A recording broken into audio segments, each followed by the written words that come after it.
Welcome to our comprehensive Business Analyst Full Course, where we take you on a journey to master the essential tools and techniques needed to excel in the world of business analysis. In this course, we will delve deep into four pivotal areas: Excel, Power BI, SQL, and Tableau. Excel is the cornerstone for any analyst, enabling you to manage, manipulate, and analyze data efficiently. Power BI takes your data visualization skills to the next level, helping you to create insightful and interactive dashboards. With SQL, you will learn to extract and manipulate data from the databases, a crucial skill for any data-driven professional. Finally, Tableau empowers you to present your data in visually compelling ways, turning complex information into clear, actionable insight. So, whether you are just starting your journey as a business analyst or looking to enhance your existing skills, this course is designed to equip you with the knowledge and hands on experience you need to succeed. So, join us as we unlock the power of these tools and transform you into a proficient business analyst, ready to tackle any data challenge. Craving a career upgrade? Subscribe, like, and comment below. Dive into the link in the description to fast-track your ambitions. Whether you're making a switch or aiming higher, Simplilearn has your back. So before we start, here is a quick info for you. Kickstart your career growth story with the postgraduate program in business analysis. Master tackling complex business problems using in-demand business analysis tools and generative AI tools like ChatGPT and Google Bard. Maximize your learning with masterclass from Purdue University. So this postgraduate program in business analysis is for professionals looking to pursue a business analysis career, understand business analysis techniques, get hands-on experience, and for experienced analysts looking to learn the latest tools and frameworks used by agile teams. Become industry ready with an IIBA accredited CBAP course. So don't forget to check out the course link from the description box and the pin comment. Excel. Excel is a ubiquitous software that acts as the workhorse of business analysis. Its versatility allows for data organization, cleaning, manipulation, and initial exploration through formulas and pivot tables. It's the go-to tool for quick calculations, basic data analysis, and creating reports for smaller data sets. So in this session, we will now get started with Excel basics and later to the advanced Excel concepts down the line. What is Microsoft Excel? So, Microsoft Excel is a software product designed and developed by Microsoft for storing data in an organized way, that is, rows and columns. And Microsoft Excel is also capable to manipulate data through some mathematical operations. Followed by that, Microsoft Excel is also used to extract the insights from the data and represent it in the form of visually appealing graphs and charts. Now we have a basic understanding or an overview of what a Microsoft Excel software product is. Now moving ahead, we will understand the fundamentals of Microsoft Excel. So following are some fundamentals that you need to know before getting started with Microsoft Excel. So basically, when you install the Microsoft Office in your computer, you will have various Microsoft products, out of which Microsoft Excel is one of the products. So we will be dealing exactly with that particular product, that is Microsoft Excel. So when you get started with Microsoft Excel, this is what you will see in the first page. So this particular page is called as Microsoft Excel homepage, where you will be having various varieties of sheets. Microsoft Excel will give you some suggestions based on the type of sheet you want to work with.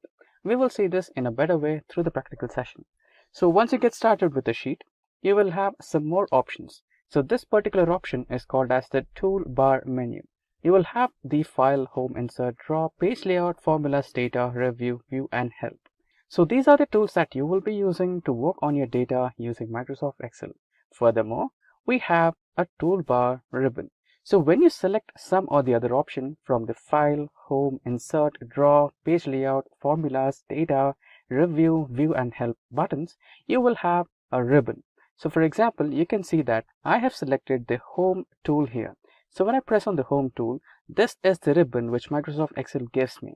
So this ribbon has some options in it which can perform various operations. Now in a further more detailed way, we will have toolbar groups.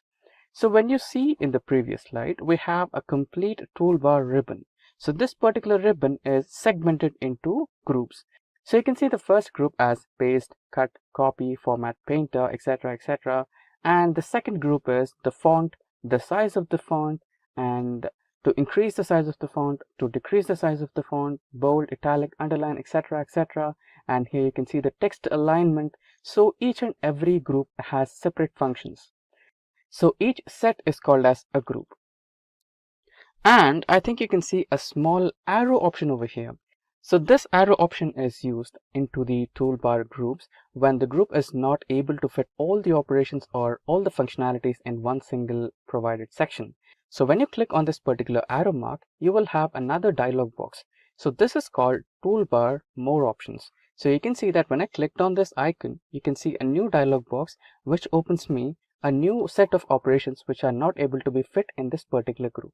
So we will also see more about this in a better way in the practical session. Now moving forward, we have cell and address. So when you open a Microsoft Excel sheet, you can find boxes.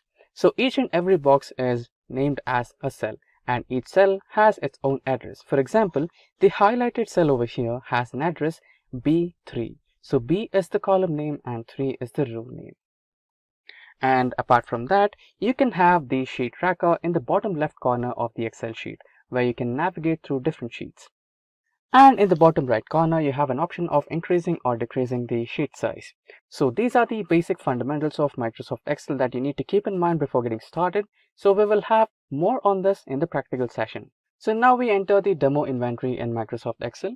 So we will be using Microsoft Excel to create a sheet of the employees in a company.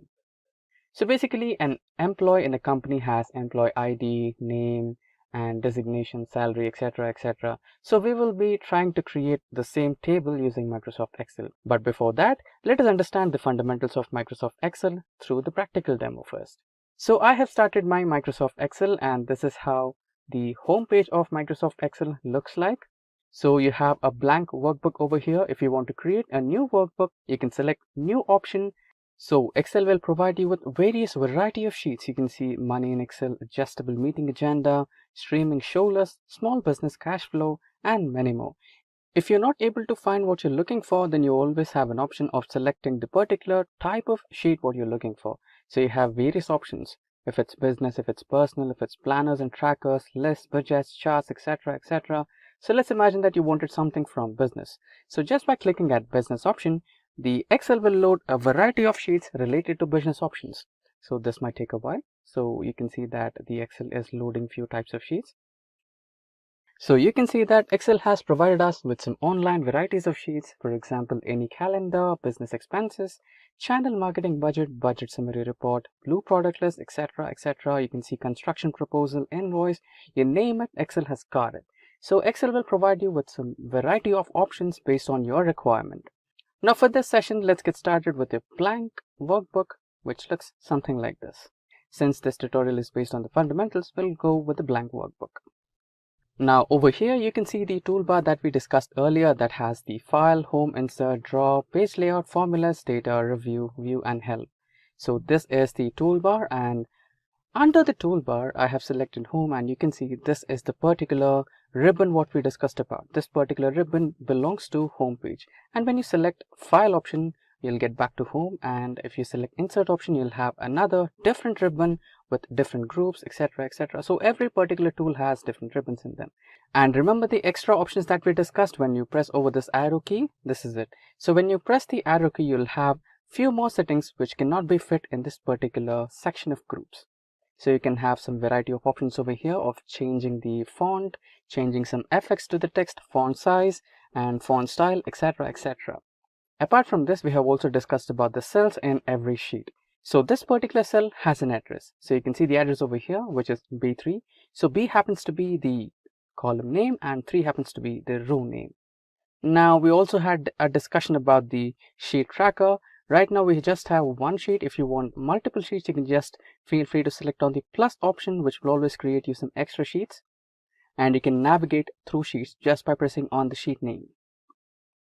And when you get back to the bottom right corner, you have an option of increasing and decreasing the cell size or the sheet size.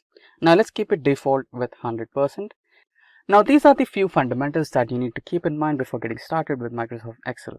Now that we know the fundamentals of Microsoft Excel, let's get started with a practical session which is about the employees details in a company. Now let's select this particular cell. Let's type in employee details.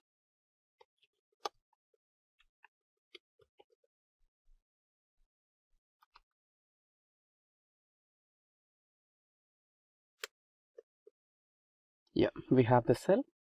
Now an employee details table will have the information related to employees. So the information will be about name, it will be about employee number, it will be the designation, and maybe salary,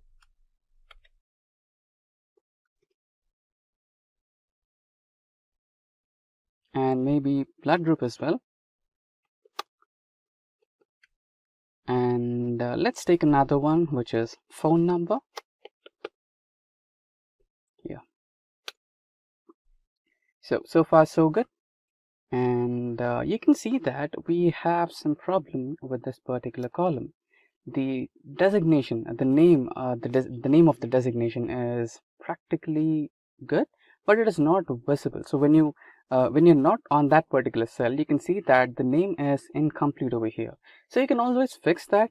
You can just manually change the size of the row or cell, or you can also feel free to double click on that cell, which will automatically set the size of that particular cell. And same goes to the blood group. Just let's try to double click on that, and same goes to phone number. Great. So you can see that the employee's details are just confined to the first two cells. It's supposed to be somewhere in the middle, right? So no problem, we can do that as well. We can select all the cells, and we have an option of merging them. You can just select this one, which will help you with merging and centering that particular data to the center part. So that's how we do it. Now let's get started by adding the names of the employees. Let's add the names: Joe, John, Mary, Mark, Susan, and then Jennifer. Let's type in Mike. Let's type in Tim, Jeff, Jeffrey. Yeah, we have a couple of employees. Now let's type in the employee numbers.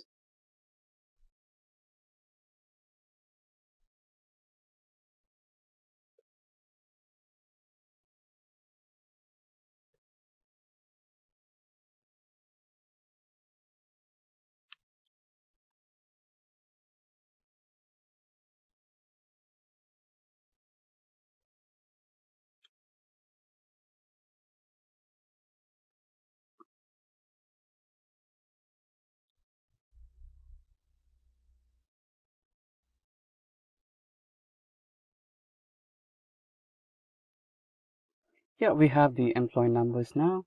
Let's type in the designation. Okay, let's choose Joe to be the CEO of the company and John as the software developer.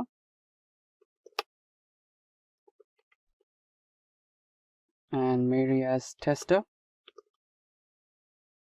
Mark in finance. Susan also in finance. And Jennifer in testing.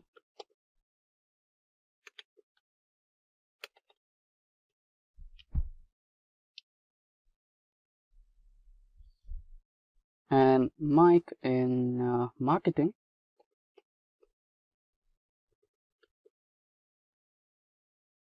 Same goes for Tim.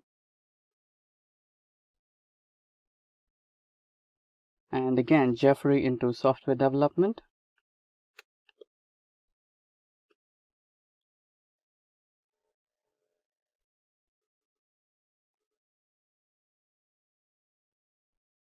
And Morgan into testing again. Now let's click on C so that it gets resized according to the length of the text. Now it's done. So let's get into salary. $10,000. and $15,000 and $19,000. Let's increase the salary of a CEO, so let's keep it $1 lakh. And finance again, 20,000.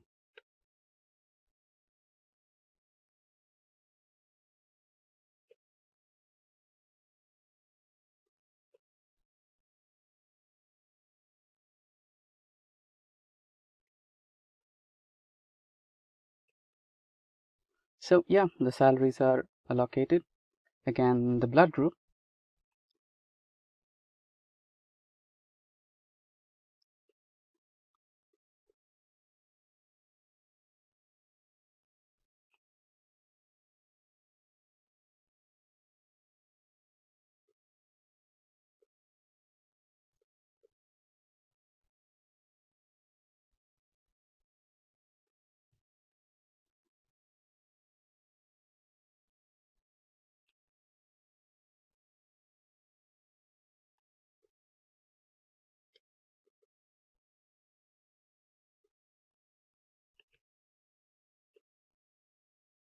Yeah, we have the blood groups. Now let's type in the mobile numbers.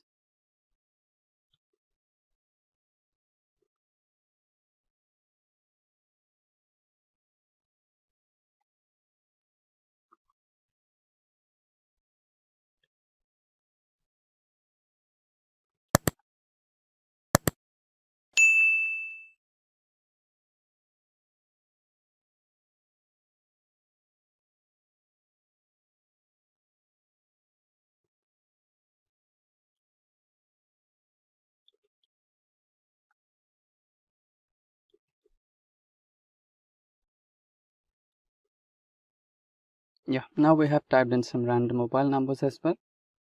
So yeah, this is how you can add in some data into your table. And now let us imagine that you forgot to add or remove a column. So let's imagine that we wanted to add a serial number as well, but somehow we forgot to add it.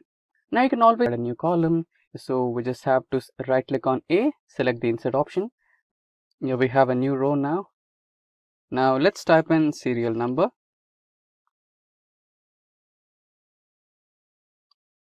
And let's type 1. Now can you see the small box option over here? If you just drag it, you can copy paste all those over here. And now let's right click and fill series. Now we have the employee number starting from 1 to 10. That's how you do it. And apart from this, you can also change the font of the entire row. You can change the font to say Aroni, and you can always also change the font. And same goes to the employee table. You can select it, bold it, and you can also increase the size, and again select a color for the text, maybe a different color, green would be better. And you can also select the entire cells and align them to the center. Looks more good. And you can select or double click the row names, so you'll have the proper spacing between all the rows and columns. So we have double click on the column, right? Yeah, so basically that's how you make things happen. Now let's save this. So I'd like to go to the save option and AMP data.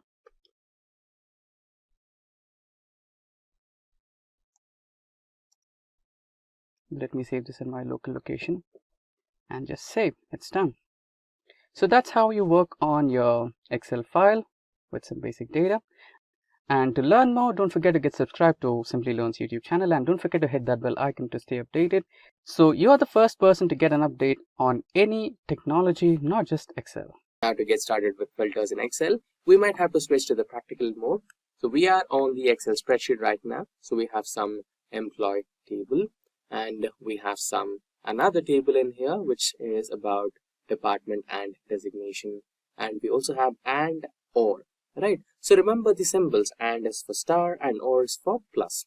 Now we have converted our dataset into a table by Control D option, and now just select all the data, and by default table will give you the filter option here. But let's try to remove this filter, and now let's say we just have a simple table. Now we want to add the filter option. So the shortcut way is just selecting the entire table, going to the home tab and selecting the editing group, and inside that you have the filter and sort option. Just select that and done. You also have the functionalities where you can select your own departments there. Let's say I want only admin, analytics and development. I have the tabular result here. Or if say I wanted some other filter and I can get it. But what if you wanted to filter your data based on formula without using any kind of tools? Let's say it's your interview question and your interviewer asks you, give me a filtered data set without using the filter tool. How can you do that? Now, here comes the tricky part. It's simple, just use equal to filter, and there you go. You have selected the filter, and now you have three parameters: array, include, if empty. So these particular parameters stay for a different meaning. Array is the return array. What values you want to return. So your manager asked you, or your interviewer asked you to give you only the employee names which are working in department. Then your return value will be employee column, which is B, which is employee name, right? And if you wanted the entire table, give me all the details of all the employees who are working in development team. Then you will be selecting the entire table, right? Now let's select the entire table. Let's go with the second use case. I'll select the entire return array as the entire table. Now include. This is the condition. Include parameter is for condition. Now I wanted employees working in development team, right? So I'll select the department table and department column, and the department column value should be equals to what? This development, right? So get me the values of department table where the value is equals to development. This is my condition. And the last one is if empty. This is just a written value in case if the values are not found, right? So I'll give it as not found itself. And now close the bracket. Enter. Now you have all the employee details who are working in development team. Now let's say you wanted employees who are working in a development team as well as testing team. Now it is similar to an OR condition, right? So that's when you use the OR condition over here and you get the values. It's like you're giving multiple parameters. Now it's not possible to add a comma and add another condition because this particular filter function goes with only three parameters. Now if you are adding a comma and adding another condition, it will be considered as a fourth parameter. Now we won't want that to be happening, right? So we don't want that to be happening. So how do you modify the existing condition, that is the second parameter? It's really simple. Just use make use, you can just make use of some brackets. So close the bracket, and now we are looking for employees who are working in both, who are either in development or in testing, right? So it's like an OR condition. So for OR condition, the logical symbol is plus, right? So similarly, again, you will be selecting the department and the value should be equal to, let's say, testing. So I'll add that testing part over here in L2 and close the bracket. There you go. You have added the second condition. Now, next, copy this testing value and add it in cell L2, which was our second condition, second part of the condition. There you go. Now you have all the employees who are working in development or testing, right? And that's how you use filters in Excel. Let's say you wanted to extract details of employees who are working in both, there might be situations where you want to use AND condition. So in those particular situations, just replace that plus with the AND symbol, that is star symbol, and that should work. We have started the Microsoft Excel. On my screen, you can see a small dataset. The dataset is about their marks in the 6 semesters. Right. Now we should be creating a new heat map to describe their rankings. Now, to create a heat map, the procedure is really simple. Just Control A, select the entire data, go to the Home tab, and there you can see the Styles group. And in the Styles group, click on the conditional formatting. Now, out of all the options, go to the color scales. And when you open the color scales, you can see some types of maps. Select the green, yellow, red scale map, which should show green for highest, yellow for mediate, and red for low, right? This is how you create a heat map. Just select the first option and there you go. The heat map has been successfully generated. The green colored cells indicate the highest marks, orange and yellow color indicate the intermediate marks or the average marks, and the red color indicates the lowest marks. That's how you create heat maps in Excel. Demonstration for today's session, which is based on creating a dependent drop-down list in Excel. So now we landed onto our Excel spreadsheet. So what exactly are you trying to do, you ask? So I am trying to get this straight. Okay, now we have team, employee name, and count, right? Let's say you wanted to add the team details in the first column, employee name in the second column, right? So I have three teams. So TEAM, DEV, and TEAM Ops, right? So this is how beginners do, right? And if you want to automate this, we can do this using data validation. Similarly, let's say I am adding details of team developer and employee name is, let's say, Ivan. Okay, so I want to add something like this into this particular data set or table. So let's erase the column B. Let's try to figure out column A first. So quickly go to, select the cell first, quickly go to data validation, go to the data options, and here you can see data tools. Select this particular data validation option, and here go to list and the source. So select this particular source. This is the source of our list. So press OK. And there you go. Excel has automatically fixed the data for us.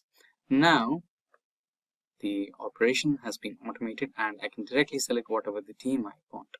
And let's try to expand this to all the cells that we have in our table. So whichever you select, whichever the cell you select, and you can have the options there, you select the team. Now let's say I select team testing, right? And now here I want a similar data validation option which will give me the list of employees from the testing team, right? Let's say you give me a solution which tells me to create a new data validation option that suggests me to take the list from this particular cell or column. Okay, now let's say all of a sudden I change the cell. Let's say Chris Cortes. Let's say I add Chris Cortes to employee name here, and he is not attending the team meeting now, or let's say he got a better opportunity and he left the organization, he's with a different organization now. I want to eliminate this particular cell, and all of a sudden I get team developer in the first row. Now does Cortes belong to this particular selection, development, right? No, he doesn't belong to team development. He used to belong to testing, right? So similarly, if I swap the rows, if not eliminate an employee, if I swap the rows, then I should be getting this particular options, not from testing. So based on this particular cell, my data validation, which is present in the column B, should change. So that is exactly the meaning of dependent drop-down menu in Excel. So that is what we are going to do here today. Now for that, you might want to use something called as an offset. So before you create a data validation formula for this, let's go to the here. So here you will be choosing list. So instead of just giving a routine list, we will give a formula over here, which will select the list based on the offset or based on the cell which is present over here. So we will be using the help of offset function over here. So equals to offset. So the reference, this is the reference of the table of the end, the entire data table which has the teams options, the employee options, right? So this is the offset reference or the beginning cell which I will be giving to my offset formula. And let's fix that cell by using the function key F4 on the menu keyboard. So we have fixed it. Now the rows. Now you want to extract cells from one row. You will be giving one option over here. So you give one, and now the columns. So far so good. We don't know from which column do we select the data, right? We have three columns over here. So we don't know from which column do we have to select the data. So for that, you might remember the index match function, which is one of our tutorials in the Excel playlist. So you will be using the part of that index match function, that is the match function, to recognize which column we have to select. So type in match and press tab to select the function, and now is your lookup value. So based on this particular selection, which is over the A2, right, whichever data is present here, whichever team is present here, based on that lookup value, you will be selecting the column from these sections, right? If I give ops, you should be selecting this column. If I give testing, you should be selecting this particular column, right? Now fix that column and cell using the function key F4. You can fix the column, but the row number might change. Let's say A2, A3, A4. So based on the position of the cell and the column, you can change, you can select it. So lookup value is there. Now the lookup array. So this is your lookup array. Let's fix it using function key F4, comma, you need the exact match. It's done. So before getting on to the columns and the height and width, etc., you need to understand offset takes things differently. So index match and lookup, they will count the columns as is 1, 2, 3. But in case of offset function, it will count numbers starting from 0. So team DevOps or team dev, it counts as column number 0, team ops as column number 1, and team testing as column number 3. So you need to subtract one value from the number which match function gives you. Let's say the match function gives you 1, then 1 minus 1, 0. So the offset function will understand I need to select the column 0, which is team dev, right? Now, the next part of the formula, height and width. So what do you mean by height? Basically, F column 1, 2, 3, 4, 5, 6, 7, 8. So here we are having 15 number of employees in the developer team, and 1, 2, 3, 4, 18 number of employees in ops team, and 12 number of employees in testing team. So basically, the height of the column is nothing but the number of employees which are present in that particular column, right? So you can see we have colored a few cells in orange color, which means that those positions are vacant, or that particular team is populated with only limited number of employees. Now let's say I give the height of 15 here in the formula, then the employees from ops team, Sean, Susan, and Mick, are not going to be present when I select the ops, right? So in those scenarios, what you want to do is you might, just add the whole, the height of the largest column, the highest number of columns, right? So I have 19 as the highest, right? So I'll give 19 here, and how many number of, what's the width you want to select? So I want to select one cell, so my input for that particular cell will be 1. But now this creates a chaotic experience to us. What is that? Let's see. Now before we enter the cell, let's select all, cut, and we have the formula in our hand. Now go to, select the cell first. Now go to data validation tools, and here you will be selecting list, and here you will be pasting the formula and press OK. Now, okay, let's not drag the formula at once. We have a few more modifications to do. So now here we have developer, team developer. So we have the list from developers, right? We have Aaron, LS, etc., etc. And when you go to the last one, we have Toby as the last one. But wait a minute, we have another selection, an empty cell, which is these. We don't want this, right? So let's say you wanted to select Toby, and by mistake you end up selecting the empty cell, and now you don't have data, right? That is not supposed to be happening. So how do you change it? Now basically what you're trying to do is you want to count the number of employees present in that particular department, and you want to give that particular exact count to the position where you have the column height, so that your formula doesn't make a mistake, right? So that's exactly the thing what we want to do. Let's say we use count a function over here and select this, and what you get is 15. And let's say I use another count equals to count a, and I count the ops team members, and they'll give me 18. And now another count count the number of employees in testing, that will give me 12. So these are the numbers which I want to pass onto my offset function, and that particular number should be present in the height. So I can't do it every single time. It's again a manual task. I want to automate it. So how do I do it? Simple.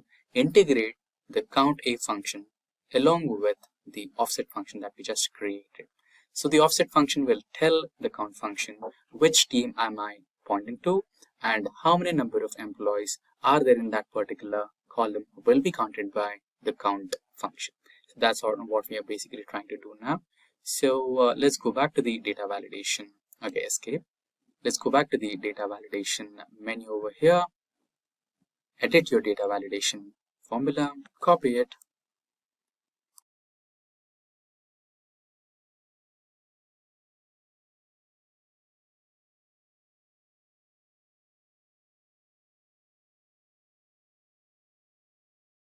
Equals to count A, paste the formula you have. Now close the function. Remember, copy the formula only until C. Don't copy equals to, else you'll be finding an error. Now erase it completely. Now go back to your data validation menu. And here where you have the 19 which indicates the column height, paste that formula you just copied. And now it's okay. Right? Now when you are on data team developer and press on data validation option over here, you can see the last Toby is the last one and you don't have any more blank cells. So that's how you create a dependent data validation or a dependent drop down list in Excel. Now the main task is to copy. So remember, you just dragged the formula or data validation and there you have it, right? So will the same thing apply for this particular formula? No, it will not. Okay, it did. But anyways, let's say we don't have a team developer over here, then how do you do it? So you can select the formula, press copy, and now select a new cell in the same column B. Just expand that selection to all the cells. Now right click, go to paste special, and now here select the validation and press OK. So you have that validation selected over here. Now I have the people from developer. Let's say I'll select Kelly here, and in this particular option I'll select ops. Now here in my drop down I can see team members from ops: Thomas, Mark, Ivan, right? So all the employees from the ops team. And here let's say I select testing team, and I will have employees from the testing column: Kathy, Michael, Tim, Bobby, Chris, right? So that's how you basically create the dependent drop down menu in Excel. And now I have started my Microsoft Excel, and you can see I have a really small data set. So let's get started with the simple if function as we know it. Let's say we want to find out the result of the following students, and there is a criteria. Let's say less than or above some number, they are pass, and less than or above some number, they are fail, right? Now let's get started with the if function. Equals to if, and the cell, if this number is less than 35, then the result is fail, else result is pass. Now enter, the answer is pass. And now if you drag the same formula across all the cells, you have the results. So this is how we basically know the function. Now let's advance to a higher level where we have multiple criteria. You also want the result like we got in the first sheet, which is pass or fail, and along with the result we also want the grade in one single if function. Let's try to do that. So let's revise the simple if function is less than 35, then fail, else pass. Now our multiple level of if. So if the same cell, okay, we must equals to if the marks cell is greater than equal to 80. So here we have the criteria. So if it is greater than equal to 80, then it should be an A, comma, another if. It's similar to a nested if which you use in programming. So another if, select the if function by using tab key, and then the same cell which is E8. If it is greater than or equal to 65 according to the criteria, then you should be printing B, comma, another nested if function. If the same cell E8 is greater than or equal to 55, it should be C, comma, if E8 is greater than or equal to 45, then you must be printing D. If E8 is greater than or equal to 35, then you must be printing E, else it should be an F. Now close the bracket. Just ensure that you get the black one, which means that all the brackets are in the right place. Just press enter and drag the same formula across all the rows and you will have the grades. And to make life easier, you can also choose if S or ifs method. So let's also try to explore that. Drag the same cell across here and add lines and equals to, instead of a simple if, you can go to the last one which says ifs, right? Now ifs will make things easier. Instead of using if inside a nested if, you can just write your conditions and your grades. So the same cell which is E8 should be greater than or equals to 80. Then in such scenario, you can just print A, comma, the second condition, which is the same E8, should be greater than or equal to 65. Then you can get a B, comma, if the same marks is greater than or equals to 55, then you can print me C, comma, if the same E8 is greater than or equal to 45, then you can print me D. Just make sure that you're placing the commas in the right place. Comma. If the same E8 cell is greater than or equals to 35, then you can print me E. And if it is none of those, then if it is none of those, so you're indicating that with a number 1, then you can print me F. Get enter. There you go. Drag the same formula across all the rows and you have your grades. And with that, we have covered 3 methods: the simple if, multiple nested if, and FS. Now let's go to the next sheet where we have another one. So far we have concentrated on one particular cell. Let's say if E8 is greater than a number, then pass or fail. Now let's say we have multiple criterias. The marks should be above certain number, and also along with it, you should also have attendance. Let's say we have a rock in the last section, and if we consider the result only by number is passed. But if we have a condition that, let's say if you're an engineering student, you already know that you have a minimum criteria of 60% of attendance, right? So let's say we are judging the result of rock based on both numbers as well as attendance, then rock is a failure candidate, right? So how do you decide based on 2 conditions? So that's our condition here, that's our criteria here. So let's try to investigate with the same if function. So equals to if, select the function by using tab, and before you get ahead with the condition, try to include an AND function.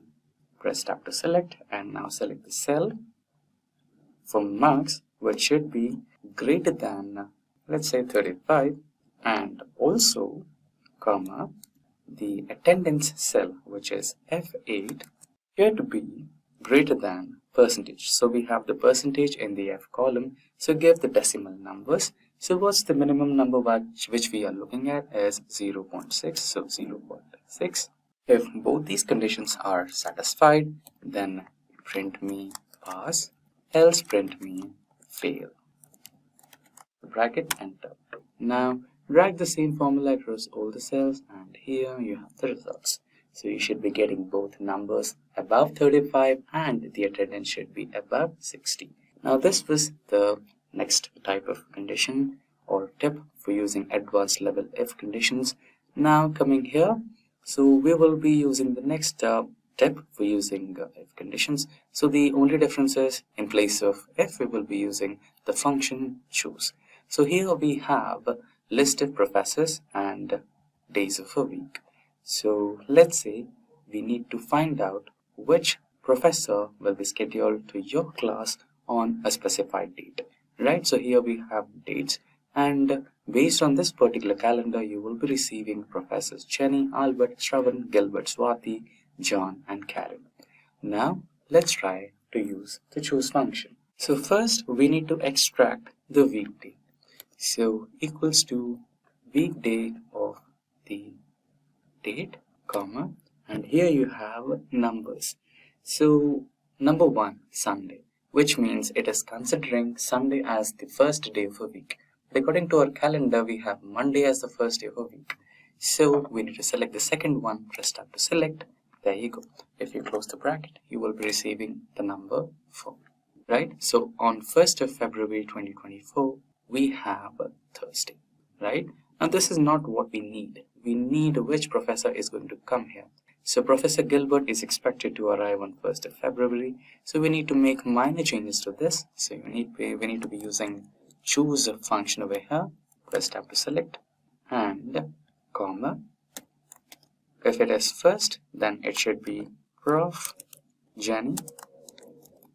Second one is Prof. Albert, so on.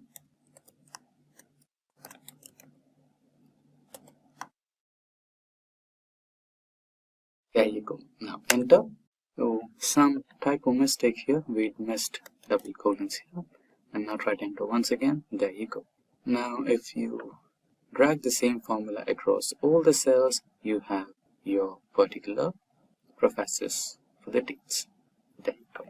And to make things a little more easier, instead of using choose, you can use index match because we are getting the address here, right? A cell address. So you can use index match equals to index of weekday, press tab to select of this particular cell, comma, second option, choose that. So far we have the match function, and now we need to give the index for this particular one. So the index is from K7 to K30. So this is our index and the match we already have. Now press enter.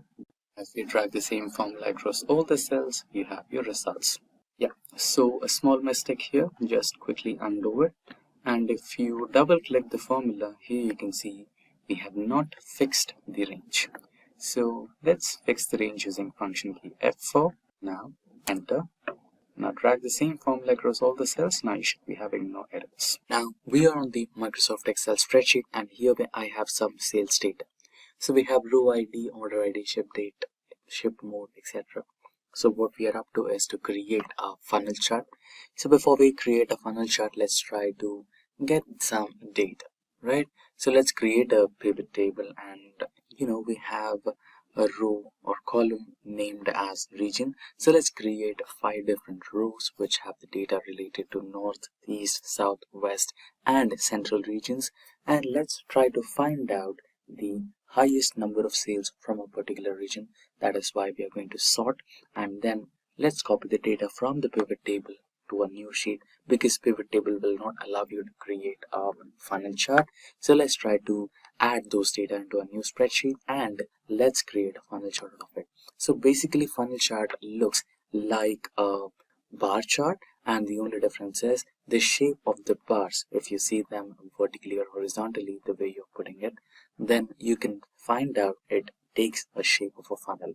So with that briefing, let's get started.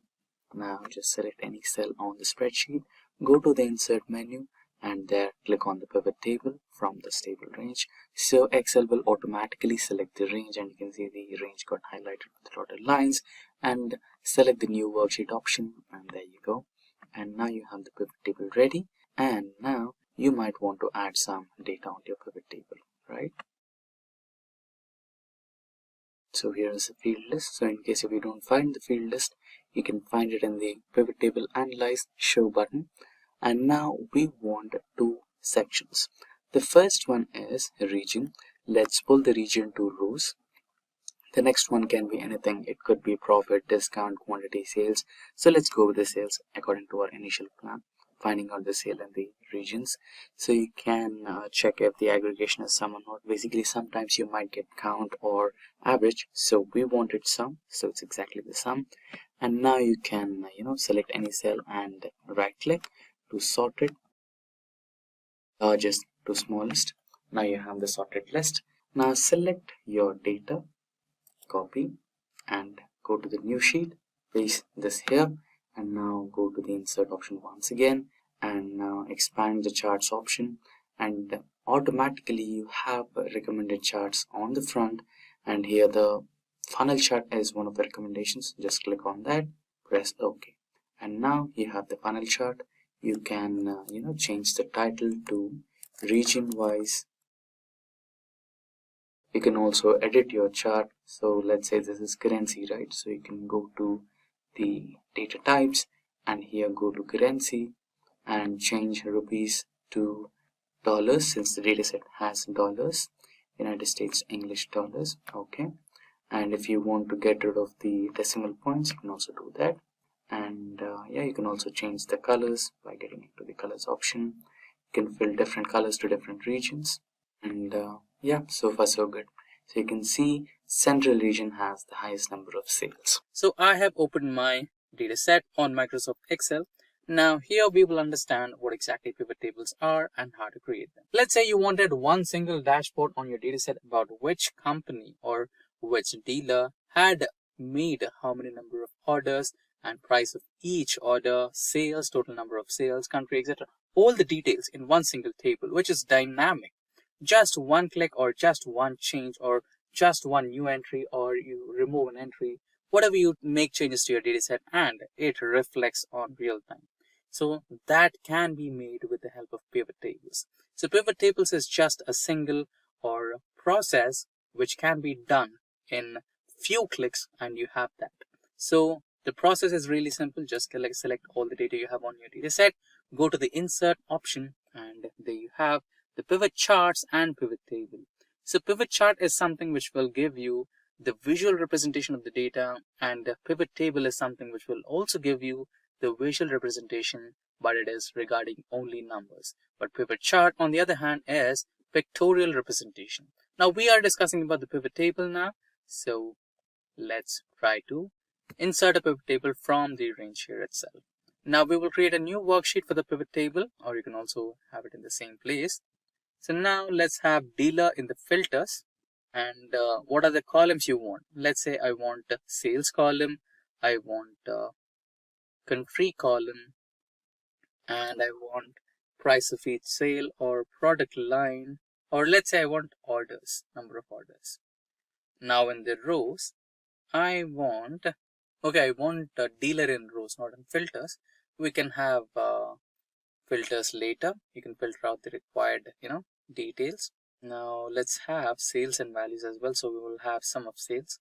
And if you add country to filters, you can filter based on the country you're looking at.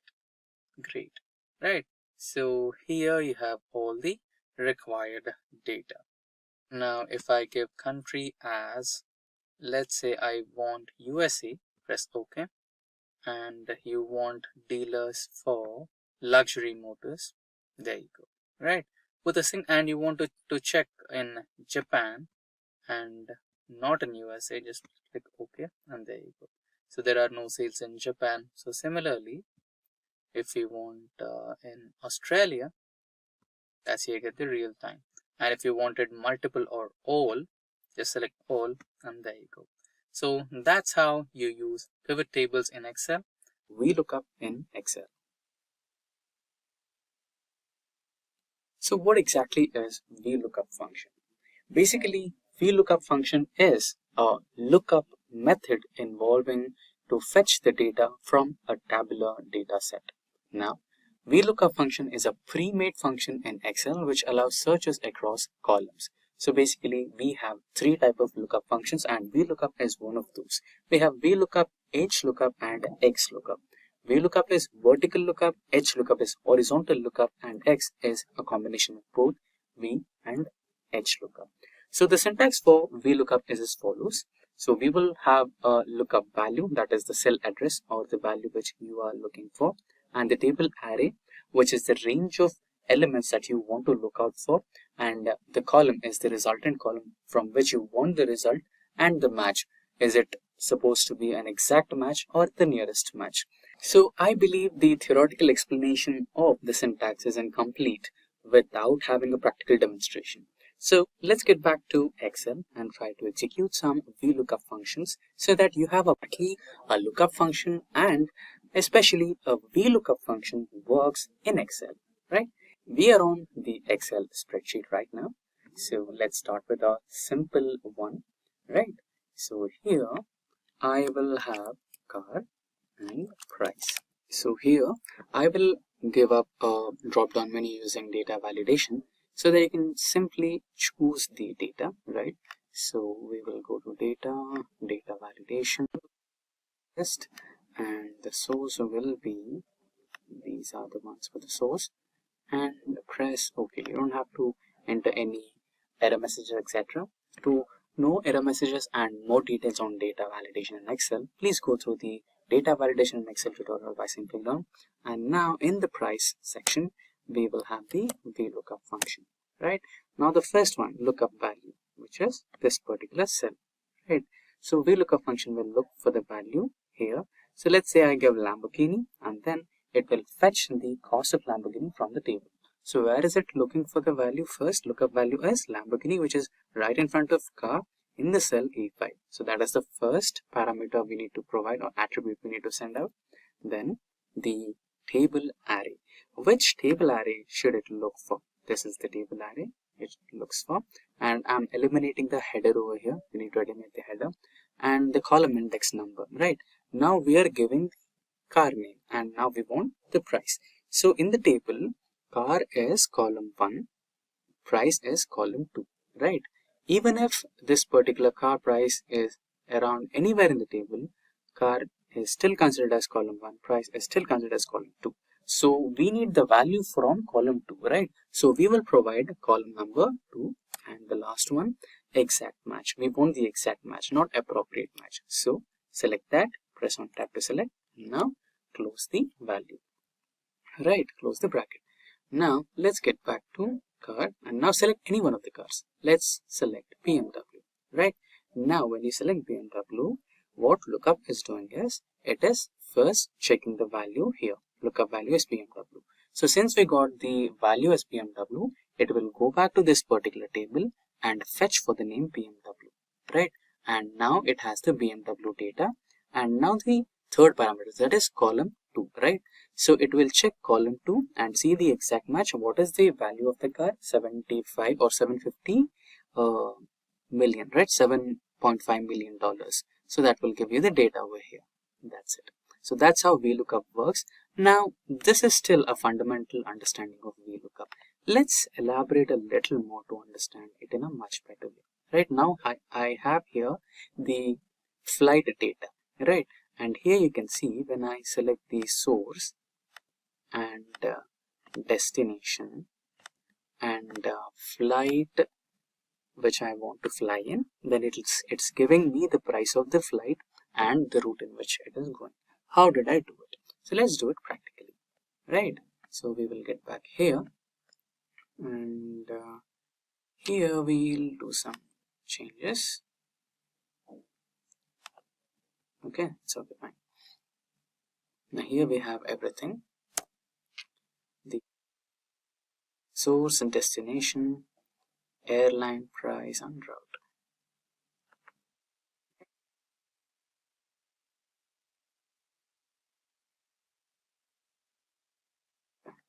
let's also provide route.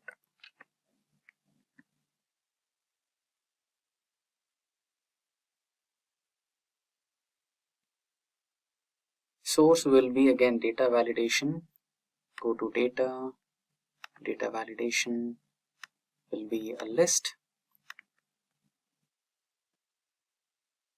This is the list, press OK. And destination is again data validation. Select list. And now the list of destinations and the airline is again a data validation operation where you will give the set of or the list of airlines which you are offering. And OK. Now comes the price equals to VLOOKUP. Passing these three values and table array, which is again the same, the entire table except the headers.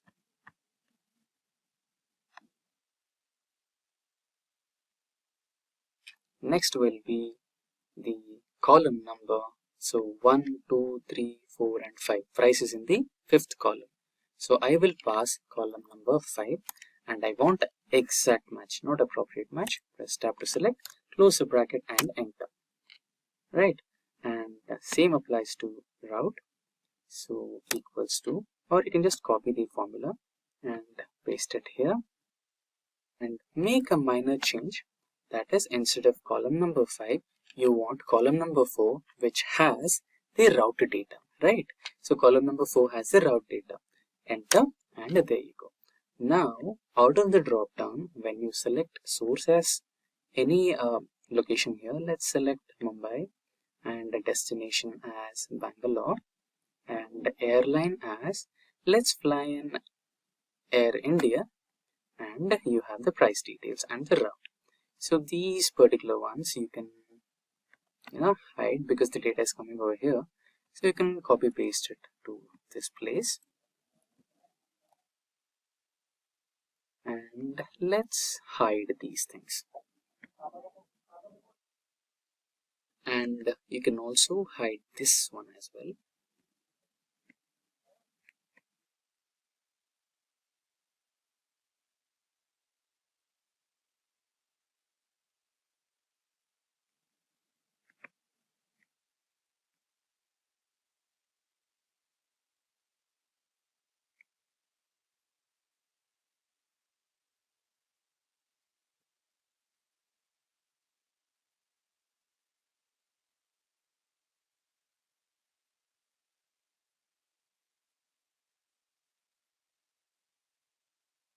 There you go. Now the data is visually a little more appealing and you can kind of have a complete dashboard where you have the data of VLOOKUP results, right? So whenever you select any source and give any destination from the drop down and choose any of the flights you want to fly with, and you will have the data over here, right? The price of the flight and the route of the flight. And that's how you use VLOOKUP in Excel.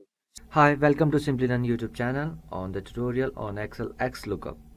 XLOOKUP was released by Microsoft 365 in 2019 and is meant to replace VLOOKUP, HLOOKUP and index match functions.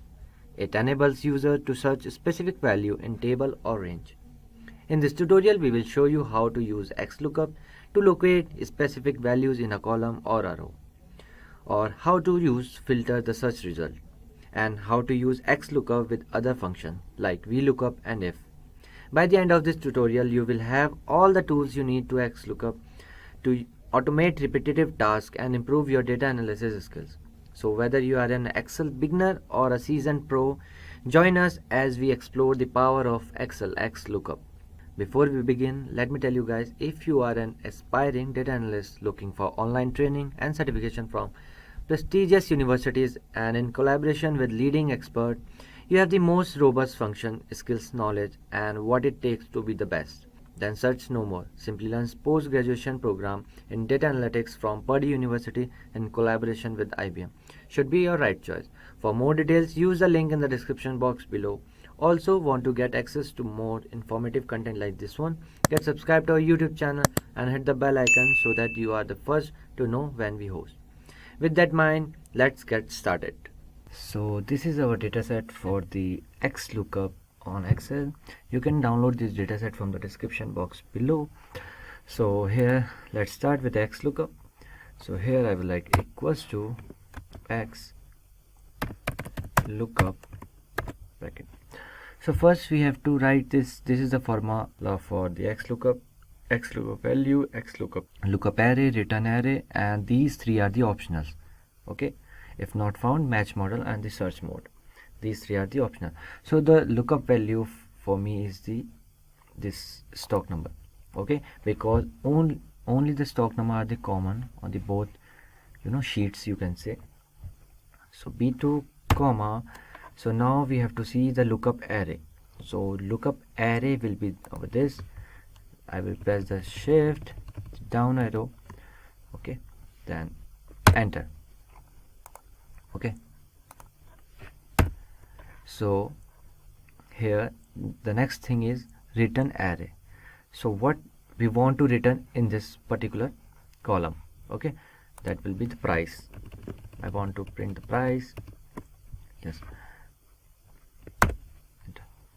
So before that, what I will do, I will add, you can add the dollar sign using F4. I'm here adding manually. Okay, then $J, $12. Why we are adding the dollar sign? For the range. Okay, then press enter. Yeah, so when I will drag from here to here, all the price value will become. Okay, why NA? Because this stock number is not present in the particular this sheet.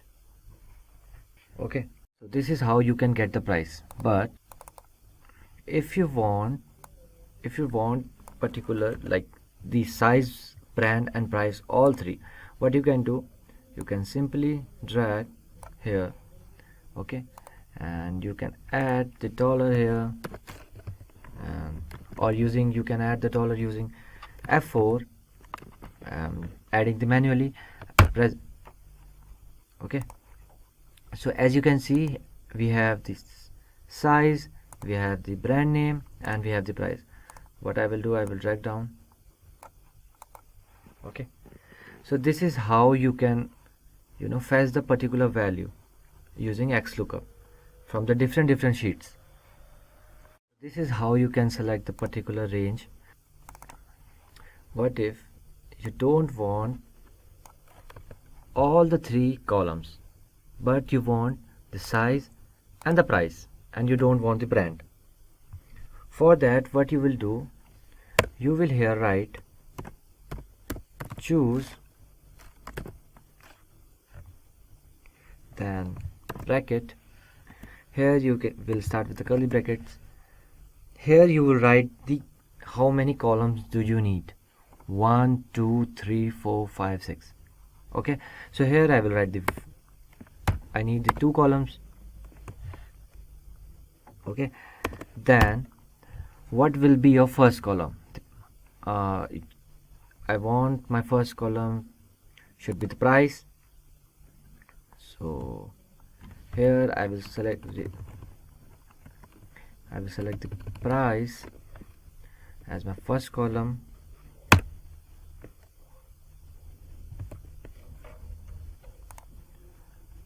Okay, my bad.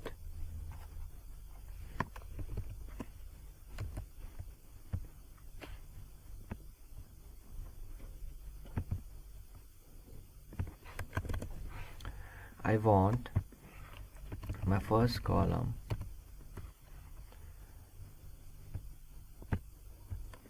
here. I will add the dollar sign. You can use the F4, and I want my second column should be the size. Okay, Here I will add the dollar sign.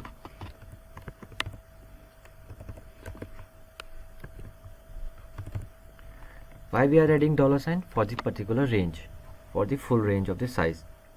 Okay, so here I will enter. So I will drag down. Okay, this is. So as you can see here, in the first column we have the price, and the second column we have the particular size. Okay, so this is how you can select the particular cell for the XLOOKUP.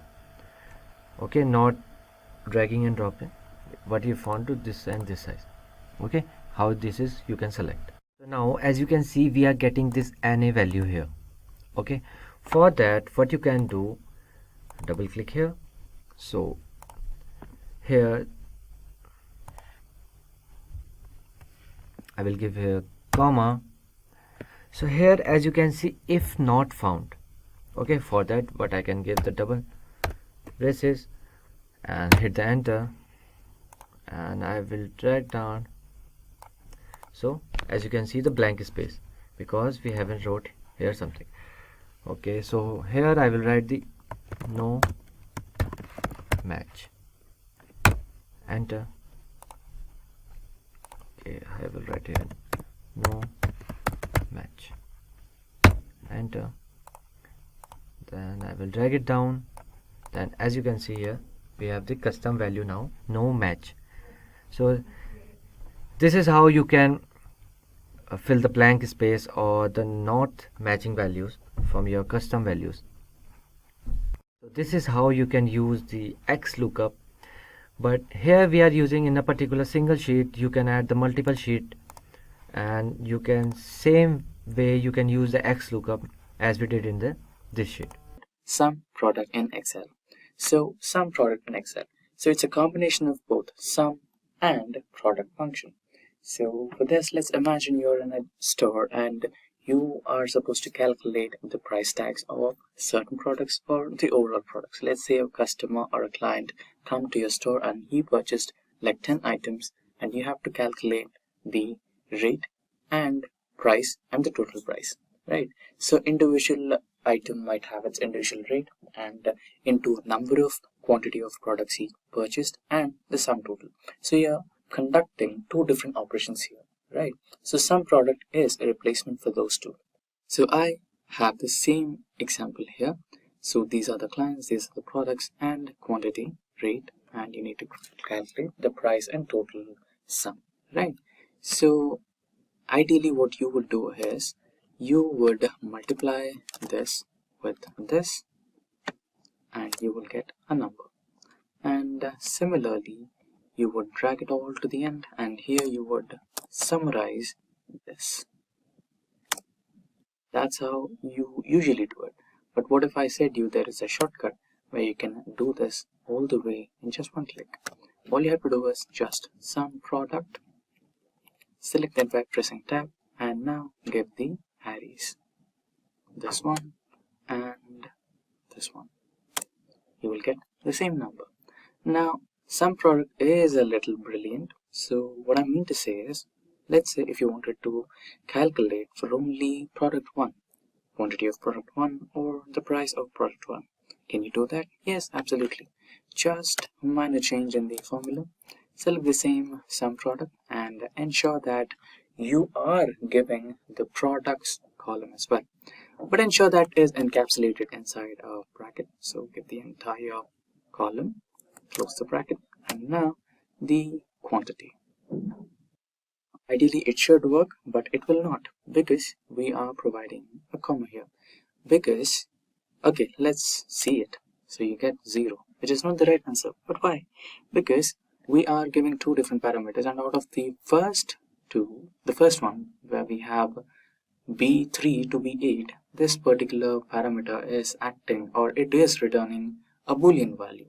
So to make sure that the Boolean value yields into an actual value, instead of comma, you should be providing a star. Now it will work. Okay, we forgot to encapsulate this one inside a bracket as well. Here, It's really simple. We have to give a referencing cell. So let's say I'm adding the referencing cell over here, and this particular value should be equals to this cell, and now I think it should work. There you go. So that's how you can use sum product in Excel, and if you want to calculate the price tag, the value or the formula is a little similar. Again, sum product, press tab to select the function, and the array should be equals to this particular value. Make sure to encapsulate that within a bracket, and then you finish the formula by giving a star and the rate. I think we also need the quantity here. Enter. Yeah, that's the value. Yeah, and that's how we use sum product in Excel. So average if is basically an average function, but with an if condition. Let's say if you have multiple departments in your industry or in your office, and your HR asked you to find the average salary of all the employees who are present in a certain department, let's say development team, then you might have to create a new table with all the employees in the development team and then find out the average. But what if I say there is one such average formula which comes with a condition called if, and using a combination of average and if, you can find out that average number just within a few clicks. Yeah, that's exactly what we are going to do today. So for that, let's get back to Excel spreadsheet where we have the dataset ready. So this is our employee dataset, and here we have the same use case. We have a lot of people from a lot of designations or a lot of departments. Now let's try to find out the average salary of all the employees who are present in development team. So the formula is really simple, equals to average if and range, comma, you want the value as to be present as department. So we will be adding it in between double quotes. So development, closing it. Now the salary range. Select the salary column, press enter. There you go. So the average value of or average salary of the employees present in development team is around 38,333 per annum or per month. If you're considering this in rupees, this could be per month. If you're considering this in terms of dollars, it can be per annum. And that's how you use average if in Excel. Now let's quickly get onto the practical mode where we will have some datasets over which we will be trying to apply the charts. Now there are various types of charts in Tableau, and those are the pie chart, the column chart, the bar chart, column versus line, pivot chart, and sparkline charts. So we will discuss one after the other. First, let us discuss about the pie chart. So as you can see, we have a small dataset on my screen which I have personally created, and this deals with the companies and this deals with the shares of the automobile industry. So now for this, let's create a pie chart. Select all the data and then get into the toolbar, and inside the toolbar you can see various options, and inside that we're going to use the insert option. And when you select the insert option, you will have a ribbon here, and inside the ribbon you can see groups, tables, illustrations, add-ins, and here you go. These are the charts. So now we needed a pie chart. So select on that icon and you have various types of pie charts. You have 2-dimensional pie charts, 3-dimensional pie charts, donut type of charts, etc. Right? So I would like to go with the 3-dimensional pie chart as it looks a little more appealing and easy to understand. And now there you go. This is the title of the chart, and these are the legends of the chart, and this is the chart area, and these are the values. Now we can kind of add the data labels as well. So you can just have to press the plus icon over here and you'll have the options. You can add the data labels, which will give you a lot more interesting values. And you can also turn this around. As you can see, on double clicking any part of the pie chart, you'll get this option which is called as format data point. And let's imagine that you wanted to show the information related to this particular one, which is Volvo, which has the biggest share. So this is in front right now. Now what if you wanted to show the information related to data, which is over here, right? For that you can select this particular arrow key and you can just twist it, and there you go, it is coming in front. This will be a great way of presenting your data to your clients, right? Yeah. And there is another option where you can directly explode this, like you can pick it out. You can see this, right? Point explosion, where you can split it out and you can show that, especially like you can highlight it and show it. So that's the, a great way of presenting your data. So that's how you can work with pie charts in Excel. Now let's quickly move to the next one, that is the column chart. And in the column chart, we have the data related to some company and the profits of that company based on a year. So you can see that the year has started from 2008 and it has gone until 2021, and these are the profits of that company year after year.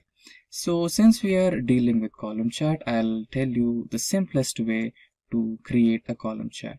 There is a shortcut key for that, which is Alt F1, and there you go, you have the chart right on your screen. Now you can expand the chart just by dragging it like that, and you can see that there is some problem with this chart. That is, we have numbers here instead of years, right? You can see that the first column is the years, which is 2008 to 2021, but here you can see we have 1, 2, 3, 4, which is not proper, right? So to change the axis, that is, you can see the axis which is 1, 2, 3, 4, from 1, 2, 3, 4 to the years 2008, 2009, 2010, 11, etc. You just have to make one change here. And also you can see I have pressed the plus icon over here, which will open the option where you can include the axis titles if you have, and data labels, everything, right? So for now I think I'll keep it as it is. So you can include the data table as well as it is here, and you can include that in the chart. There are various options that Excel provides you. So now let's focus on changing the axis from 1, 2, 3, 4 to the years. For that you need to select the chart design, and inside the chart design you have an option called select data. Press that, and here you have various set of options. You can see profits, you can see years. Now we'll select years and we will remove that. And now you can see the edit option here, right? Select that, and now it will ask you which column to be selected for the axis range.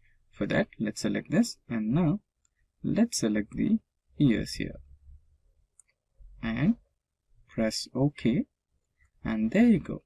Again press OK. So there you go, you have the years over here instead of the numbers which you had in the first place. So that's how you create the column chart. And we have the next type of chart, which is really simple. Now, you kind of change this chart directly into bar chart. There is no big deal in that. So for that, you just need to select the change chart type option over here. You're just changing the chart type and you can get the bar graph over here. Column and bar graphs are completely same to each other, only that you can see these bars in the horizontal way rather than in the vertical way. Now, let's do that. Let's not create a new thing for that. So yeah, there you go. When you select the change chart type option, you have various set of chart type options on the menu bar over here. So what we needed was the bar chart. Now let's select that, and there you go.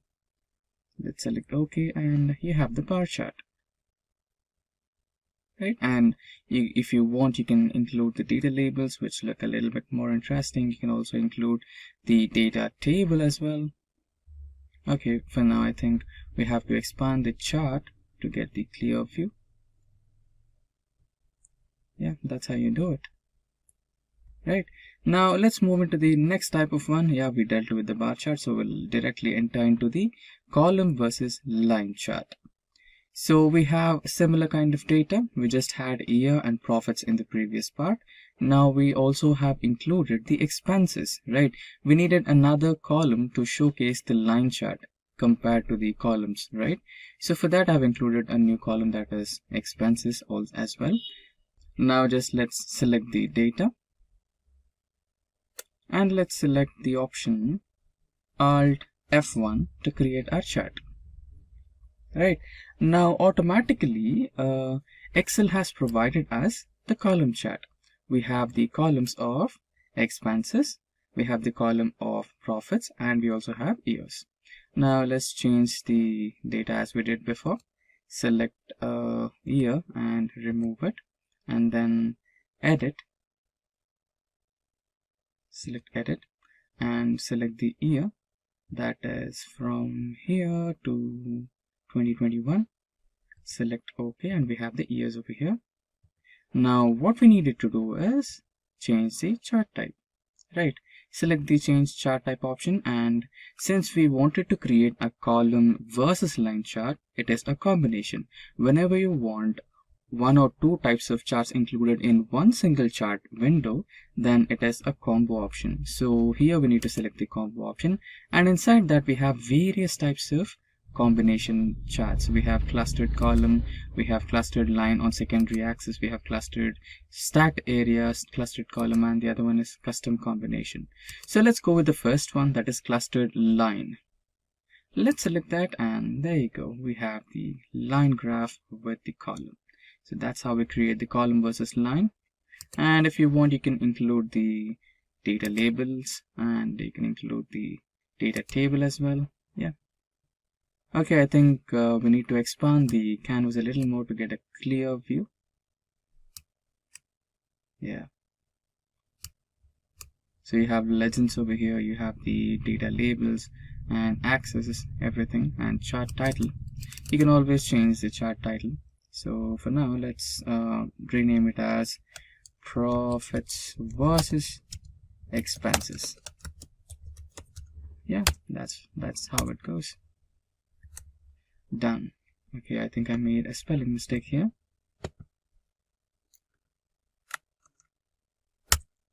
Yeah, it's clear now. Now the next type of chart we're going to deal with is the pivot chart. So we have dealt with pie chart, column chart, bar chart, and column versus line. Now pivot chart is a little bit different. It's like you're going to create some active chart which responds to the variations you're making to your data. So to understand that better, let's create a practical chart over here. Now select all the data.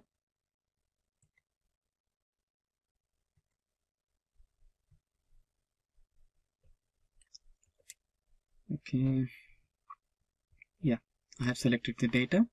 Now to create a pivot chart, let's select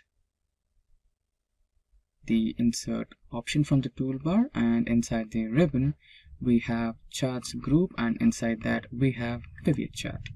Now let's select the pivot chart option, and there you go. Now it's asking for range, and we have selected the range over there. And we are not going to create a new worksheet for the entire chart. We are going to create the chart inside the existing worksheet itself. So for that, let's select the area where we want to select the chart to be present. Now for that, let's select this, and yeah, select OK. Okay, there is some error. Let's cancel this and try again. Let's select the data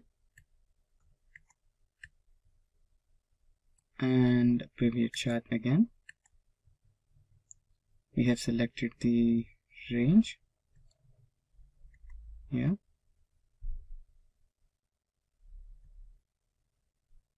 That's how you select the range. And now select the position where you want to create it. Existing worksheet. We have selected that. And press OK. Yeah, that's the way. We've got our pivot chart over here, and you can see our pivot chart is completely blank. Right, now it will respond to the changes you make to your pivot chart. For now we have serial numbers, and these are the names of the guys who have so these are the names of the guys who have some dealerships for various car makes such as Ford, Ferrari, Honda, Kia, Alfa Romeo, BMW, etc, etc. So we're gonna change, or we're gonna see we're gonna make some charts of the persons who own the cars or the car brands or dealerships in various regions. So we're gonna work on that. Now let's drag in the name, and let's drag region and cars and units.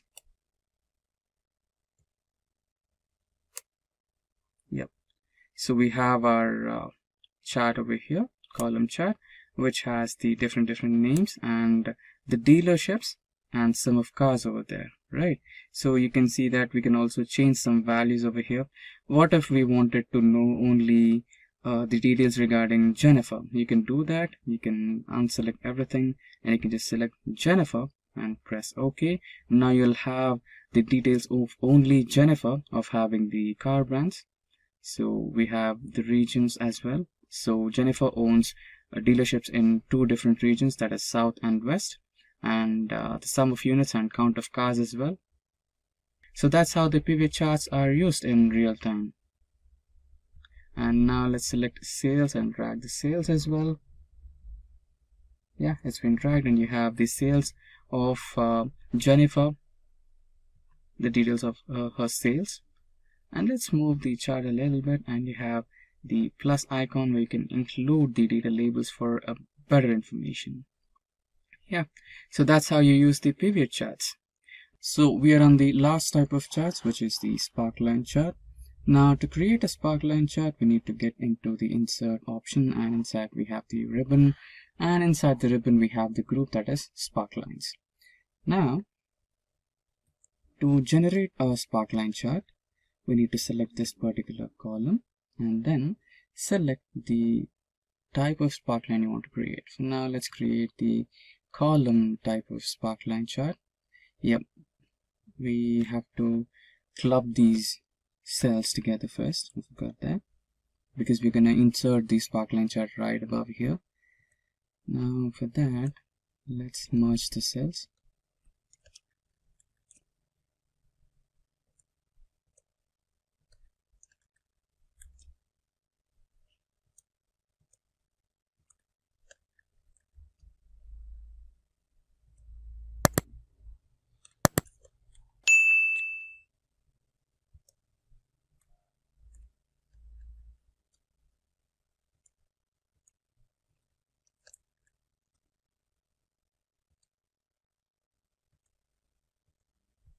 Yeah, so we wanted to create the sparkline chart of column type, and now it's asking for the location where we want to create the sparkline chart. So this is the location. Now let's select OK, and there you go, we have the sparkline chart right over here. Now you can see that we have a negative point here, so if you want, you can change that from negative to positive, and it will automatically update that. And if you want to add the axis to this particular chart, you can select the option sparkline, and there you go, you have certain options like high point, low point, and if you wanted to add some margins, then you can also do that. Add data type axis, and there you go, you have the axis.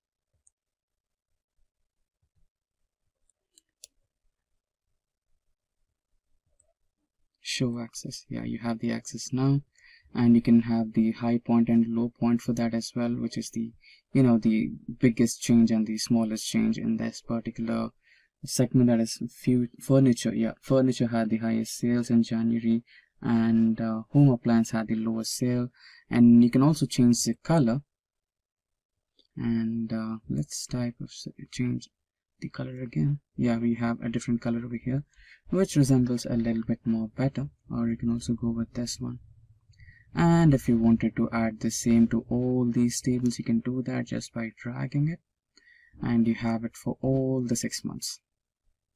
Now if you wanted to add some new data in this row, or you wanted to add a new complete row, then you can do that as well, and change that and bring that change implemented in these charts as well. Now let us try to add a new row here which includes the miscellaneous. We have that data right over here. Let's select that, copy and let's paste it over here. So there you go. We have the extra row here. So yeah, now we have added the miscellaneous row, and right now we have the sparkline chart for only 4 columns or 4 rows, that is furniture, technology, home appliances and office needs, and miscellaneous is missing. Now to add that as well, let's select sparkline, and inside sparkline just select edit group location and data, and now let's select the entire data and now select OK. There's something wrong again. Sparkline, edit data, select range, this should be helping. Yeah, there you go. We have all the 5 rows now, including furniture, technology, home appliances, office needs and miscellaneous. Now for this particular example, we are going to use the employees data. Now let's quickly get back to the practical mode and enter into Excel. Now you can see that we are on Excel sheet right now. So let me expand my screen a little bit so that the data is a little more visible. Yeah.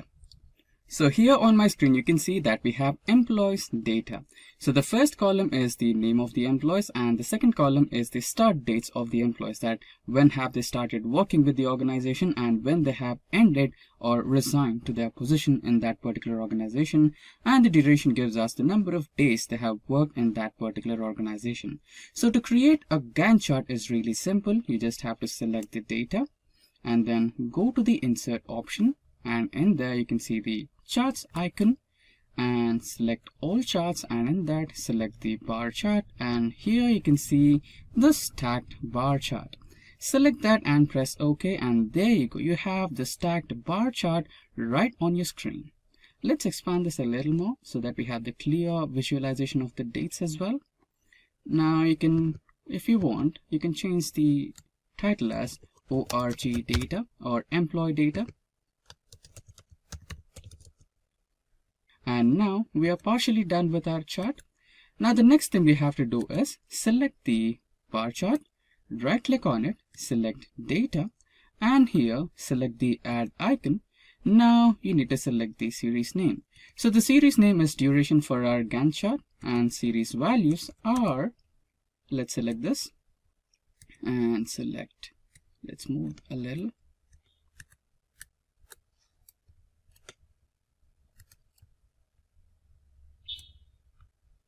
Yeah, so these are the data series. Let's select OK, and you can see the Gantt chart on my screen right here. Select OK and it's done. And still now it's not complete yet. So to finish it, you need to select the blue colored bars here and right click on them and select Format Data Series. Go to the fill icon and select No Fill. And it's done for now, and you can see that there is a difference in this particular arrangement. We had Joe at the first place and Susan at the last place, but here you can see Joe is in the last place and Susan is in the first place. So we need to make some arrangements here. For that, right click, select Format, Access, and then here you can see Categorize in reverse order. And there you go, you have your Gantt chart right on your screen. Right on my screen, you can see a circular progress tracker. So it is tracking the percentage of the first student, that is Stacy. Now, let's try to change the marks of Stacy from engineering subject from 55 to 75 and engineering subject 4 from 68 to 84. Then you can see the percentage is getting changed, and also the same is getting implemented on the progress tracker. Interesting, right? Would you like to create a similar circular progress tracker? Yes, that can be done. That's exactly what we're discussing today. So let's get started with our 1-point agenda, that is circular progress tracker in Excel. Now let's get back to the practical mode.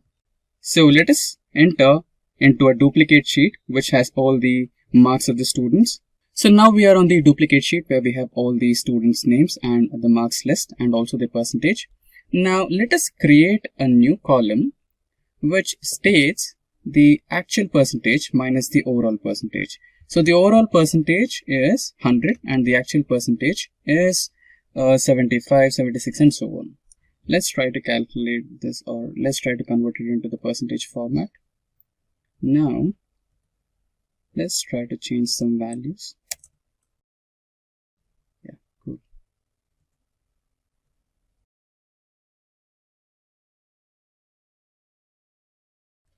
Now let's try to change this. Yeah, we were supposed to add the percentage symbol, which we forgot. Now it's implemented there. Now let's drag it again. So there you go. We have the remaining percentage as well. So we have the actual percentage and the remaining percentage. So we need both of them to apply the donut chart. So we have selected both the percentages, and now we'll enter into insert menu. Then you can see pie chart icon over here. Click that and you have a donut chart over here. Select that and you have the donut chart. So now let's remove the symbols which we don't need. So we have removed the details of 1 and 2 there, and let's change this to circular progress tracker. So we have removed the legends and we have renamed the chart name as circular progress tracker. And now let's try to insert the percentage icon or the text chart. So you have the text chart or text box option over here. Select that, drag and drop it here. Yeah, we have the text box here. Select that, go to the formula bar, select equals to, and now select the address cell. There you go, you have it. Now we have the percentage in the text box. Now you can make your edits. I'll bring it to center, alignment to center, text color to blue as we have it on the outer circle, and you can change the font. You can make it bold, increase the font size. There you go. So we have the progress tracker. Okay, let's try to group the text box with the chart so that we can move them all together.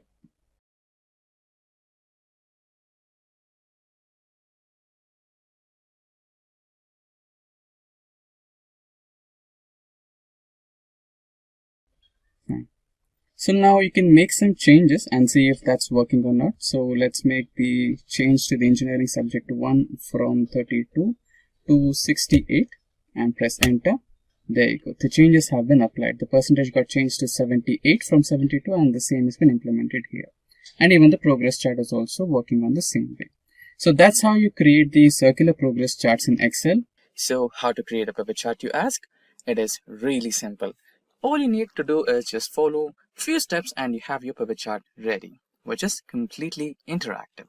Now all you have to do is select any cell in the dataset you have and rush into the insert toolbar. Then in the group of charts, you have an option called pivot chart. Select on it. Now you'll be asked to select the data range, and you can see Excel has automatically selected all the range that you want to include in your pivot chart. Then you have another option which is asking you to either create the pivot chart in the current worksheet or a new worksheet. For now, let's select a new worksheet. And there you go. Voila. The pivot chart is completely ready. You might ask me, this is completely empty. Yes, the default pivot chart, what you get from Excel, will be completely empty, but you can add the legends and all the data that you want to add onto your pivot chart just by dragging and dropping the data from the right hand side of your Excel sheet, that is from the pivot chart fields. So you can see we have various options: region, category, state, subcategory, sales, quantity, etc. Now I'll add region. I'll add region to access, and comparatively we will see the sales that are happening in those particular regions by dragging sales into values. Now you have all the data in the form of pivot chart, which is completely interactive, which represents the sales happening in those regions. Now you can also select a particular region, right? By default all the regions are selected, but if you want to select only central, then you can do that by deselecting everything and select only central and select OK, and there you go. You have all the data related to the sales happening in the central region. Now if you want to kind of see all the categories of sales happening in all the regions, you can drag the category into values again. And in the region part, okay, I think we have to add category into legends. Yes. Now select regions, that is all regions, and select OK. And you can see the category wise sales in all the regions at one single go. And I hope you did not observe it clearly. The Excel also gives you the completely prepared pivot table as well, right? Which is also interactive. You can also get to choose the data from here as well and select OK, and you'll see that being reflected on the pivot chart. So here you can see both pivot table and pivot charts are completely interactive. On my screen, you can see a small dataset. The dataset is about students and their marks in the 6 semesters. Right. Now we should be creating a new heat map to describe their rankings. Now, to create a heat map, the procedure is really simple. Just Control A, select the entire data, go to the Home tab, and there you can see the Styles group. And in the Styles group, click on the conditional formatting. Now, out of all the options, go to the color scales. And when you open the color scales, you can see some types of maps. Select the green, yellow, red scale map, which should show green for highest, yellow for mediate, and red for low, right? This is how you create a heat map. Just select the first option, and there you go. The heat map has been successfully generated. The green colored cells indicate the highest marks, orange and yellow color indicate the intermediate marks or the average marks, and the red color indicates the lowest marks. That's how you create heat maps in Excel. Welcome to this video tutorial on dashboards in Excel. In this video, we'll be creating 2 dashboards using a sample sales dataset. So if you want to get the data and the dashboard file that we'll be creating in this demo, then please put your email IDs in the comment section of the video. Our team will share the files via email. Now, let's begin by understanding what is a dashboard in Excel. A dashboard is a visual interface that provides an overview of key measures relevant to a particular objective with the help of charts and graphs. Dashboard reports allow managers to get a high-level overview of the business and help them make quick decisions. There are different types of dashboards such as strategic dashboards, analytical dashboards, and operational dashboards. An advantage of dashboards is the quick detection of outliers and correlations. With comprehensive data visualization, it is time-saving as compared to running multiple reports. With this understanding, let's jump into our demo. For creating our dashboards, we'll be using a sample sales dataset. Let me show you the dataset first. So here is the sales dataset that we'll be using for our demo. So this dataset was actually generated using a simulator and is completely random. It was not validated, though we have applied certain transformations to the data using Power Query features. So this data, as you can see, has 1000 rows. So using the simulator, we had generated 1000 rows of data. Similarly, if I go on top, you can see this dataset has 17 columns. Now let me give you a brief about each of the columns. So first we have the region column. So we have Middle East and North Africa, there's North America, Asia, Sub-Saharan Africa, and others. Similarly, we have the country names from which the item was ordered. The third column is the item type. So we have different items: cosmetics, vegetables, there's baby food, cereal, fruits, etc. Then we have the representative's name, or you can say this as the customer name who ordered the product. Then we have a sales channel column. So there are basically 2 channels, whether the item was sold offline or online. Next we have the order priority column. Now here C stands for critical. Then we have H, which is for high priority orders. Then we have M for medium priority orders, and finally we have L, which is for low priority orders. You can see the order date column. Then we have the order ID, the ship date. Next we have units sold, which is basically the total number of units sold for each item. Then we have the unit price column. This is the price at which each product was sold. Then we have the unit cost column, which is basically the production cost for each of the items. Next we have the total revenue. The total revenue is actually the product of units sold and unit price. Then we have the total cost column. Now the total cost column is actually the product of units sold and the unit cost. Similarly, we have the total profit column. So total profit is the difference between total revenue and the total cost. And finally, we have created two more columns, that is order year and then we have order month. Now these two columns were actually generated using the Power Query features. So we used the order date column, which is this column, and extracted order year and order month. So first, we are going to create a revenue dashboard where we'll focus on generating reports for revenue by order year, revenue by year and region, revenue by order priority, and much more. We'll create separate pivot tables and pivot charts and format them to make them look more interesting and presentable. We'll add slices and timeline to our dashboards in order to filter it based on specific fields. Now let's create our first report to see the total revenue generated each year. So we need to create a pivot table for this. I'll click on a cell in my dataset and then I'll go to the Insert tab. Here we have the option to select the pivot table. I click on this.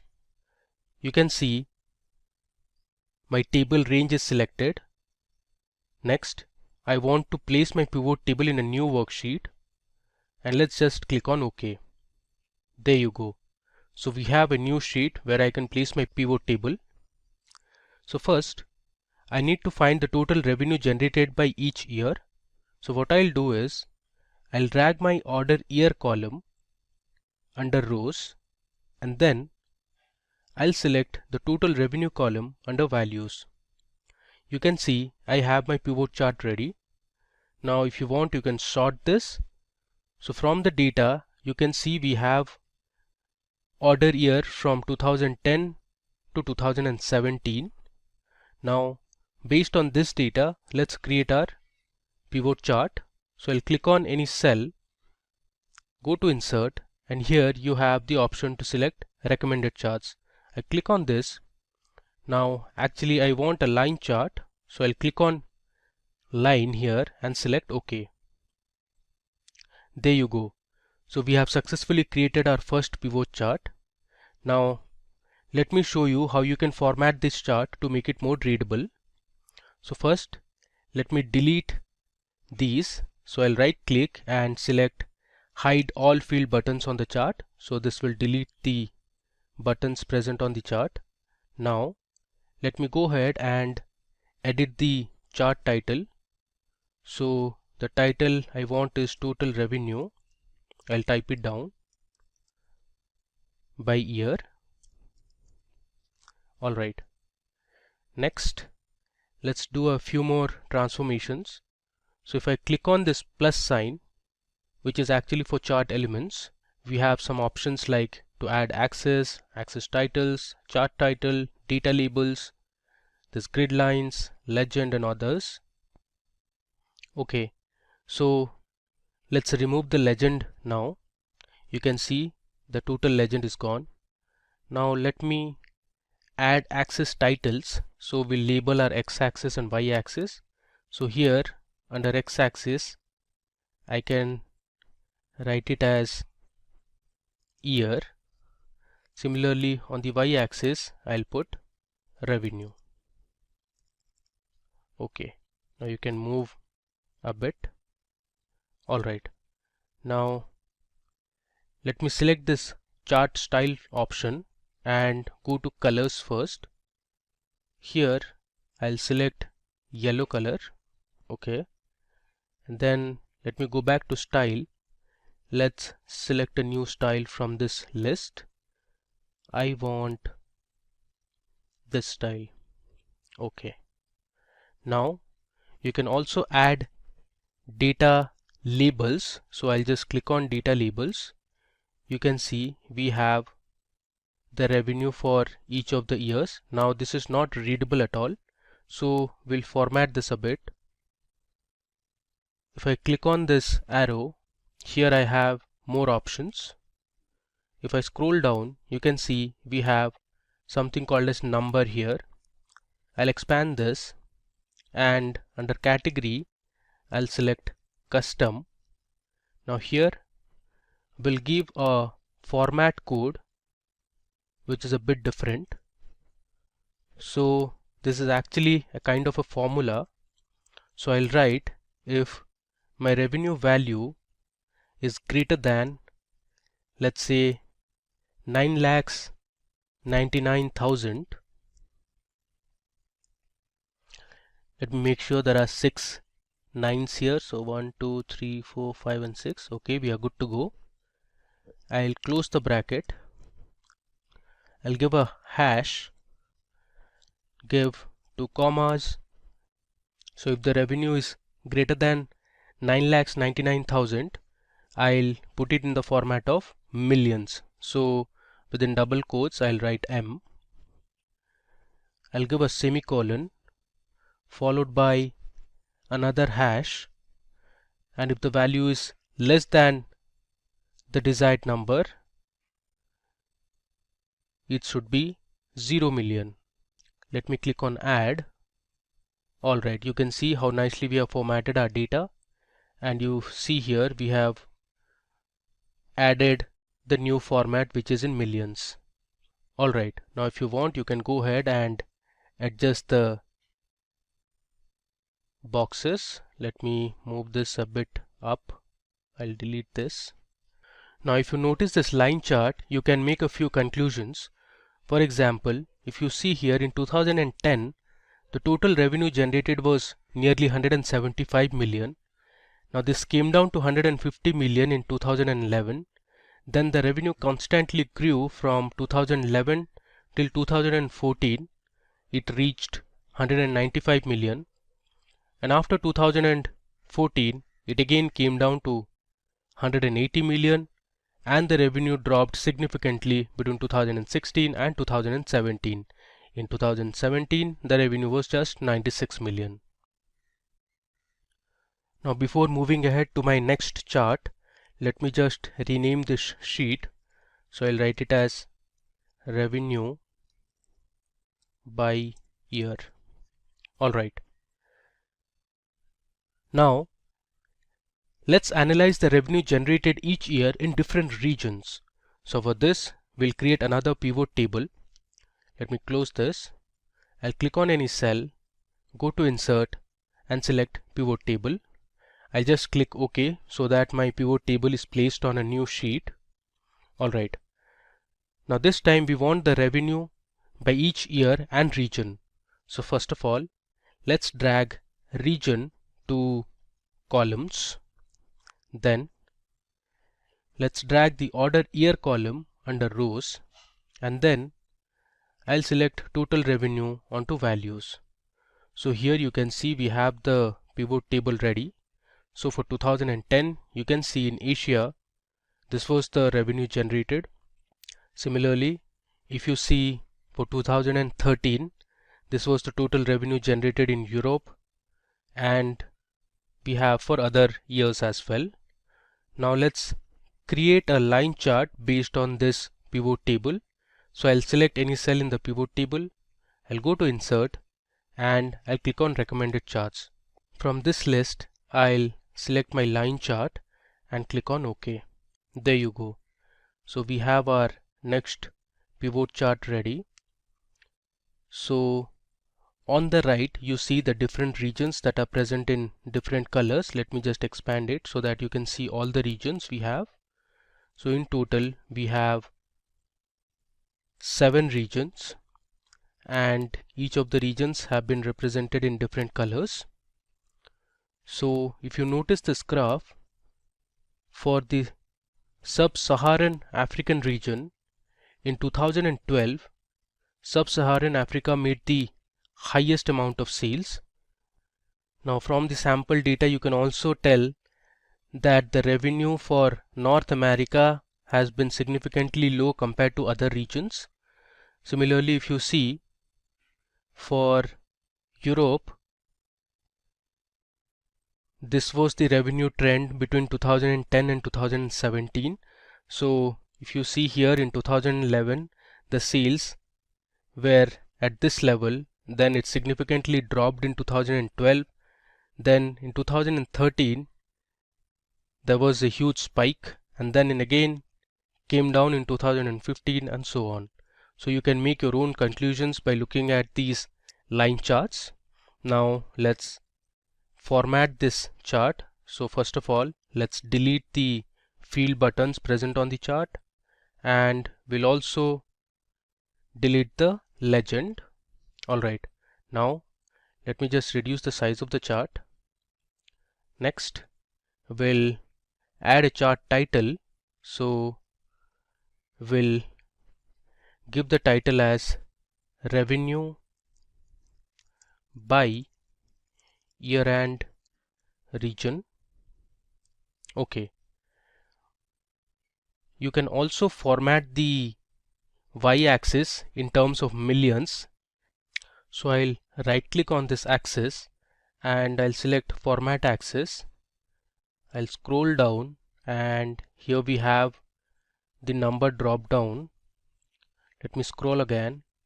Under category, I'll select custom and we'll use this format that we created for our previous chart. There you go. You can see our axis labels have been changed in terms of millions now. So let's close this and let me save it. Now you can reduce the font size or increase the font size. Let me just show you. Suppose you want to increase the font size of the chart title, so you just select it and from here you can either reduce or you can increase. You can see now it's 12. If you want, you can make it 16. Similarly, you can also edit the axis labels also. By selecting the chart title, you can also move it to left or right, or you can place it in the center as well. For the time being, let me just keep it to the left. Alright. Now we'll see the revenue and total cost by each region and we'll create a combo chart for this. So let me show you how to do it. I'll go to my data sheet. I have my cell selected. I'll go to insert and click on pivot table. Let me just click on OK. Alright. So for this, I'll select my region onto rows and then I'll have two columns under values. The first one is going to be total revenue and the next column will be the total cost column. Alright. So here we have the pivot table ready. Now based on this pivot table, let's create our pivot chart. So I'll go to recommended charts and if you see below at the bottom we have combo chart. So this is the preview of the combo chart. Alright. Now let me just click on OK. There you go. So we have a nice combo chart ready here. Now the way to look at it is the bars represent the total revenue, which is this column. Now the line represents the total cost. So let me go ahead and edit this chart a bit. So first of all, let's delete the field buttons. Alright. And let's also remove the legend from here. Next, we'll add data labels. So I'll click on data labels here. Okay. So these are the data labels for the bars or the revenue column. Now let's format the data labels in terms of millions. So I'll click on this arrow, go to more options. If I scroll down, I have number. From here I'll select custom and I'll choose my type, that is in millions. Alright, so you can see we have formatted our data. Next thing, we'll add a chart title. So here I'll write as revenue by region. It's actually revenue and total cost by region. Before moving ahead, let me rename the sheets as well. I'll write revenue and total cost. Similarly, sheet 3 also I'm going to rename it as revenue by year and region. So this makes your sheet more readable. Alright, now moving ahead. Next, we are interested to get the revenue generated by order priority, and for this we are going to create a pie chart. So let's go to the data sheet and create our pivot table first. I click on OK. Now I'll select order priority under rows, and under values I'll select total revenue. So this is a very simple pivot table. So you have your order priority. So C is for critical, H is for high, L is for low, and M is for medium.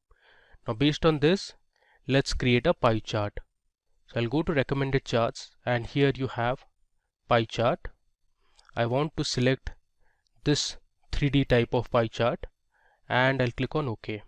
Alright, so we have our pie chart ready. Let me just resize it, and from here I'll remove the field buttons, and I also don't need the legend, so I'll delete this as well. Alright, now let's give a chart title. So this is going to be revenue by order priority. Now let's add our data labels. I'll check this option. Okay, now let's again format this in terms of millions. So here I'll click on the last option, I'll go to numbers. Under category I'll select custom, and my type is going to be in terms of millions. There you go. Let me close this. I'll just move this to the center.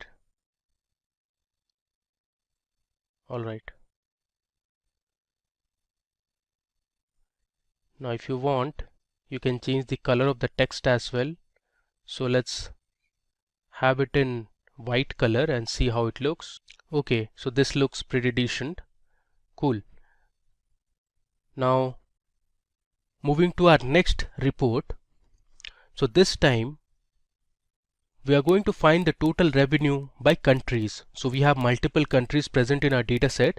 We want to visualize the revenue generated in each country. So for this we are going to create a horizontal bar chart. So let me show you how to do it. But before moving ahead, let me just rename this sheet. So I'll write revenue by, I'll just put OP, which stands for order priority. Alright, now let's create our horizontal bar chart. I'll go to insert, click on pivot table and select OK. So I want my revenue based on different countries, so I'll select country and put it under rows, and then I'll choose total revenue and place it under values. So here you have the different country names. We have Afghanistan, there's Albania. Let me scroll down. You have Bangladesh. There are a number of countries. You have Czech Republic, there's Estonia, France, Gabon. Similarly, if you scroll down, we have India, there's Jamaica, Italy, and all the way to the bottom if we go, we have New Zealand, there's Netherlands, Philippines, Portugal. We also have Singapore, lots and lots of countries. We have the UAE, United States of America, Zimbabwe, and others. Alright, let me go up. So based on this pivot table, let's create our pivot chart.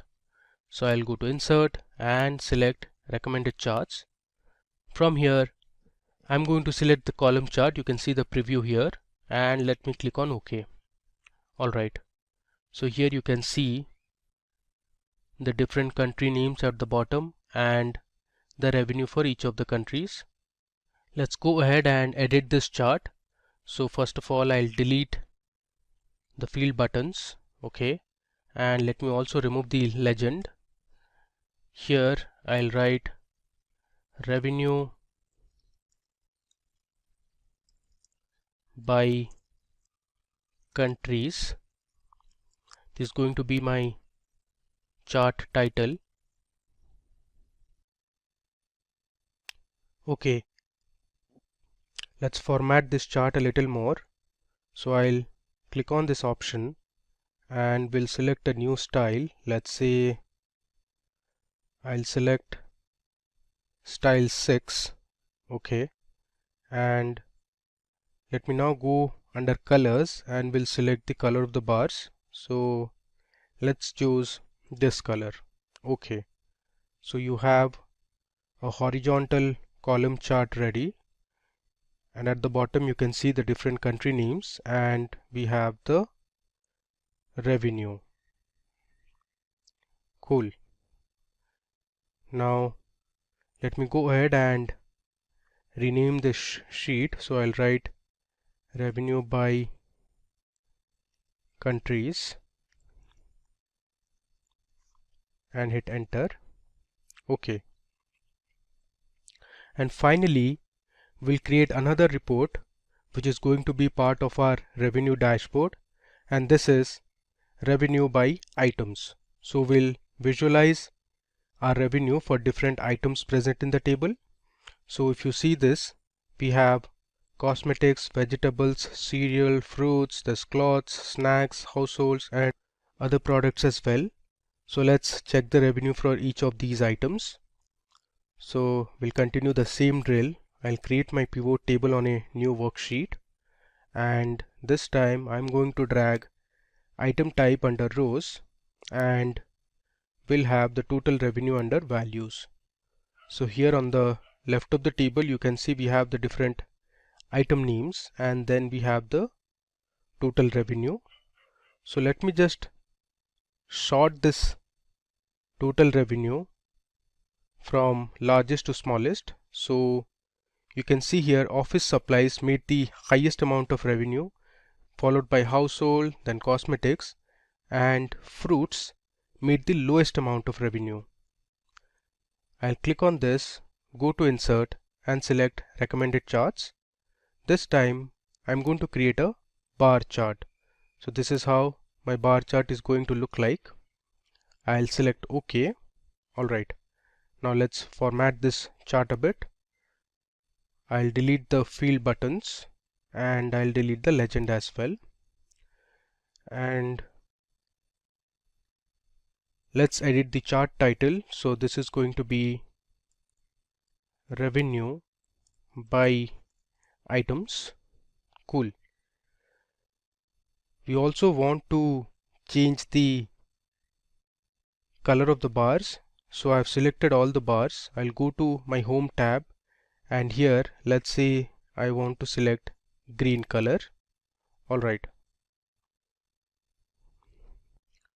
I've edited my chart a bit. Now let's make it 14 and I'll remove the bold.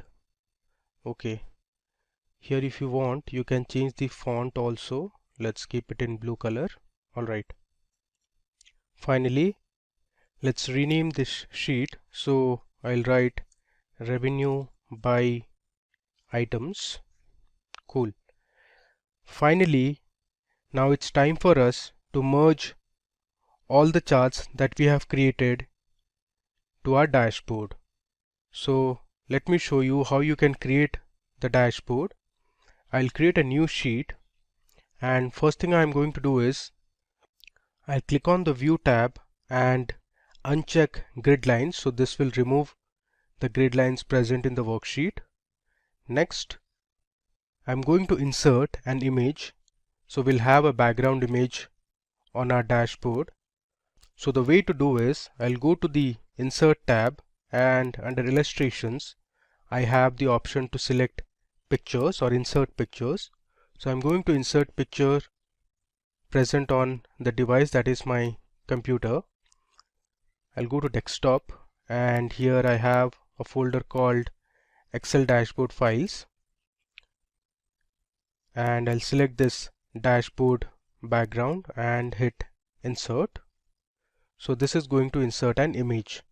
Now let me just drag this image so it covers a fair enough portion. So I'll hit shift and I'll drag it.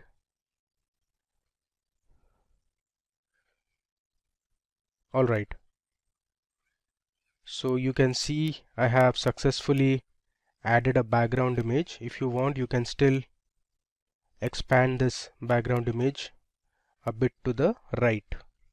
Cool. Now the next thing is going to be the title of the dashboard. So I'll click on insert, and here I have the option to select a text box. So I'll click on a text box, and I'm going to place a text box in the middle, and I'm going to name this text box as Excel Revenue Dashboard.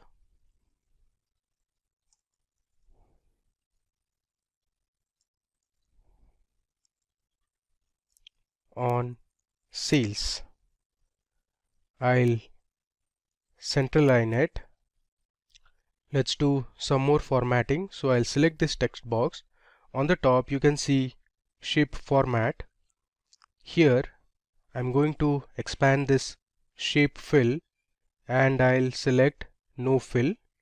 So my text box is transparent now, and I'll also remove the outline. Alright. Now let me just double click on the title of my dashboard, and I'm going to select a font. You can select whichever font you want. Let me stick to Britannica Bold, and I'll increase the size to, let's say, 30. Alright, I'll just drag the text box. I'll make the text as white instead of black. Alright, so we have our title of the dashboard ready. Now if you want, you can also insert some icons to this dashboard. So I'll go to insert, and I'll click on illustrations again and select pictures. I'm going to add these two pictures, which is of a store and a cart, to make it look visually appealing. So I'll place the icons here, and similarly let me just copy it, and I'll place the cart and the store to the right as well. Alright, next the idea is to bring in all the charts that we have created and place it on the dashboard. So let me copy each of the charts and place it on the dashboard. So I'll hit Ctrl V to paste it, and we'll resize this as well. Alright. Similarly, let me bring in all the other charts as well. Alright, so now you can see I have added all my charts and graphs to this dashboard. So you can see here we have our line charts, our column charts, the combo charts, the pie chart, and others. Now let me go ahead and format these charts a little more. So you can see this looks a bit cluttered. So let's adjust the labels. Let me bring this down. Similarly, I'll bring 190 million a little below. Alright, this looks fine now. One more thing we are going to do is we'll remove the white background from each of the charts and make it transparent. So let me show you how to do it. So I'll select this chart, then I'll right click and go to Format Chart area. Here on the right you see we have an option called No Fill. So if I select No Fill, you can see the white background is gone now. Similarly, let me also remove the grid lines. So I'll select the grid lines and hit delete. So you have also removed the grid lines from here. Now let's also remove the white outline that we have. So I'll select this chart, go to Format, and here I'll go to Shape Outline and I'll select No Outline. You see this? So we have our total revenue by year, which is a line chart, and this is completely transparent now. Now what I'm going to do is I'll place this chart over a box. So I'll go to Insert and in insert we have the option to create a shape. So I'll click on illustrations, and here I'll choose a shape, and let me select a rectangle. So I'll just create a rectangle here. Alright, and now what I'll do is I'll select this and bring this to front. I'll right click and choose bring to front, and I'll place this shape below it. Alright, now the next thing is to edit the shape. So first I'll change the color of this box. So let me select this blue color, and let me increase the transparency. So I'll right click and go to format shape. Here I'll increase the transparency. Let's keep it to 25%, or let's say 20%. Alright, next thing, we'll just convert all the font to white color, including the axis labels, the chart title. We'll also convert all the axis labels to white color so it looks better. Now we'll just adjust our chart over here. Next thing, let's just remove the outline. So I'll go to shape outline and I'll select no outline. You see, we have now formatted our chart. Let's just pull this a little up. Alright, now we'll add this blue background to all the other charts. So we'll first add the background, make it transparent, and then we'll convert the font text to white color to make it more readable and visible. So for the time being, I'll just pause the video and come back again. Alright, so now you can see on your screens we have nicely formatted our dashboard. So I've added a few logos for each of the charts. You can see the logos here. So for revenue by countries, we have a globe. Then if you see here, this is kind of a map or a location. Similarly, we have all formatted the color of the bars. Then we have also formatted the labels in terms of millions. If you look on the y-axis, even the revenue for year and region are all formatted in terms of millions.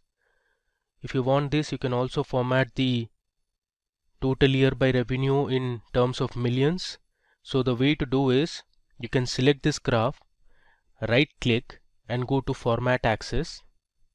Here if I scroll down, you have numbers, and under category I'll select custom.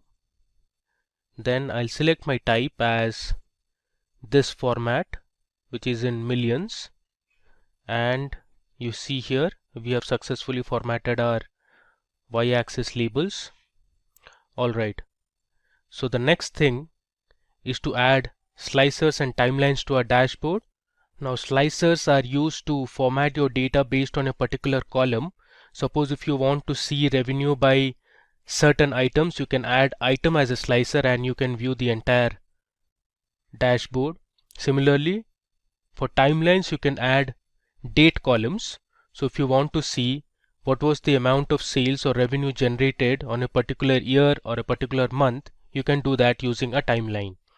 So I'll select one of the charts, and then either you can go to the insert tab, and here you can see under filters we have slices and timeline, or if you go to the pivot chart analyze tab, here also you have insert slicer and timeline option. So I'll select insert slicer here first. Now it's giving me the list of fields present in the dataset. So I'll select country, region, and let's say we want to know by item type and sales channel.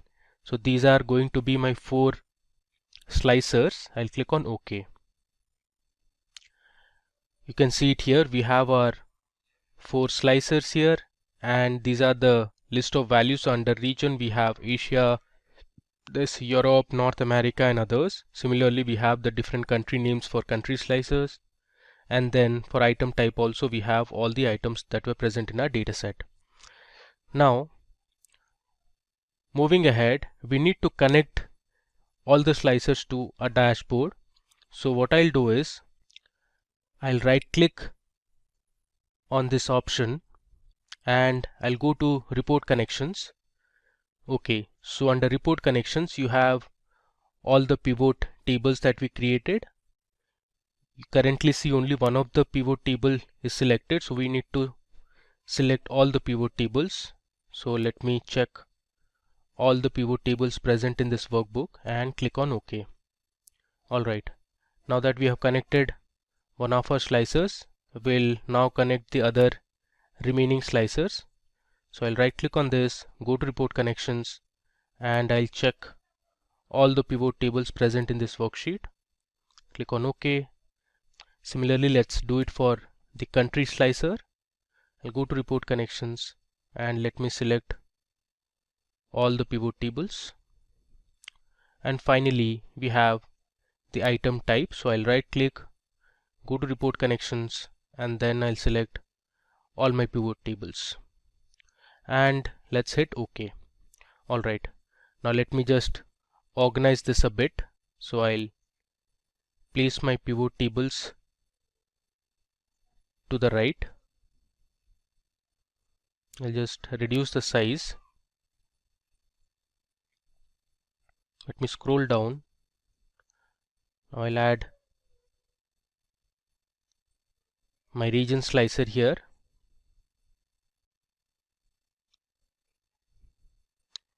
Similarly, I'll add my final slicer, that is sales channel.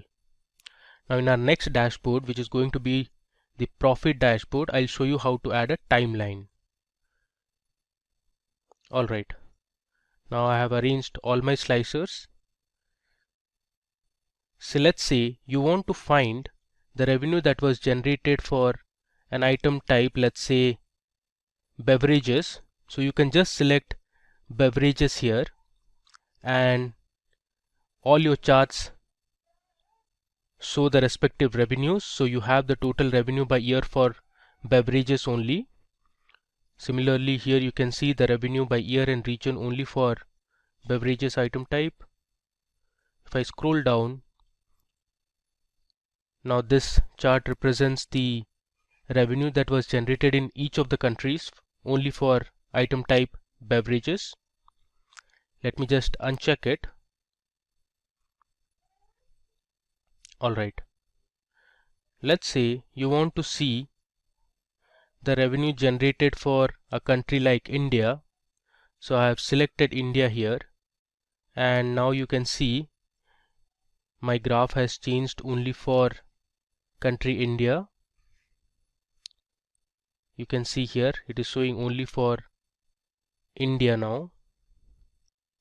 Now similarly, you can also filter your revenues based on the different regions. Let's say you want to know the revenue generated based on sales channel. So we have two sales channel, that is offline and online. Suppose you want to know the revenue generated offline. So I'll just select offline. You can see the values have changed. So these were the revenues generated for each of the items only for offline. If you see here, now these were all the offline sales for the different regions.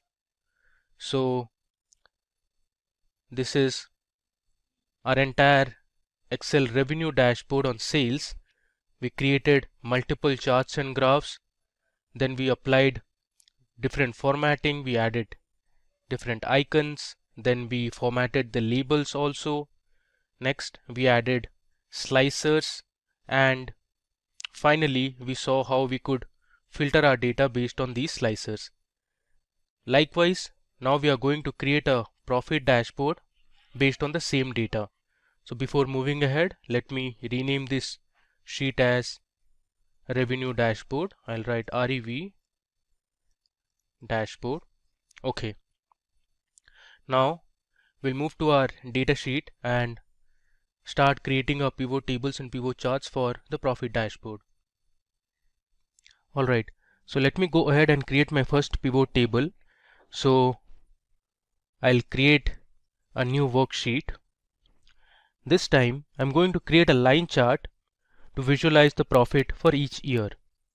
So I'll drag my total profit column to values and my order year to rows. So here you can see we have our pivot table ready. Now you can sort this data to get an idea as to which year had the highest profit and which year had the lowest profit. So from this pivot table you can see, since I've sorted this data in descending order, so 2014 had the maximum amount of profit and 2017 had the least amount of profit. I'll just do Control Z to undo it. Alright, now based on this pivot table, let me go ahead and create my pivot chart. So I'll go to recommended charts and click on a line chart. So this is the preview of the chart. I'll click on OK. Let me close this. Similarly, we are going to edit this chart now. So first I'll hide all the field buttons present on the chart, and I'll rename the chart title as Total Profit by Year. Next, I'm going to remove the legend, so I'll delete this. Let's do some more formatting. So I'll go to Style, and this time I'm going to select my style type. Okay, and if you want, you can choose the colors as well. For the time being, let's have this yellow color. Next, let me add the data labels. So again, if you see here, this is not formatted properly. So let's go ahead and format the data labels. So I'll click on number and I'll select custom here, and the type I'm going to select is in millions, and I'll click on close. So here you can see we have our line chart ready, which shows total profit by year. Let's rename this sheet as Profit by Year. Alright, now let's move back to our data sheet again. Next, we are going to show the total profit by countries. For this, I'm going to create a map. So let me first create my pivot table. So I'll go to Insert and I'll click on Pivot Table. Let me click on OK. Since I want the country names, so I'll select country under rows, and then I have my total profit under values. The next thing I'm going to do is I'll just rename the row labels as countries, and then I'm going to delete the grand total, which you can see at the bottom. So here we have the grand total.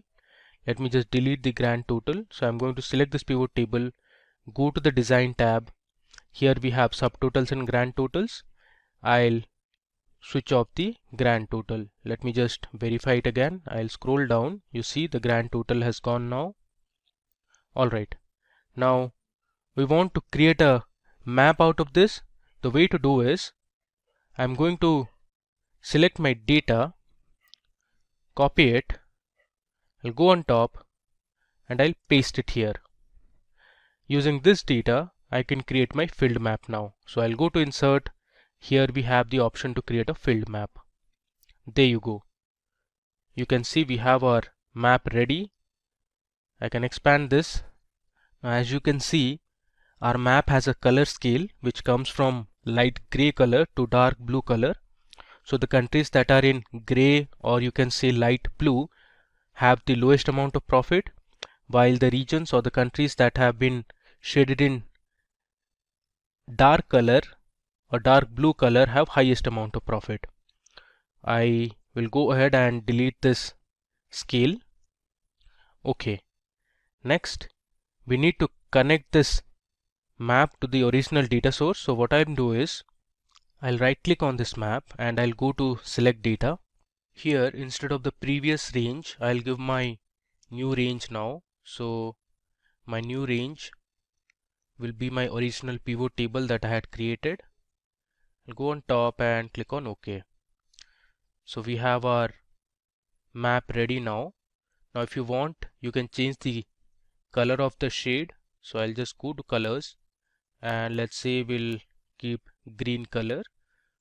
So the countries that are shaded in dark green have the highest amount of profit, while those which are highlighted in light green color are the countries that made least amount of profit. Okay, now moving on. Next, we want to create a pivot table that will show us the profit by year and sales channel. So for this we are going to create another line chart. So I'll go to insert and click on pivot table. So I'll select new worksheet. Here, since I want to know the profit by year, first of all I'll drag my order year column to rows, and then I'll choose my total profit column under values. Next, I'm going to select my sales channel under columns. There you go. So we have our pivot table here. Based on this pivot table, let me create my pivot chart. So I'll go to recommended charts and I'm going to create a line chart. I close this. You see here, based on this chart, you can tell the profit generated with online sales were actually lower than that of offline. So here the blue line represents offline profit and the orange line represents online profit. If you mark clearly, in year 2012 the online profit was actually higher than the offline profit. So let me go ahead and edit this chart a bit. So we'll delete the field buttons. I'll also delete the legend for now. Let me go ahead and add a chart title. So I'll write profit by year and sales channel. Okay, so this is my second report. Before moving ahead, let me just rename this sheet. So I'll write profit by countries. Similarly, let me rename this sheet as profit by year and let's say SC for sales channel. Okay, moving ahead, now I want to create a pie chart based on a pivot table that will show the profit by sales channel only. So this is going to be a simple pie chart. So I'll first go to insert, click on pivot table and click on OK. So I'll drag my sales channel under rows and then we'll have the total profit column under values. So this is my simple pivot table. Now let's create our pivot chart, which is going to be a pie chart. Let me explore the other types of pie charts we have. Okay, so I'm going to select a donut chart here. I click on OK. Let's edit this chart. I'll remove the field buttons. Let me now remove the legend as well. I'll just resize it, and this is going to be profit by sales channel. Okay, let's also add data labels, and here again I'm going to format this label.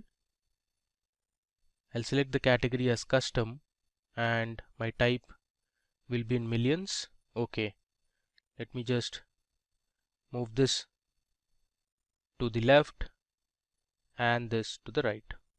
Okay, let's also delete the lines. Cool. Now let me just rename this sheet.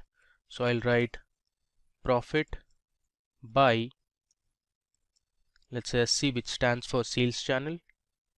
Cool. Finally, I'm going to create a report that will show the revenue and profit by items. So I'll go ahead and create my pivot table first. This time I'll choose my total profit under values, and we'll also have the revenue column. So I'll put my revenue at the top. Then I'm going to select item type under rows. So here is my pivot table. Based on this pivot table, let me now create a combo chart. So you can see the preview of the chart. The blue bars represent the total revenue and the orange line represents the total profit. I'll click on OK. Let me close this. First, let's remove the field buttons. Let's also remove the legend here. Then we'll add a chart title. I'll name it as revenue and profit by items. Okay. If you want, you can also go ahead and change the color of the bars. So let me just select one of these colors. Okay. Alright. So we have our 5 reports ready that we are going to use for our profit dashboard. Next, let's create a new sheet and we'll get started with building our dashboard. So I'll click on a new sheet. Let me just rename this as profit dashboard. Alright. We'll continue with the previous drill. So first of all, let's go to the view tab and remove the grid lines. Now we'll insert a background image like we did for our revenue dashboard. So I'll go to insert. Under illustrations, I'll click on pictures and select this device. I'm going to have the same background. I'll click on insert. Alright, so you can see we have a picture of a company, or you can say an organization. Let's just drag this a bit to the right. We'll adjust the size also. Alright. Now let's copy the title of my profit dashboard.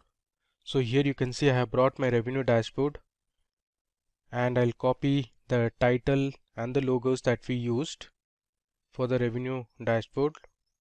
I'll paste it on my new dashboard. Let's just align it in the center. Alright. The next step, let me now go ahead and edit the title. So this is actually going to be Excel profit dashboard instead of revenue.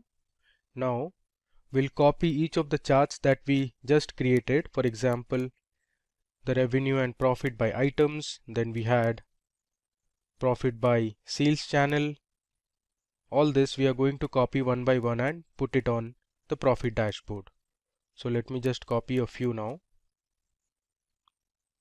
I'll paste it here, and later on we can make the adjustment. I'll copy this as well. Similarly, I'll bring the other 3 charts onto my sales dashboard. Okay, so here on my profit dashboard I have added all the charts and have aligned and reshaped it so that it looks good. I have also made some formatting. For example, I have reduced the size of the chart title. Now let me go ahead and show you a few more formatting that we also did for the revenue dashboard. First, let's remove the white background from all the charts. So I'll select the first chart, I'll right click and I'll click on format chart area. Here under fill, I'll select no fill. Next, I'm going to remove the grid lines, so I'll just delete it. Let me close this. Now we also have a outline, so I'll go to design, actually format, and I'll remove the outline. Next, I'm going to add a blue box at the back like how we did for the revenue dashboard. So let me select a blue box from here and I'm going to paste it here. Okay, now let me just select the chart and I'll bring this to front and I'll move this to the back. Next, I'm going to change the font color all to white so that it's clearly visible and it's more readable. I'll do it for the x-axis as well. Okay, so here I have my first chart ready. The same I'm going to do for the rest of the charts. Okay, so now you can see here I have formatted all my charts. I've also added a blue background. You see here I have also formatted the Y labels in terms of millions, which is actually the profit. Similarly, here I have added the data labels. This is for revenue. Some of the charts also have the data legends. So here you can see the blue color represents offline and the red represents online. Similarly, here you have the legends. I've also formatted the map as well. Okay, now the next thing is to make this dashboard more interactive. So we'll add our slicers as well as timeline. First, let me show you how to add a timeline. So I'll select one of the charts and I'll go to insert. Under insert, I have the option to create a timeline. So I'll just click on timelines. So timeline is actually based on date columns. So since in our dataset we only have two date columns, one is order date and one is ship date. So Excel has only shown us two columns. So I'm going to create my timeline based on order date. So I'll select my order date column and I'll click on OK. You can see here this is called a timeline. I can expand this. Now this timeline is based on months now. And if I scroll this timeline, you can see here I have my order year 2010 and I have all the 12 months. Similarly, we have for 2011, then we have for 2012, all the way till 2017. Now you can filter this in terms of years, quarters, months or days. Let me just select year now. So I have years from 2010 till 2017. Let me just squeeze this and I'll place it somewhere here on the right. Now let me go ahead and create a few slicers for my profit dashboard. So I have selected one of the charts. Under insert, I'll click on slicer. You can see it gives me the list of columns from which I want to create slicers. So I'll create a region. Let me also select country. Let's say I want the representative's name or the customer's name and I'll click on OK. So here I have created three slicers. Let me first resize it and I'll place it on the right. Similarly, I'll place the country column also. Then we have the region slicer. I'll resize this and I'll bring it here. Okay. The next thing we need to do is I have to connect all the slicers and the timeline to the pivot tables for the profit dashboard. So I'm going to click on the multiple select option and go to report connections. Here I'm going to select all the pivot tables that are related to profit. So here I have selected 4 and I need one more, which is pivot table number 10. I click on OK. Similarly, let's create or connect my region filter to all the pivot tables. So I right click, go to report connections. Here I'll choose all my pivot tables which are based on profit. I'll click on OK. Let's do it for the country slicer as well.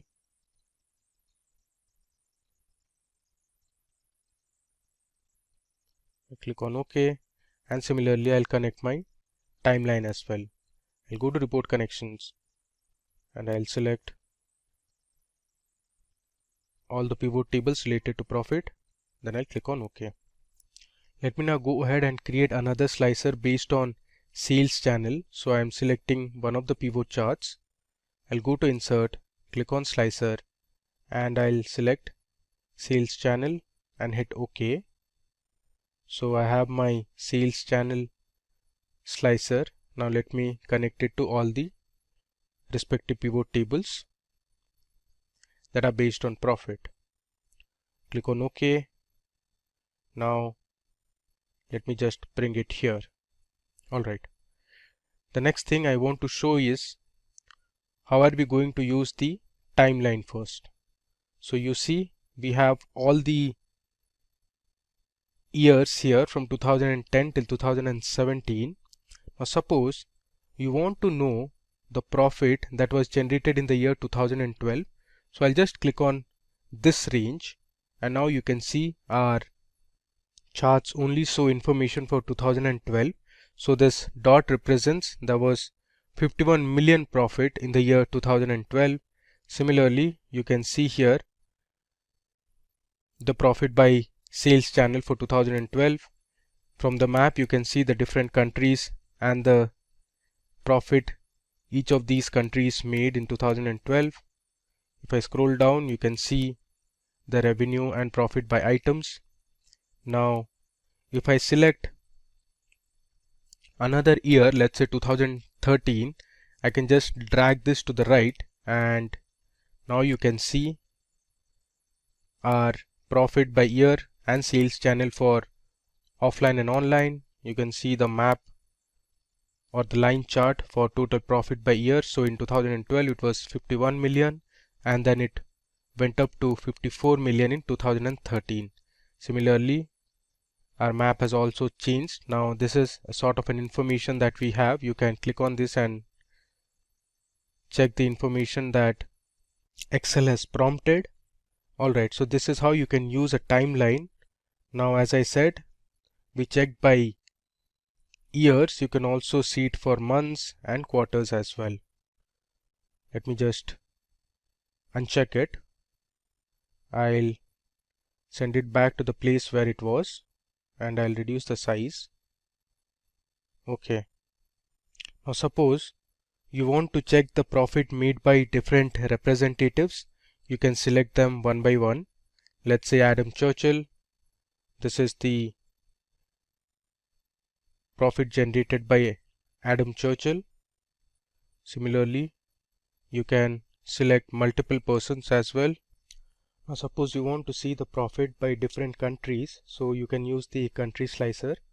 Let me just bring this to the middle, and let's expand our chart a bit. Okay, so here you have the profit by different countries chart. I'll just bring this to the front so that you can see it clearly. Okay, now here suppose you want to see the profit generated in, let's say, United Kingdom. You can select United Kingdom. So this is the map of United Kingdom, and it tells you the total profit that was generated in United Kingdom, and below you can see the revenue and profit for all the items that was sold in United Kingdom. So you had beverages, clothes, household, office supplies. So you can see clearly office supplies item made the highest amount of profit in United Kingdom. Now you can also select multiple countries. Let's say I want to know for France as well. So my map will change accordingly. So now I have United Kingdom and France selected, and the other charts present in my dashboard change accordingly. Now I have my country selected as India. You can see the map of India here, and these were the respective profit values. Now one thing to note here is this is actually not millions. That should be in K, that is thousands. So please mark this as 1000 and not in millions. Even for this is actually K and not million. Alright, so we have successfully created our second dashboard, that is on profit. Let me just resize this a bit, and we'll place it where it was earlier. Cool. So we saw how to create different pivot tables and pivot charts, and then we formatted our pivot charts based on our requirement. We saw how to edit the colors. Now let me show you one more thing. You can also change the look and feel of the dashboard by going to the page layout tab. Under page layout you have themes. So here you can select different themes. Currently we are with the office theme. Now let me just select another theme, let's say Facet. You see the colors have changed and it looks really beautiful. Similarly, let me try out another theme, let's say Organic. You see our chart has changed. Let me just delete this. Okay. So now once you change the theme, the text also change a bit. You can see the slicers are in a different font. Let me explore one more theme. Let's say this time I'm going to choose Depth, and this is more of a green type of color. You can play around and select whatever theme suits the best. Alright. Now let me just move back to my revenue dashboard and see how it looks. There you go. So since we changed our theme, even our revenue dashboard is also impacted. So this is how it looks now. You can always go ahead and play with different themes, colors, fonts and effects. Alright. So in this demo we saw how to create a revenue dashboard. So we created line charts, this combo chart, pie chart, horizontal and vertical bar charts, and then we learned how to add slicers and connect it to different pivot tables, and we filtered our data to see revenue as well as profit by items, by countries, by different regions, sales channel. We learned how to create a map and lots more. So for today, we will deal with this particular dataset, which is New York Airbnb Open Data 2024. So this happens to be the latest Airbnb dataset uploaded to Kaggle on Jan 5th, 2024. So we will download this particular dataset, and let's presume that we are going to conduct some data analysis using this particular dataset, and we find some errors or discrepancies in this particular dataset, and we'll try to clean it, right? So I have already downloaded this dataset and I've already extracted that particular zip file, and here we have it. Let's try to open it.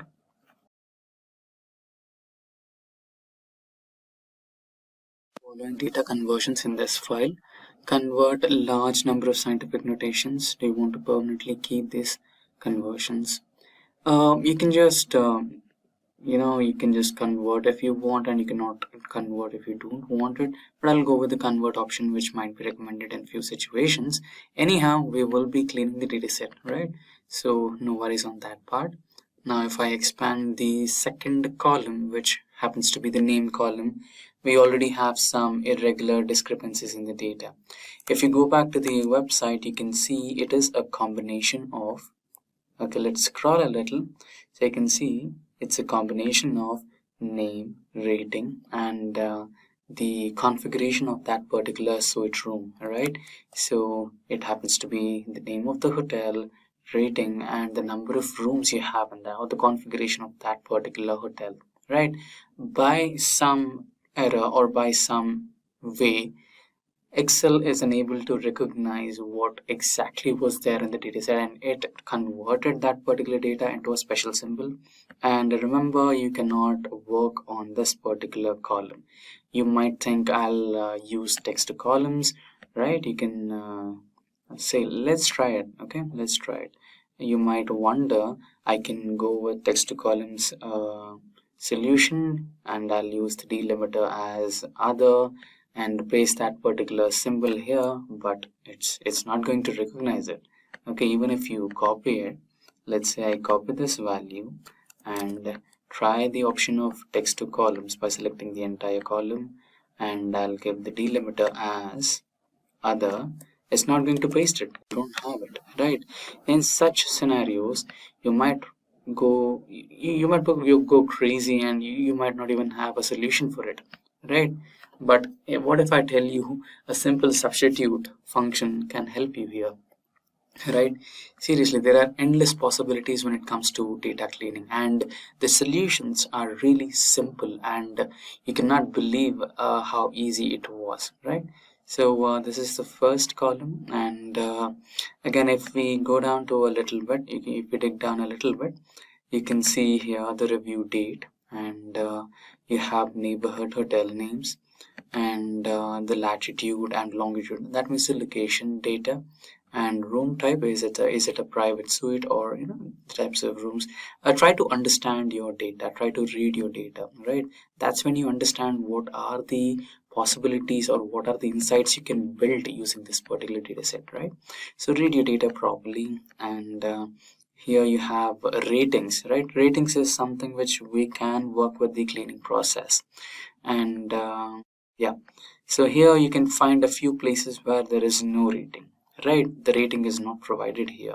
And if you come to the same row, right, if you go across the same row, and if you come to the column B, you can see we have a rental unit in New York, and all of a sudden we have 1 bedroom, 1 bed, 1 bath, right? So we don't have a combination of rating here. And if you check out the cell B30, you have the rating and the configuration, right? In such scenarios, if you try to split the cell, you might end up with having discrepancies in the data set, right? So what you can do is, wherever we have the rating as no rating, or let's say no rating is equals to 0 or a blank cell, right?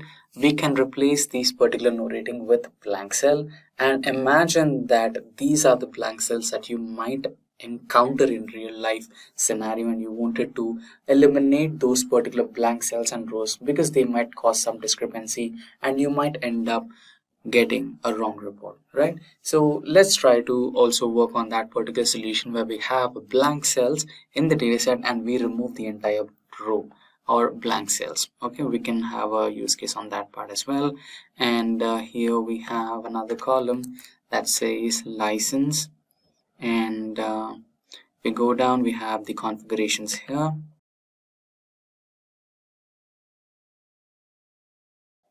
right? So that's it with the data. Okay, and here if you check out, we have a column called price, right? So it gives you the pricing details. Let's say I come from a different country, right? Let's say I come from India and I pay in terms of rupees, or I come from UK and I pay in terms of, let's say, pounds, right? And you come from United States of America and you pay in terms of English dollars, United States, right? This causes a lot of discrepancies. And for a report where you are trying to convert, or where you're trying to generate an exact report what you want, and you have some discrepancies in the data set, it might end up giving you a wrong result. But for now, it's correctly formatted in terms of whole numbers, no decimal places, no special symbols, no currency symbols, right? So it's just plain numbers. So let's say I don't want those symbols, and we have the exact number over here. And let's say in case we have some decimal values, you can also add and remove those decimal values. So you can change the in case if you're facing that issue with the currency format, you can change or remove the currency format and change the decimal values to the whole number. And yeah, so let's get started. So that was the brief overview of the data set, and let's get started with working or data cleaning, right? Coming with the first one, which happens to be the name column, column B. We have a new column.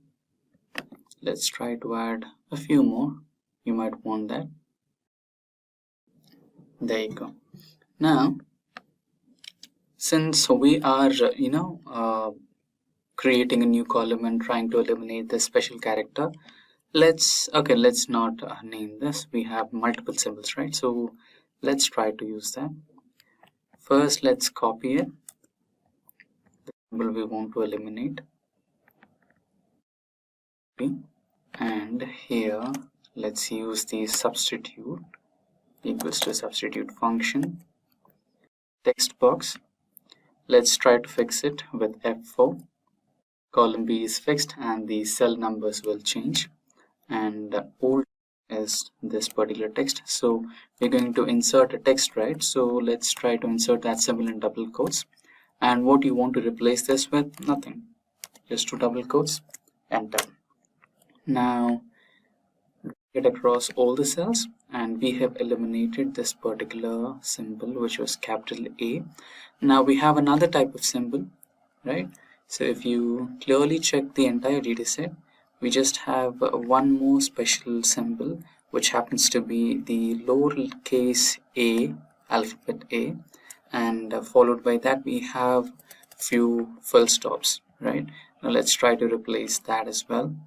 We are going to use the same substitute function, cell address. Let's try to fix it with function key F4. Column C is fixed, the cell numbers will change 2, 3, 4, 5, 6, comma, the old text, since we are keeping text, so double quotes. Inside that we have the text, close the double quotes, and what you want to replace it with? Nothing, 2 double quotes, close the bracket and enter. Now we have the name of the hotel, rating, and the bedroom, right? The configuration of that particular hotel rooms. Now drag this across all the cells, and there you go. Now you have the data in the way you wanted it, right? Now you can just simply copy the entire column, new column altogether, copy the entire column. Let's try that once again. Go to the new column, and here go to the paste special. You just need to paste the values over here, and there you go. You can copy this particular column name, paste it right here where we have the cleaned data, and you can eliminate all the remaining columns, delete them, right? Now you have another catch. You want to split this particular data cell into the name of the hotel, rating, and hotel configuration, but in few scenarios we don't have a rating, right? In this particular column B15th cell we have the name and configuration, but there is no rating, right? This might end up in the wrong data. And again, another catch is you have spaces, right? Rental unit in New York, it has space, rating, space, 1 bedroom, right? So we have spaces in between, and we have a full stop for rating. Now how could you recognize and how could you split this particular data set? We have no idea on this, right? Now let's say we want 1, 2, 3 columns, right? So we want 1 column for the name of the hotel, and 1 column for the ratings, and 1 column for the configuration, right? We have created this particular configuration, but we don't know how to split it, right? How do you split this particular cell into 3 different columns? Now comes help from ChatGPT. Just copy any of the cell. I'll copy this particular cell and go to ChatGPT, which is in my tab over here. Start ChatGPT and explain your problem to ChatGPT. I have a cell with data, double quotes, enter the data. I want an Excel formula that can split the given cell into as shown below. Right, now paste the same data and split it. First one, name of the hotel, second one, the rating, and third one, the configuration. Right, clear. Just be more specific about what you want ChatGPT to help you with, right? So I want Excel formula that can split the given cell into 3 different columns as shown below. Right, just enter, and ChatGPT should be able to help you. So it is telling you to use the mid and search functions, and it has already given you 3 different formulas for three different occurrences. Let's try the first one, which is with the name of the hotel, right? Just place it over here, and obviously you will get the value error because the cell address is different. So we are supposed to give B2 as the cell address. Let's try to fix the cell address. So the column B will be fixed and cell numbers will be changing. Copy that particular cell address and paste it over here and press enter. Now you have the name. Now drag this across all the cells and you have the cell names, hotel names, right? Now let's go with the second code. Copy that, paste it over here, and same process. You will have to change the address to B2.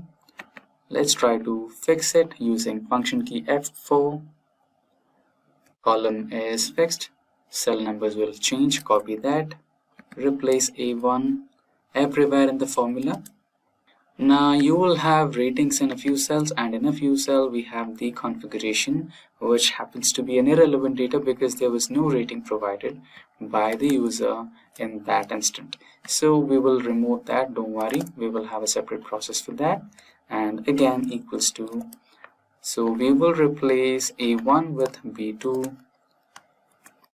Try to fix the column using function key F4.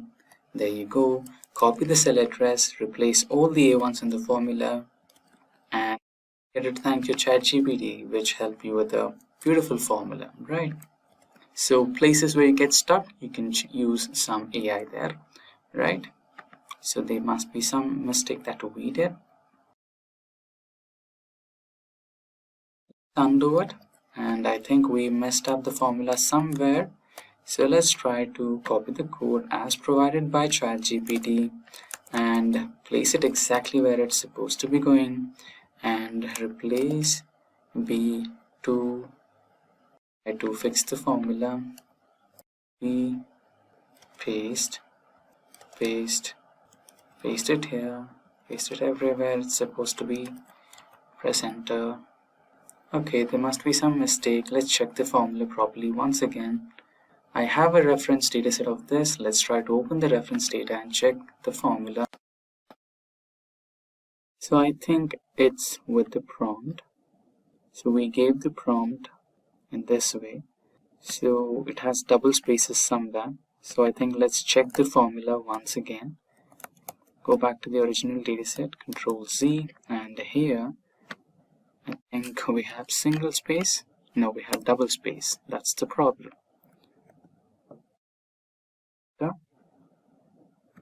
Okay, so we can ask ChatGPT for a different formula and try a different formula in this particular location. In case if it's not working, then equals to the formula. So in place of A1, we will have B2. We can fix the address, F4. Copy, place it right over here, and this over here, enter, right? Okay, it's not working properly.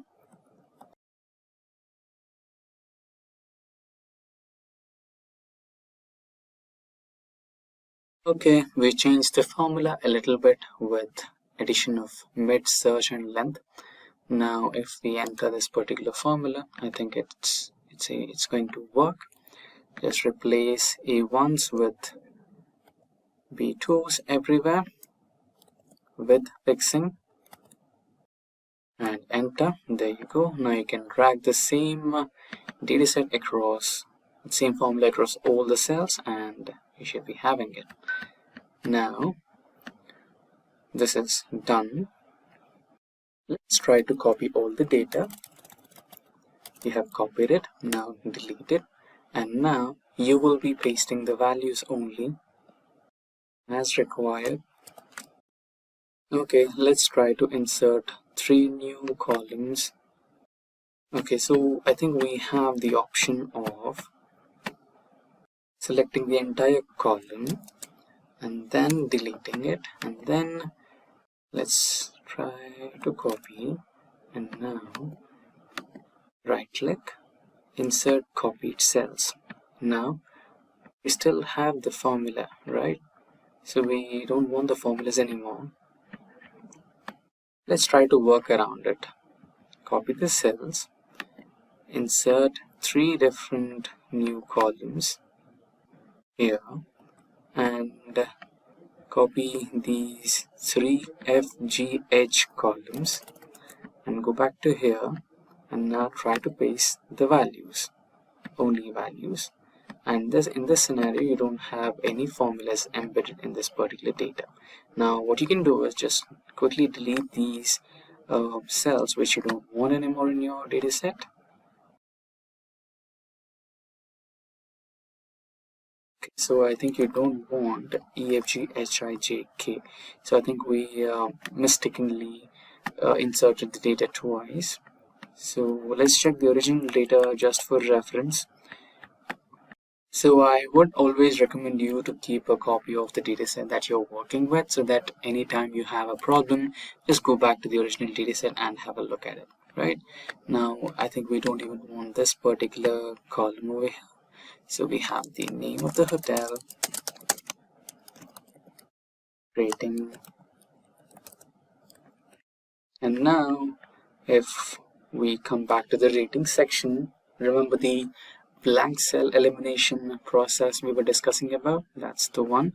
So you can quickly select the entire data set and go to sort and filter option and filter, and here you can select the rating section and deselect everything and go with the last one, new and rating.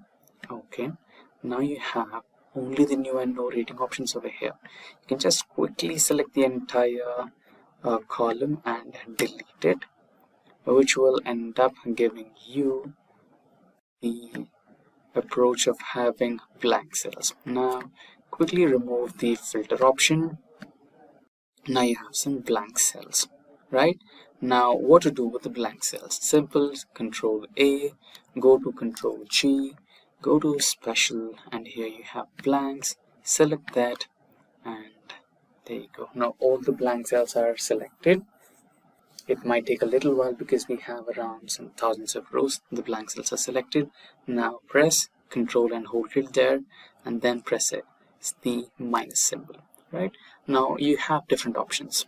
Just select the entire row. You can just eliminate entire row with any discrepancies.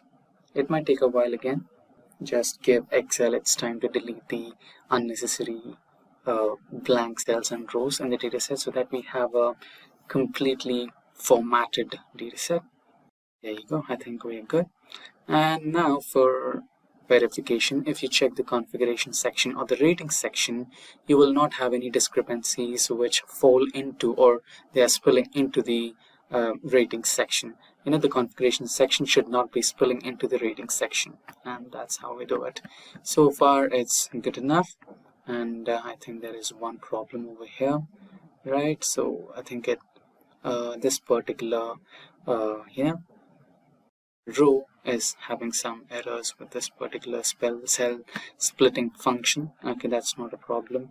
So we can quickly check for that discrepancy, and we did the filters option right.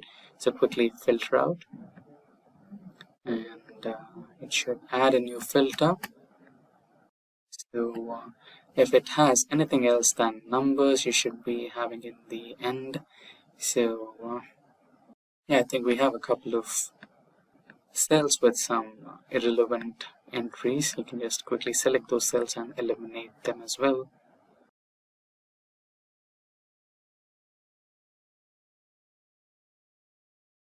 I'm unselecting everything and selecting only the cells that have some text data, so that you can have those few rows, maybe around 7 to 8 rows, and eliminate those rows.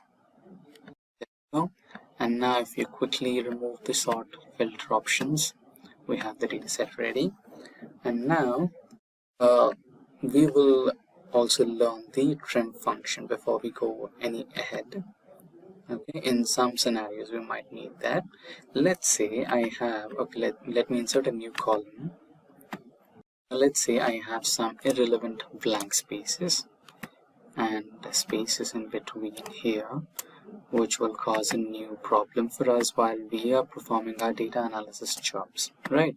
In these scenarios, if you use the trim function, it will eliminate any improper spacings. Just try trim, tap to select, and enter.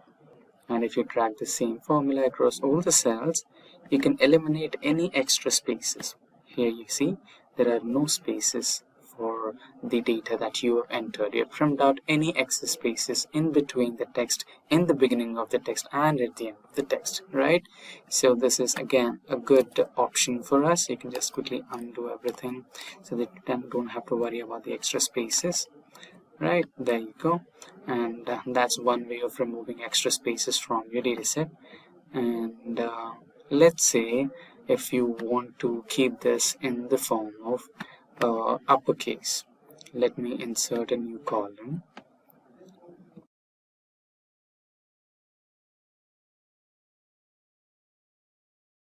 Let us remove this, and let's say I want in uppercase. Just tap to select, there you go, and you have it in uppercase, right? Just drag the same formula across all the cells, you have it. And let's say you wanted the same in lowercase, you can just type in lower, tap to select, and there you go. And in case if you had the same problem, let's say the name is all in upper or lower and you want it in proper case, you can just press proper and select the function proper, and there you go, you have the proper case, right? That's another way of doing things. Okay, in the text cases. And now so far we have dealt with splitting text into columns and converting the uppercase to lowercase, and also trimming the extra spaces, and also using the substitute function. And yeah, we have also dealt with the currency format, and we have a few more. Let's say we wanted to work with data. Okay, I think this particular data set does not have the date column. Okay, we do have it here, last review. Okay, so I think it's uniquely formatted. It does not have discrepancies with date, with AM, PM, right? Okay, we'll try to look at that from a different perspective, different data set altogether. Don't worry about it. Now, another common factor. Let's say I have some duplicate entries. Let's go back to the bottom section, and let's say I have a duplicate entry of these three rows. Copy and paste it over here. Now we have some duplicate data entry. Now you can select the entire data set, go to data option, and here we have something called remove duplicates option, right? If you click on that, it will remove, it will select all the columns, okay? And remember to check this particular function, check on my data has headers, select all the columns, don't forget any of the columns, okay? What it does is it will check all the columns, and if there is an entry which is similar to all the columns, right, all the column headers are same to same, and all the entries in each cell, every cell are under the column header are same to same, then it considers it as a duplicate entry and eliminates it. So far, according to our knowledge, we should be having at least 3 duplicate entries. Let's see. When you click on OK, no duplicate, and I think so it has already eliminated it. So I think we did not paste it properly, but that's how you can eliminate the duplicate entries in your data set. Let's try to do that once again, and select all, remove duplicates. Yeah, one did not paste the values properly previously, but that's how you can remove the duplicates. One duplicate value is found and removed.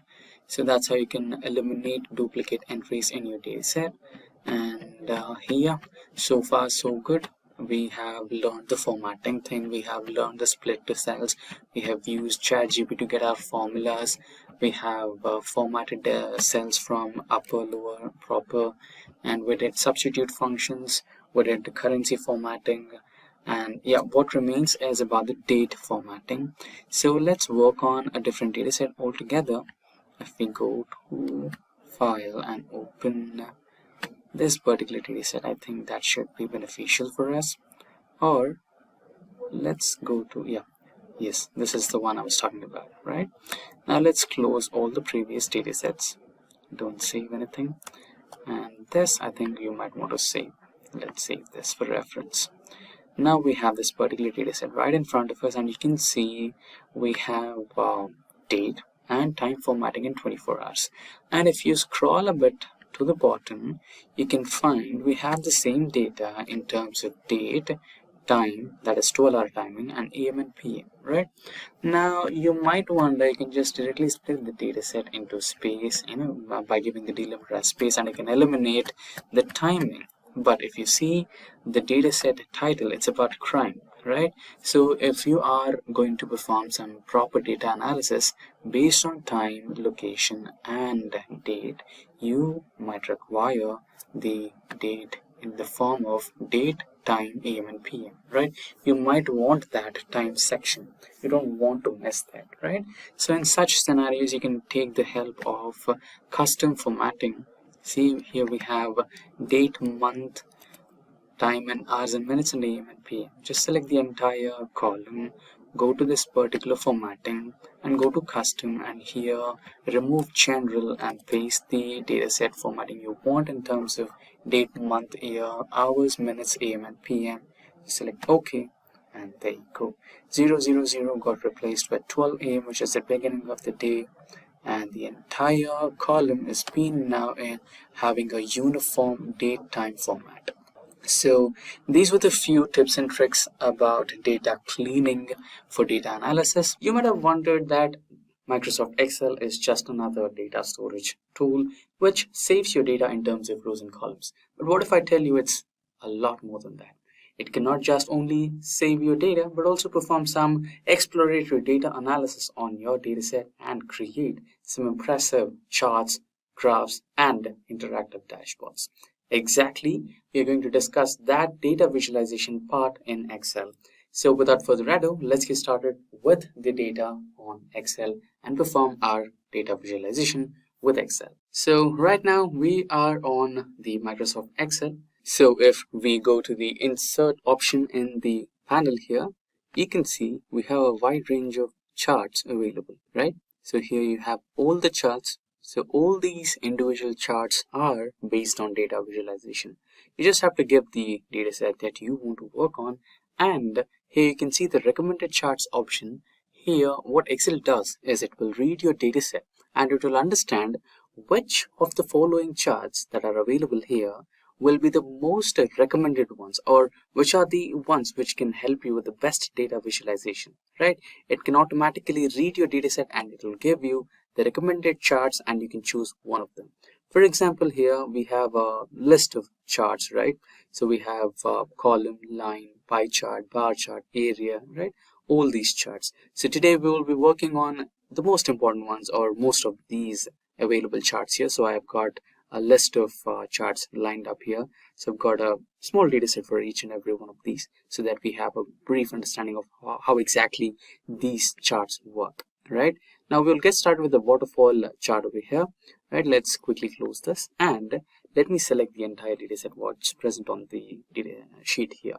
So if you kind of zoom in a little, you can see this is just another business data which is dealing with revenue, investment, gross margin, admin expenses, net income, right? So if I select the data and go back to charts over here, you can automatically see it is recommending me different types of charts here, right? It's giving me a cluster chart, it's giving me a pie chart, it's giving me some other type of chart which is here a clustered bar, right? It's also giving me a funnel type of chart, right? So right now we want to create a waterfall chart. So if we click on this particular one, it will give me the waterfall chart which looks something like this. If I click on OK, there you go, you have your waterfall chart. So here you can see the increase and decrease. So if there is an increase, it will be represented in terms of blue color, and if it's decrease or decline in terms of profit or loss, it will highlight in terms of orange color. So it's called the legend which gives you the total briefing of what exactly is going on with your chart. So this is the first type of chart that we worked on. You can ignore the chart title, and in case if you want to modify this, you can go to this particular option which gives you all the edit access to your charts. You can do some background edits, and you can also change some fonts, etc. And if you want to do some more of that, you can see you can eliminate access lines, you can add some legends, grid lines, etc. Right? So you can also do that. So with that, we have done with the first type of chart, which is the waterfall chart. Let's go back to the spark lines. So you might wonder, what do you mean by spark lines, right?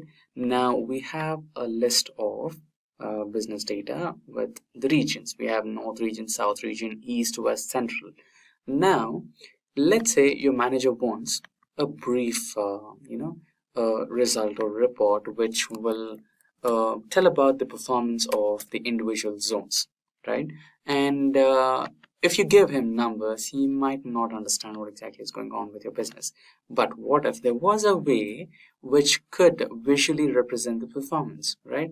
And you might wonder, how can I create, you might have to create 5 different charts for all these, and you have to add them onto 5 different pages, and this might be complicated. No, that's not the way. You just create one single bar graph or a line graph right over the sales of your node zone, right in front of your node zone from Q1, Q2, Q3, and Q4, and you can give them the performance report right next to the numbers over here.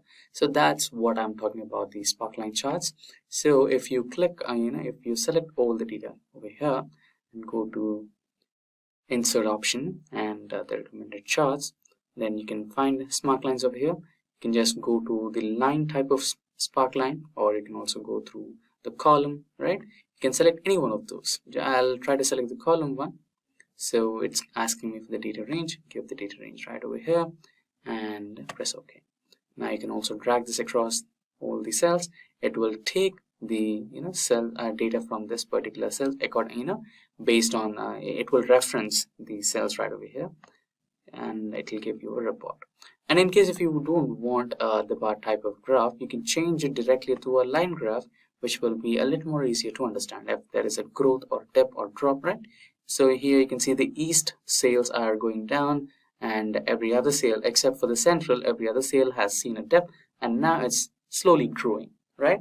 So that's how you can create a sparkline chart. And the next type of visualization that we will be dealing in Excel is about the heat map.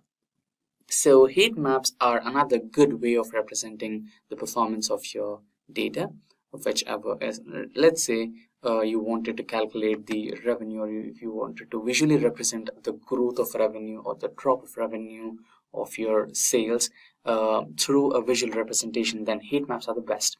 You can find out which is the highest performing month, or which is the highest performing year, and you can also identify which was the lowest performing year just by looking at the colors, right? Now we can either select the entire data set, right? So we have the 2013 over here. So you can either select the entire data set and perform the heat map analysis, or you can just individually select a row, a column, or you can select an individual row and find out which particular month or which particular year perform best. So now we will be trying to calculate, or we'll be trying to generate a heat map for individual years. So let's get started with 2013, and you can just go to data, or you can just go to home to conditional formatting, and here you have data bars, right? You can go, yeah, we have the color scales. So here we have the heat maps, right? So you can go with the first one, which will say green is the best performing and red is the worst performing. So click on that, and you can see in 2013 we have July as the best performing month, right? And the worst performing must be the June, right? So similarly, let's try to create a heat map for 2014. It's same color scales, heat map. Just take a little while.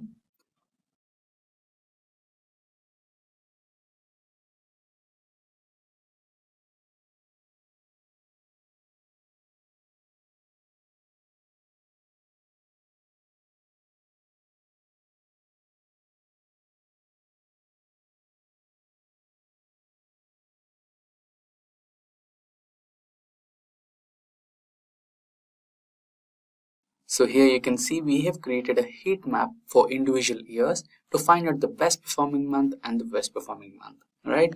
So apart from generating colors as heat map, what you can do is you can go through the conditional formatting once again, and here you can see we have color scales. But apart from that, if you want to change these into a data bar, you can find out, so that you can find out the best performing sale. You can also do that. You have data bars over here, and if you're not happy with the data bars or colors, you can also go through some icons.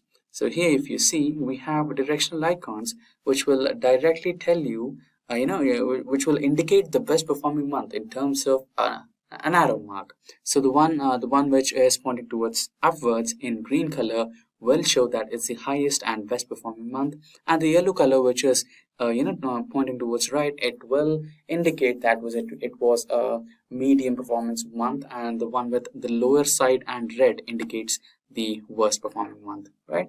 So you can also do that to enhance your visibility, right? So here you can see we have the best performing months in terms of green colors, and arrow mark is pointing towards up, and the ones with the worst performance are indicated with lower arrow keys and red color. You can also do that, right? And with that, we will go to the next type of chart, which is a funnel chart. If you highlight the data set a little, you can see this is again the business data, which will tell you about the expenses that you spent on your company, which are about operational expenses, technology expenses, employee training, development expenses. So if you want to represent this in form of funnel, let's say, then you can also do that by going through the insert option, data visualization charts, and here you have one of the recommendations as funnel. You can just select that, and there you go. Now you have a detailed funnel type chart which will explain the operational expenses, technology expenses, basically all the expenses that you spend on your company and the numbers that you spent, right? You can expand this so that you have the complete. You can also edit this. If you go to the edit option, you can what you can do is you can indentation, you can keep the indentation towards the left, and or if you want, you can keep the indentation in terms of middle. That can be done, right? So now we're moving forward, we will look at tree chart. So tree chart is similar to a heat map, which will basically instead of representing them in terms of colors, it will represent them in terms of shapes, right? The highest spend or the highest pricing will be represented in the terms of the biggest box, and the lowest ones will be represented in terms of the smaller boxes. So here we have another business data, what we have here. So we might have a small store which works on electronic items, and it might be a bill kind of data which you have over here, which will represent what type of device you are selling spares, and what type of spare that you have sold, what's the rate of each and every spare item, and how many number of units you have sold, and what's the price that you made as revenue, right? So if you select all this data and go to insert option and go to charts, so you have a lot of charts over here, and you can see tree chart as one of the recommended chart. You can also go with sunburst type of chart. You can go through bar graph, column graphs, everything. So here we are focusing on tree type of chart, so select that and okay, there you go. So you have three categories, which is PC, mobile, and a computer. Okay, yeah, you can consider them as laptop. So if you minimize a little, so here you can see we have the highest number of revenue generated from laptop. So laptop LCDs have given you highest revenue. Next one is the hinges, and then you have laptop keypads, mobile displays at the 5th position, right? So that's how you can create a tree type of data visualization chart using Excel. Next one is area chart. So area chart and line charts are similar to each other. The only difference is if you are going with the area chart. Okay, let's go with the line chart first so that you have a brief or better understanding. So we'll deal with the same data set here. Let me expand this a little. So again, this is a sales data of North, West, East, South, and Central. So based on years, so select all the data, go to insert, and the number of charts over here. So if you see, both line graph and area graphs are one of the recommendations over here. So the area graph looks something like this, and line graph looks something like this. So the only difference is in a line graph, the lines will be used to represent your profits and gains. And in area graph, the lines what used to represent that particular profit or drop will be covered with some color, a dedicated color, and it will represent that in terms of an area, right? That's the only difference. So if you click on this line chart, it will give you a line chart, and here if you click lines, you will have the color filled. So individual colors will be filled for individual types of data set that you have. So you have 5 different data sets, so 5 different colors will be representing 5 different zones, and you will have an area for that. So that's how line chart and area chart works. The next one is a bar graph, right? Bar and column graph. So the difference is here we have the same south, east, west, it's a summation of the total sales that happen in terms of these zones. And if you want to identify which of these zones perform best, then the best way to do that is using a bar graph or a column graph. So if you go through this, here you already have the best recommendation right over here, which is the column chart. And if you want that in terms of bar, you can also do that. There you go, you have the bar charts. And column chart is no different. It's also completely similar to that. Instead of a bar graph, you will be selecting a column graph, which will show the data in terms of verticals.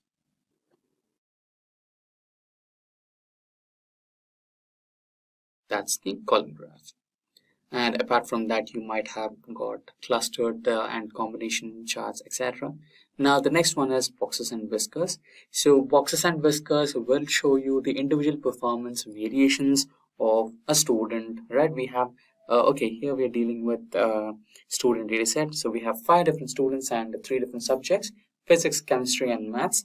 So we will find the variation between the marks of every student, which is the lowest marks obtained by a student in a particular subject and the highest mark obtained by the same student in that particular subject. Let's say we have student 1 in physics. He has scored 80, 75, 92, 78, and 88. So we will have a bar, boxes and whiskers chart, which will explain the highest mark as 92 and the lowest will be as 75.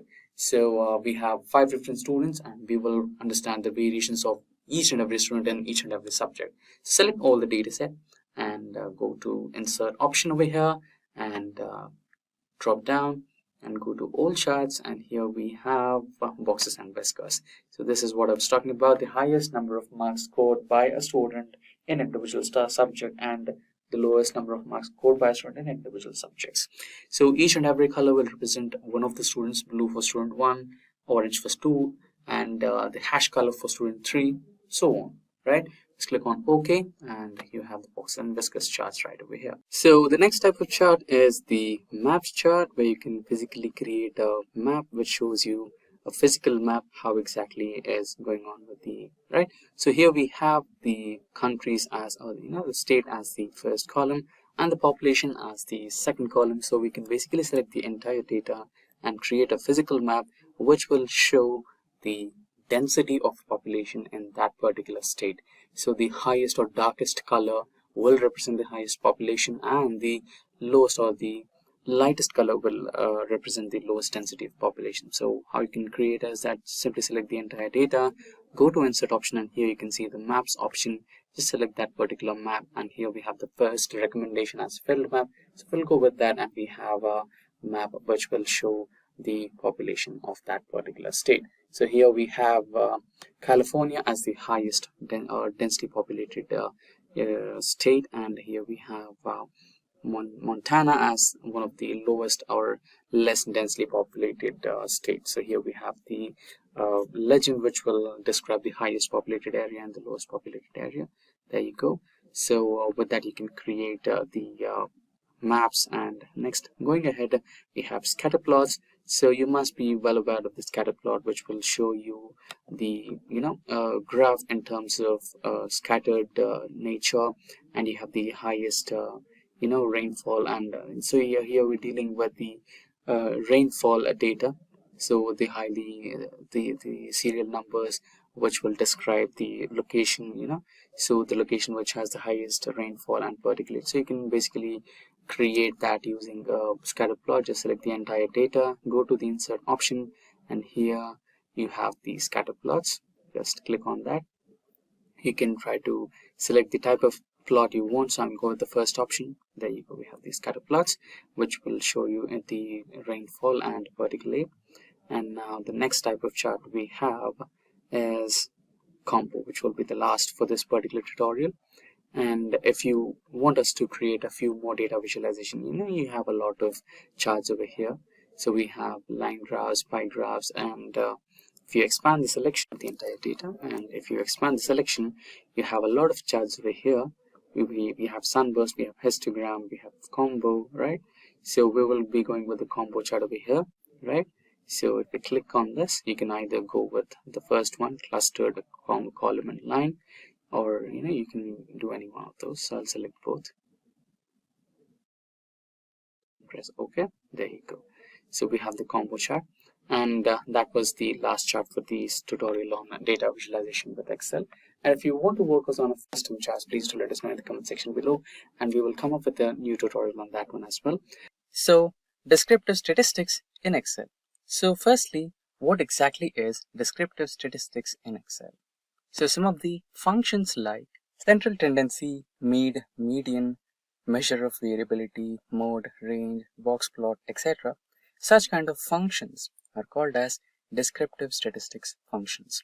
Now, let's say you find a dataset in which you are supposed to find the descriptive statistic values of that particular dataset, and you have to write down all the functions manually, right? If you want to eliminate that big task, that huge task, then there is a simple shortcut method in Excel. But how can we do that? That's exactly what we're going to discuss today in this session. So let's get back to the practical mode. I will open Microsoft Excel. So this particular file is my input file for today's session. So I have about 10 to 15 decimal values, like whole numbers, complete. Let's say this is not the whole numbers. These are the decimal values which we are going to discuss for today. So let's say these are the input values for us for today, and we are supposed to find out the descriptive statistics for all these numbers, right? Which is a mean value, average value, etc., etc., and which is a simple shortcut method to do that, right? Now let's select the values and go to data, and here, okay, we have what if analysis. So by default, we will not have that here. So go to developer options, and in this developer options, go to Excel add-ins, and here you can see analysis toolpath. Let's click OK on that, and I think I'll be able to add it now. So when you go back to data again, here you can find some option called data analysis, right? What if analysis is being pushed a little to the left. So now you have data analysis. Click on that, and in a moment you have the options here.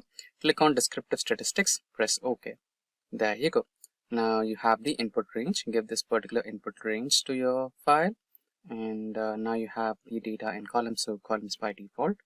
And yeah, you can either create a new worksheet, you can either create a new workbook, right? I will go with new worksheet, or you can click the output range over here, and here you can give the value. I'll give a cell value here. I'll give D1, and I think everything else is good to go.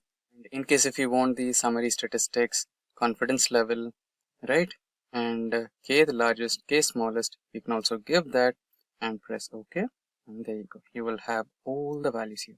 Just expand the rows, expand the columns, and you will have all the values here. Here we have some data set. So we have row ID, order date, ship date, etc. So these are the rows over here. Let's quickly select the entire data set and remove any filters that we have. So the filters is gone, and at the last you can see country, region, product, category, subcategory, and extending further we have sales data, quantity ordered, discount, and profit. So now let's proceed and try to build one single dashboard. Okay, now imagine yourself in a situation where you're working for this particular store or a company which sells products, and you have a team meeting with leadership, and you are supposed to be hunting for simplicities in complexities, and you need to present an interactive dashboard which gives a visual representation of what exactly is happening with the company, the sales, the quantity ordered, profit, etc., right? And if you show this particular data set as it is in the form of named rows and columns, your leadership might not be able to understand it, or they might not be able to justify what exactly needs to be done in the future to keep the numbers same or improve the sales, right? So in that scenario, an interactive dashboard could be beneficial. So in today's session, we're going to create the same and creating a chart that is an interactive chart or a dashboard which is interactive. Everything lies on one single point, that is the pivot tables and pivot charts. If you're good with pivot tables and pivot charts, you can create interactive charts, you can create interactive dashboards and much more. So the process is simple, but in case if you need a quick overview of how exactly a pivot table is created or performed, then you can check out the link in the description box below, which will give you a complete detailed description and to understand how to create a pivot table and a pivot chart in real time and move further, right? Now we will continue with this particular topic for today, which is creating a dashboard.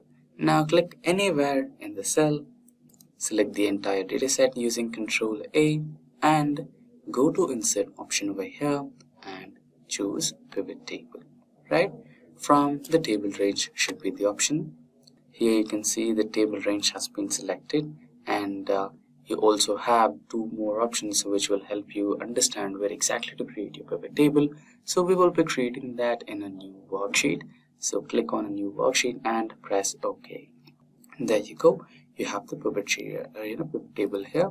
And let's say we want a few charts. So here we have a region-wise sales, country-wise sales, and shipment majorly used, subcategory, category, segment, and let's say we also want quantity-wise, country and quantity, right? Or let's say, okay, country and quantity. So how many number of orders basically you receive from each country, right? So let's say we want all these charts. Now how many number of charts do we have? 1, 2, 3, 4, 5, 6 and 7. Remember, creating a chart which is interactive relies on pivot table. Now so far we have created one pivot table or one pivot chart or one pivot sheet, but we want 7 pivot charts. How to do that? It's really simple. Just hold Control and drag that sheet and you have a new pivot chart, right? You can do that few more times. 7. So we have 7 pivot tables as we required. There you go. And now let's get back to the first sheet and let's see the first option we are looking for. So we want region-wise sales, right? We have 5 different regions: North, South, East, West, and Central. And we want region-wise sales in a pictorial way. For that, let's go to the options over here. We have the row names or the metadata. You can drag region into either columns or rows, wherever you want. I'll choose, you can just drag and drop it in the columns. And now go back to sales and you can drag sales to rows, sales in each region, right? Now you can go back to this particular pivot table, go to home, eliminate any, and go to pivot table analyze, and here you can see pivot chart. Click on that and now you have all charts window on your desktop, screen. You can choose the one which you feel is good, right? So I'll prefer a bar chart, column chart here. Click on OK and there you go. Now you can edit this particular data set and chart, and you can also remove any of the things you don't want. So for example, I don't want legends, so I'll remove legends, and this is what I have here. You can also edit from a few more things, right? Now I can simply copy this particular chart and go to the dashboard. So let's create a new sheet and name it as dashboard. Margin center. You can add a color. So now here you can paste the first chart. Now you can rename this chart title. So you can rename this as region wise sales. So So therefore you have that first chart over here. You can also increase or decrease the size of the chart by just dragging the corner points. And let's go to the second pivot table. We have the second pivot table right here. What was our second request? So the second request was country wise, right? Now, close this. Choose the country and drag it to columns or rows. Let's go with rows this time. And sales. Go to pivot table, analyze pivot table chart, and here you can choose a pie chart since you're going with the country wise, and click OK. Now you have the pie chart over here. You can rename that as country wise. You can copy this and paste it onto the dashboard. In case you want to, keep the size of the pie chart and the column chart in the same, width and height, you can do that. Just go to format. Here you can 5.6 and it can be 9.9. And similarly, you can go with 5.6. This can be 9.9. Just so that you can accommodate a few more charts in the dashboard. You can align them. There you go. Right now, our next request is subcategory shipment. Sorry. So go to shipment. So this is the fifth sheet. So we need to go to the third spreadsheet where we have the pivot table. So close the format shape, and we have shipment here, ship mode. So select the ship mode, drag it to rows or columns. Sales to here, and we have or you can count it, right? You can change it to count. Okay, so you have standard class with the highest number of sales happening. So many sales which are happening in your store, choose the standard class of shipment, right? So very least people choose first class or same day shipment, which is highly expensive, and standard shipment will take minimum pricing, and most of the customers have chosen that. Now you can choose the same data here. Go to pivot table, analyze, and here we have pivot charts, and out of this you can select any one. Let's say if you want to go with the tree map, or if you want to go with the bar, or any one, you can go with that. So let's go with the bar graph. You press OK, and here you create it. Now rename this particular chart as ship mode. Now you can copy the same chart and paste it onto the dashboard. You can close that. If you go to format, you can do the same setting, 5.9 and 9.9, 5.6 and 9.9. There you go. You have everything lined up. And this space that we have over here, we can add a few more things which will come under slicers and filters. So we'll have to wait for that until we can finish the rest of the charts. Now we will go to the fourth sheet. So what was the fourth request? Let's check our list here. So subcategory wise sales. Now we can check the categories, subcategories over here. Yeah, we have the subcategory.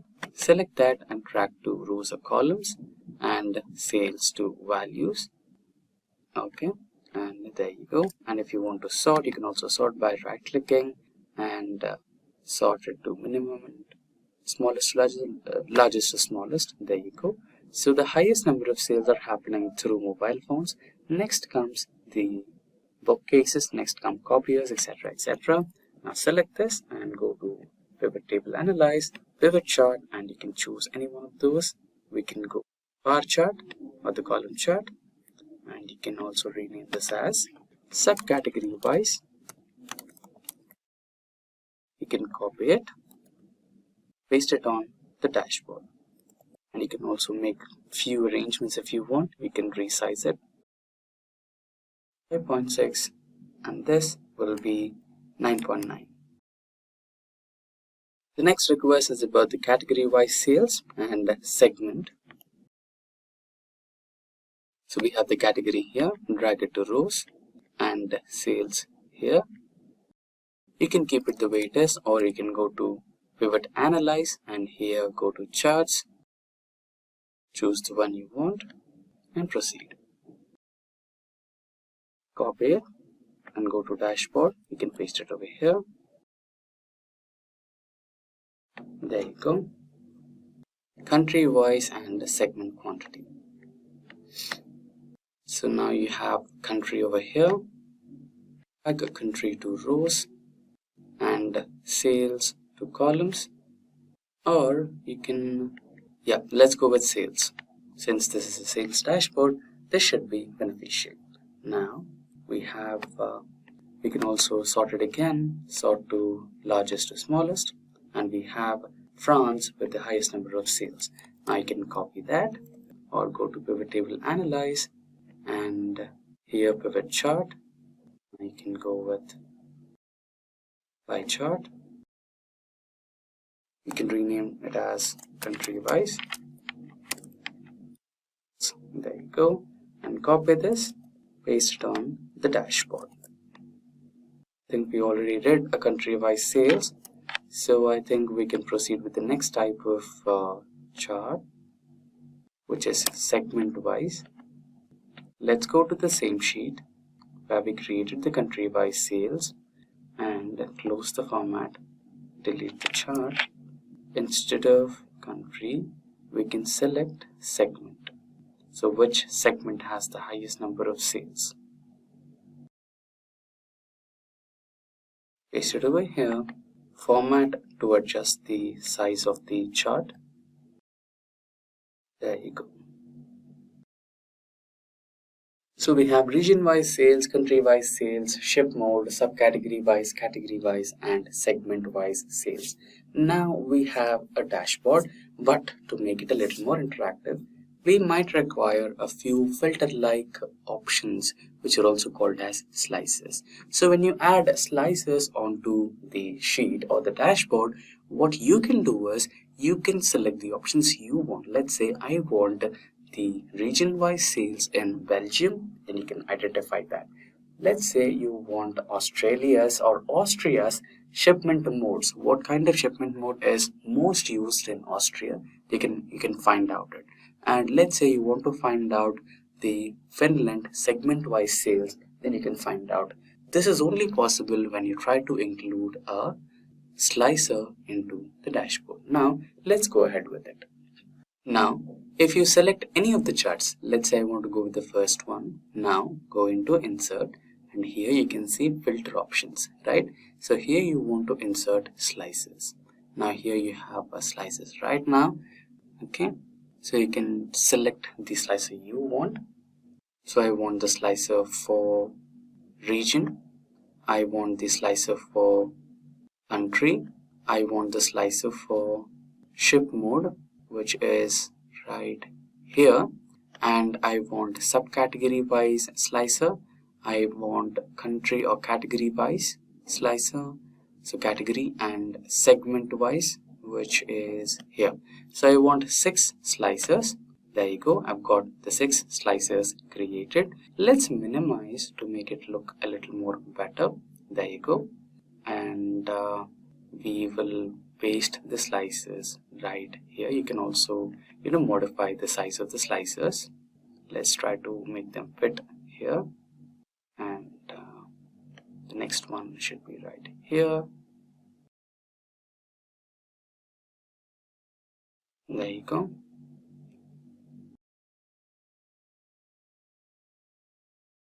Now let's drag this here.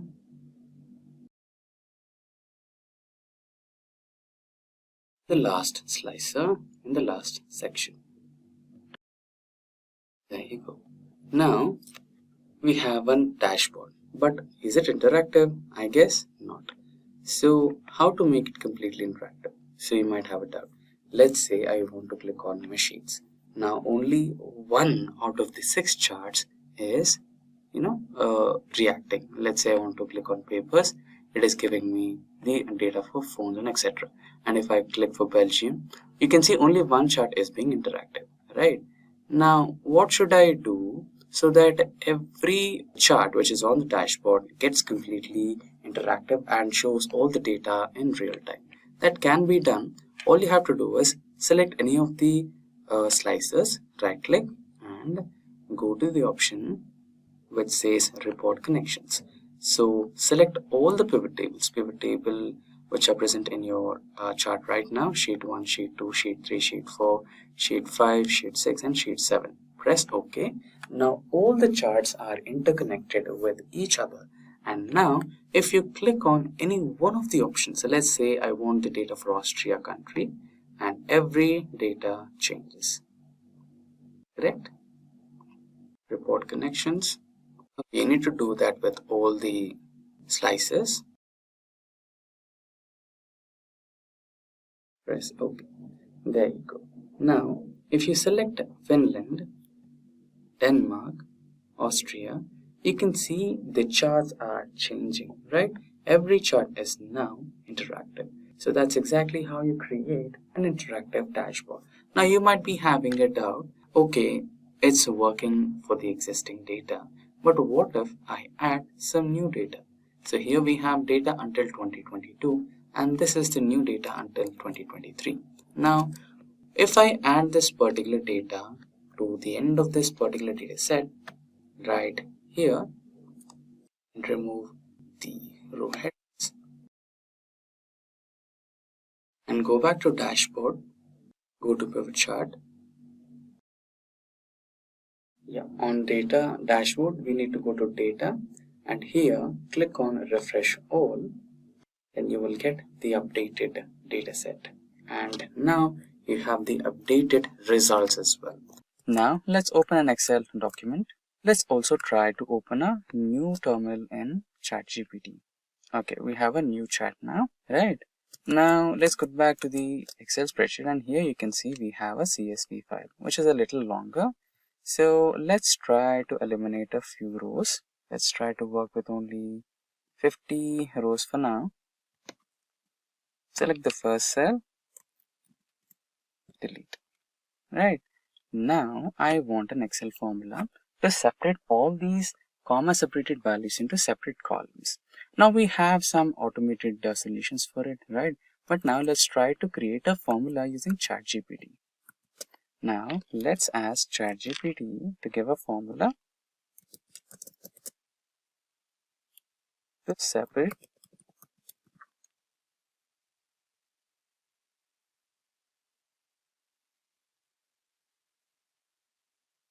so let's edit this.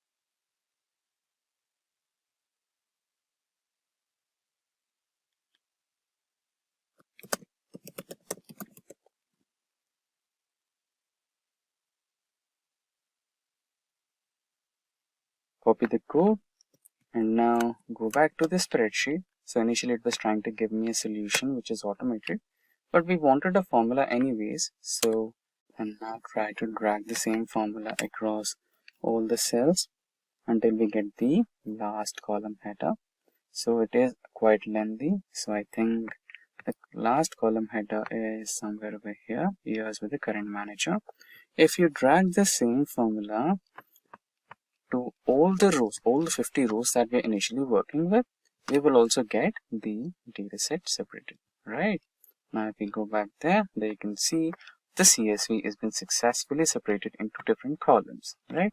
Now if you want to work on some let's say some functions or mathematical functions which you work with day-to-day life, right? Let's copy 10 random values, paste them in a new sheet, calculate the sum of these values, right?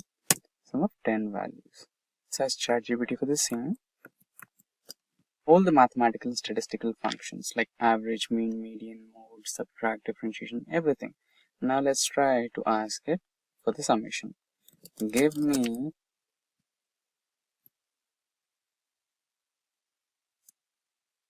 a formula, an Excel formula, to find out sum of 10 numbers in Excel.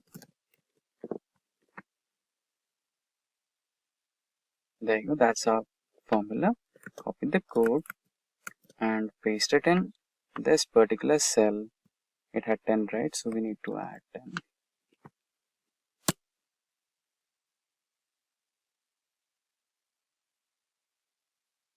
So let's add the 10th value here, and now let's paste the formula, which is equals to sum of, so this was the formula, right? A1 to A10, 11. Okay, no worries. Enter. Think this is with the data type, right? So I think the data type is okay, it is carrying the formula, so we were supposed to paste the values only, right? Now let's try to delete this particular column and Control Shift to V. Let's copy the values once again. Copy and go to the new sheet. Paste special, paste values only, right? Now it's not carrying any of the functions with it. So if we implement the same function which ChatGPT gave us, which is from sum A1 to A10, enter. Okay, it's still not taking. I think it is carrying the formula, but again, no worries. Let's enter some random values: 10, 20, 30, 40, 50, 60, 70, 80, 90, and 100. Now we have 10 values, and if we use the same formula, sum of A1 to A10, which ChatGPT initially gave us, we have the summation. Similarly, you can also ask ChatGPT to give you any of the mathematical and statistical functions. Now, let's say we want to do some macro level functions, right? Let's say we want an interest calculator, right? So, before that, we need to save this file as, currently this is CSV, right? We need to save it as macro enabled workbook, so that whenever we write a macro, the macro will be accepted by the workbook, right? Now let's say okay, to insert a macro we need to go to macros from developer options. Let's name our macro as, okay, let's ask okay, right? Let's create this. Right now, let's ask ChatGPT for the code.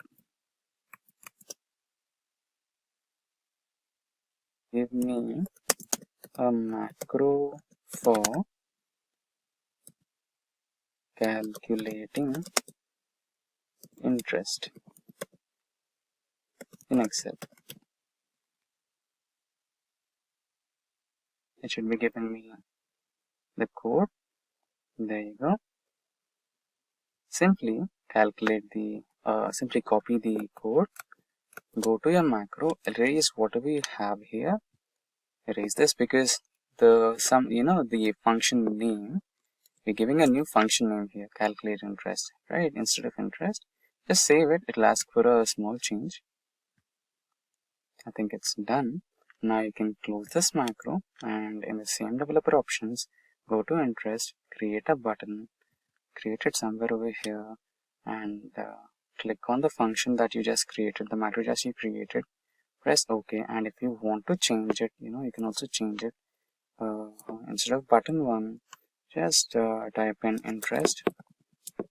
There you go, done. Now whenever you click on this button, it will ask the amount, right? Let's give some principal amount, let's say $10,000. Annual interest rate maybe 6% as decimal, and term period, let's think it's 1 year. Should be good, right? So that's how you create macros using Excel. I think I gave one like instead of 60,000, right? there you go. And let's say you want to take it to a next level, let's say advanced level. You wanted to split the first name and second name, or let's say you wanted to do a VLOOKUP function to calculate the performance, right? Now let's say we don't have this, okay. We don't have a display username. We don't have a username in our current sheet. Let's imagine we don't have a username, right? Now I want a VLOOKUP function from Excel, or just a syntax also would do. Give me a VLOOKUP function.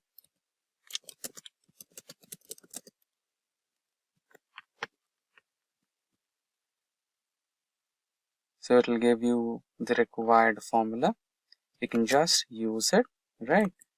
And type in the VLOOKUP function here. And it's really simple. Equals to the lookup value you're looking for, which is, let's say here you're trying to add the lookup value, and the table array, which is this one right here. You have given the table array, comma, the column index you are looking for. You wanted the username, right? So you need to give these two columns, and the value you wanted is, okay, so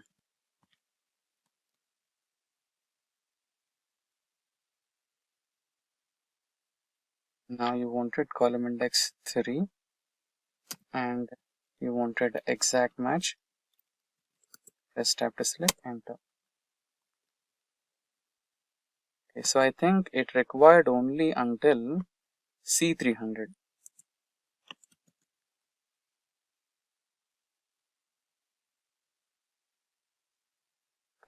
Value, okay, I did not give the lookup value, that's my bad. The lookup range you are giving is the first to 3, you wanted third column,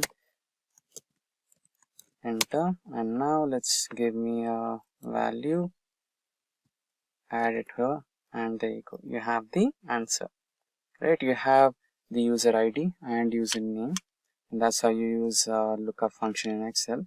Now let's say I wanted to okay, let's remove these two here, and let's also remove these two here, and let's imagine the display name itself is your username here.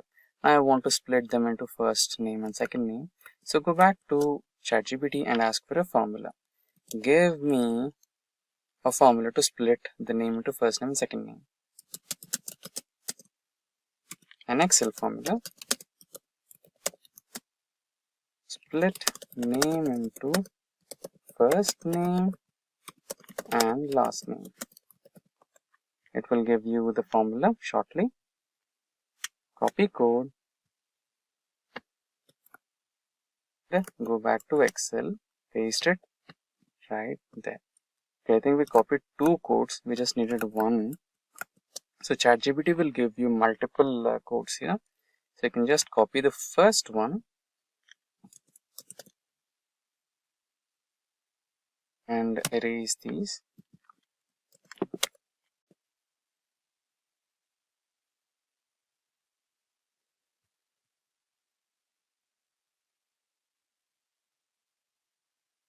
Give me a simpler code.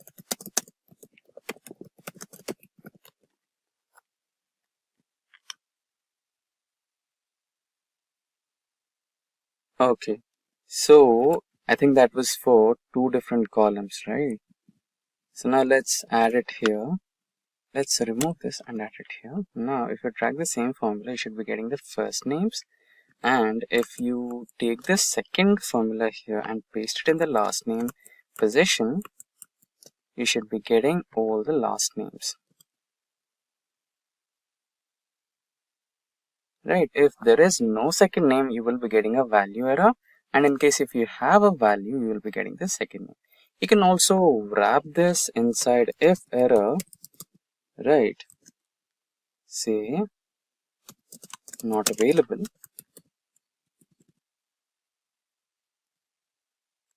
single quotes, since we're giving a text value, and enter. So that's how you use ChatGPT for Excel. So now you can see some data on my spreadsheet. So we have a row ID, order date, and a ship date, ship mode, etc. So this means that this particular data set belongs to a sales data set for a store or something. So what I have done is, if you look out the videos on our channel, we already have created one of the interactive dashboards using the same data set. So we try to extract month-on-month sales, region, category, subcategory sales, country-wise sales, shipment type sales, etc. Right? So I have kept the data as it is and all the pivot tables as it is. Now let's say we do not know how to create all these pivot tables and pivot charts and slicers, etc. We just know that we have the data and you're new to this and you want to analyze your data. How do you do that? ChatGPT is here for the rescue. So before we get on to ChatGPT, let's quickly remove all our reference pivot tables. About pivot table, so I'm quickly deleting all these. We're left out with only the data, right? And again, you can do this dashboard using ChatGPT 3.5, or in case if you have a premium version, which is ChatGPT 4, you can directly attach your dataset onto the ChatGPT prompt and ChatGPT will do all the analysis you need, right? But for now, let's experiment using the ChatGPT 3.5 version, which is basically open source and free to use. Now let's quickly hop onto ChatGPT. So there you go. We have ChatGPT version 3.5. We are not switching to 4. So now let's quickly explain what we are up to. Hi ChatGPT. Just keep it simple, as if you're talking to your friend.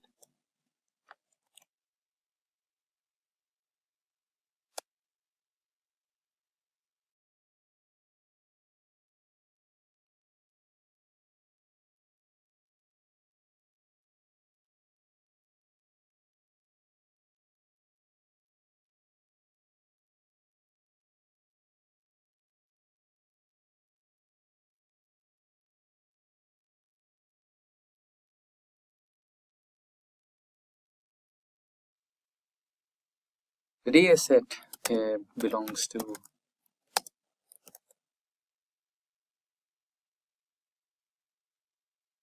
Superstore sales, or is about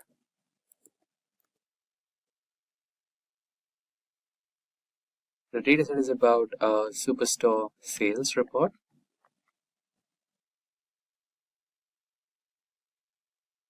And I need to create a dashboard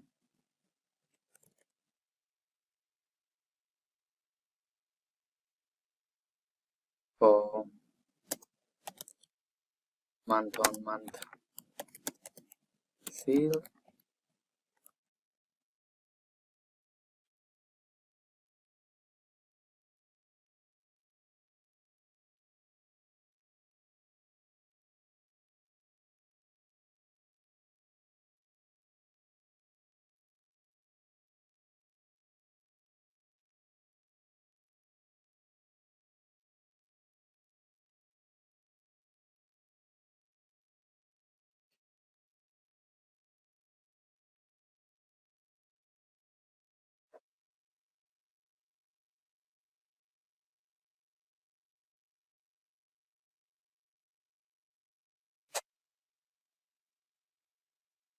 So this is the prompt, and basically I just explained in a brief way. I'm not giving a detailed information, but hope this works. So basically what you are supposed to do is give the requirement one by one, but I'm giving it in a single prompt so that I'll get the results in one single prompt. Let's go for that. So what you're trying to explain ChatGPT is that you have a sales data set and you're using Excel for storing it and manipulating the data and trying to build some innovative, interactive, visually appealing charts, and you don't know how to do it. So you explain that to your ChatGPT and what are the things you are looking to build. What are the charts you're looking to build? So I'm looking to build a month-on-month sales report, which can be a quarter-on-quarter, month-on-month, year-on-year, date-wise, however the way you like it, right? So make sure that your data is properly formatted first. So here, let's check out that your date column is formatted to date data type, right? Sometimes what happens is the representation of date changes to user by user. Let's say this particular data set or this particular inventory has been allocated to 5 different people to entry the data, right? Somebody might use this type of, here you have, let's create a new sheet and try to, let me elaborate what I'm trying to explain. So let's say person 1,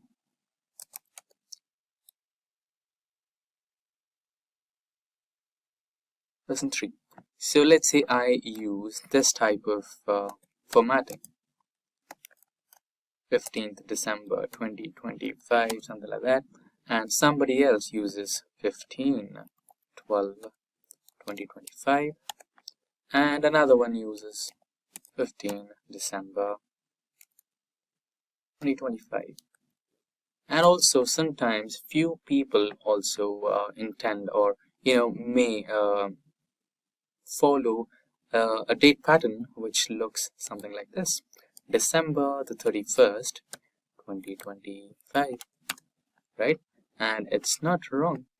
So many people will have different conventions of writing their dates. So you need to make some data cleaning. And okay, if you are coming back to data cleaning, we have listed a video in our descriptions for data cleaning in Excel, and that would help you in various data cleaning operations that are used in day-to-day lives of a data analyst. So that should help. So basically what you are looking for is, so instead of general, go back to the data types, and here you can check out the data type options, and you can either give a short date, long date, or in the case you want to go for some additional formatting, you can also go to more formatting, and here you can check out the custom formatting options. Here you can give a customized option. For now, I want to go with date, and the date I want to go with is this particular one, which gives me date, month, and yeah, click on that, and you should be good to go, right? So make sure that all the dates in your spreadsheet are following one single date pattern, so that when it comes to month on month, quarter on quarter, and year by sales, that will help you a lot. Okay, it will just give you a filtered option. It will give you year on year first, then quarter on quarter next, and if you expand the option of quarter on quarter, you will have month on month, and if you expand the month, then you will have date wise. So you will have a better understanding when we perform this operation in a practical way in real time. And then we have the next type of chart where we want to identify country-wise sales. Then we have region-wise sales.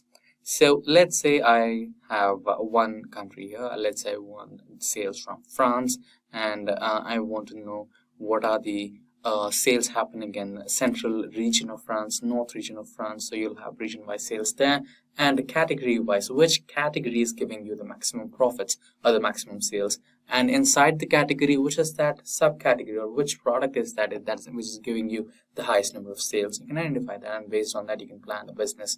You can get up with a business strategy there. And shipment modes. So which type of shipment mode which should you invest in much, so that you can offer better services to your customers. So everything counts. So this is what I want to extract from my data set. So this is my requirement. You have explained this to your ChatGPT through the prompt, and just enter. Now ChatGPT should help you break down the requirements, and ChatGPT should help you how to it will tell you how to do the process. So here it will tell you the line chart. So basically it's a rule that month on month sales or quarter on quarter sales, basically wherever the time is involved, the line chart is the best to represent your numbers. So now it basically tells you how to represent your charts in what type of chart to be selected. That's good. But now can you help me create the first chart in Excel.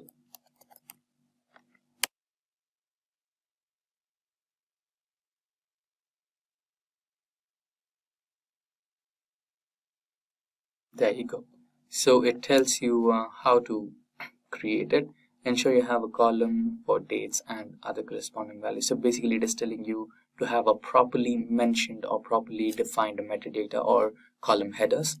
Then select the data, go to the insert tab, choose the line chart. Okay, and let's say you wanted to create an interactive dashboard, right? So to create an interactive dashboard, or to basically create a dashboard, you need pivot tables, and you don't know how to create a pivot table. You can ask ChatGPT to help you create a pivot table. Help me create a pivot table for the first type, for all the types, okay, or for the data set.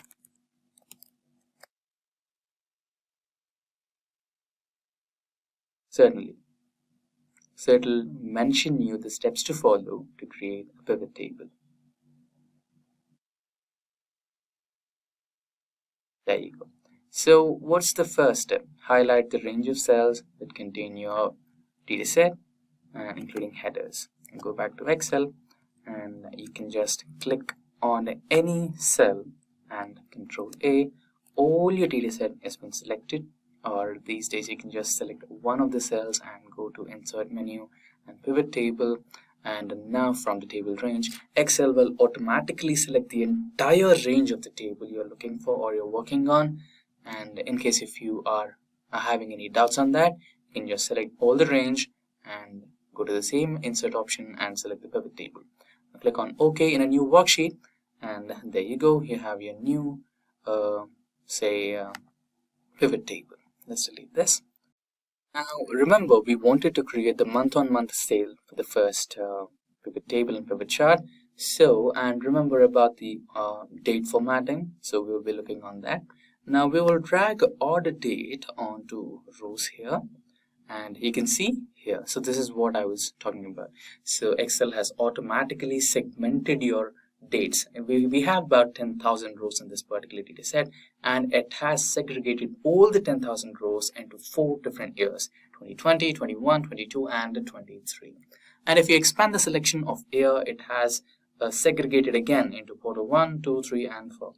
Right? And if you expand quarter 1, you have month-on-month sales in quarter 1, month-on-month sales in quarter 2, and month-on-month sales in quarter 3, and so on. Right?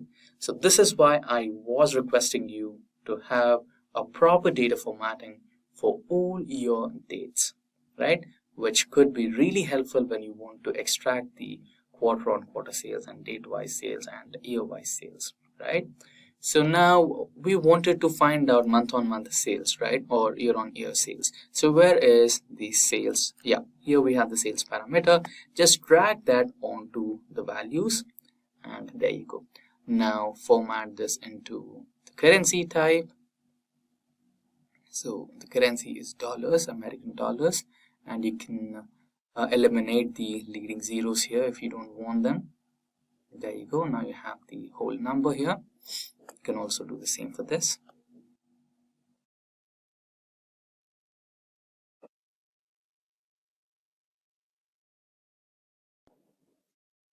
You can select the entire table. Go to pivot table. Okay, let's check the options provided by ChatGPT. So basically we have created a pivot table. Now we want to create a pivot chart. How do I create a pivot chart?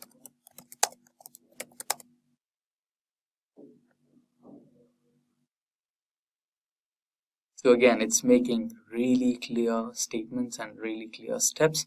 So it's again making sure that you create a pivot table first, right? So we have a pivot table, and highlight pivot table data. Click anywhere on your pivot table to highlight the entire range. Insert pivot chart. With the pivot table selected, go to the Insert tab on the ribbon, and then click on Pivot Chart and open the Insert Chart dialog box. Choose the type you want, and customize the chart, select the chart. So customizing the chart, we'll look onto it. And fields, if you want to keep a few fields, you can, and if you want to eliminate a few fields, you can also do that.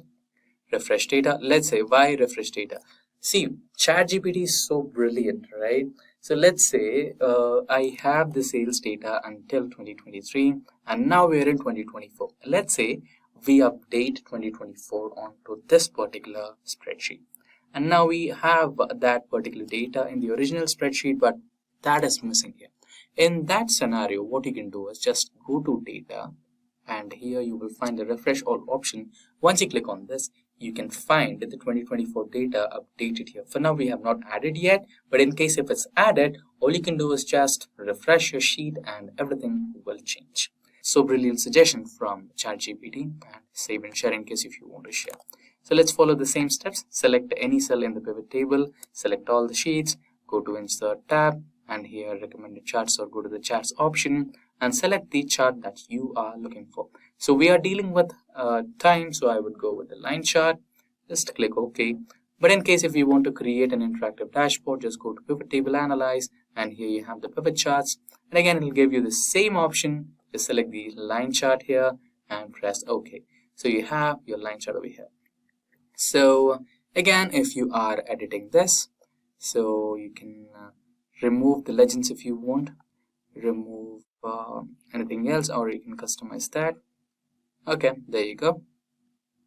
And if you want to edit the name of the chart, you can also do that. So I will do this as MOM sales report. Okay, accordingly I'll change the sheet name.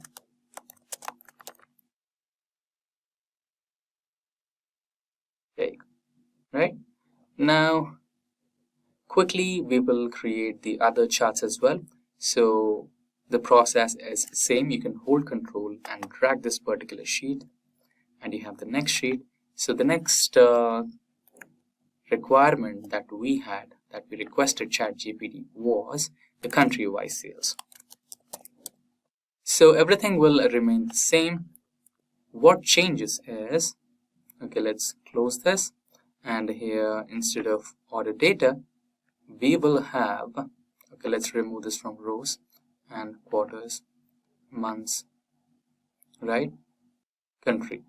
So we will drag country into rows, and there you go. Now we have countries. Now country wise, so you can select the cell, go to pivot table analyze, pivot chart, and you can select the bar graph. So it automatically gave you the first suggestion as bar graph. Click on that, and you have the bar graph over here. And you can also edit the chart.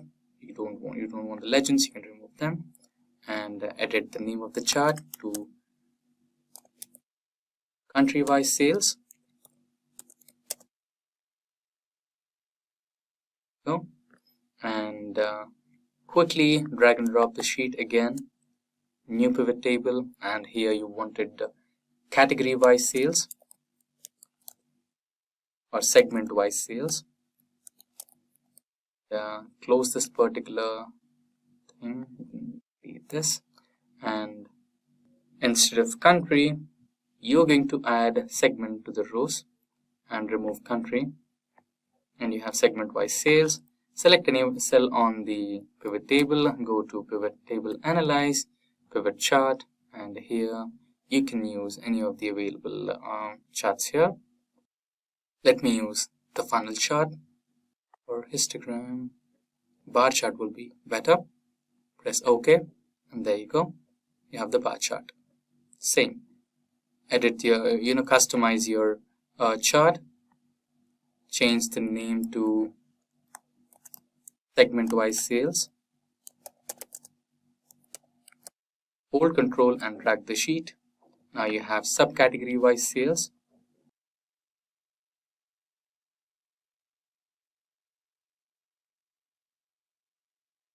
Instead of segment, you will be selecting the subcategory. You can remove segment. And you can see the chart also changed here. And again, you can do the category-wise sales. So this was segment-wise sales. You can quickly change the segment to category, and you have it. We quickly go back to, so we have done the category wise, subcategory wise, region wise is remaining, and shipment modes.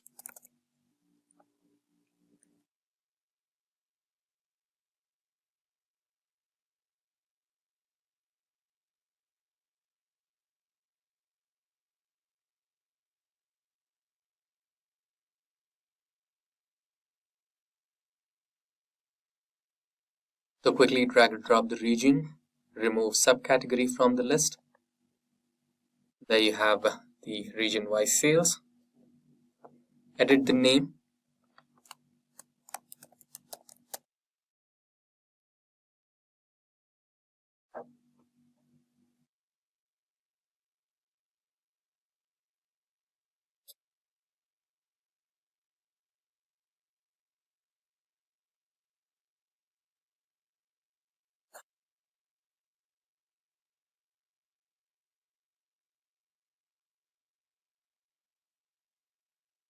And the last one, which is about the shipment modes.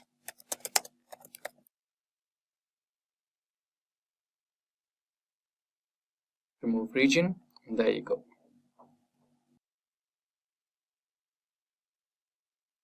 Now you can create a new dashboard over here and name it as dashboard.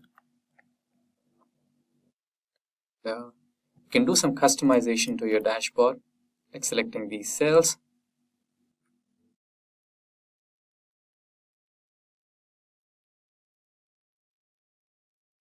Giving it a color.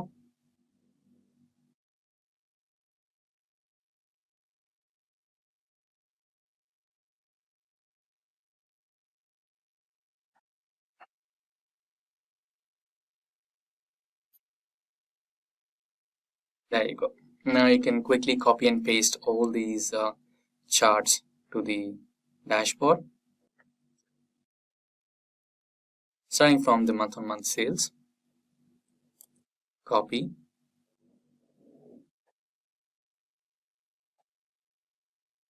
And paste.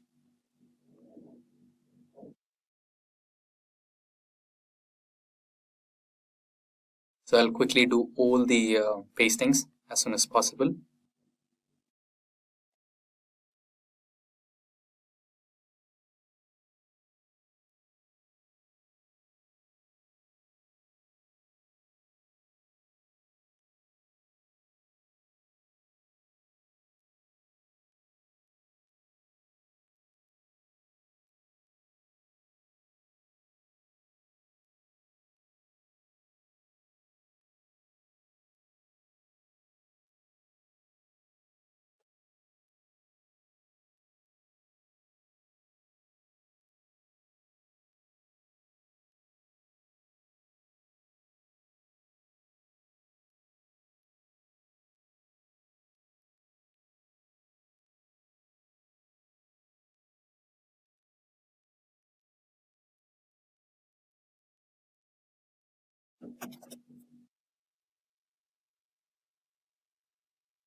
There you go. You can also manage the size of these charts so that everything fits onto one sheet.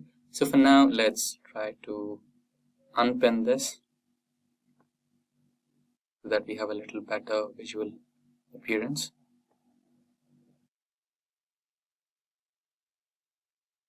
Okay, not a problem.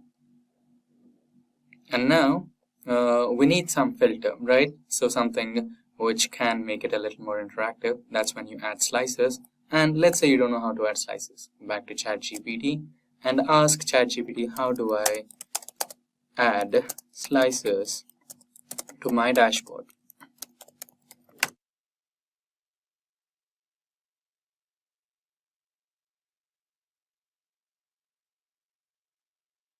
There you go. So it is telling you to add everything in a step-by-step way, and it also is talking about the interactivity, right? It is asking you to connect all the slices. It's telling you to report the connections, right? If you just add the slices based on one single, okay, basically you need to select one of your charts here and select a pivot table or pivot chart, go to the pivot table or chart and associate with the slicer and insert, and go to the insert tab and insert a slicer. I'll tell you that. So basically it's telling you in a very beautiful way, step-by-step manner, right? And even after adding the slicer, it is telling you to connect all the basically all the charts or all the dashboards and charts you created in this particular tutorial, and connect all those charts to that particular slicer using the report connections option, and you can get the interactivity, right? So in a very beautiful manner, it has explained you. Let's try the way it has explained to us. Go to the dashboard, select any one of it, and go to the insert option. And here you have the slicer, right? So now you have all the slices over here. So basically we wanted what type of slices. So I have created a month-on-month chart. So I'll go with order date slicer, which is here. Then I have created segment-wise sales, so I want segment slicer, country-wise slicer, category and subcategory-wise slicers, region-wise, so region slicer. And do I have anything else? Let's scroll down. That's the last one. So where is the shipment here? Yeah, ship mode. Country, region, category, subcategory, segment, order dates, and ship mode. So I will have multiple slices in one go, right? Now you have to arrange your slices in such a way that they are interactive and they look like they are sorted in one place. So let me do that quickly. We have some space left here in the bottom place of the dashboard. You can also keep your slices there. So what basically ChatGPT meant was, if you try to use the slices here, it will, the changes will reflect only in one of the pivot charts, not on all the pivot charts. So to get that interactivity, to get that connectivity between all the charts, you need to do a small setting which is called as report connections. So select one of the slices over here, right click, and here you have something called report connections. So when you report connections, you have all the pivot charts and pivot tables that you just created. You can just select all those pivot tables that you created and press on OK, so that all these pivot tables are connected to that particular slicer. You can just expand this and check if all the pivot tables are selected. Press OK. Do the same for all the slicers. I'll quickly do that.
So there you go. We have interconnected all the charts. Now let's say I want to find out the sales that happened in the latest year.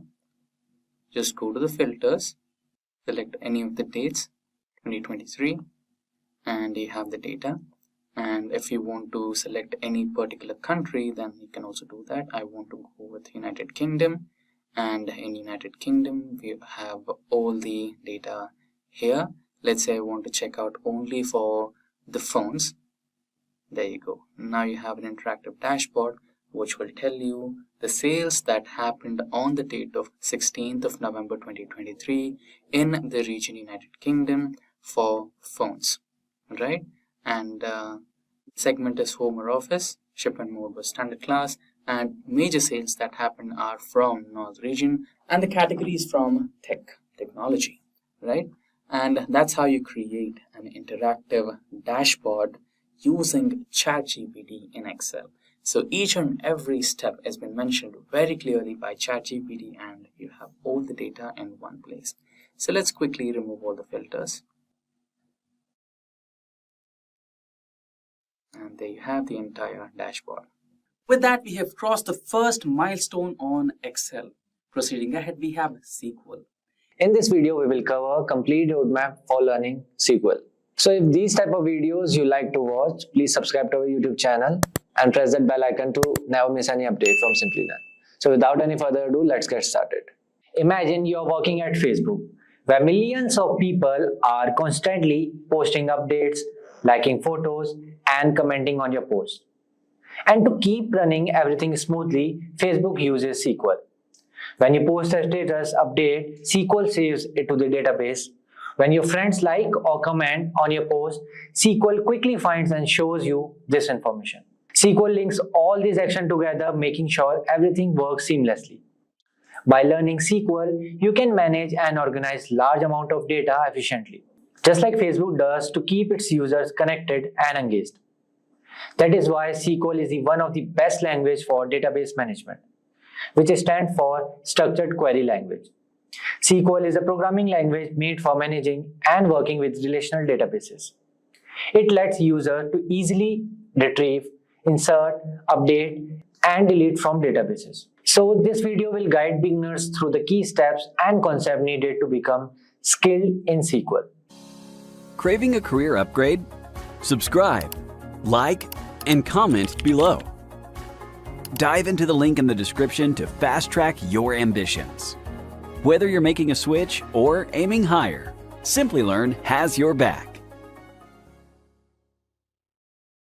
And if you want to become SQL certified, so here is a quick info for you. Try a SQL certification course by Simplilearn. This course gives you all the information you need to successfully start working with SQL databases and make use of the database in your applications. Learn how to correctly structure your database, author efficient SQL statement and clauses, and manage your SQL database for scalable growth. Key features of this course are covers basic to advanced SQL concept, dedicated live session, self-paced learning modules, hands-on project, engaging learning experience featuring demo sessions, industry recognized certified upon completion. This course is open to anyone interested in learning SQL. No prior experience in programming or database is required. So check out the course link from the description box below and the pinned comment. To become a SQL developer, you should follow a structured plan. So here is a step-by-step guide to help you to learn SQL and start your career in this field. So without any further ado, let's get started. So the number one is start understanding RDBMS. The first step in learning SQL is to get to know the most popular relational database management system, RDBMS. These systems are the base for using SQL. The four most common RDBMS are Oracle, MySQL, Microsoft SQL Server, PostgreSQL. So the first one is Oracle. Oracle database created by Oracle Corporation is a top RDBMS known for being scalable, reliable, secure, and high performing. The second one is MySQL. MySQL is a popular free and open source RDBMS known for its ease to use, reliability, security, and scalability. The third one is Microsoft SQL Server. Developed by Microsoft Corporation, SQL Server is a flexible RDBMS trusted for secure and efficient data storage. The last one is PostgreSQL. PostgreSQL is a free and open source RDBMS known for its advanced feature and robustness. The next step is pick an ID.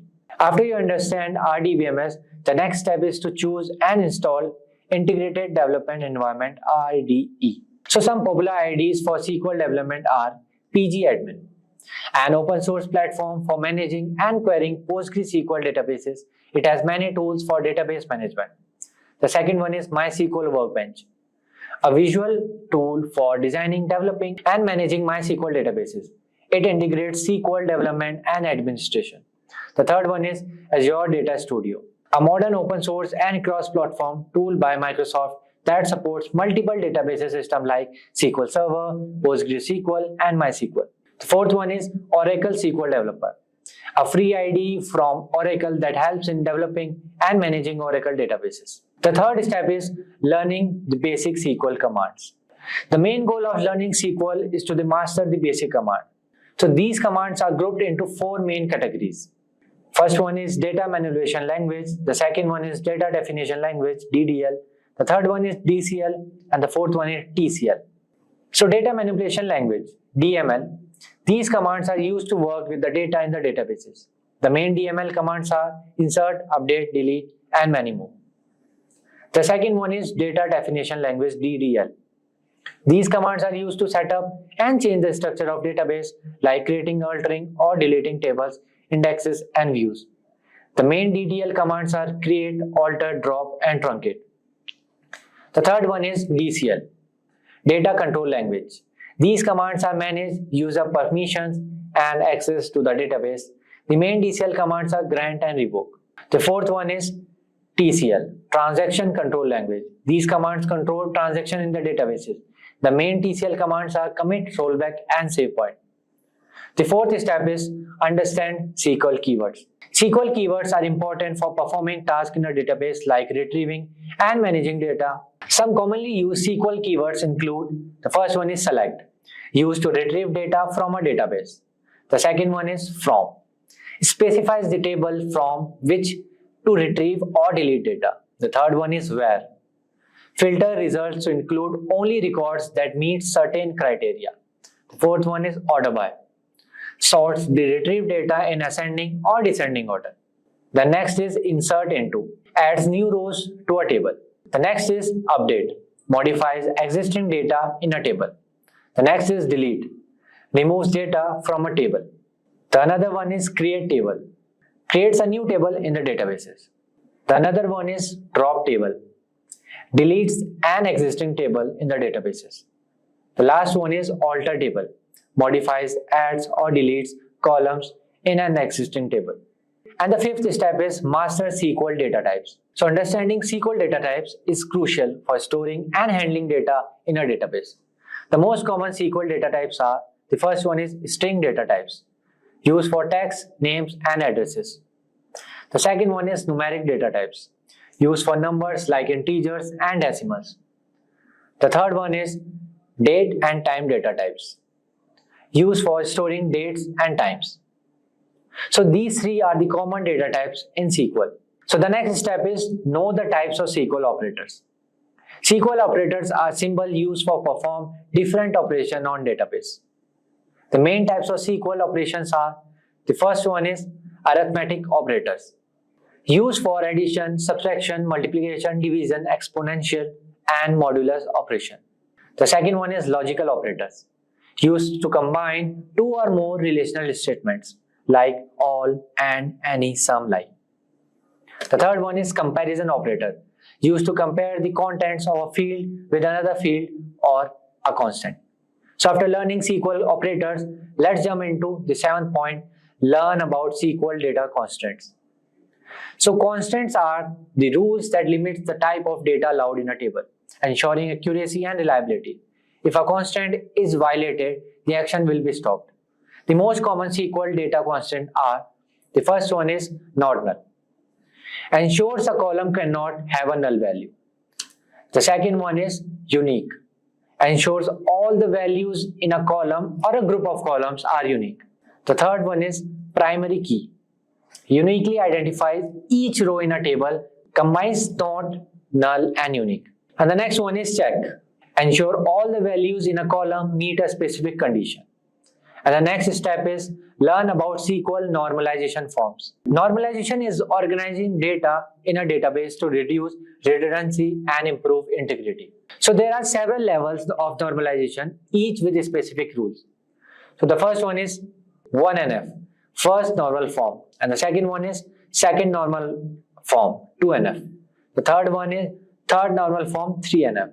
And the fourth one is boys code normal form, BCNF. And the next step is explore advanced SQL concept. As you advance in SQL, explore more complex topics to enhance your skills. So the first one is joins. Learn to merge data from different tables based on common conditions using various types of joins like inner join, left join, right join, or full join. The second thing is indexes. Improve query performance by creating and managing indexes, which speed up data retrieval, especially for large data sets. The third is subqueries. Use queries within other queries to retrieve data from the multiple tables at once, allowing for more complex data operation. The fourth one is recursive queries. Write queries that call themselves until a condition is met, useful for working with hierarchical or self-referencing data. The last one is pivot and unpivot. Use pivot to aggregate multiple rows into one and unpivot to transform column into rows, helping to reformat and analyze data. So becoming good at SQL takes time, effort, and a love for learning new things. By following this step-by-step plan, you can learn SQL well. You will build solid understanding and gain the skills to handle data in databases efficiently. SQL acts as the gatekeeper to data kingdom. SQL is a powerful query language used to communicate with relational databases. It allows you to extract, manipulate, and transform data stored in databases, making it essential for preparing data for further analysis in Excel or PowerBI. By writing SQL queries, you can retrieve specific information, filter large datasets, and join data from different sources, ensuring the data used for analysis is accurate and relevant. That said, let's begin with SQL. So to install SQL Server in Windows, you will need two different software packages. The first one being the SQL Server itself, and the second one is a SQL Server management tool. Let's download these. Let's go back to Google.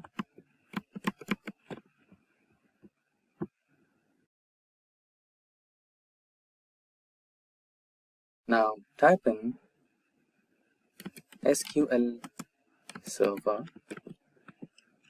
download. Now you can choose the first option, SQL Server downloads from Microsoft. Ensure that you are choosing the software from the service provider, which is Microsoft itself, not the third-party software files. Now, if you scroll down, you can see two different versions of the SQL Server. The first one being the developer and the second one being the Express. If you are a learner, then I would recommend you to go with the Express version because it has more features than the developer version and also it is open source.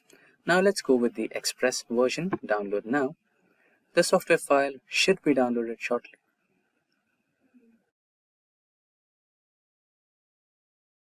So the Express exe file has been downloaded successfully. Click on it and it should be running.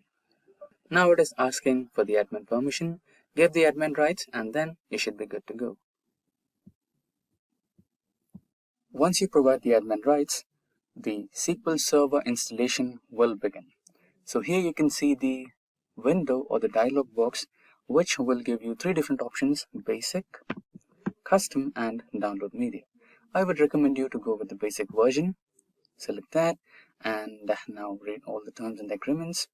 Post that, accept, and check the location where the SQL Server is being installed. If you're comfortable with it, you can click on install, or if you want to change, go to browse and select your folder. I'm comfortable with this particular location, which is program files, so I'll click on install. It should be installing in a while.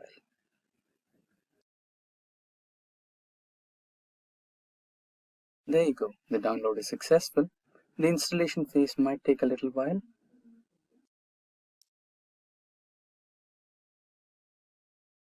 So the download has been successfully done and the installation has also completed successfully.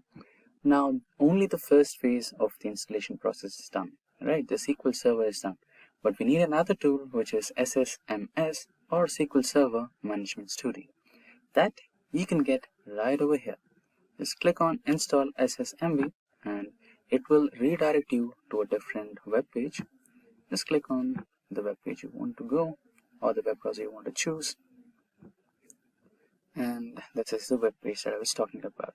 Scroll a little towards down and you can see the option saying free download for SQL Server Management Studio version 19.0.2. So you might be having the latest versions in the future as well.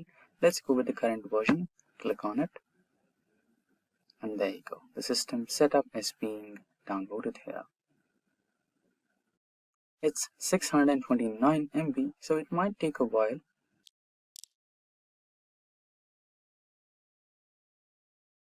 There you go. The Microsoft SQL Server Management Studio has already downloaded and is being installed right now. So now you can see there is one bottleneck. You need to restart the system, or you can close and start it anyways. But let's choose the restart option. So after the restart, the SQL Server Management Studio is downloading a few more packages and the installation should be done in a while.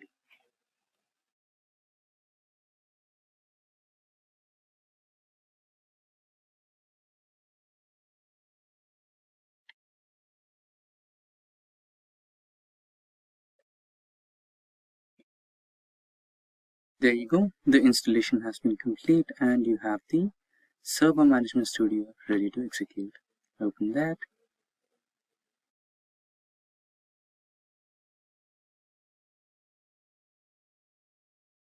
So here you have the server type, server name and authentication. If you want to change them, you can, but I'm comfortable with these. And just press connect and you should be good to go and get started with your query editor. Then you can start writing your queries on your SQL Server. So now we're on the Ubuntu operating system. Let's quickly start our terminal. The shortcut key for that is Ctrl-Alt-D. So now we have the terminal opened, so we might have to run a couple of commands. So the first one would be sudo apt upgrade or update. It will ask for the host password. Now you have the update.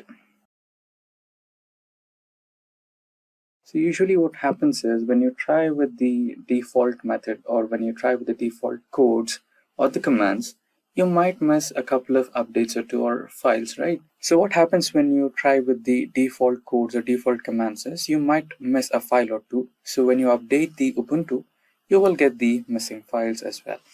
Now, if you find I've got all the updates, but in case if you find some files are missing, you might receive a message from Ubuntu saying can't update or not fetched, right? In that case, you can try upgrade command.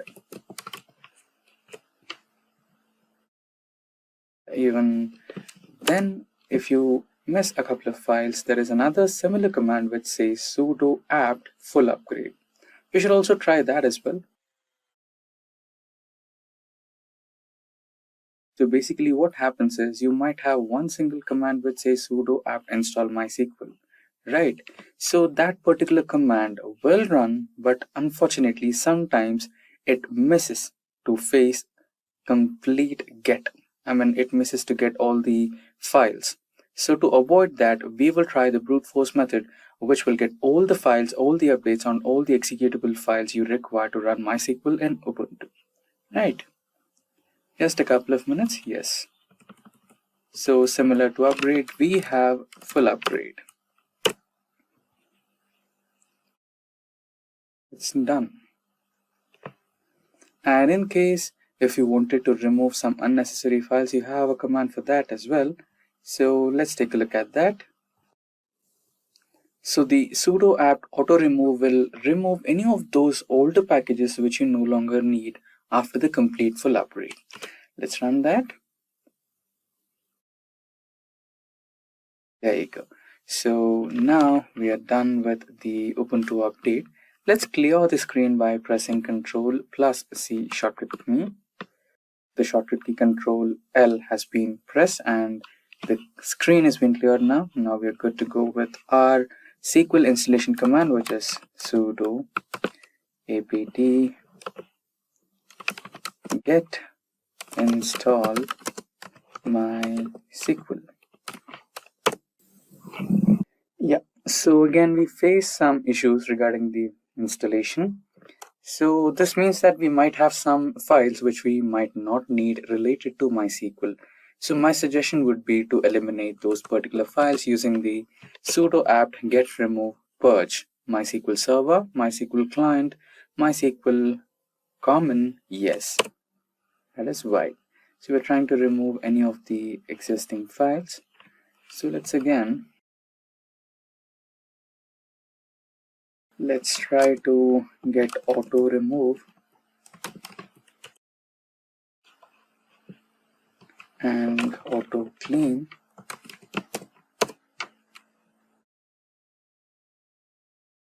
Again the update.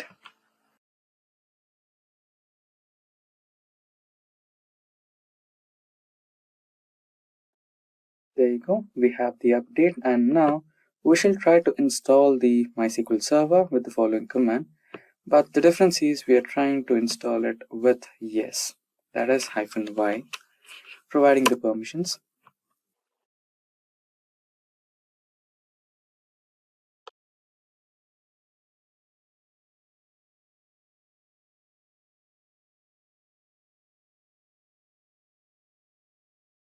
There you go, you can see MySQL is running as PID 6045.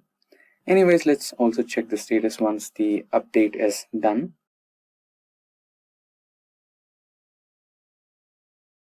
There you go. Let's quickly check the status by using sudo system control status MySQL. And there you go. It says the server is operational and the main PID is 6240. Let's quickly clear the screen using Control L key combination. And now let's start SQL by using the command sudo MySQL.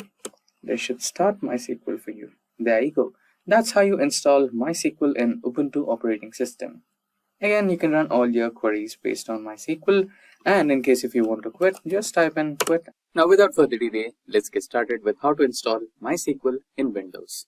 To install MySQL, let's go to Google. And now let's open the official website of MySQL Workbench. So you have to type MySQL download and go to the first link, which will take you to the MySQL Workbench homepage. Now scroll down and you can see MySQL Community Downloads. Click on that, and here you can see a lot of options. Go for MySQL install for Windows. Then here check your version. Let's select the latest one and let's select operating system as Windows. You have MSI installer and MSI installer 2. Go to the second option, which is about 200 MB, not the first one. Now just click on no thanks, just start my download, and now go to downloads. There you go, your installer file is getting downloaded. Let's wait for a few seconds. Now the MySQL installer has been downloaded. Show in folder, run that particular installer. Provide any admin rights if you are having admin permissions. If you don't have any admin rights, I think the installation should start right away. There you go, the install has started after giving the admin rights.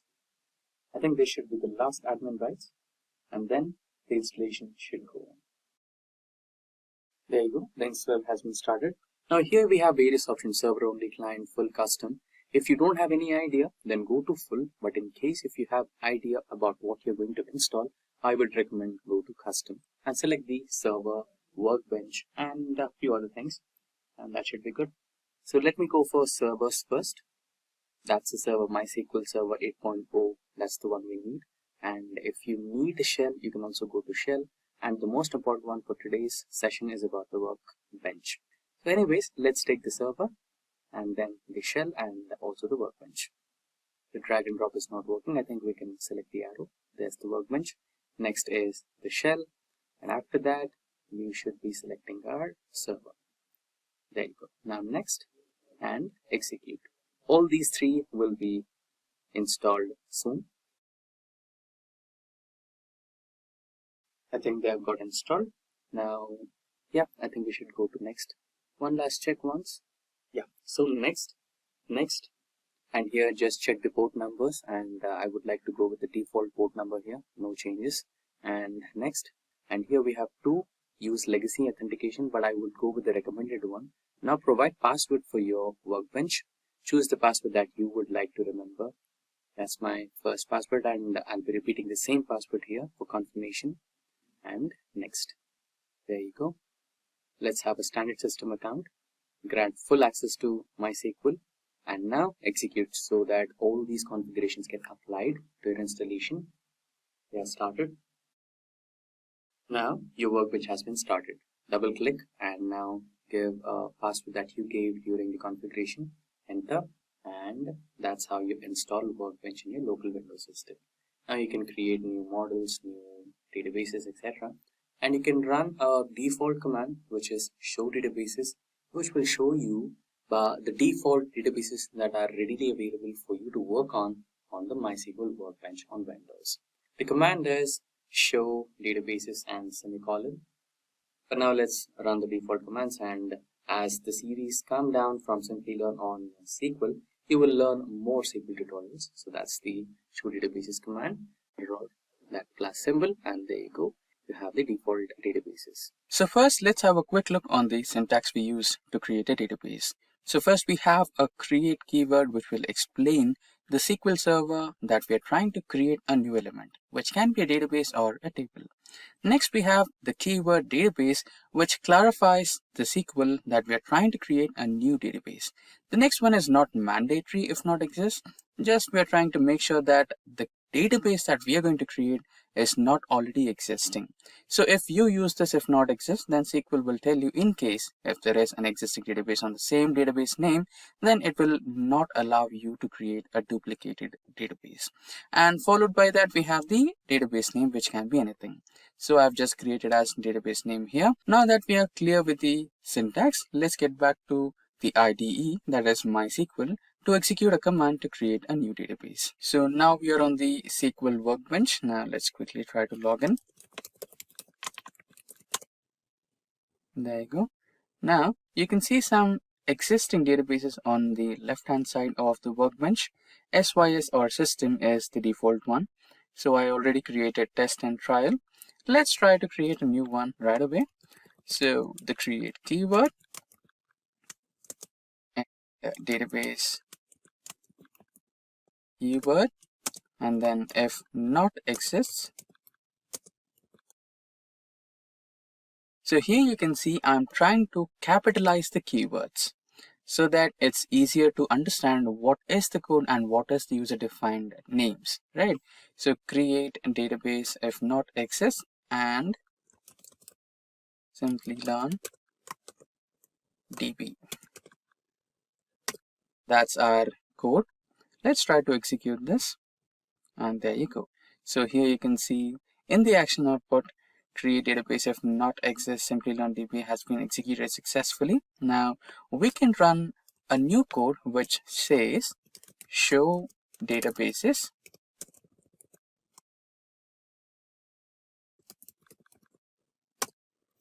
and this should show us the newly created database, which is Simplilearn DB, which is right over here. So that's how you create a new database in SQL. Now let's quickly look at the syntax we need to create a table in SQL. So we will be using the keyword create to let the SQL know that we're trying to create an element which can be a table or database. Followed by that, we will be using the table keyword to explain the SQL that we're trying to create a table here. Followed by that, a customized table name. Then inside that, we will be starting with the parameters, which can be the elements or columns which are present in your table. Column 1 or parameter 1, its data type and constraint. So what is a constraint? We will be understanding about the data type and constraint when we're in the practical mode. Let's quickly try to understand the syntax over here. So these are the things: create keyword, table name, which is a customized or user-defined name for the table. Then the parameters involved in the table, that is the columns, column 1, 2, 3, data type and constraint. Followed by that, close the bracket and use the semicolon to explain SQL that it is the end of the code. Now let's get back to the SQL Workbench. So we logged into the SQL Workbench. So now we have logged into the SQL workbench. Now previously we had created a database, that is Simplilearn database. Now we will try to create the table in the same database. Now we will be using the create keyword, table. Now table name, which can be anything. Let's try to create a student database or employee database. You can see that I'm using capitals for keywords and smalls for the user-defined ones, just to make it clear for the reader to understand what is what. If it is in capital, it is a keyword. If it is in small, it is a user-defined name. Now emp id, which is an integer type, and then the constraint, not null. So remember the data type and constraints that we discussed earlier.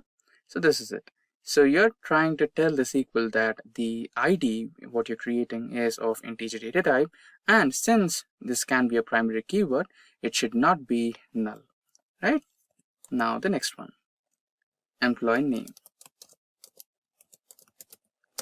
which can be character data type. So let's keep it as char or character, and let's give the size as 150. Now the next one. Okay, I forgot to give the constraint. Default. Okay, let's not keep it as default null. It cannot be null as well. Then comes the address,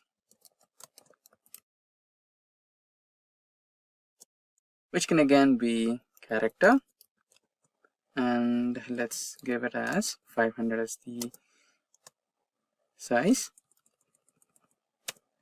and followed by that it can be default. Here we are trying to tell SQL that it is okay to keep the employee address column as null. It can be blank. Again, it's your wish. If you don't want the address column to be empty, you can keep it as not null, and if it's all right for you to keep it as null, then you can provide it as default null, right? So these are the parameters, their data types, and the constraints, right? Now we will understand them a little more detail in the theoretical section, now followed by the columns. The last one is to dedicate or create a primary key. Let SQL know which is a primary key. So primary key is very important for every database or table, and I'll explain you that in the theoretical section again. Now, which is the primary key? The ID, what we created for employees, that is emp ID, is the primary key.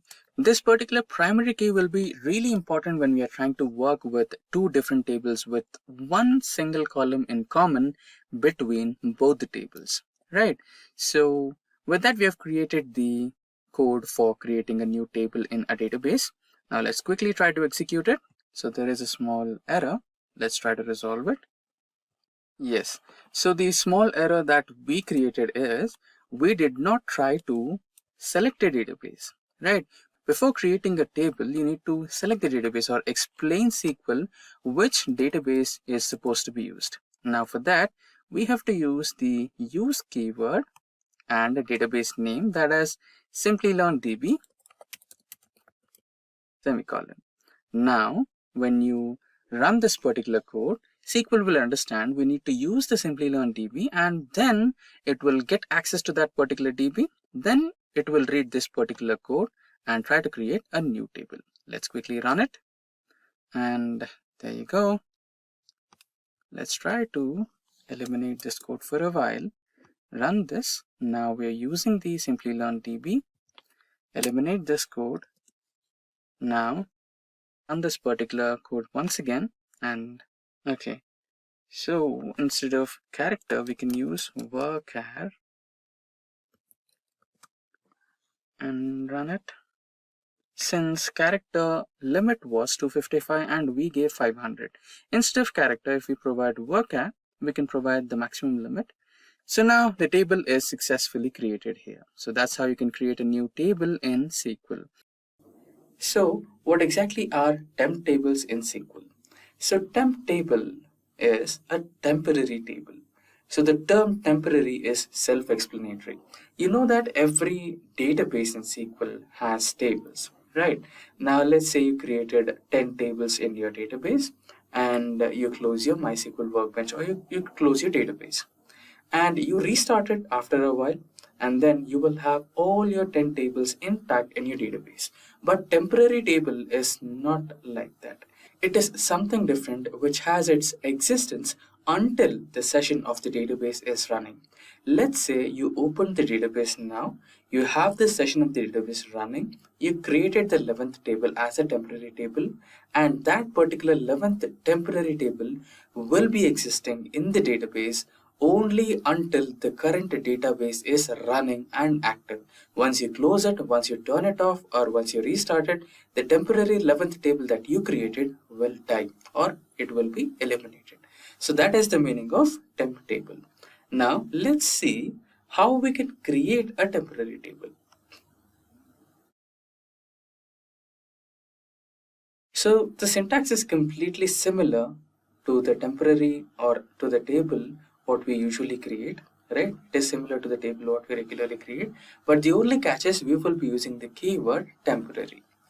Create temporary table, table name which is user defined name, and inside that the parameters may be the employee ID, student ID, employee name, student ID name, etc. Right? So this is how we create the temporary table. Now let's quickly get back to the SQL workbench and try to create a temporary table, add some data into it, and try to display the temporary table. If getting your learning started is half the battle, what if you could do that for free? Visit SkillUp by Simplilearn. Click on the link in the description to know more. Now we are back on the SQL workbench, and meanwhile we are logging in. You might have a question, right? When you say that the temp table will be existing or running only until the database is active, then why create those temporary tables in the workbench, right? The sole purpose of using temporary tables is, in a few cases, the intermediate results of the data analytics process are important, and you can have a quick reference on the intermediate results, and you don't want them to be existing in your database in a permanent basis, right? For such scenarios, you can use a temporary database. Now here on my workbench, we have a simple code for creating a temporary table. So I'll be creating the temporary table on the name of student, and we have student ID, integer data type, student name, worker, and department, and student ID will be the primary key. Now let's use the database, that is use Simplilearn database to get access, and we have the access now. Let's quickly see what and all tables we have using the show command. Show tables, enter, and we have two tables, employee and employee table 2, but not student. Right, now let's quickly execute this, control enter, and now let's use the insert command, same like we inserted in the previous tables. Insert into table name student, parameters ID, name, department, and values, comma separated values, student ID, name, and department or group, whatever he took in college, right?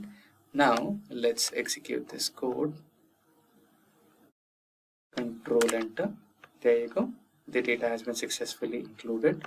Now let's select star from student, that is view the contents in this particular table. We have the values in this particular table, and let's also see if we have that particular data included in the database or not. That is show tables.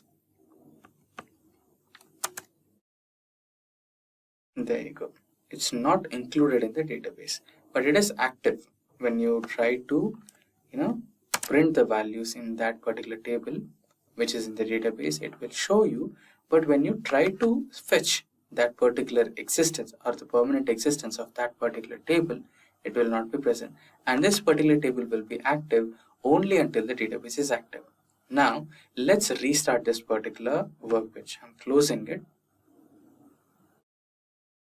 restarting it.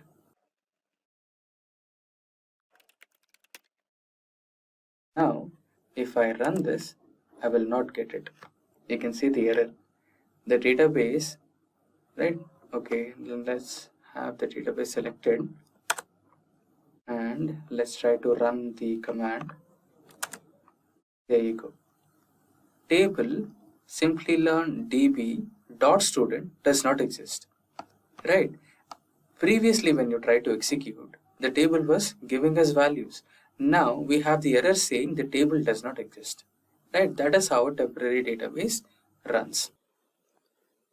Now the syntax is as follows.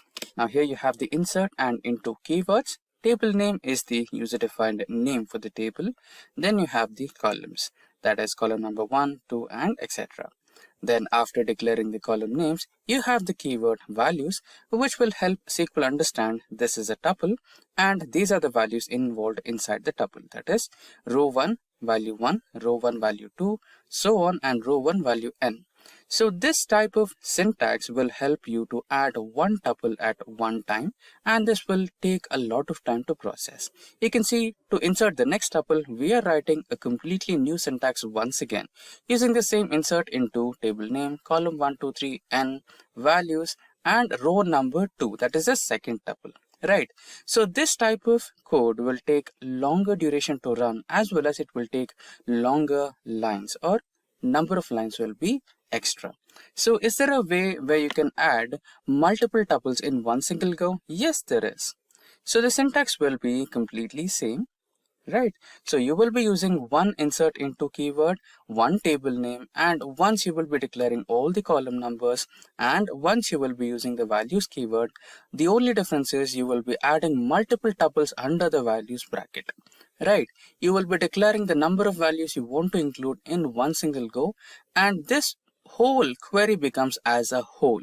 And once you run this query, all the values will be added at once.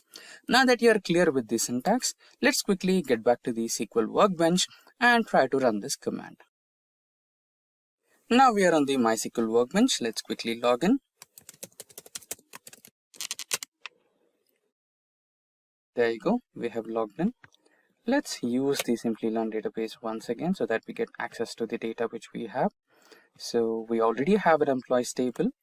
So let's see what's presently included in employees table. Select star from employee table semicolon. So this is the data that we already have in our table. Now let's try to add some more data.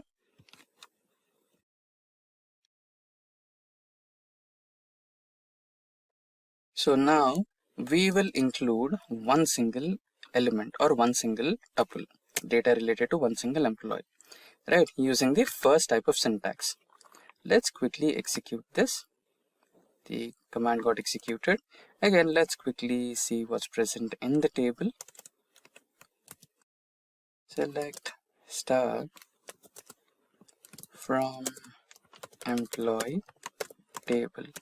Again, you can see I'm using lowercase for the user-defined keywords and uppercase for the predefined keywords, just to make sure that the code is understandable and which is the user-defined keyword and which is the predefined keyword. So these are the ones in small case are user-defined and the ones in uppercase are predefined. Right, so we have successfully included one single element or one single tuple, the details which are related to Brian. And now let's try to modify the same code and try to include few more tuples inside the same insert command and try to insert multiple rows into the table. Now here you can see we are using the same insert into employee table command, and instead of Brian, we replaced or we added 6 more entries under the values section, right? And the only difference is we are trying to separate the tuples using a comma. You can see we are enclosing one tuple inside the parenthesis and we are separating two tuples with the help of a comma, right? Ensure that you include comma between every tuple, and you can ignore the comma for the last tuple. You can see we are not using any sort of comma or any sort of specifier at the end, right? So, and we are closing the command using the semicolon. This explains SQL that it is the end. Now we are going to run this command and see the output. So there you go, the command got successfully executed. Now let's again execute the select command and see if the data is involved or included or inserted into the given employee table. Now there you go, the command got successfully executed, and you can see the table over here, and you can see that all the data or all the tuples we included into the table using the insert command in one go are successfully included. So that's how you insert multiple rows into a table using SQL. So let's quickly take a look at the syntax that we will be following to change the column name in SQL. So the syntax is as follows. We will be using the alter and table keywords, and we will be specifying the table name, and then we will give the rename column keyword, then the old existing column name, and to the new column name which we need to change it to. So having a clear understanding of the syntax, let's try to execute this command in the practical mode. So let's get back to the MySQL workbench. So now we are on the MySQL workbench. Let's quickly get access to the Simplilearn database. There you go. And now let's quickly take a look at the column names in our existing table. Now you can see the first column is the employee number. Let's try to change that by using the alter table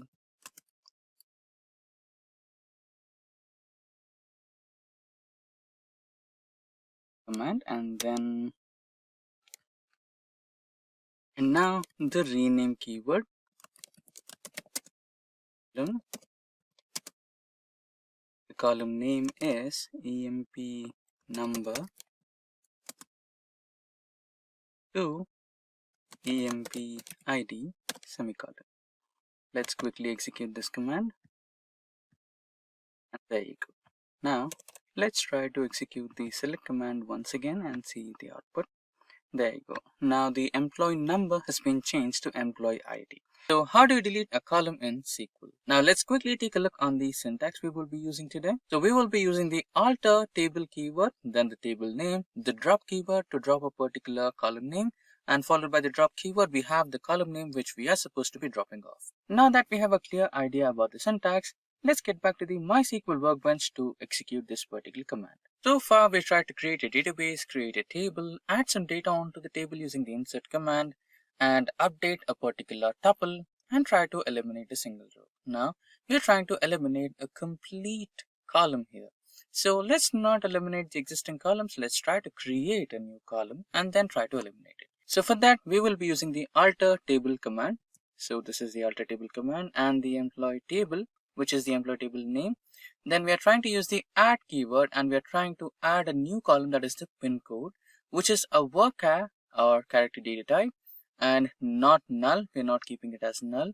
And in case if we did not add any value into the pin code, the default value will be NA, which is a text type. So we are encoding it using single quotes. Now let's try to run this code, and let's quickly try to check the table.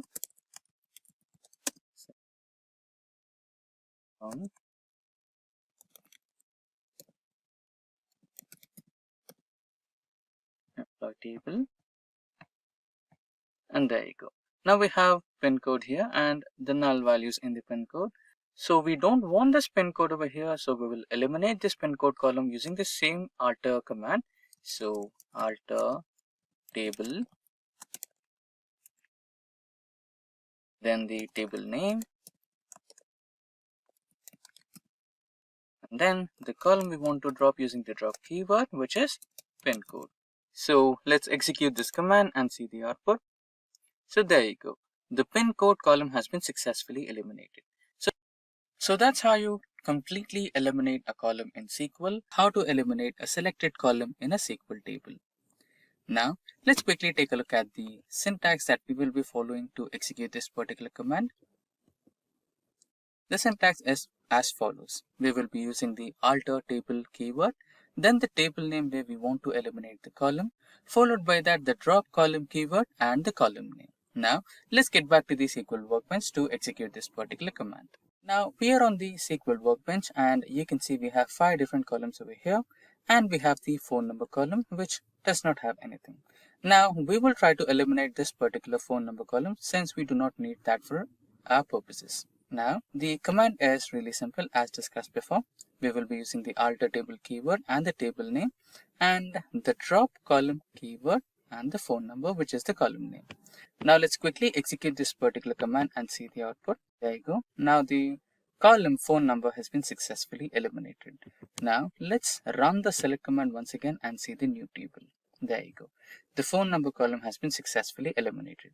Now with that, we have come to an end of this session on how to eliminate a selected column in an existing table in SQL. How do you delete a row in SQL? Let's quickly take a look at the syntax. So we will be using the delete keyword and the from keyword, adding the table name and giving a where clause with a user-defined condition.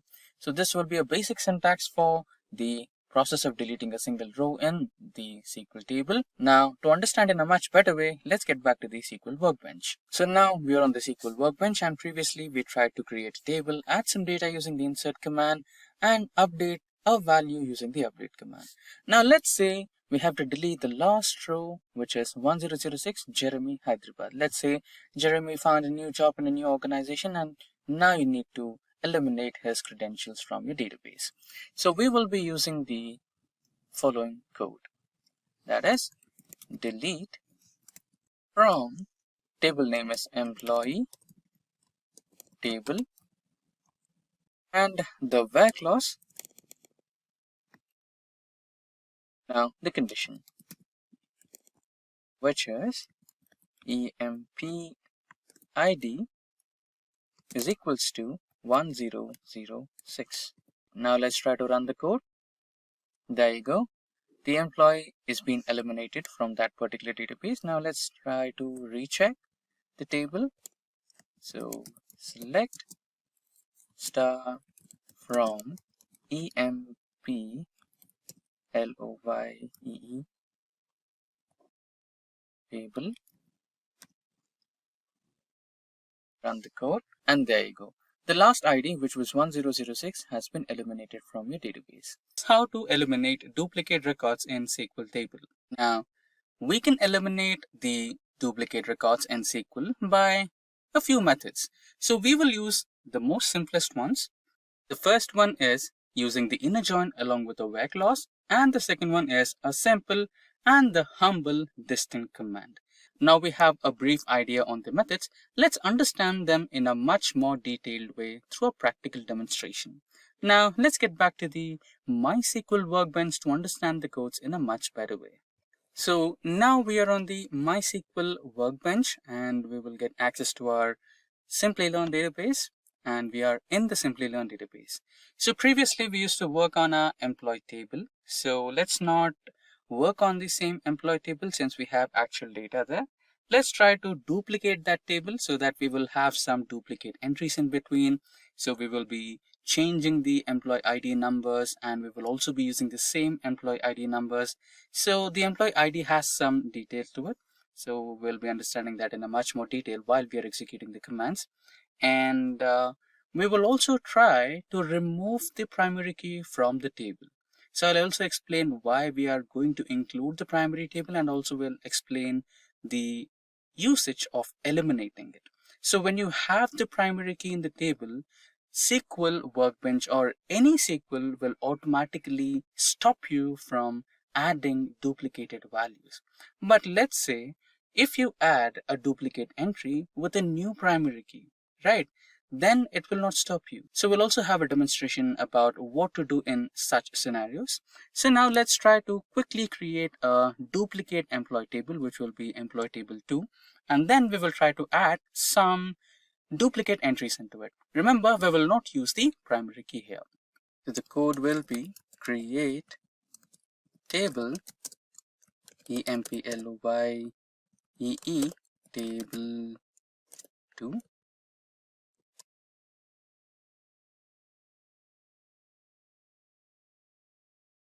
and everything will be same, which is from the previous table, which will be the employee ID, integer type, employee name, character type, this character type, pin code will be integer.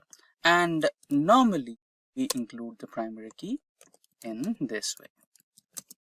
Primary key, brackets open, EM. So this is the way how we add the primary key, but we are not going to add it since we want to know what happens if we enter data which also has the duplication of the primary key, right? So we will not give any primary key over here.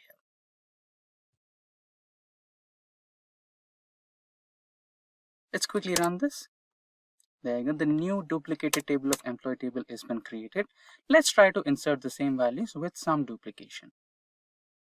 There you go. I have pasted the command for inserting the values, and if you observe clearly at the end, I have repeated the values of Tony, Katie, Sama, June, and Gloria.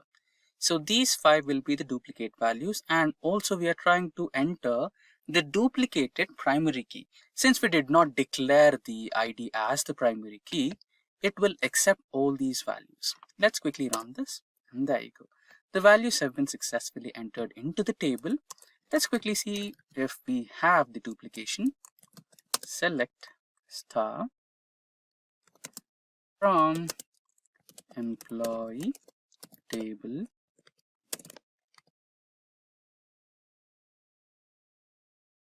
Control enter. There you go. So you can see the duplicate values are also added onto the table. Now, how do you remove these duplications? Remember, we discussed the distinct method, which is the second one. So that happens to be the most simplest one. Let's see how it works. So here we will write a simple select command. Select distinct star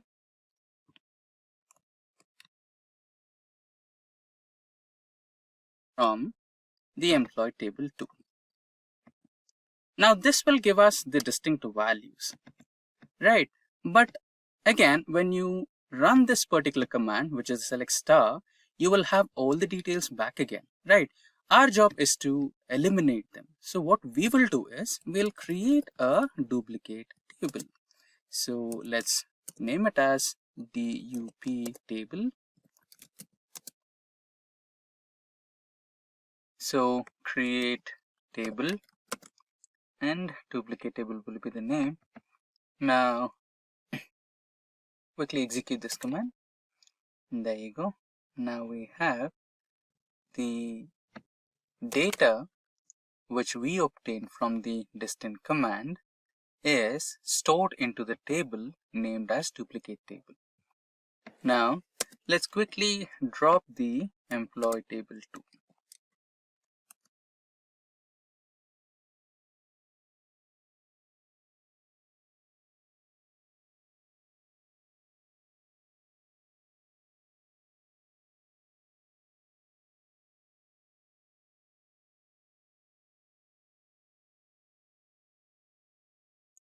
Okay, the table has been successfully dropped. So when we run the same command once again, it says Simplilearn DB did not find any table by the name employee table 2. That means it's been eliminated. Now the next thing we need to do is rename it. So what we're trying to do is we are trying to use the alter table and we are trying to rename duplicate copy to employee table 2 so that we have the actual table here after eliminating the duplicated values. It's not dupe copy, it's actually dupe table. Right. There you go. Now let's execute this. Successfully done. Now if we execute this particular select command, you can see we have the cleaned data without any duplicate entries. This was one of the simplest ways of eliminating duplicates in a SQL table. Now let's try to get a step ahead and try to use some join commands and where commands and where conditions, and using those we will try to eliminate the duplications in a table. Now we are talking about a table which does have the primary key and the data will be duplicated. Let me explain you how. Now let us declare the primary key as employee ID. The key is EMP ID. Right now we do have a primary key. Now there is no way. Okay, let's try to create this. Before that, let's try to truncate employee table 2. So we can use the not the drop table, we can use the truncate. So let's replace drop with truncate so that the data which we have in employee table will be removed. There you go. Now we will, or let's quickly drop the table because we are trying to create the new table, right? So let's create the new table. So once we have executed the drop table command, the table has been successfully removed. Now let's try to create this particular table. Control enter. There you go. The table got successfully created. Now let's try to duplicate the same entries. Remember, I'm not changing the primary key here. Now when I run this command, I will get an error which says primary key cannot be duplicated.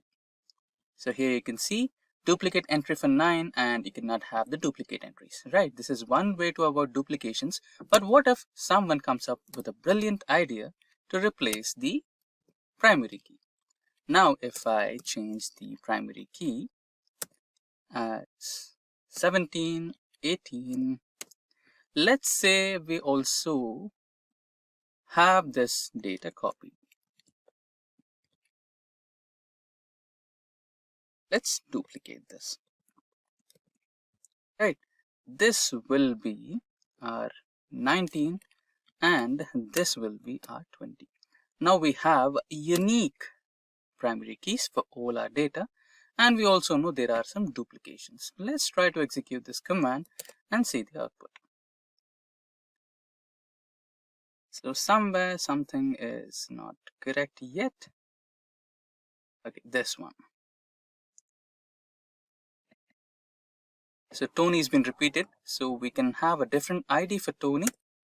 Let's say we have Tony as 21. Try to execute the command once again. It should be clear now. Okay, it still has some duplication somewhere. Yes, it's right here. Let's keep this as 22. Okay, I think we made a lot of duplications somehow. Let's quickly take a look if all the major keywords are duplicated or not. So we copied from Gloria. So after Gloria, we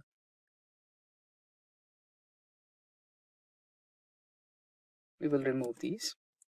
So Gloria, so we just make sure, we're trying to make sure that the primary keys are unique here. So 10, 11, 12, 13, 14, 15, 16, 17, 18, 19, 20, 22.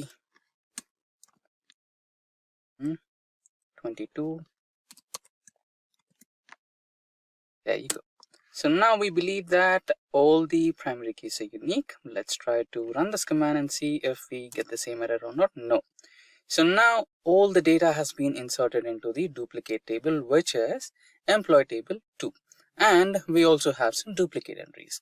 Now, how would you recognize that we don't have any duplicates, or how would you recognize which data has been exactly duplicated, and how do you even remove it? Now the old distinct command is not going to work. Anyhow, let's see if it works by any chance. So when I try to run the distinct command, it will give me all 22 rows with all the duplicate entries, right? In this case, we can use the first method, which was the join and where condition method, right? Let's try to do that. So we are going to use the delete command, delete T1 from employee table to T1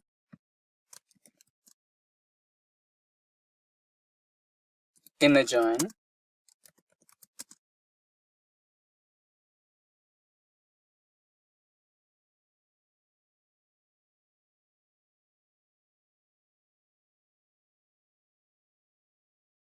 inner join employee table 2 as T2. So we are declaring two different tables. So we are considering T1 as one table and T2 as the next or second table. So T1 and T2 are the copies of the same existing employee table 2, right? Now we are joining these two tables and we are having a where condition over here. So from table T1, we are going to eliminate table 1 from table 2 where we have an intersection and where we have the employee IDs greater than employee ID in employee. Okay, let's not confuse. So let's execute the command first. Okay, let's execute this to understand what I mean here. So here when we go a little down, you can see 14 for Tony, right? Actual employee ID of Tony is 9, but we have 14 for Tony. And Gloria, we have 18, 19, 20. And again, for Katie, we have 22. The actual number of Katie is 10, right? So now it will try to recognize the highest number of employee ID. So it will recognize the highest employee ID number and it will retain it, and rest all the numbers will be eliminated. So this is the first where condition, and we're also giving a string comparison function where SQL will try to identify if there is a similarity between the employee name of the first table and the employee name of the second table. And we know that when you give the string comparison operation, if it results in 0, it means the strings are equal. If it results in 1, it means the strings are not matching. Now that we understood the logic of this particular statement, let's try to execute it. So there you go. So we have executed the command. Now let's try to see what's left in the table. There you go. Now we should be having the usual 13 number of employees in our table. And you can see that the records are retained where the employee ID number is the highest. Remember, we had the number 10 as employee ID for Katie, and we have that over here. In case if you want the actual numbers to be placed, however they were, you can make a small change to your command. All you need to do is keep this particular or change this particular greater than symbol to lower than symbol, and you will retain the actual numbers of the employee records. So that's how you can eliminate the duplicate entries in the table. And if you ask me, hey, only 2 conditions are enough, don't you think the pin code and we also have pin code and the address of the employees, don't you think that is also important? Yes, you can also do that. You can make some minor modifications to your code and try to include all those remaining things, and again you can do the same, right? Now let's try to eliminate the data in our table. Let's truncate it, and we should be having no data left in our table. And let's try to insert the duplicate entries once again. And okay, before that, let's try to do this particular execution. Remember, we tried to keep the employee ID. Let's try to execute that and try to print it, and we should be having the actual numbers over here, right, as expected. Now let's again truncate the data and try to compare the conditions, or we will be using the where condition and we'll have all the parameters included in our condition. Let's truncate the table, and now let's try to add the duplicate entries once again. There you go, we have all the duplicate entries entered. Now what we will be doing is we will be using the same command, but the only change will be the string comparison or the where condition, right? So you can keep this string comparison if you want, or if you can change that. Let me change that actually. So instead of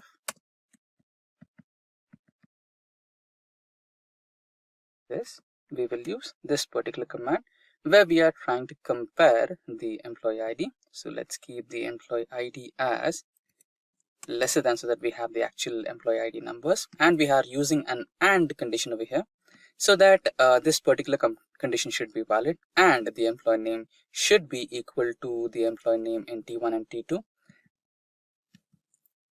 Yep. And the next one is, here we have the employee address. So the employee address in T1 and T2 should also be same, and pin code from both the tables should also be same.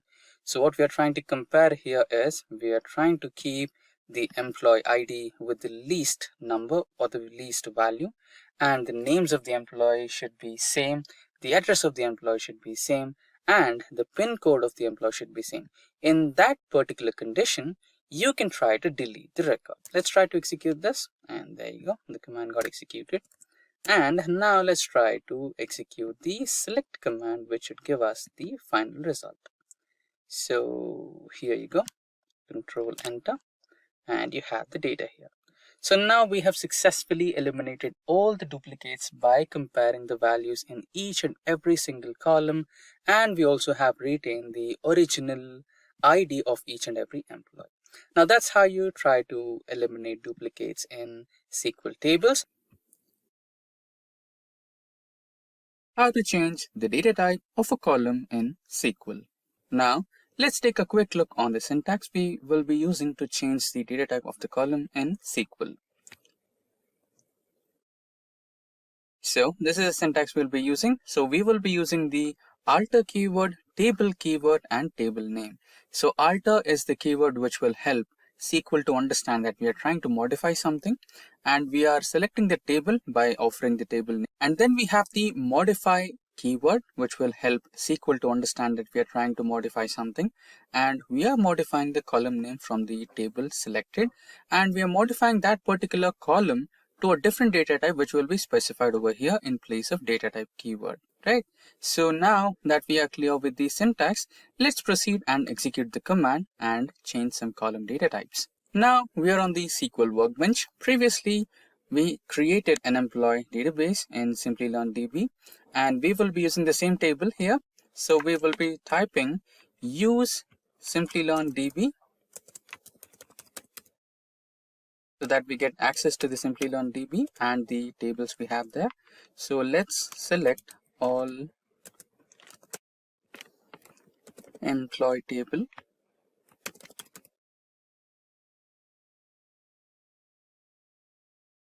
Column. Let's execute this.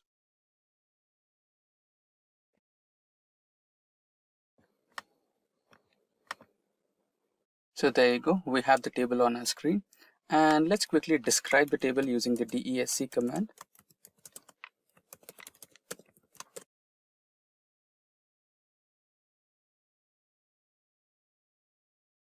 And this will give us the data types of each and every column in our table. Now you can see we have pin code in the format of worker. So let's try to alter or modify this particular pin code column from worker to integer, since it only saves the numbers, right? So our command for that was alter table name, which is employee table.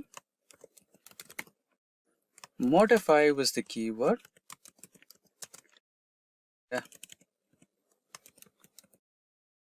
Modify the column pin code to integer, semicolon.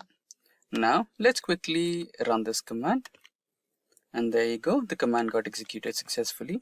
Let's try to describe the table once again, and there you go. Now the pin code was earlier mentioned as worker, and now it got changed to integer.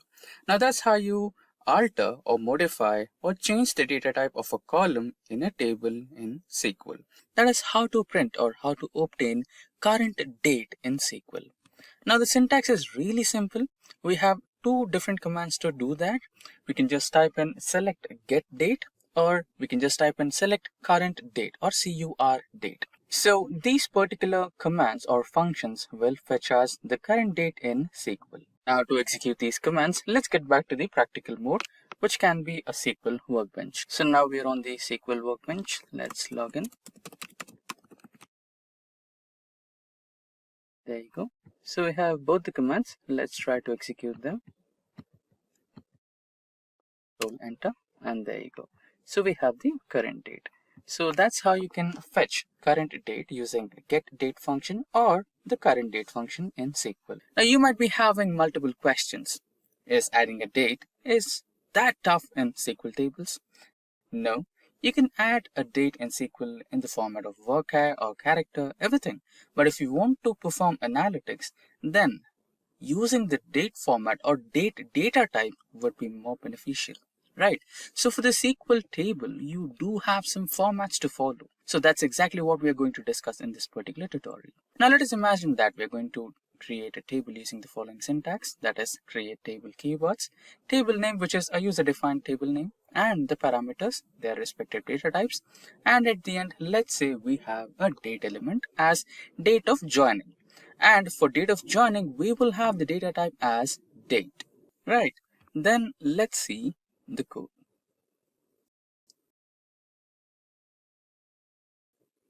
And that with the element, you need to be a little more cautious to follow a pattern. SQL has predefined approach to store dates, which is in the format of YY, year, MM. For testing your date, and if you make some minor error, let's say you added date first, then the month, and then the year, then obviously SQL will throw an error. So we don't want that to be happening. So in that case, let's try to follow the approach that SQL has. Now let's quickly go back to SQL Workbench and see how exactly it works. So here we are back on the SQL Workbench. Let's run this use database command to get access to our database. There we go. Now let's see, we have a freshly created database and it doesn't have anything, right? Now we will add these particular details into the data table, and here you see we are following the year, month and date approach, right? Now let's quickly run this command, and there you go, the date has been updated into the table. Let's now run the command again. Now we have the dates here. Now let's say we try to break the rules. Now we will try the DD, MM and the YY format here, right? Now let's try to run this particular code once again. Okay, let's eliminate all the previous elements and let's consider this as a new entry. Right now let's try to execute this. There you go. So it will automatically throw an error saying the date value is incorrect. You need to change it back to the original form, that is YY, month and the date. Only then it will accept this particular value. There you go. So that's how you add date to your SQL tables. Get started. So how to update table in SQL? Let's quickly take a look on the syntax for today's function. So here we have the update keyword, table keyword, and the table name which you want to update. And followed by that, we have the set keyword, which will help the SQL to set a particular column name to a new parameter to which you want to update it. Now you're giving a where condition over here. So where is the keyword and the condition is a user defined condition, and the combination of where and condition will help SQL to identify a particular tuple and update the parameter under that particular condition. Now that we have understood the syntax, let's quickly get back to the SQL IDE, which is MySQL Workbench, and try to execute a sample command. So we are on the IDE, and previously we tried to create an employee table. So let's select the same table. For that, let's use the database we created, that is Simplilearn DB, semicolon, enter. So we are on the Simplilearn database now. To update a table, we need to have some data in it. So as we remember, we just tried to create a normal table in the previous session. Now let's try to add some data into the same table using the insert command. So let's try to make use of the insert command, and insert into is the keyword, employee table is the table name, and these are the columns we have in the employee table.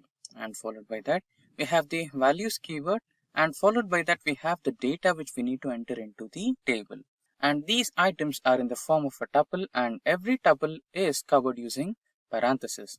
And inside the tuples you have the first one, which is an integer type data, which is as it is, and when you come into the text type data, they are covered using the single quotes to let SQL identify that it is a character type data. Now after entering all the tuples separated by comma, we have a semicolon which indicates the end of the statement. Now let's try to run this particular statement and add the data into the employee table. So let's select the database once again, and now let's try to add the data. There you go. Now we have the data added onto our employee table. Let's quickly check the employee table. Select star from employee table.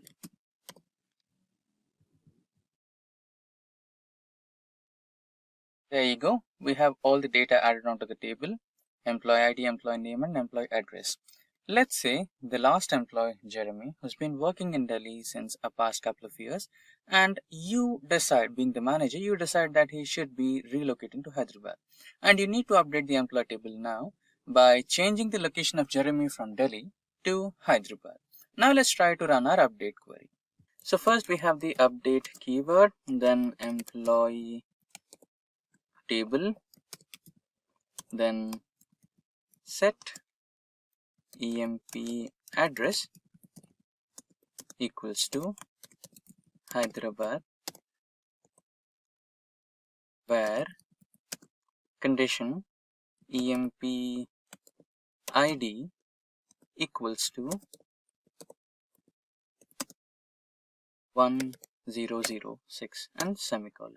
So there you go, the code is complete. We have the update keyword followed by the table name, then set keyword to set that particular column, that is the employee address, to the key Hyderabad. From Delhi, we are changing it to the Hyderabad, which is value or key, whichever you consider.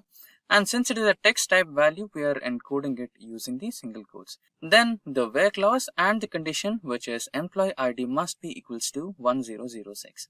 Now let's try to quickly run this command. There you go. Now let's recheck if the table has been updated or not. So select star from employee table. Let's run it. And there you go. The last location, Jeremy, which was Delhi, is now updated to Hyderabad. So that's how you update values in a table. How to use the group by clause in SQL. Now, before we execute the actual code, let's take a quick peek on the syntax that we will be using today. Now, the syntax is completely similar to the regular syntax that we usually use. It will have the select keyword, parameters that you want to print in your table, the from keyword, and the table name which you're trying to access.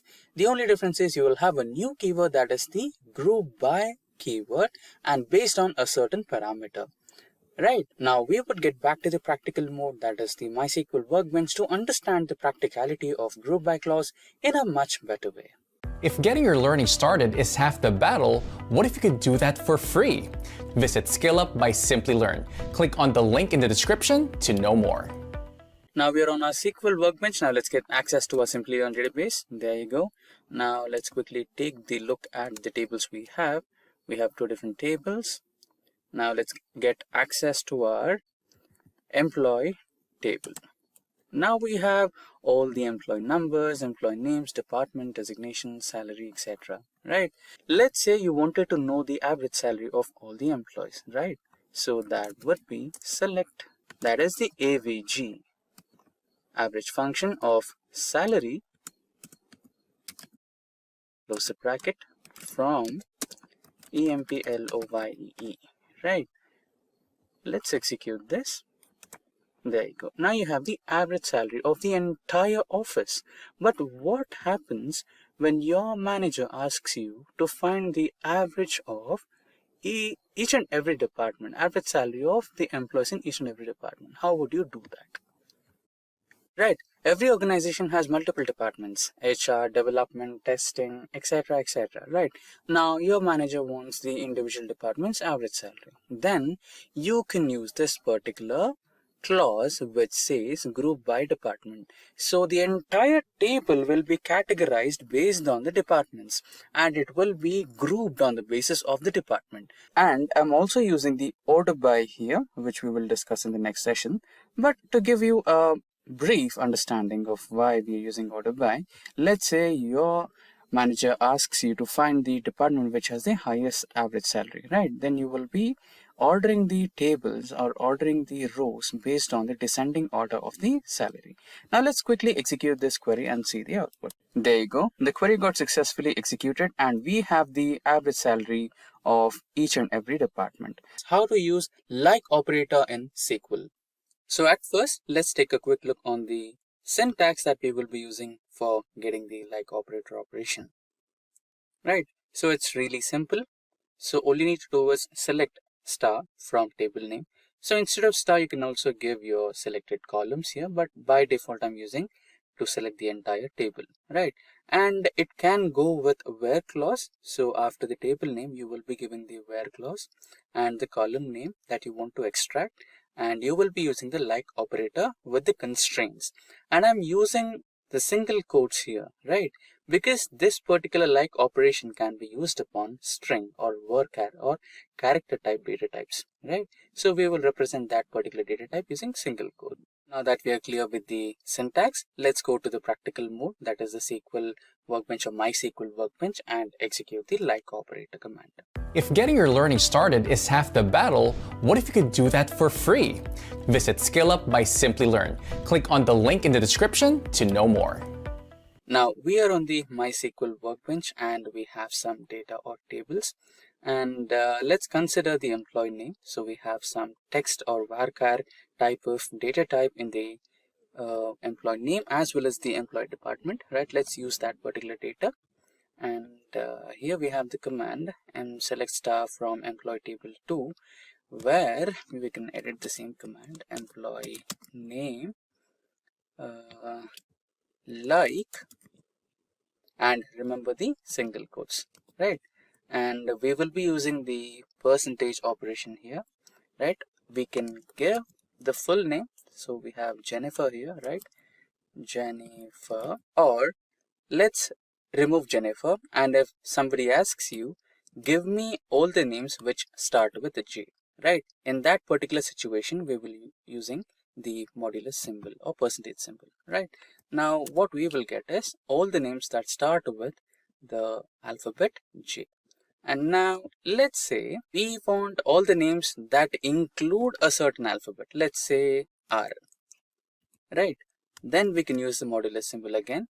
It can start with anything and it can end with anything, but it should have alphabet R. So this is how it works. So we have all the names which start or include the alphabet R in them, right? And that's how we can use the like operator in SQL. You can also use like operator in this way, where you can give the entire name. Let's say somebody asks you to get one single row which has the employee name as Peter, right? You can also do this in this way. There you go, you have Peter. How to use the between operator in SQL.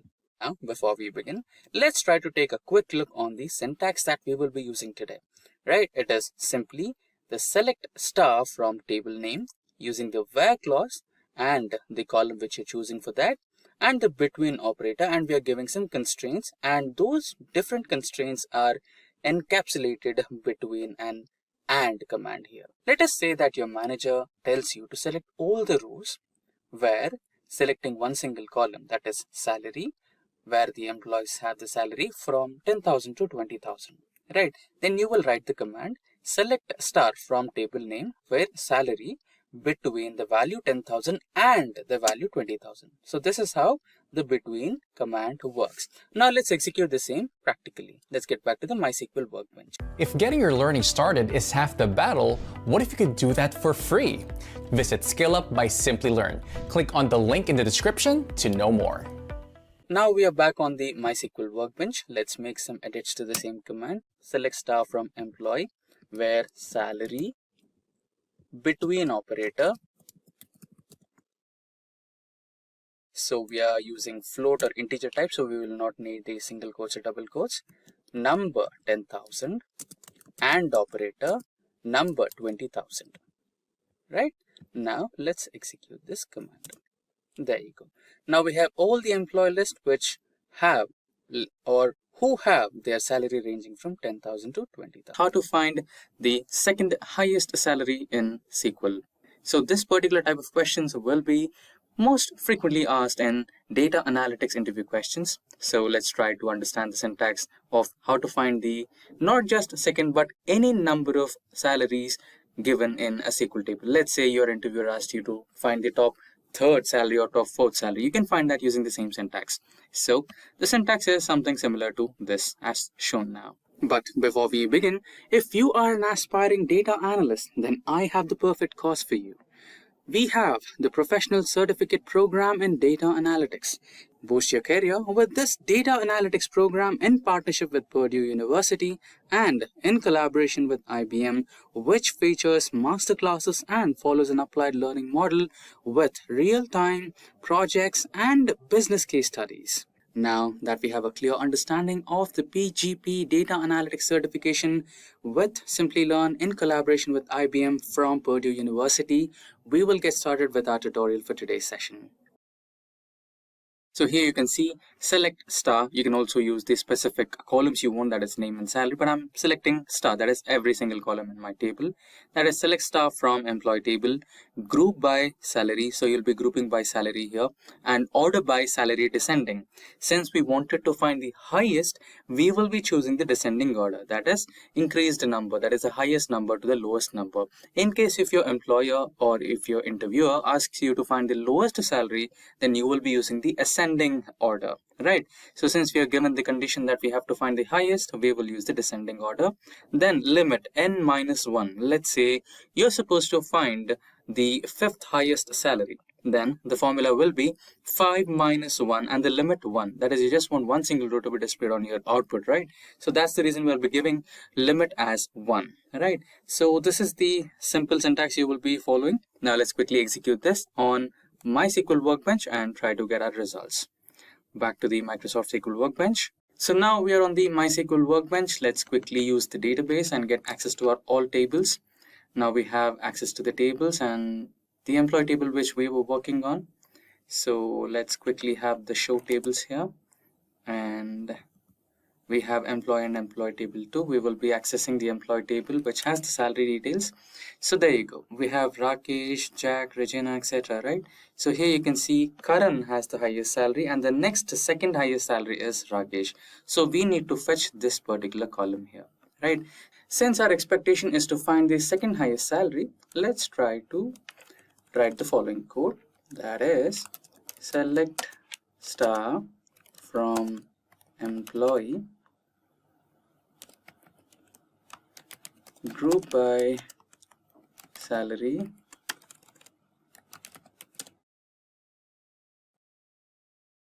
order by salary,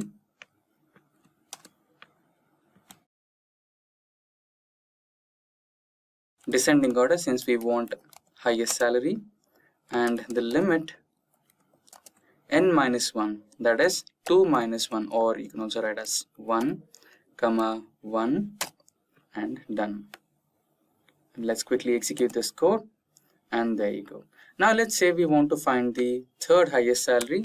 So here n minus 1, 3 minus 1 is 2, and execute this, and there you go. You have Regina. So that's how you can extract second highest salary or any number of highest salary or the lowest salary based on the query changes you're doing. Let's say if you want the highest salary, then you should be using descending order. Let's say you want the lowest salary, should be using the ascending order. So that's how you can extract the second highest salary from SQL tables. So the 1-point agenda, that is MySQL connector for Python. Now let's check on the codes that we are going to execute for the day.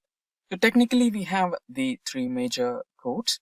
But in case if you have the MySQL connector for Python existing in your Windows, then you can also unlist or uninstall that. But majorly 3 major codes. Check for the Python version. If you have, you can proceed. Then check or start Python IDLE and try to execute the last code. And in case if you get an error, that means you don't have it. And then you can come back to the second line and install the code from command prompt, and then go back to idle and you can get started, or you can also import this into your IDEs. That said, let's get started with the demonstration. Let me start the command prompt. There you go. The command prompt got successfully started. Let's check the Python version. We have Python --. We have it. It is Python 3.110.0. Fine. Now let's check the pip list if I already have that MySQL connector in the list or not. So I think yes, we do have the Python connector. Now let's quickly uninstall it. You can use the same code, pip uninstall, do this, paste it, done. You can quickly uninstall that, just give yes. Now it's been removed. If I check the pip list again, we will not have it, right? Now we will use the same code to install it. Okay, before that, let's check Python idle, right? Here we have the idle. If we check import MySQL dot connector, we should be getting an error, right? So now let's go back to the command prompt and use this code to install it back again. Remember, you have to write pip install. We have already uninstalled it. So pip installed MySQL connector for Python, enter. Now the file should be downloading. So successfully got installed now. Now let's go back to Python idle and execute the same code once again. And we should not get any errors indicating the presence of MySQL connector for Python. Press enter. There you go.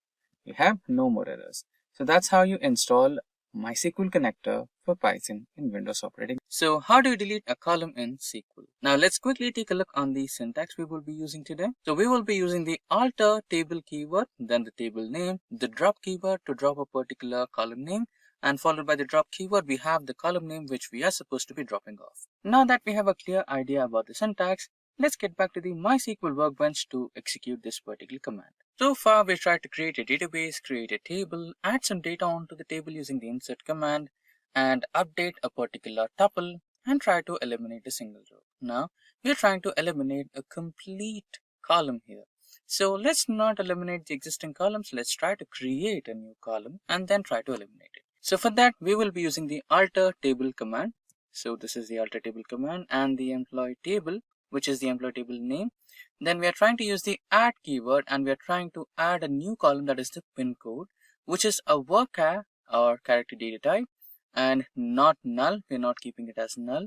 And in case if we did not add any value into the pin code, the default value will be NA, which is a text type. So we are encoding it using single quotes. Now let's try to run this code and let's quickly try to check the table.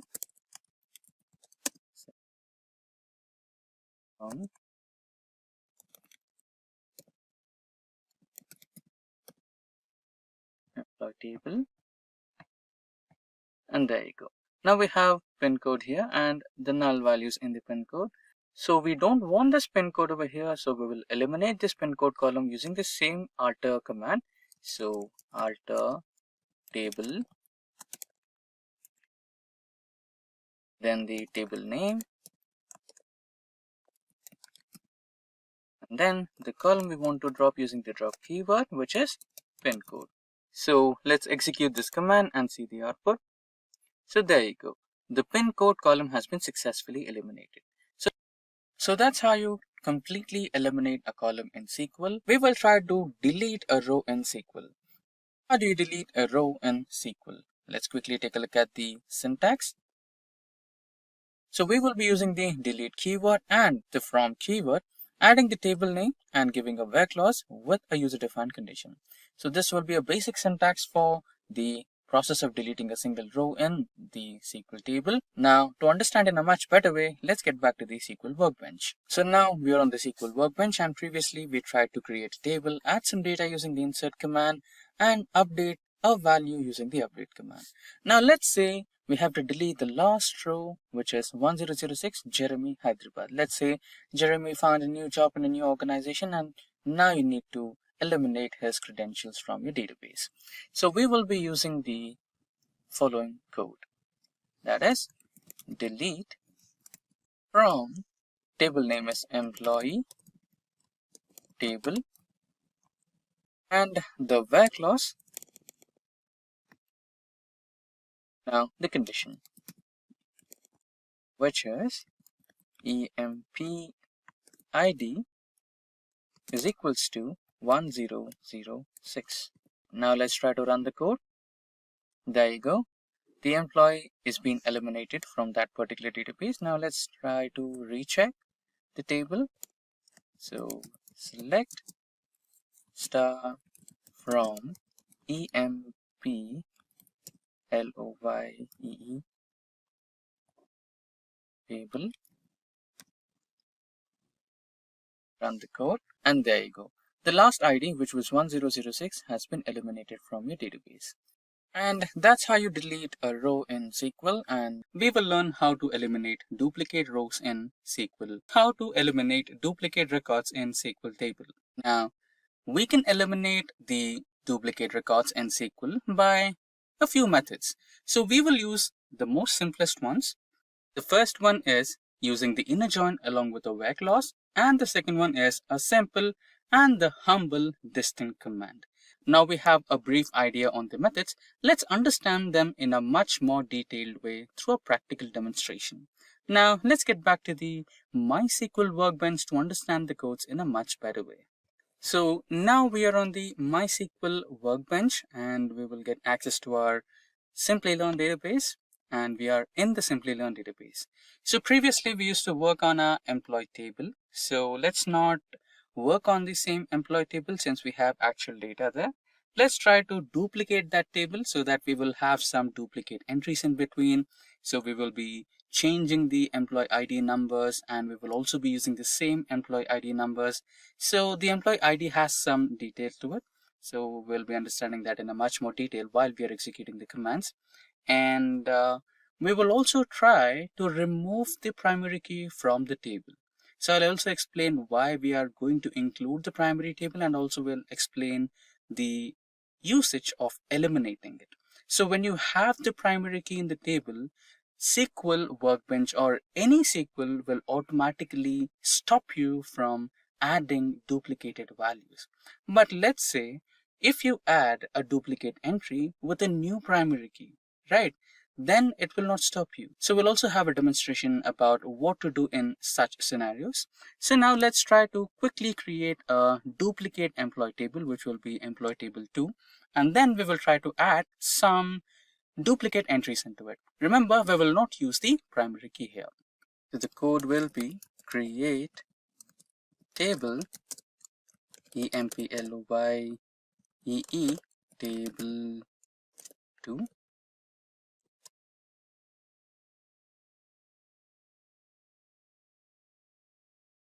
And everything will be same, which is from the previous table, which will be the employee ID, integer type, employee name, character type, this character type, pin code will be integer. And normally we include the primary key in this way. Primary key, brackets open, EM. So this is the way how we add the primary key, but we are not going to add it since we want to know what happens if we enter data which also has the duplication of the primary key, right? So we will not give any primary key over here.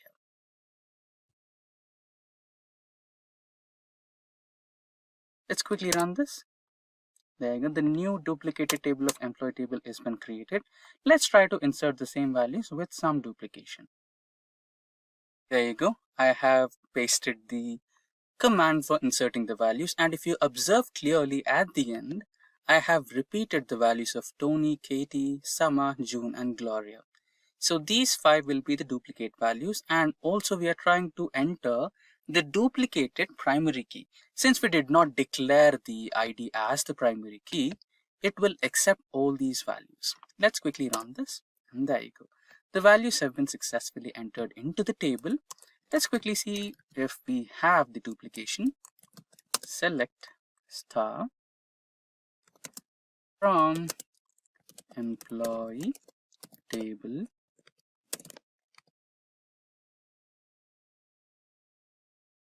Control Enter. There you go. So you can see the duplicate values are also added onto the table. Now, how do you remove these duplications? Remember, we discussed the distinct method, which is the second one. So that happens to be the most simplest one. Let's see how it works. So here we will write a simple select command, select distinct star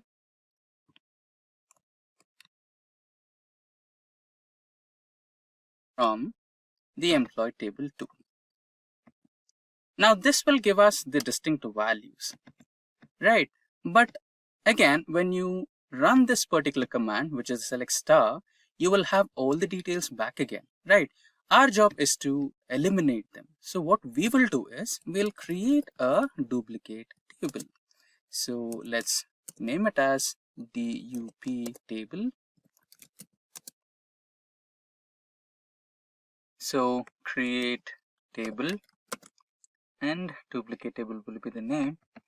Now quickly execute this command. There you go.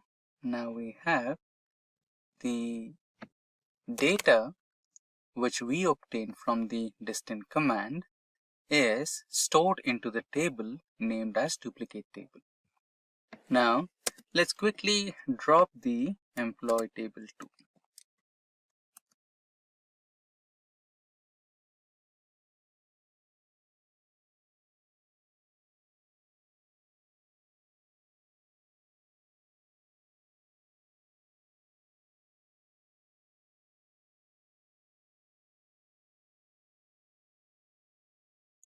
Okay, the table has been successfully dropped.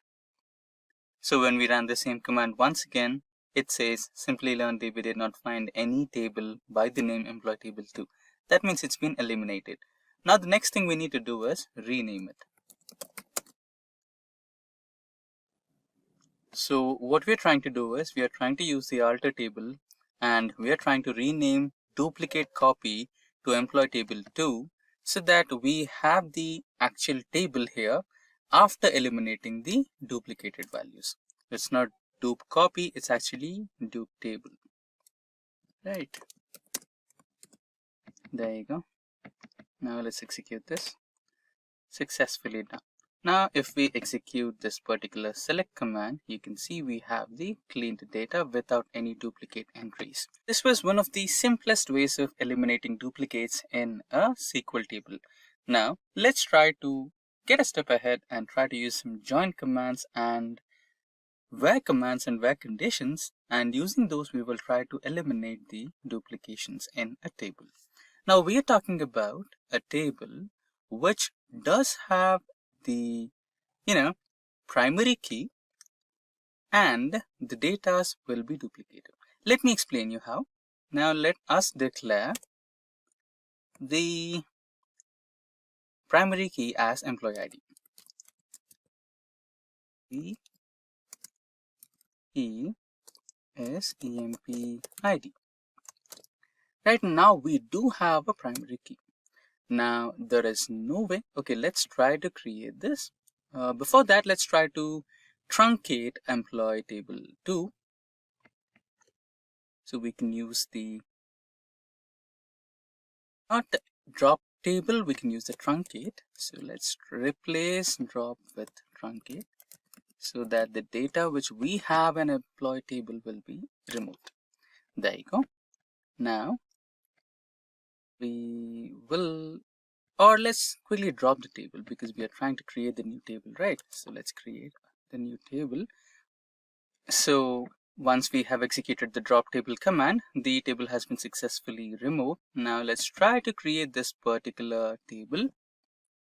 Control enter. There you go. The table got successfully created. Now let's try to duplicate the same entries. Remember, I'm not changing the primary key here. Now when I run this command, I will get an error which says primary key cannot be duplicated. So here you can see duplicate entry for 9 and you cannot have the duplicate entries, right? This is one way to avoid duplications. But what if someone comes up with a brilliant idea to replace the primary key? Now if I change the primary key as 17, 18, let's say we also have this data copied. Let's duplicate this. Right. this will be our 19 and this will be our 20. Now we have unique primary keys for all our data, and we also know there are some duplications. Let's try to execute this command and see the output.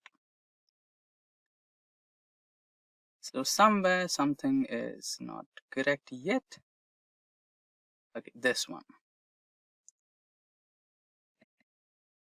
So Tony's been repeated, so we can have a different ID for Tony. Let's say we have Tony as 21.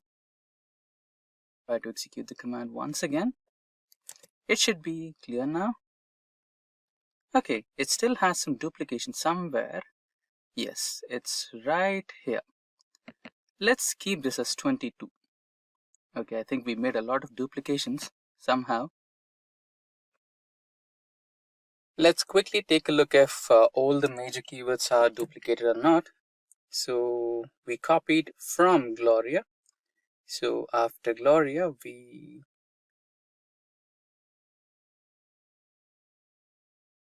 will remove these. So Gloria, so we just make sure, we're trying to make sure that the primary keys are unique here. So 10, 11, 12, 13, 14, 15, 16, 17, 18, 19, 20,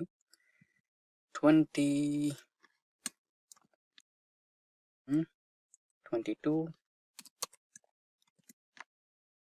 There you go. So now we believe that all the primary keys are unique. Let's try to run this command and see if we get the same error or not. No. So now all the data has been inserted into the duplicate table, which is employee table 2. And we also have some duplicate entries.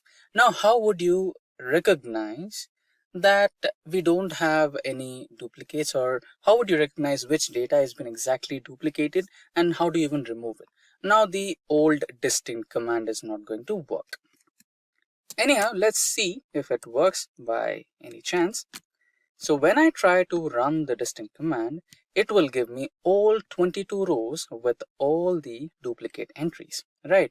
In this case, we can use the first method, which was the join and where condition method, right? Let's try to do that. So we are going to use the delete command, delete T1 from employee table to T1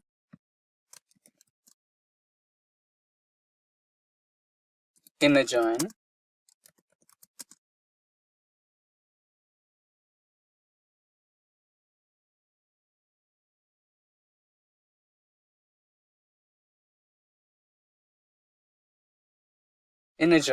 employee table 2 as T2. So we are declaring two different tables. So we are considering T1 as one table and T2 as the next or second table. So T1 and T2 are the copies of the same existing employee table 2, right? Now we are joining these two tables and we are having a where condition over here. So from table T1, we are going to eliminate table 1 from table 2, where we have an intersection and where we have the employee IDs greater than employee ID in employee. Okay, let's not confuse. So let's execute the command first. Okay, let's execute this to understand what I mean here. So here, when we go a little down, you can see 14 for Tony, right? Actual employee ID of Tony is 9, but we have 14 for Tony. And Gloria, we have 18, 19, 20. And again, for Katie, we have 22. The actual number of Katie is 10, right? So now it will try to recognize the highest number of employee ID. So it will recognize the highest employee ID number and it will retain it, and rest all the numbers will be eliminated. So this is the first where condition, and we're also giving a string comparison function where SQL will try to identify if there is a similarity between the employee name of the first table and the employee name of the second table. And we know that when you give the string comparison operation, if it results in 0, it means the strings are equal. If it results in 1, it means the strings are not matching. Now that we understood the logic of this particular statement, let's try to execute it. So there you go. So we have executed the command. Now let's try to see what's left in the table. There you go. Now we should be having the usual 13 number of employees in our table. And you can see that the records are retained where the employee ID number is the highest. Remember, we had the number 10 as employee ID for Katie, and we have that over here. In case if you want the actual numbers to be placed however they were, you can make a small change to your command. All you need to do is keep this particular or change this particular greater than symbol to lower than symbol, and you will retain the actual numbers of the employee records. So that's how you can eliminate the duplicate entries in the table. And if you ask me, hey, only 2 conditions are enough, don't you think the pin code and we also have pin code and the address of the employees, don't you think that is also important? Yes, you can also do that. You can make some minor modifications to your code and try to include all those remaining things, and again you can do the same. Right, now let's try to eliminate the data in our table. Let's truncate it, and we should be having no data left in our table. And let's try to insert the duplicate entries once again. And okay, before that, let's try to do this particular execution. Remember, we tried to keep the employee ID. Let's try to execute that and try to print it, and we should be having the actual numbers over here, right, as expected. Now let's again truncate the data and try to compare the conditions, or we will be using the where condition and we'll have all the parameters included in our condition. Let's truncate the table, and now let's try to add the duplicate entries once again. There you go, we have all the duplicate entries entered. Now what we will be doing is we will be using the same command, but the only change will be the string comparison or the where condition, right? So you can keep this string comparison if you want, or if you can change that. Let me change that actually.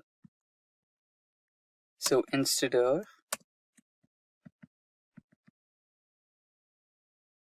this, we will use this particular command where we are trying to compare the employee ID. So let's keep the employee ID as lesser than, so that we have the actual employee ID numbers, and we are using an AND condition over here, so that this particular condition should be valid and the employee name should be equal to the employee name in T1 and T2. Yep. And the next one is, here we have the employee address. So the employee address in T1 and T2 should also be same, and pin code from both the tables should also be same. So what we are trying to compare here is we are trying to keep the employee ID with the least number or the least value, and the names of the employee should be same, the address of the employee should be same, and the pin code of the employee should be same. In that particular condition, you can try to delete the record. Let's try to execute this, and there you go, the command got executed. And now let's try to execute the select command, which should give us the final result. So here you go, control enter, and you have the data here. So now we have successfully eliminated all the duplicates by comparing the values in each and every single column, and we also have retained the original ID of each and every employee. Now that's how you try to eliminate duplicates in SQL tables. First, we will understand what exactly is a where clause in SQL. So where clause is used along row level filtering of datasets. So before we get started, both where and having are like filters. Let's say you're working on an Excel spreadsheet and you have an employee dataset. So there are various departments, maybe IT, development, testing, etc. Right? So in the same way, if you wanted to filter out all the employees from IT department alone, you would apply a filter on Excel, right? Filter employees which are working in or who are working in IT department. So similarly, in SQL, you expect the IDE or you expect the database to give you a filtered data via your query. So in such situations, the query will have where clause and having clause. So the main difference between where clause and having is, so if you wanted to group the data in terms of categories, right? If you wanted to segregate the data in terms of categories, you will have to use having clause for that. When the data is segregated in terms of categories and you wanted to extract a specific part, then you will be using having, and you will also use having in place of aggregate functions. Let's say your SQL query has some aggregate functions, let's say count the number of employees in particular department, then having clause will be your choice, not where. So where works like a row level filter. It checks each and every filter in individual rows and only gives you the only returns you the values in row levels. If you want to use count or any other aggregate functions along with where, it might not work. So that's the fundamental difference. Similarly, having is also a filter which is used along with aggregate functions and category level filtering of data sets, just as we discussed before. But to make things clear, let's check out a demo, and that might help you out a little better. So let's get back to MySQL Workbench. So right now we are on MySQL Workbench, and you can create a new database and use that database. So I have created a database called SLP, and then I'm using SLP database. I've created a normal or simple employee database, just as the example we discussed in the PPT part. So I'm having employee ID, name, age, department, salary, and here I'm inserting some random values, let's say on 2025 values into the table. Now here we have a clause with where, right? I mean, here we have a query with where clause. So in rows, wherever the department is equals to IT, give me the table. So I'll run this particular query. So wherever the department is IT, it is giving me a table of employees who are working in IT department. Now, if I want to use count of, let's say, an aggregate function, count department, the query will not work. Although you can find that there are no errors, but when you try to run it, the workbench throws you an error, right? So where clause cannot execute aggregate functions along with it. Now let's try to not include any aggregate functions with it. Now here I have another query which does have aggregate functions, and we are grouping it by department, and in such situations you can get the query done because we have replaced where with having. Now let's try to execute this query. There you go. Now the departments are being categorized, and we want the values which are only working in IT department, right? So we are counting the number of people in IT, and that's where you got it. So that's the fundamental. So where is like a row level filter where it will select the values from rows which have the given condition satisfied.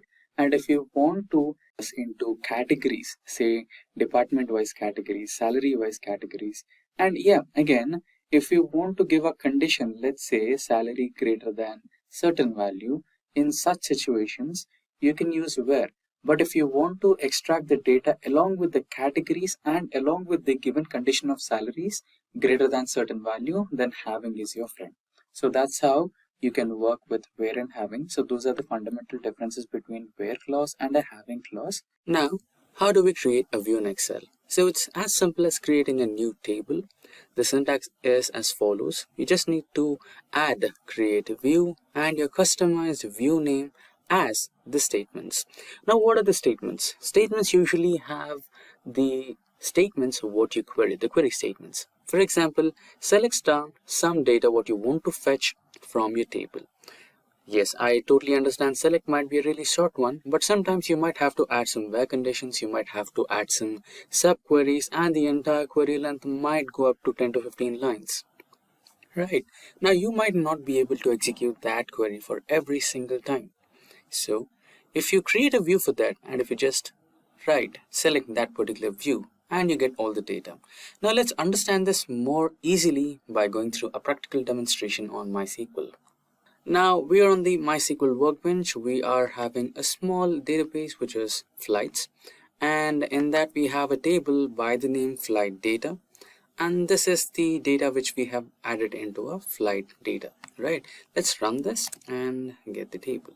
So here you have the information on your table about a few flights. You have the airline, date of journey, departure, destination, total stops, additional information, etc, etc, right?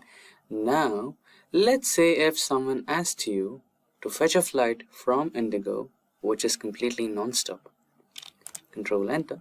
Now you have this, right? Now you face this query for once, and what if someone asks you to get this data for 10 times a day? Maybe you have 10 clients who are asking for the same information. Would you write the same query 10 times? No, right? Similarly, here you have, let's say someone wanted to go to Delhi and they ask you to get the information for the flights which are going to Delhi, and someone asked for the flights which are going from Bangalore to Delhi, right? Similarly, you have many of such things. So what would be helpful here? So let's say you add one more query which reads as create view. Now the customized view name could be anything. Let's say view Indigo Nonstop.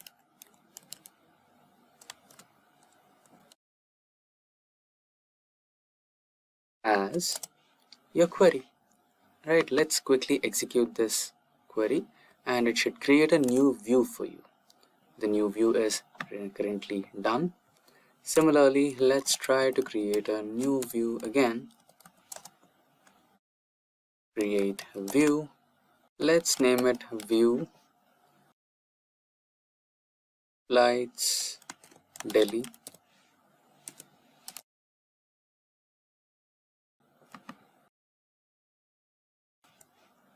Kolkata.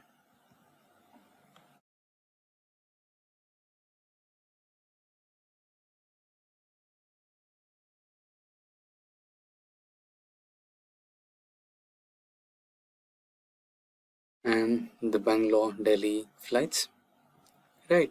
Now you have the queries ready or the views ready.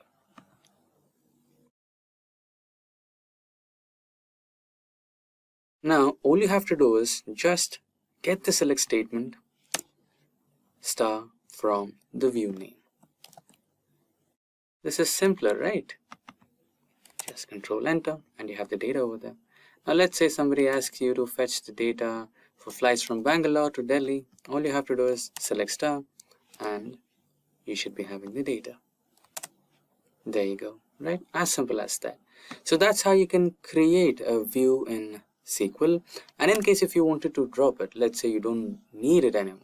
So it's simple, just drop the view and the view name. Let's say you want to drop this particular view, paste it there and control enter. There you go. The view got successfully dropped. Now when you try to run this query, you will not get it. How to use update query in PostgreSQL. Now we are on the pgadmin 4 so that we can execute our PostgreSQL commands. This is similar to the MySQL workbench which we usually use for the SQL. Since this is the PostgreSQL, pgadmin is the best one. Now let's start our query. So we have the query tool opened. Now before we run the update query, let's try to create some tables. So let's create the simple employee table. So we have the SQL-like query here, which is create keyword, table keyword, and the user-defined table name, that is the employee, and the parameters which we will be having, or the column headers we will be having, are employee name, employee ID, employee department, salary, and address. Let's execute the command by pressing the F5 key. There you go. The table got successfully created, and our next step would be to add the information into this particular table. We can use the insert command for the same. There you go. So we are using the same insert into keywords, completely similar to the SQL queries. And here we have employee table name and the parameters or the column headers, which are the employee name, ID, department, salary, and address. So next is the values keyword, and we will be entering the comma separated values. Each and every tuple, right? Each and every row is separated by a comma. And at the end, we don't have to use the comma because this is the indication which states this is the end of the row, right? Now let's run this particular command by pressing the F5 key. There you go. Now let's quickly check our table using the select command, select star from employee, semicolon, F5. So this is the data that we have in our table right now. Now what is the update query? Now let's understand the update query in much more detail here. So this is the set of employees that are working in your company, and let's say there is some error in certain row. Let's say the employee ID is wrong, or let's say you are going to conduct a hike session. Let's say Rishabh performed really well and Rishabh needs a hike. His current salary is 18,000 and he wants to improvise or upgrade his salary to 20,000, right? That's when the update command comes into picture. Now let's discuss the syntax for update command. So the syntax is as follows. We having the update key, then the user defined table name, then the set keyword, and followed by that the column name and the value. Then we have the where clause. Now let's say we wanted to improve Rishabh's salary. So update keyword, then the employee, which is the table name. After that we have the set keyword, followed by that the column name, which is salary equals to value. Currently it is 18,000. Let's say we want to increase it to 20,000. Then we have to use 20,000 number in the value place. Then we have the where clause, followed by that we have the condition. Where exactly we want to change it? Where the employee ID is equals to the employee ID of Rishabh, right? Now let's practically see that on PG admin 4. There you go. We have the update keyword, employee, which is user defined table name, set keyword, employee salary is the column we want to change. Then the value will be 20,000 since it is currently 18,000, and where condition, and the clause is where employee ID is equals to 1001, right? This is the ID of Rishabh. Now let's quickly execute this command and see the output. F5 is the shortcut key to execute the commands in pgadmin. And now let's try to execute this command once again to check if the table is updated or not. Select star from employee, F5, and there you go. The current salary of Rishabh is 20,000. Here it is. So that's how you use the update command in PostgreSQL. With that, we have crossed our second milestone on SQL. Proceeding ahead, we have a PowerBI, the ultimate BI tool that every business analyst must know. PowerBI is Excel's big brother. PowerBI steps in for large-scale data visualization and storytelling. It seamlessly connects to various data sources, including Excel sheets, and transforms them into interactive dashboards and compelling reports. Power BI empowers analysts to uncover hidden insights, identify trends, and present complex information clearly and engagingly to stakeholders. I'd like to talk a bit about business intelligence. As you might be aware, there are zillions of companies across the world. These companies generate massive amounts of data on a daily basis. When I say data here, it simply refers to business information, both internal and external, customer feedback, product innovations, and profit loss reports, to name a few. Companies use all of this information to make crucial decisions that can either hamper or boost their business. You might have heard of the term data is the new oil. Well, it definitely is. If organizations analyze all the available data very well, then this oil is definitely valuable. And to help organizations with this, we have business intelligence, which is more often termed as BI. We can define BI as a technology-driven process which works on analyzing unstructured data to derive meaningful information from it. Basically, it is a set of architecture and processes that convert raw data into useful information that helps in achieving profit for a business. So to achieve business intelligence goals, we use a set of tools. These tools are termed as BI tools. They help organizations acquire and analyze data efficiently. Some of the BI tools are seasonal, but some are evergreen. We have a plethora of these tools in the market, which makes it hard for businesses to select one single tool. Here, we have a recommendation list of the top 5 BI tools of 2020. After extensive research and an in-depth evaluation, we have come up with this list. In addition to the top 5, we also have a few other tools which look promising for the year 2020. So let us have a look at the top 5 BI tools. At number 5, we have ThoughtSpot. ThoughtSpot is a US-based company that provides its customers with business intelligence software. ThoughtSpot makes analysis of data easy, and it does so in the matter of a few seconds. As you can see on your screens, this is how the interface looks like. Let's now have a look at the features of ThoughtSpot. ThoughtSpot is a search-driven solution, that is, the users can find insights through an interface known to everyone, that is, search. This makes the tool more accessible. The Spot IQ engine also uses artificial intelligence in the form of algorithms to identify and display insights like trends and causal relationships. Instead of going through a number of different procedures to create a chart, ThoughtSpot's instant chart creation ability lets users automatically view data graphically. With just a few mouse clicks, you can generate a visually appealing story. When a business grows, so will its data requirements. Hence, it is crucial that you have a tool that can be scaled up easily. ThoughtSpot has this feature, and it also performs automatic load balancing across all its servers. ThoughtSpot is also now available for small and medium instance types on AWS, Microsoft Azure, and Google Cloud. ThoughtSpot has a user-friendly interface. Even users with absolutely no prior knowledge or training can operate ThoughtSpot easily.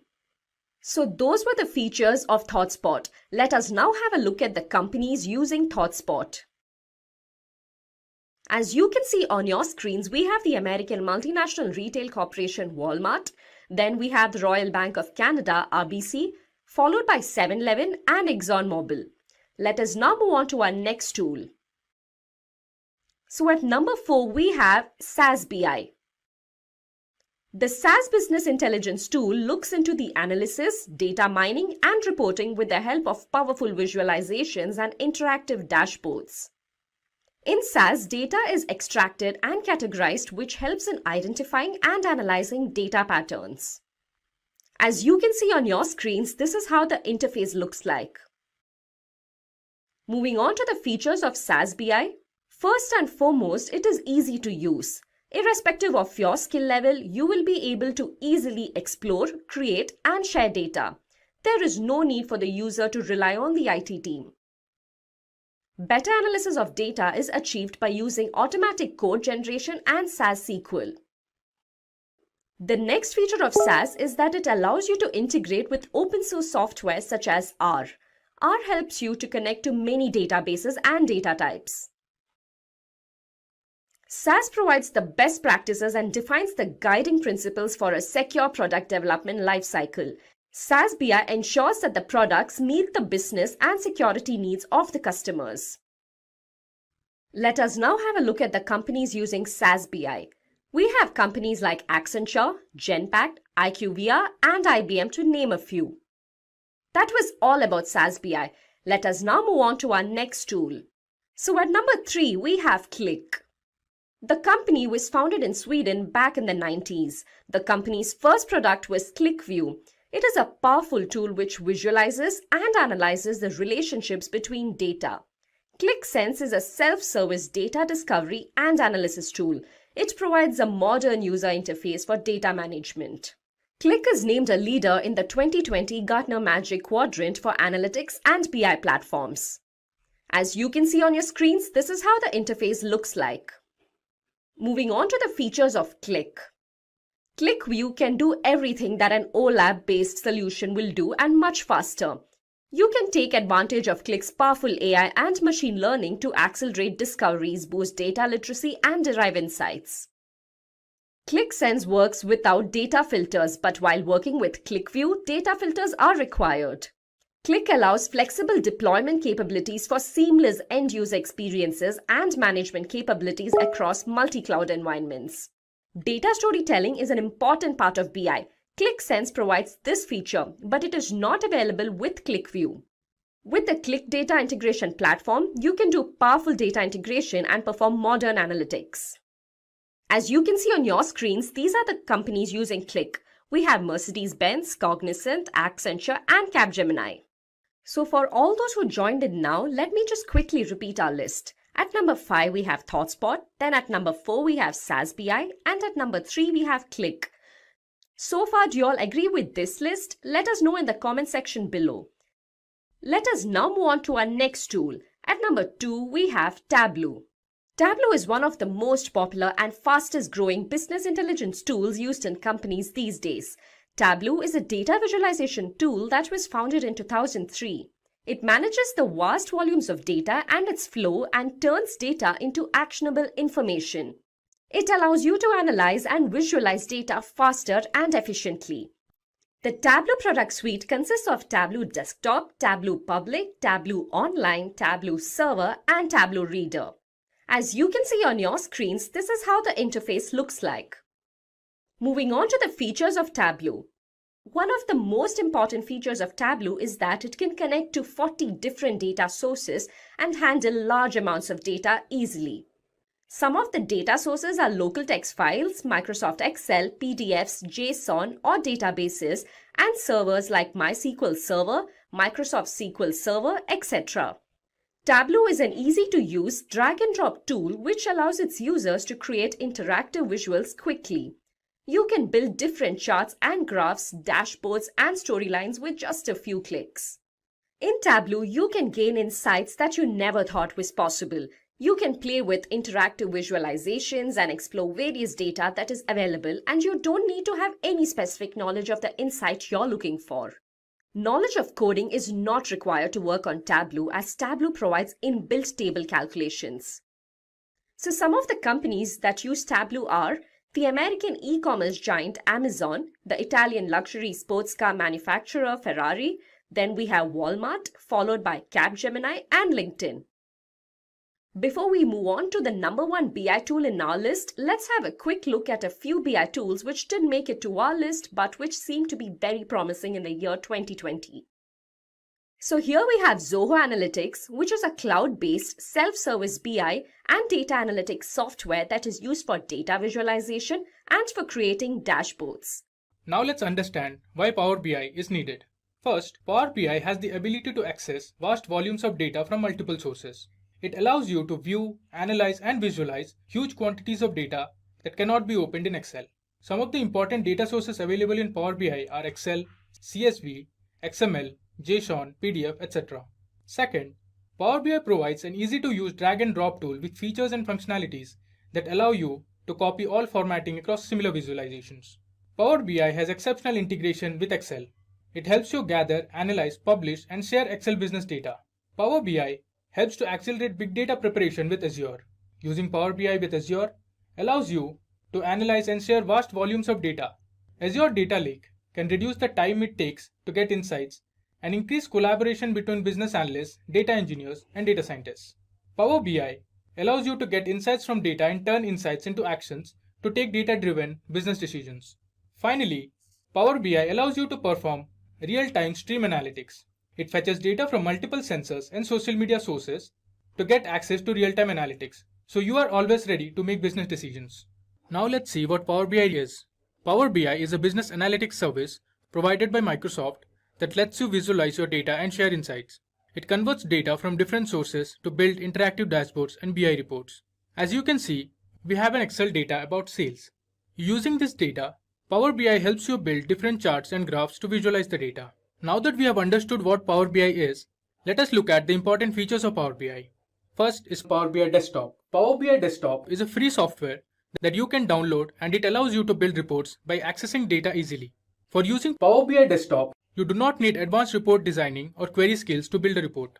Second, as already discussed, Power BI supports stream analytics, from factory sensors to social media sources, Power BI assists in real-time analytics to make timely decisions. Third, support for multiple data sources is one of the major features of Power BI. You can access various sources of data such as Excel, CSV, SQL Server, web files, etc. to create interactive visualizations. And finally, custom visualization. Custom visualization is another vital feature of Power BI. While dealing with complex data, Power BI's default standard might not be enough in some cases. In that case, you can access the custom library of visualization that meets your needs. Let us jump into discussing the various components of Power BI. As you can see, there are 6 major components of Power BI. Now let's discuss them one by one. First is Power Query. Power Query is the data transformation and mashup engine. It enables you to discover, connect, combine and refine data sources to meet your analysis need. It can be downloaded as an add-in for Excel or can be used as part of Power BI Desktop. Second, we have Power Pivot.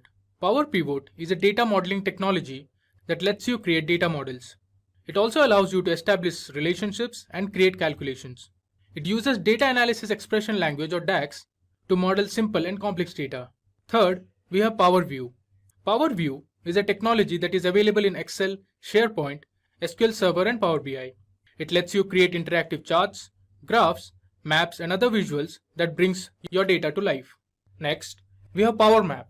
Microsoft's Power Map for Excel and Power BI is a 3D data visualization tool that lets you map your data and plot more than 1 million rows of data visually on Bing Maps in 3D format from an Excel table or data model in Excel. Then we have Power BI Desktop. Power BI Desktop is a development tool for Power Query, Power Pivot and Power View.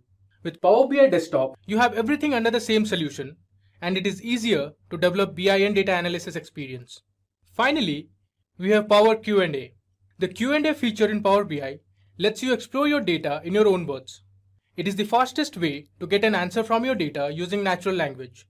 An example could be, what was the total sales last year?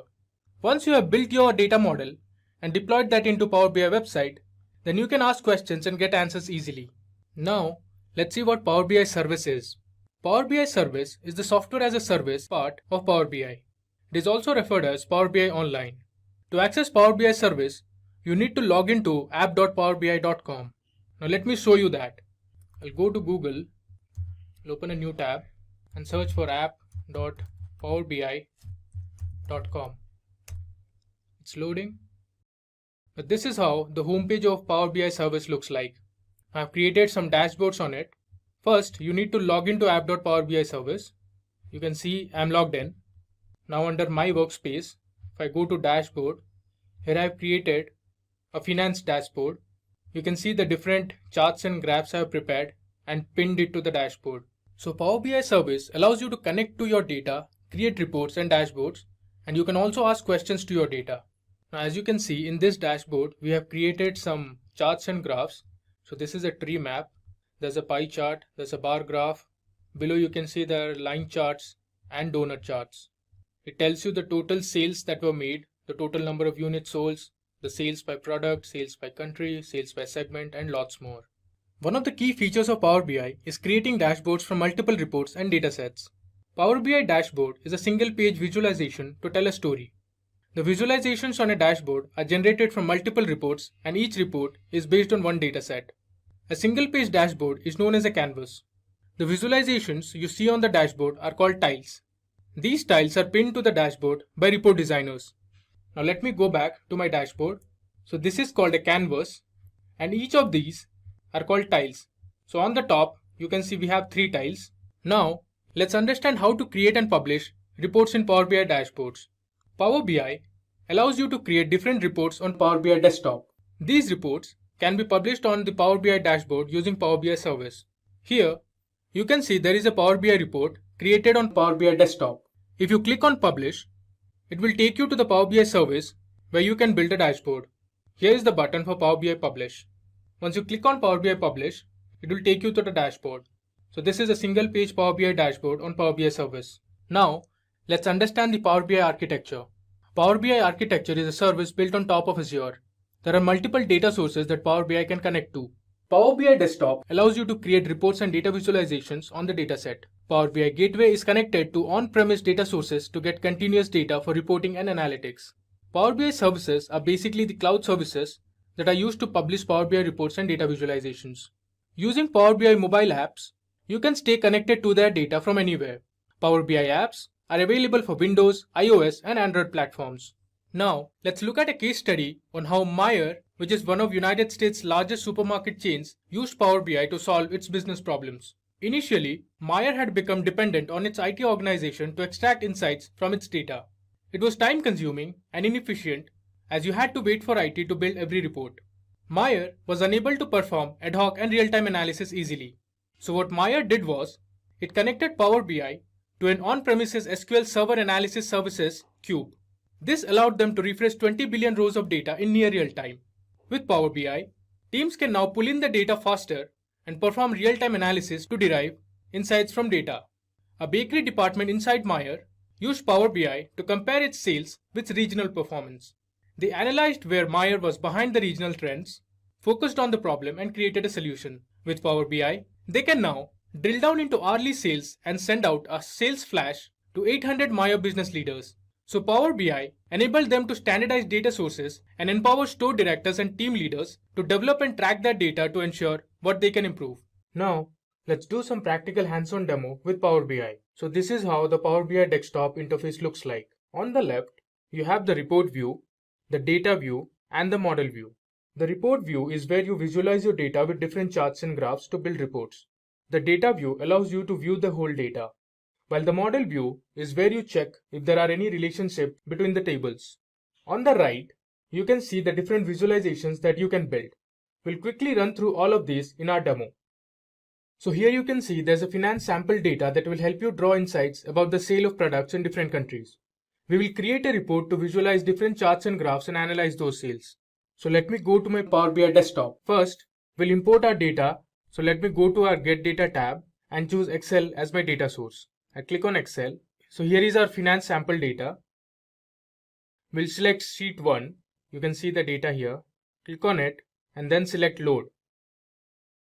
This might take some time to load the data. Now if I go to my data tab, you can see the entire data set. It has fields such as segment, country in which the sales was made, the name of the product, the units sold, and the sales price, and many more. Let's start building our report now. I'll go to my report view. So first let me create a text box. Let me resize it. Let me name it as Finance Dashboard. We'll increase the size of the text. We'll use font Consolas, center it. We'll also add a background to this. We use blue color, change it to white, and increase the size. Now let me first show you how you can create a matrix. I'll go to Visualizations and click on Matrix. Let me resize it. From the Datasheet tab, I'll select Sales and drag onto Values.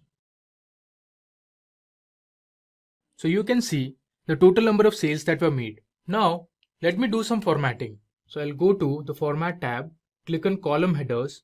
Let's add a background color and let me increase the text size to 20. Similarly, under Values, we'll increase the size of the text to 20 as well. We can also click on Border and choose the color of the border. May take as, let it be black. So this is a simple matrix that we created which shows the total number of sales that were made. Similarly, let me choose matrix once again. Now we'll drag on the units sold onto values. We'll continue with the same drill. Under column headers, we'll add a background. This time let's choose some other color, and under values, let's increase the size of the text to 20. Even for the column headers, let's increase the size of the text to 20. Again, we'll switch on border. We'll resize a bit. So here we have two matrices created for our report. The first matrix shows us the total sales that were made.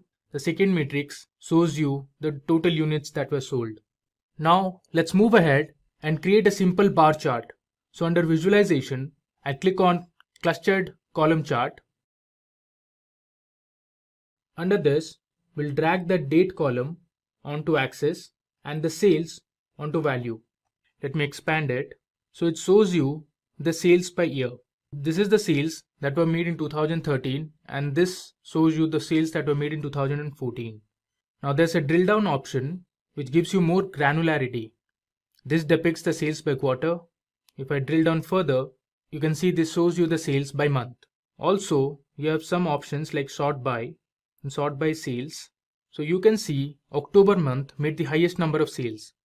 Moving ahead, let me now create a pie chart where we will see the sales by different segments. Under visualization, I'll click on pie chart. Let me first resize it. Here, I'll drag the segment column onto the legend and the sales column onto the values. As you can see, we have the sales made by different segments. Government segment made the highest number of sales with 44.22%. Now let me add a border to both the visualization. I'll click on the pie chart and go to the Format tab. I'll switch on the border. Similarly, for the clustered column chart, I'll go to the Format tab and click on Border. Now let me resize a bit. Alright. Next, we'll create a very simple table that will depict the total sales made by each product. So under Visualizations, I click on Table. Let me bring this below. So from the data sheet, I'll first drag product onto values. You can see the different products, and then sales just below it. So this depicts the total sales that were made by each product, and finally it displays the total value of the sales that were made. This is same as the one shown here. Now let's do some formatting. Under Format tab, I'll go to Values and increase the text size to 15. Let me expand it. Also, under column headers, I'll increase the text size to 15. Then let me go and add a border. Now let me create a map that will show you the sales that were made by each country. So first, let me create a new page, and under Visualization, I'll click on Map. Now I'll drag the country column onto Location. So you can see we have our map ready, and we'll drag sales onto Size. You can see the different countries and the sales that they made. If I move the map, you can see the sales made in the Europe region. Let me resize it. I'll add a border to this.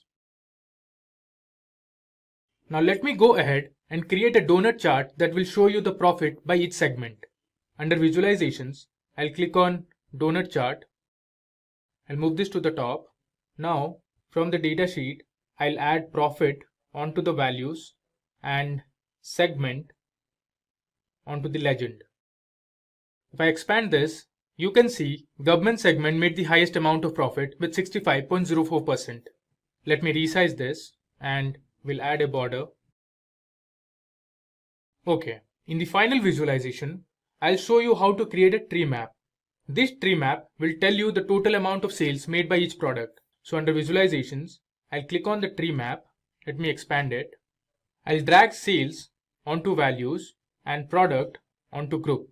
So here you can see our tree map and the sales made by each product. You can see now we have our report ready. We have created two separate canvases to visualize our data. Now, if you want to change the color of these bars, you can simply go to the Format tab, and under Data Colors, you can choose whichever color you want. In Power BI Desktop, you have an option to switch your theme. This will make your dashboard or the report look more attractive. So now we are under the default mode. Let's try out different themes. That's Frontier, it's Temperature, Solar, which is a little yellowish. The one which I like is Tidal. I hope this was helpful in making you understand the basics of Power BI and how it works. You learned the various features and the components of Power BI and looked at the architecture of Power BI. Finally, you saw a demo to create a report using finance dataset. Now, what are the steps to connect to data? So now we will go directly into Power BI and try to import one by one few most commonly and popularly used data sets which are most commonly used in a day-to-day activity.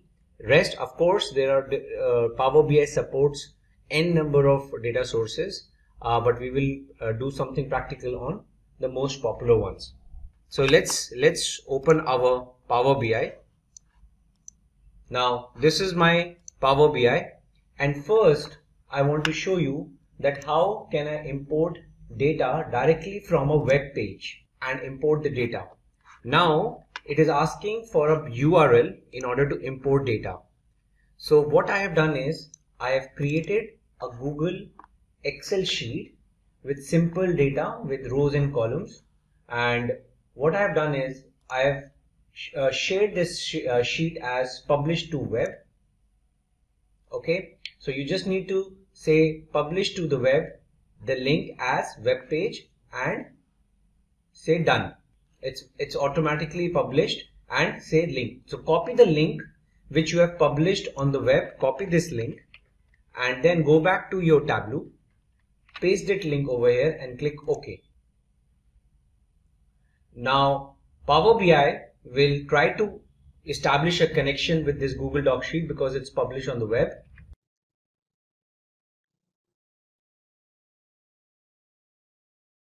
You need to wait for a while it is reading. Okay, now it has read one of the HTML tables, so I'll select this one. Now you can see it is showing me a preview of the table which is there on my Google sheet, right? It has 11 rows, so it has all showed all the 11 rows. So now I can go and transform this data because I can see my headers are there starting from the second row. So there's an opportunity for me to transform the data. So I'll go and transform it so that it looks clean. Okay, so first is I need to remove the first row, which is the null row. Remove the top rows. Okay, and then I need to use the first row now as a header. So you just click this option, use first row as headers. That's it. So now if you see my row ID, order date, ship date, all my data is now ready. So I can say close and apply. Click apply changes. Now this is an example of web data import. You can go and preview your data. Right now, the biggest advantage of this data connection is that it's a live data. So for example, I insert another row.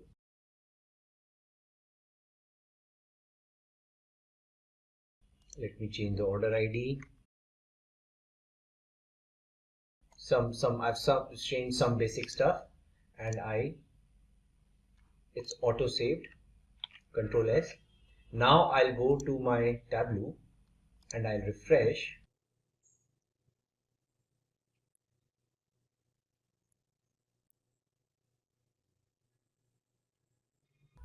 Now you can see as I refreshed my Power Query Editor, I clicked refresh all and I got my new row which is there in the live data. I got that fetched from my I got that row, the row ID number 12. So I have to say close and apply.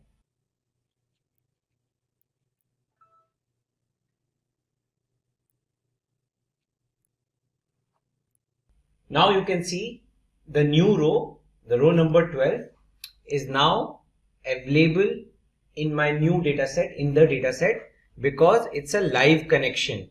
It's a live connection with the web-based Google Sheet. Okay, so this is one important way in which you can import data. Now let's try to import data from a text file. Now I have already prepared a text file called subcategories.txt. Now let me just open it in a notepad. Now it's a very plain simple file, tab separated file in which you have product subcategory ID, subcategory name and product category key. So basically to which product category this particular subproduct belongs to, right? So what I'm going to do is I'm going to go back to my get data option and I'm going to select text/CSV option and I'm going to select option mod product subcategories.txt. Okay, so now Power BI has identified that it's a tab delimited file. It has recognized the headers, etc., right? And I can now directly load this file. Okay, so now once the data is imported in Power BI, it is like irrelevant to me. It's a composite data import I am doing, right? So in my presentation, when I am talking about importing data, there are different importing modes, right? Data import can happen through different ways. Okay, one is direct query mode, in which I create a live connection to the database, which I'll also show you using MySQL and MS SQL Server. And also you can do a composite mode, in which you can have data imported from Excel, plus you can have direct query modes. So you can have multiple modes to connect and create a composite data model, and that's what we are doing right now in our practical. So what we are doing over here is, one, we have imported data from the web. Second, we have imported data from a text table. Now, after doing text, now our next task is to import from CSV. Let's try another one. So now I have imported product subcategory. Now I'll import a CSV file. So again, I'll choose the option text/CSV. And now in this CSV file, let me open this CSV file and show you what is it. So this is a list of all my products: product key, product subcategory key, products, stock keeping unit, etc. A simple CSV file, and I'm going to import that. Okay, so now it is identified the delimiter is comma rather than a tab, and it has already recognized the headers correctly, so I'll load it. Okay, so now my products are there, product subcategories are there. For product categories, now what I have done is I have created a Excel mode now. So now Excel I'm using to import my product category. So now I have to click on the option of import data from Excel, and I'll say product categories. Select the sheet, load, and now so my products, product categories, product subcategories, though with different data storage types, but still now the data is imported into Power BI. It is a composite data model. Now another very important data type which you can import is the PDF also, right? So what I have done is I have created a PDF called customers. My customers data is lying in a PDF. So what I have done is I have created a PDF which has data for some columns are there, like, you know, customer key, prefix, first name, last name, birth date, marital status, gender, email address, annual income, total children, etc., etc. So this is the data set which I have created in PDF. So what I'm going to do is I'm going to select PDF now and import customers.pdf, and see, it has recognized my table on page 1, which I'm going to load. Okay, you can rename this as PDF table.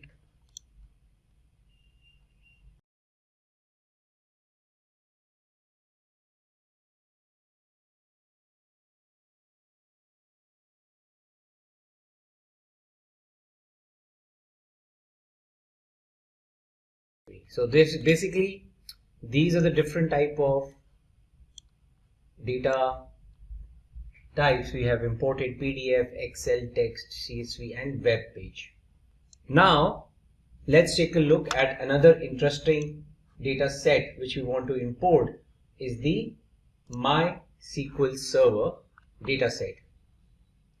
So what I have done is I've already installed MySQL Server on my local instance, and there's already a schema of SQL live tutorial over there, and I have certain tables already prepared over there, like department, employee, etc. So my goal is now to import this data or create a live connection with this data set. Now in order to import my SQL database connection in Power BI, you need to first download a connector, MySQL Power BI connector. So you need to go to this link and then click on download and install the MySQL connector. Based on the operating system you have, you click on download and install it. After you have done this, go back to Power BI and then give the IP address of the database. In my case, it's there in this local machine, and the schema which I want to import is SQL Live Tutorial. So I'll give the name.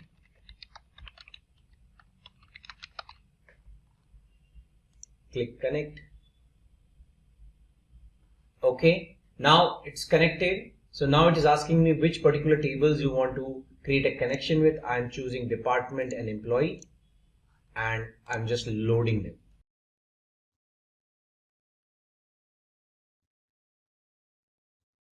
Okay, so now this is the exact data which is there in the employee and department in MySQL. Okay, so this is one example of how to create connectivity between Power BI and MySQL. Now I want to do the same thing using SQL Server, Microsoft SQL Server. So I have also installed Microsoft SQL Server on my machine, and I have used the SQL Express. So this is the name of my server, so which I'll copy the server name and go to get data, select SQL Server, and for now database is optional. I can say direct query, click OK. Okay, now it is showing me what all tables I can import. So in my SQL Server tutorial, in my SQL Server, I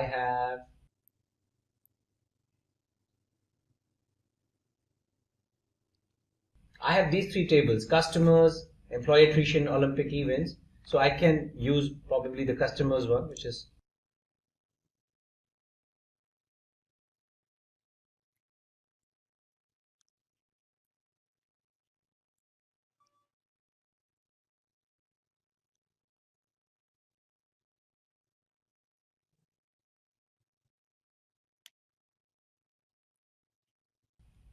now you can see this is the data, the customers data, which is lying in my SQL Server. Okay, so I can preview it and load it.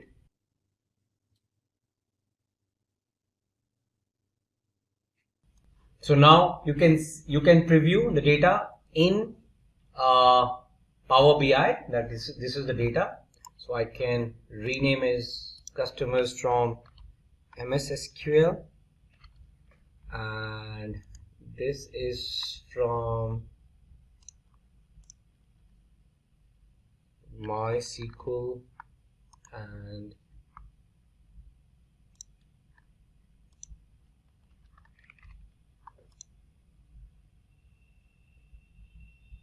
okay, so now this is not the only data sets you can import. Now if you take a look at the options which Power BI gave, of what different type and variations of data it can it has compatibility to import from. Okay, so we can just take a look at the categorization on the left hand side first. There are file based like Excel, text, XML, JSON is also possible. You can evenly directly import an entire folder, and within the folder whatever data types of files are there, it will detect it. PDF, Parquet, or even SharePoint folder, which is itself a Microsoft technology. Then different kind of databases, SQL Server and MySQL we just saw, but it's not only limited to this. You can connect to Microsoft Access, SSAS, Oracle database, IBM DB2, Postgres, Sybase, Teradata, and then SAP databases, Amazon, Redshift, Impala, Vertica, Snowflake, and n number of databases which are there in the market today, Amazon, etc. Then it also allows you to connect with its own Power platforms, Power BI platforms, data marts, Power BI data flows, Dataverse, etc. Azure. There are different kind of storage mechanisms in Azure, and Azure itself is a Microsoft technology. So it has a compatibility with a lot of Azure based data storages like Azure SQL database, blob storage, Azure Databricks, right? Azure HD Insight Spark. So if you have those kind of services running on your Azure cloud services, you can even import them over here. Now online services, like you have ERPs running or some data which is shared on the internet. If you want to import it, that is also possible through certain products. Dynamics 365, Microsoft Exchange Online, Salesforce, Google Analytics, Adobe Analytics, GitHub, LinkedIn Sales. If you want to do some analysis of some social networking, feeds, that also you can import.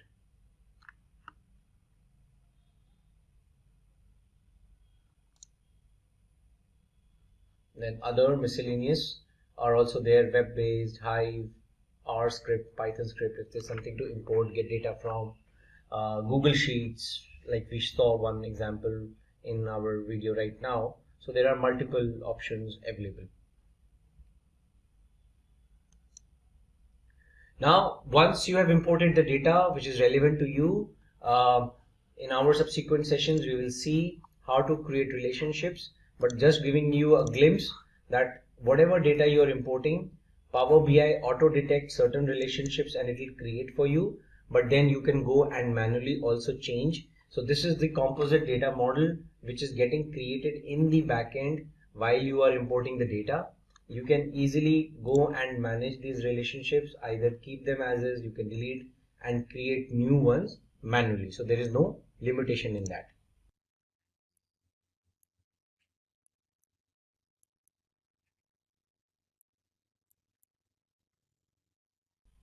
So this is what we have witnessed. We have imported data from different files types, data types, and then we have tried to, once it is imported into Power BI, then there is no limitation of how you use it. You can create visualizations across different data sets and then create your standard reports.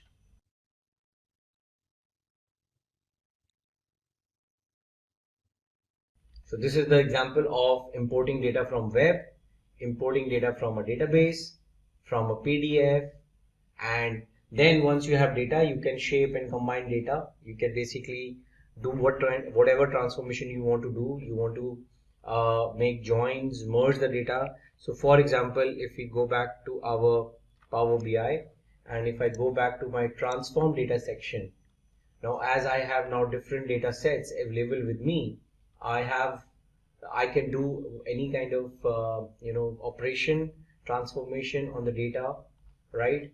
So like I showed you, I upgraded the header row because one of the imported data was not showing the header correctly, or this columns, like this exact one column is extra, I can remove the column, right? All those transformations, whatever I do in the backend, gets captured in the applied steps section, right? This is the customer data. You can create, you can merge it, you can append it, with other data sets, right? Let's, for example, I want to create a merge data set of my categories and subcategories.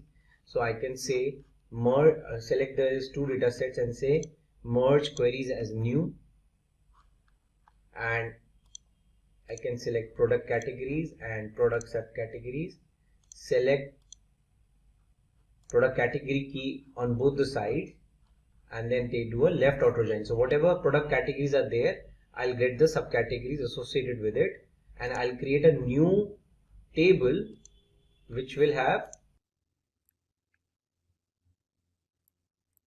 now I have the table which has the category and the subcategory and subcategory in one table itself. So I can rename it now to as category subcategory table. It's a merge. Basically, it's a join between category and subcategory, and now I have a common table, right? And I can close and apply. So imagine I have created a new table which is created from one data set which is Excel based and another data set which is text based. See this category subcategory table. So now I can use it the way I want in my visualization reports. So that's what the presentation says, right? That once you have the imported data, you can shape, you can combine, you can adjust, you can do whatever transformation you want to do and create your visualization. Also, if you're an aspiring data analyst looking for online training and certification from the best universities, or a professional who wishes to switch careers in data analytics by learning from the experts, then try giving a shot to Simplilearn from Purdue University in collaboration with IBM. The link in the description box below should navigate you to the homepage where you can find a complete overview of the program being offered. Now, what is Power BI? It is a business intelligence tool to visualize your data and share insights across your organization. So when we talk about BI, it came into existence as a self-service BI tool, and it does have different components which can be used. Now, before we get into details of Power BI, let's understand what are the different components or what are the different ways in which you can work on your Power BI. Now, one of the main challenges when it comes to organizations or users is that data is scattered in different places. It might be in different formats, and everyone would want to use that data to basically perform some calculations, create visualizations or dashboards which could be interactive, and that's where they would want to bring all the data in one place, might be transform it so that you can filter out and not load huge amount of data in your system, and you can work on selective data. So when it comes to Power BI, it helps us in ETL, it helps us in data modeling, it helps in data storage and reporting. So what are the benefits of Power BI? Here are some of the benefits. So extract intelligence rapidly and accurately. So that's basically transforming your enterprise data into rich visuals and accurate reports for enhanced decision making. Now, one thing we already know that when we talk about data in raw format might have a lot of hidden information. If we look at different data sets, which I'll show you in the process, it might have a lot of meaning, but then the real meaning comes out of the data if we can create visualizations, if we can create relationships between different data sets, and thus that can help us in enhanced decision making. Now, Power BI supports advanced data services. It integrates seamlessly with advanced cloud services like Cortana to provide results for the verbal data queries as well. When you talk about seamlessly integrating with existing applications, that's one more benefit of Power BI. So it adopts analytics and reporting capabilities easily to embed interactive visuals quickly in your applications. You can build rich personalized dashboards. So it basically provides a unified user experience with customized dashboard and reports that meet your exact needs. It also has a way where you can have secure way of publishing your reports. So you can set up automatic data refresh and rapidly publish reports, allowing multiple users to avail the latest information across your organization or across your working community. So Power BI can connect to different sources. We'll see that in a while. So basically you have an option which says get data, and that basically opens up a window where you can find different type of data sources such as Excel, your CSV or text, JSON, PDF, getting data from databases, or directly accessing data from databases. Now, before we get further into understanding how Power BI looks like, it would be a good idea to share information in how you can set that up on your machine. So when it comes to your Power BI, and let me open up a notepad here. So for example, I bring up a notepad. Let's say when you talk about your Power BI components, So you basically have Power BI desktop, and that's mainly your playground, or that's mainly used for any kind of development activities. You have your Power BI server, or you can say service. So now this one is where you would make reports online and share or make them available to different BUs. Now that's one more component of Power BI. And then you also have your Power BI mobile, which is mainly for viewing the information, or I would say viewing reports. So these are the three main components. We can also look at the licensing information of these. So these are the main. So Power BI desktop is something which you can set up on your laptop or on your machine. Power BI server is where you can log in with your user ID and password, and Power BI mobile is mainly to view your reports. Now, how do you set this up before you can explore or start working on Power BI? So here is a link which you can basically use. So if you look into this, so this one basically says service, self-service, sign up for Power BI. It says sign up for Power BI service as an individual. Normally when you would want to use Power BI, you can use a website called HTTP, and then you have basically app, and let's say I think it's called apppowerbi.com. Now this is the place where you can basically log in. Now if you see here, I have created an account, and if you look at my account, it says auatl.onmicrosoft.com. Now how do you get this kind of email? Because when you talk about Power BI, it will expect you to have a official ID, and it does not take IDs which are from common domains such as Google or Yahoo and so on. So this particular link gives you an idea how you can do that. So basically you have what is Power BI, basic explanation on that. It says signing up for Power BI service. So Power BI desktop, it's a totally free download. And then you have mobile apps, also a totally free download. And here it says that what kind of email addresses it supports. And if we look into this, you have to either sign up, because that does not accept your private email IDs, or you can go for this one which says enroll US government organization, and this is where you can basically sign up for Power BI. So it basically says try free. If you go to the website, say powerbi.microsoft.com, or you could go into this one which I was saying, http://app.yourpowerbi.com, and this is what you can use. Or as mentioned, you can go to powerbi.microsoft.com. For example, if I open this in a different tab, it takes me to Power BI Microsoft. I can say start free. I can click on this. It says try free. But then when it asks you to sign in, this is where some of us face problem, because it does not take your private email ID. Now, how do you tackle that?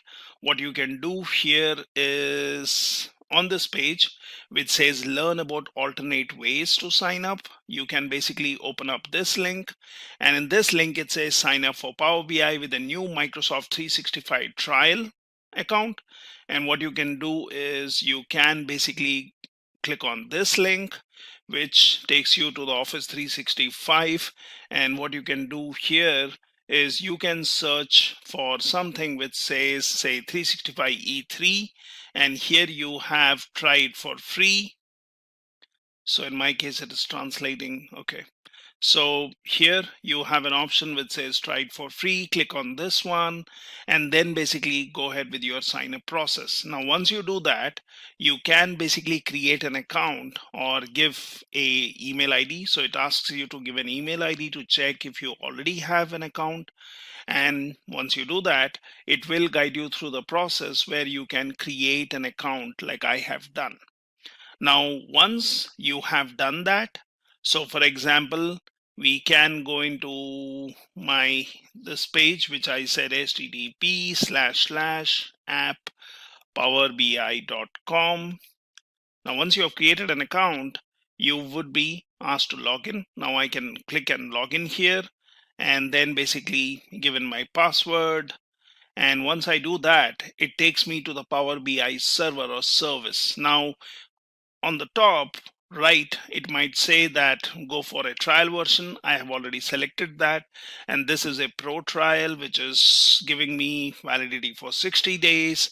So this is the service which I can use. Now, what it means is I can be using my Power BI desktop, which would be also installed. So once you log into this page, you can basically click on apps. You can basically search for something like Power BI, and that will show up an app, and you can install and download on your machine.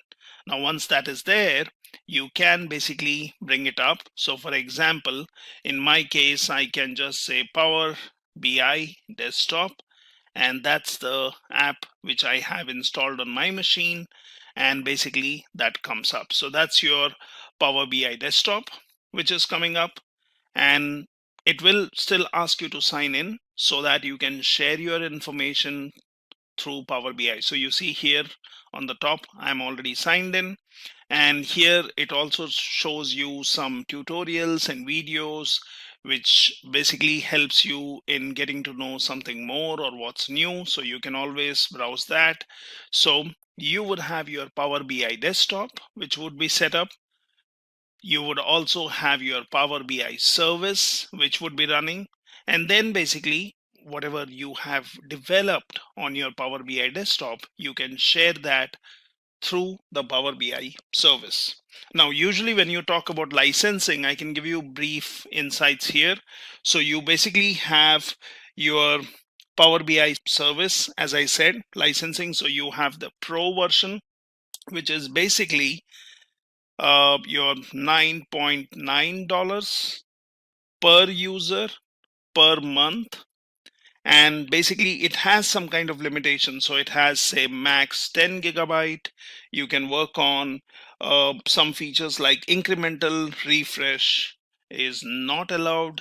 You can always look onto the Microsoft website for more details, and in those kind of cases you usually go for the premium account if you are a extensive user. And premium account basically is conditional based, so it depends on your requirements, and then basically you pay for the service what you use. So that's mainly about your servicing. Now, when you talk about your server and service, as I said, it is basically making your reports online and sharing and making them available to different BUs. So that is the highlight. So when you talk about sharing reports, that's one of the things. You have anomaly detection, that's also possible here. You can talk about automation of reports. You have security, that is, you can go for role based or role level based kind of security implementation. All those are some of the features of your Power BI server and service. So it is good to know and basically have your desktop and Power BI service set up. Now, once you have that, then you basically have your Power BI. Now, when you talk about your Power BI, it basically helps you with various things. So this is how easily you can have it set up, and then basically you can explore this. So for example, as I was saying, Power BI can connect to different data sources. Now I do have an option here which says get data.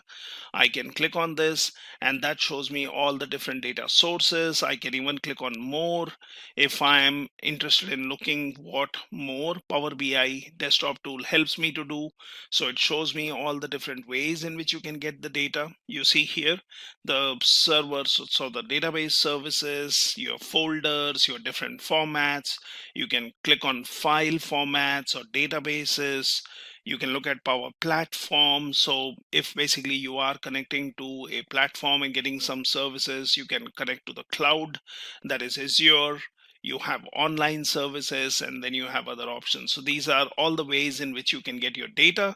When you talk about visualizations, you see a lot of visualization options here which can be used once your data is loaded, and I will explore and explain more about this. So you have something called as insert, wherein you can go in for different visuals or different types.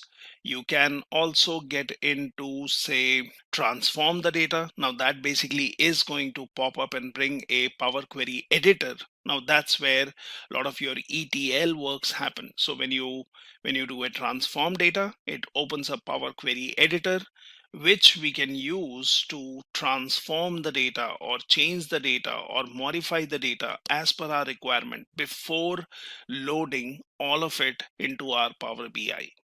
So you also have option here which says modeling, wherein we can create new tables, or we can work on our data where we can manage relationships. So as of now, we don't have any data, so it does not show this one as activated, but that can be activated.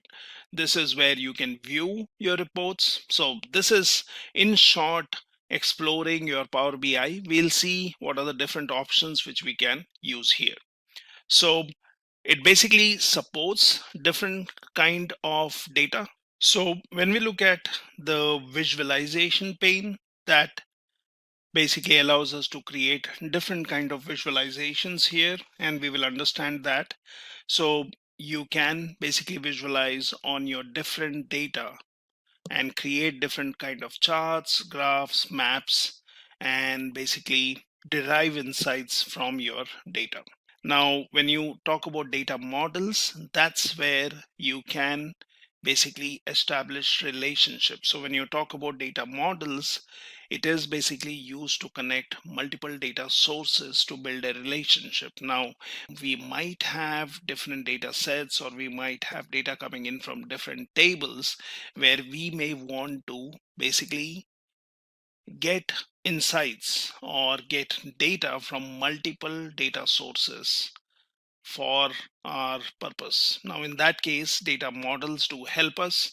So for example, if you have two tables, let's look at the standard tables. So you have products lookup table, and you also have the sales table. Now usually what you have in any kind of scenario is, if we basically say you have your data tables, so that's basically where your data resides, and then you have series of your lookup tables. So usually you might have, say, your data tables here, and this is what I'm talking about, which might have some data. For example, let's say sales is one of them.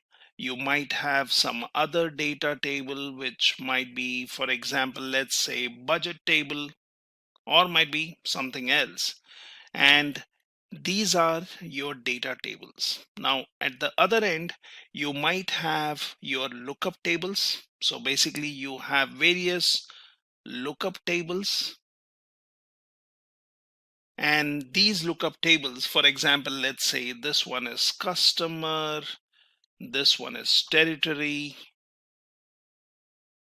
let's say this is product, and let's say this one is a calendar.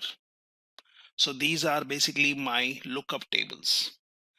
So we can basically, as I said, your data might be coming in from different sources, let's say database, or let's say some kind of files, or let's say some kind of systems what you have. So your data might be coming in from different places. Now you might want to transform the data. So this is where I could say there is your query editor, which I was explaining. So you have your query editor, which basically allows you to edit the data table, or basically allows you to edit the data before it is loaded, right? You can hide a column, you can add a new column, you can modify your column. So your query editors would be basically used to work on the data which goes into your data tables. Now you might have a lot of lookup tables, as I said. So let's say these are my lookup tables, and these are my data tables. So what we need is, sometimes we need information based on our lookup tables and data tables. Now that's where data modeling comes into picture. So basically, if I would want to extract information from here. So I can notice that there is a product key here and there is a product key here. Now this is where we are already talking about, say, foreign keys, or we are talking about your relationships. Right now, when you talk about relational databases, you have something called as foreign key constraints, which is in Power BI terms, I would say it's not exactly a constraint, but it is more of a filter propagation instead, which is used to basically connect your different data sources. And you could have basically cross filter directions. You can go for single or one to one or one to many or many to many kind of relationships, which basically allows you to work on the data. So we will learn more about data models when we are doing a quick demo there, where we can talk a little bit about normalization and denormalization, the way the data exists, right? And then you basically would want to gather insights from your data. So when you talk about your two data sources, as I said, so you have a products lookup table, you have a sales table. Now if you would want to calculate the total order quantity of each product name, which is, we are talking about the order quantity as a information here, and you have product name here. Now how do you get that information? What we see here is we would want something like this, or we would want more information. So how do we do that? So what we can do is the order quantity for each product is basically showing us the same value. Now this is because the product and sales tables are not connected and there is no relationship between them. Even if you would want to take two sources and just get information out of them, Power BI would complain that there is no relationship established between them. So what we do is we create a data model. So what we do is we build a relationship between both the tables using a common key column, which exists in both cases. As I said, there is a product key here, there is a product key here. So that basically allows us to have a relationship between these two. Now that could be one to one. This could also be related to other tables. So it could be one to many. You could have many to one. So all those relationships are possible. So product key is basically used to create a relationship. You see the arrow mark, and then there is also this star, which can basically mean one to many. Now when the product key is used to join these two tables or form a relationship, then we can look at the product names and the order quantities, which basically gives me a total. Now that's the basic use of your data models.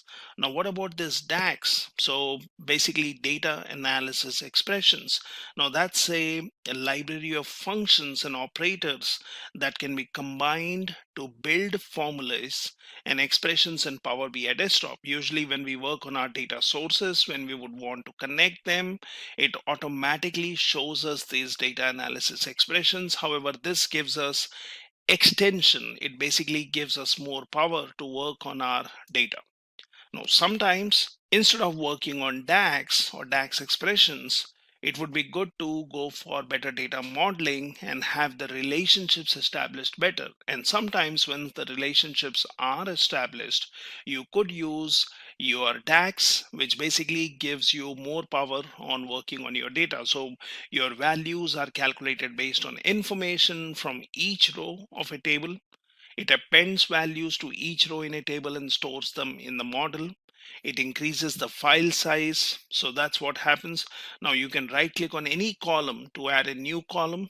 And for example, in this one, it shows that there was a quantity type calculated column, which was based on the calculation what we see here on the top in the expression bar, which says what kind of calculation was performed, and that basically gives us the value for quantity type, and that is basically added here to our existing data. So that's the power of DAX and Power BI. So you also have something called as measures. So DAX allows you to create new calculated columns and measures.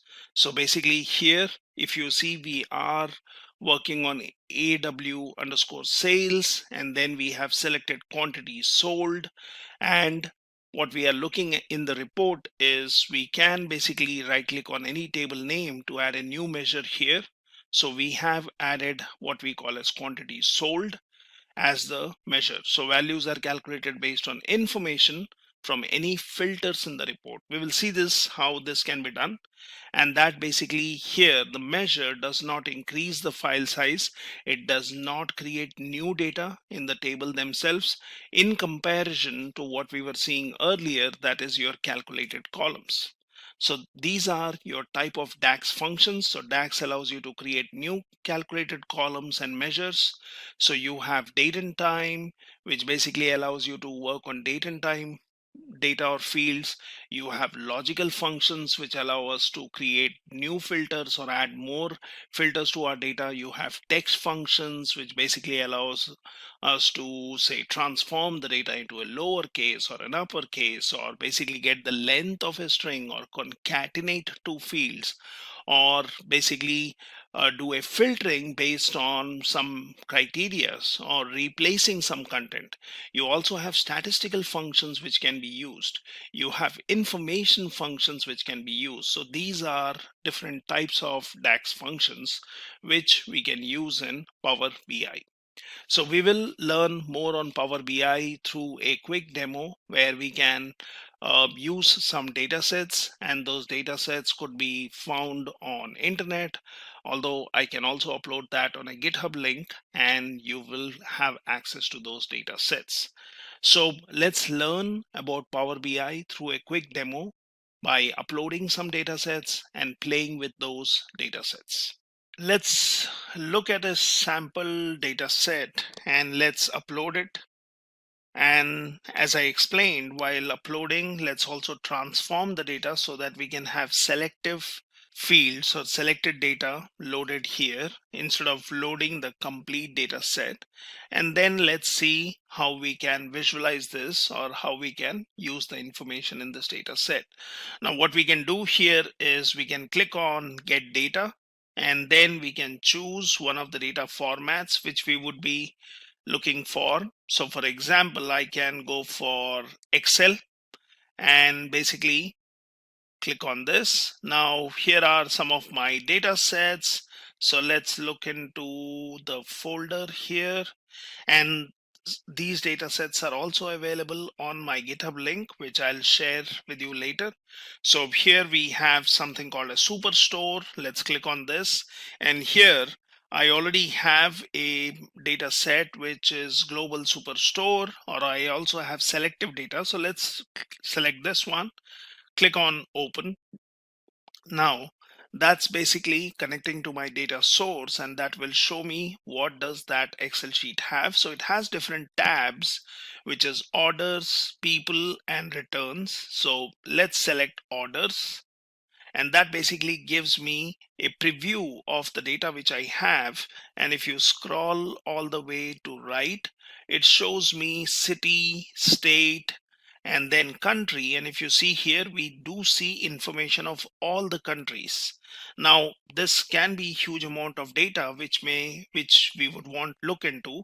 But say for example, my use case is that I'm interested in looking for the data for United States and as a country and all its states. So we will do that when we do a transform. Now we can also select the returns tab, and that shows me these three fields. However, the first row should have been the heading of this particular data set, and we will transform that. Now I can go ahead and click on load, but that will load all the data. So instead of that, let's go for transforming. So let's click on transform data.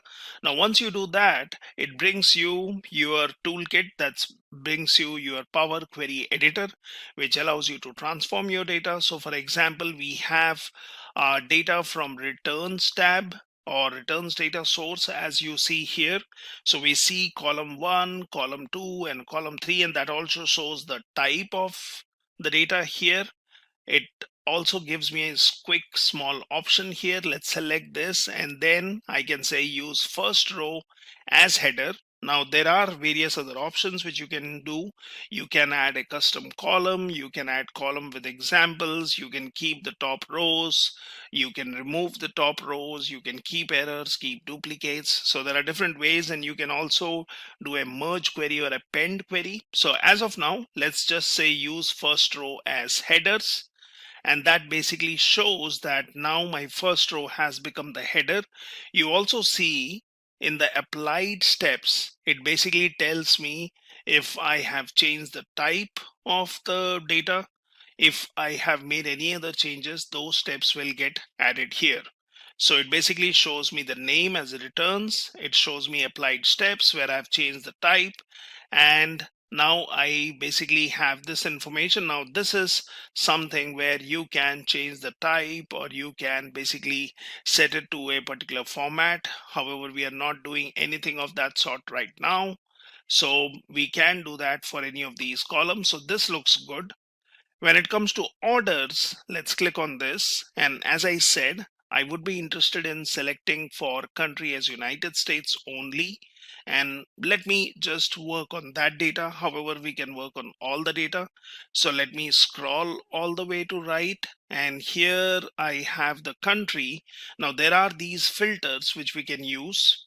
So basically I can click on this, and that shows me all the countries are selected. Now there is also something called as text filters, which we will see how we can use to select particular data.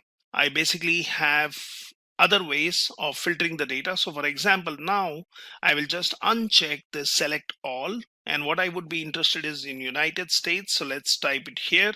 That shows me has an option here. Select this and then basically say OK. So that should basically now filter out, and it shows me the data is United States only, and then you have different states and rest of the data remains. So if you look at the applied steps, it tells me that there are filtered rows. Now we have done the basic transformation for this data set on these two data sources, that is orders and returns. So here you have an option which says close and apply. So close the query editor window and apply any pending changes. You can click on this and it says apply. So for example, I can just say apply for now, and that should basically apply the changes which I have performed using my query editor. That is, I have transformed the data so that I can have selective data uploaded in my Power BI. Now it's doing that. It shows me it is working on both of these data sources, that is orders and returns. So that's done. And now basically, if there are any other pending changes, we can just do a close and apply. So that basically has closed, and now you would see the data appearing here.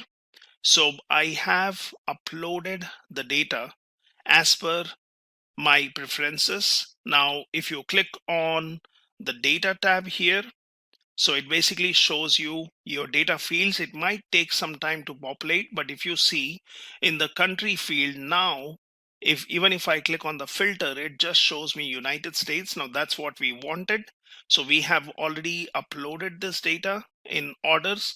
You can always expand the option here, which shows me all the fields which are there in this. Might be this is an aggregation, might be that's an order date. So this is again some kind of aggregation. We can change the data types. So we are looking at all the fields in my orders table, or basically coming from the orders data source. I also have returns, which shows me 3 fields, and that shows me the data which is returned, order ID and region. So the column names are applied correctly as we want, and that basically looks fine. Now we can also look at your model. So when you click on model, it shows me these two. However, there is no, as of now, relationship established between them. So it says under properties, select one or more model objects to set their properties. So right now, these are not related. There is no relationship established between them. So if I would want some data which relates to orders and returns, then that would fail because it would say there is no relationship. Now I can go to the first option which says report. and we have not created any report here. Although we can create a simple report, we can look at the data. So we have our orders field.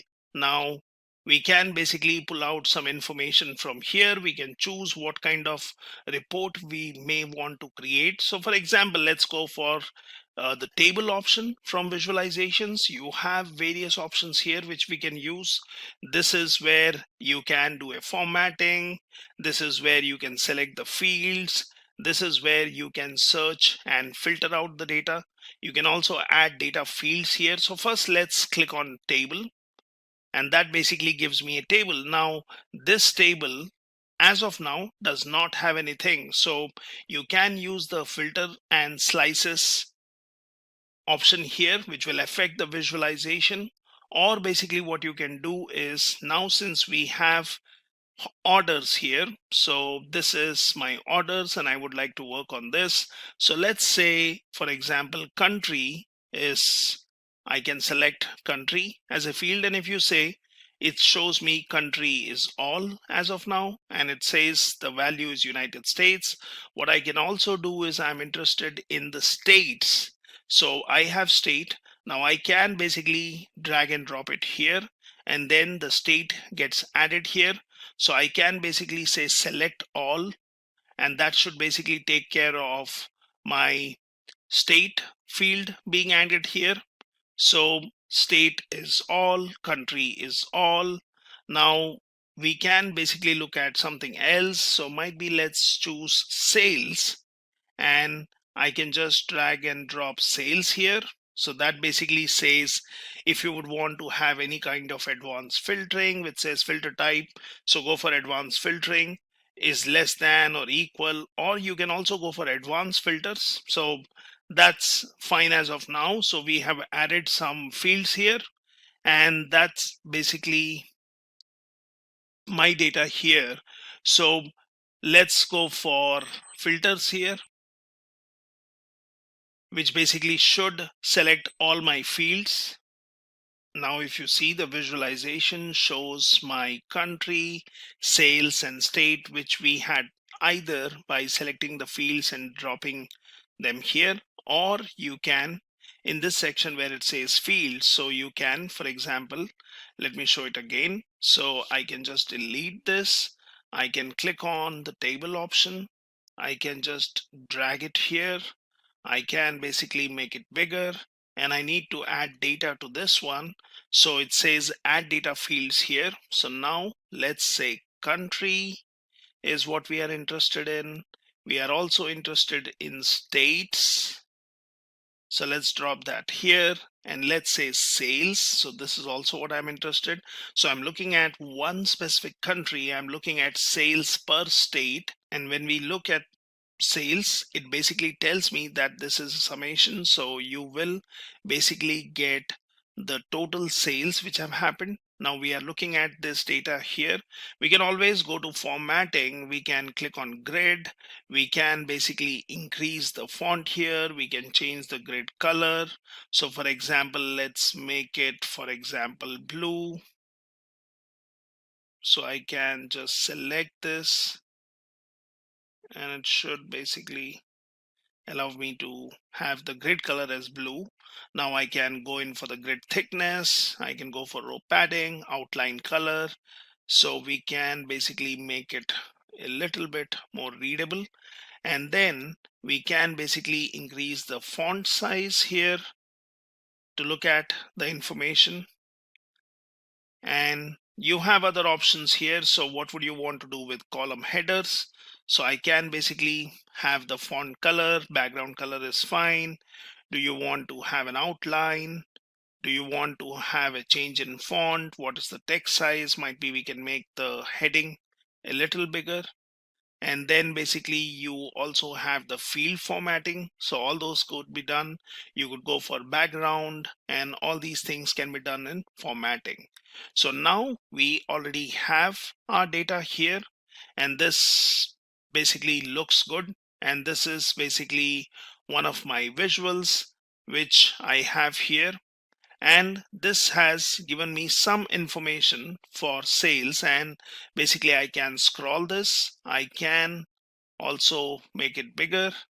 So I could select a particular field if I'm more interested in looking at the information for a particular state. Now I can add more fields to this.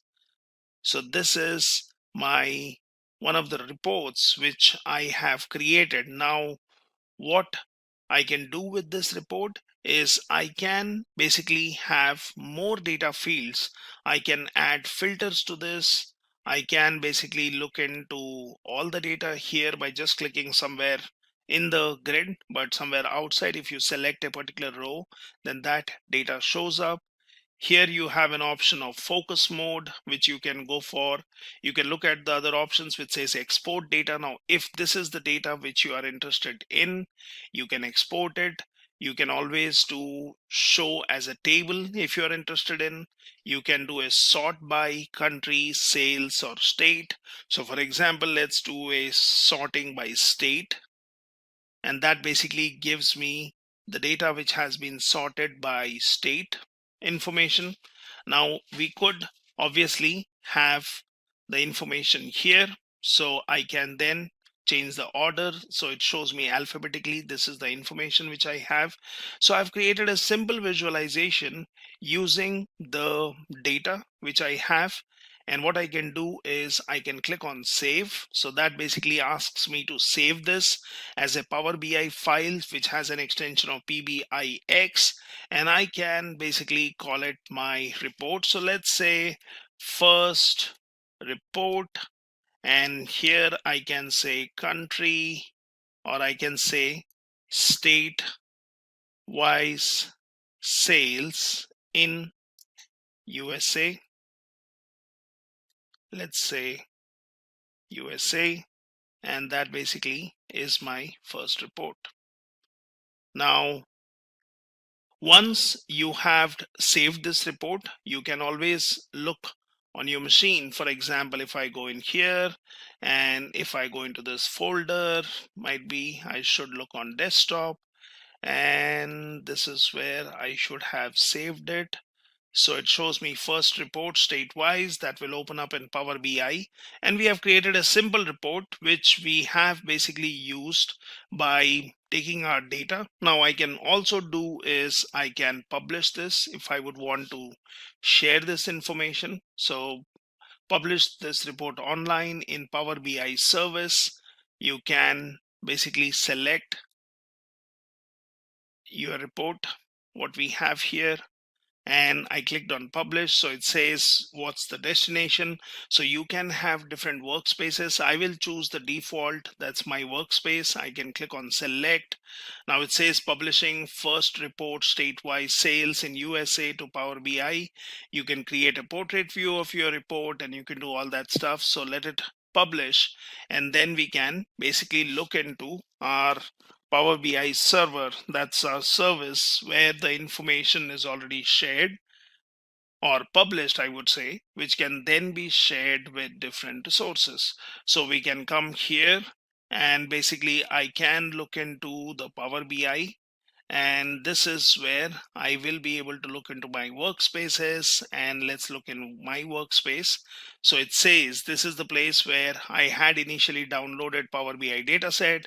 It says your dataset is ready. Let Power BI help you explore your data, right? So you can always do this. You can click on view dataset, which basically allows you to bring out your workspace and first report state wise sales. Now that's the report which we have published. So let's first check in our desktop if that's done. So it says success, open first report in Power BI. Now I can click on this one straight away, and that takes me to my service.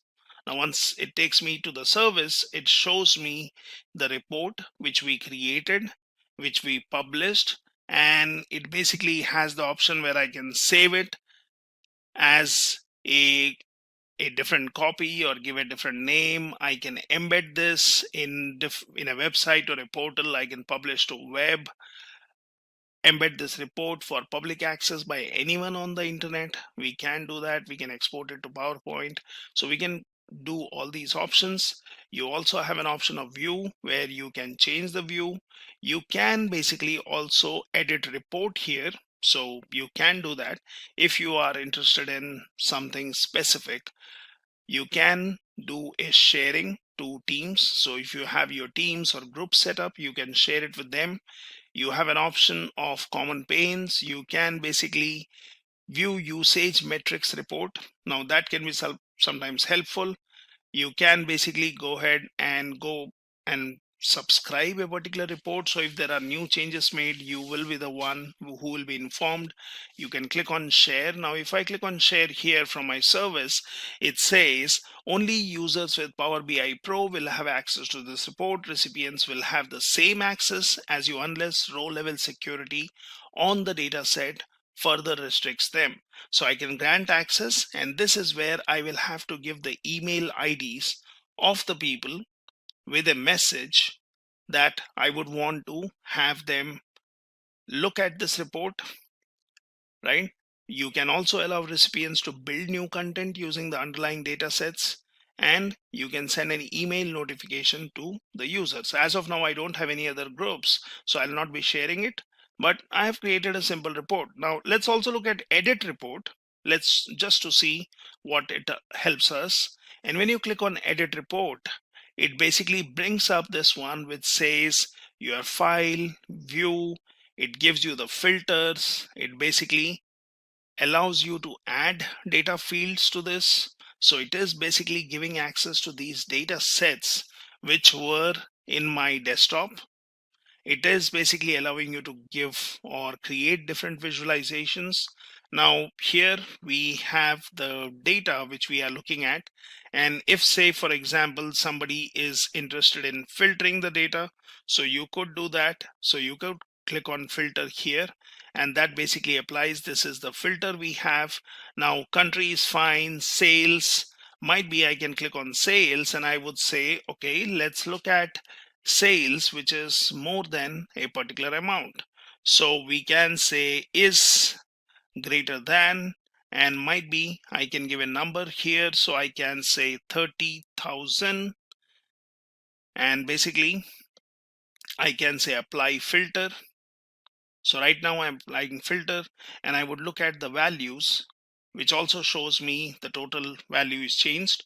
So you have not only created a report, you have published it, and now from the service you can edit it. So I'm looking at particular data here, and then basically I can click on file and I can save it, or I can say save a copy of the report, and let's say I will call it the same name. So I'll say first report underscore state wise sales, and I will say modified.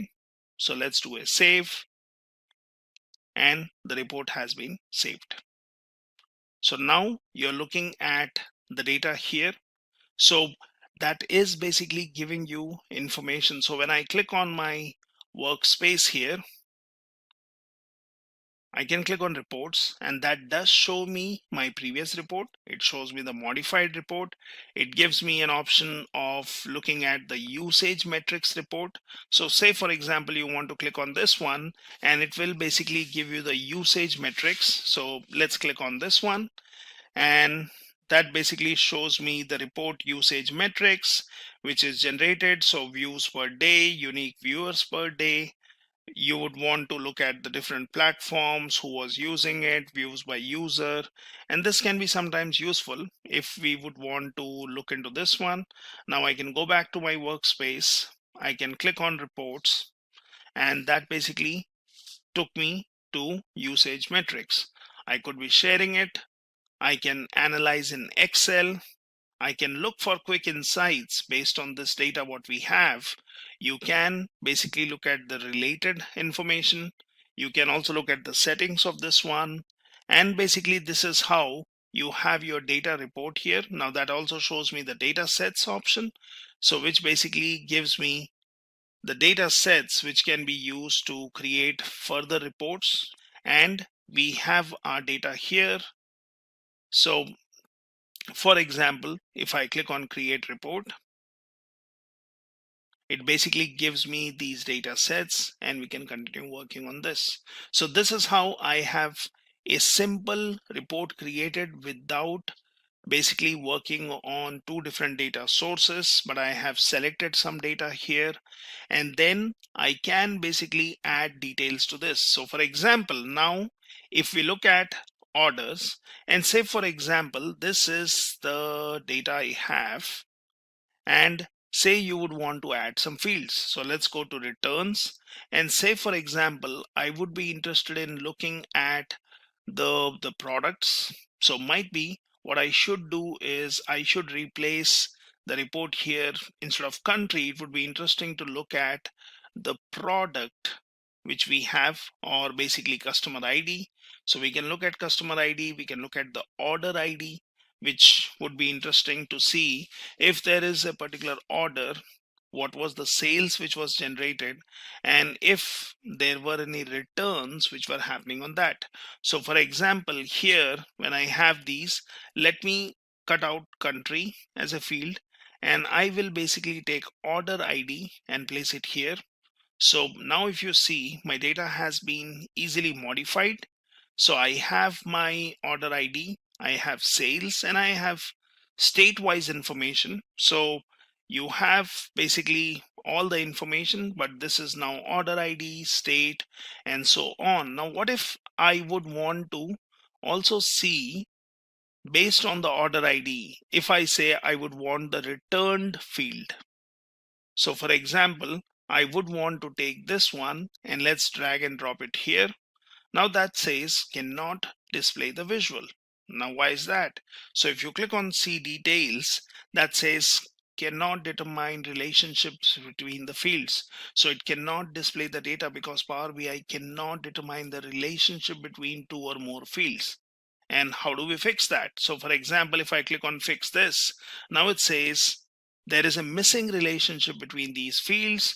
Use auto detect to search for relationships or create them manually. Now I can click on auto detect, which will try to search for fields which exist in both the data sets, or basically I can create relationships. So let's click on create relationships, and that basically takes me to this page which says there are no relationships defined from table to table and so on. So I can click on new. Now here it says select the tables and the columns that are related. Now I can say orders. Now those are my fields where you have order IDs, and it automatically shows that returns also has an order ID field, although all the values might not be same, but this is how you can create a relationship. And it says the cardinality says many to one, so you can have basically many to one relationship. You are saying cross filter direction is single, so make this relationship active, and it has already helped us basically identifying the field. So I can say okay. So it says now these two tables should be related or should be connected based on order ID. So here we have this, and let's basically say close. Now once that is done, if you see, I have order ID, I have returned, I have sales column, and I have state. And if you see in returned, I do have a value of yes, which shows this particular order ID had generated some sales, and it was for state Alabama, and it was returned, and the value is yes. So if you scroll down, you basically see all the values. Now we can add different filters where we can say I would want only yes and no. Now this is again an interesting report. So let's go in also into the formatting, and what we can do is we can look at, say, the grid option. If we would want to basically say vertical grid, and let's say on, and it says vertical grid color. So let's select this. Might be I can try doing a black here. It puts it in the right nice table format, and that basically looks good. So you have sales, returned, and so on. And this is basically the order which I'm seeing here. So for example, if I would want to change the order, and if I'm saying okay, I would like to look at sales and returned and so on, So we can be doing that. We can come here and say, for example, I have sales and returned. Let's try moving the sales column over here. Might be state is an information which we would want in the beginning. So let me also move the states all the way here. So it gives me state, it gives me the order ID, sales, and if there was a return which was happening on that particular product. So easily I've modified my report. Now what I can do is I can just save it, and I can do the same thing. So I can publish it, I can basically continue using it, or I can work on a new report. So let's continue learning, and now here we will also see how you can load some data and perform some transformations and basically get multiple results or multiple tables or multiple data sets which can be then further used for reporting. So Power BI does give you a lot of options. Now here you have an option, as we saw earlier, that is get data, or what you can do is you have an option where you can create new data also, which says enter data. Now this is something which can be easily used if you have relatively less number of fields. So you can basically add more columns here, and you can basically add values. So for example, if I would just call it something like scientist ID, okay, and then I can say scientist name, and then basically I can say domain, and then I can say, for example, let's say year of joining, and I can keep adding the number of columns here. I can delete the columns, right? And I can give this, and I can say country. So that's it. And now we have created these five columns, which we have given some names, and we can start entering some values. So I can basically say, let this scientist ID be 2234. I can give some name. So let's give Peter, let's say domain, and I can say biotechnology. I can give year of joining 2011, and I can say Germany as the country. And I really don't want this particular column, so I can go ahead and delete this. Now I can come here, and then I can give something else. So I can say this is scientist ID. I can give John. Let's say the scientist is mainly working in physics. And then I can say 2018, and let's say France, and go back here, and let's say 4567, and let's say Marie, and let's say she does her research in molecules, and let's call it 2001, and let's say Italy. Okay, and you can continue adding data in this way.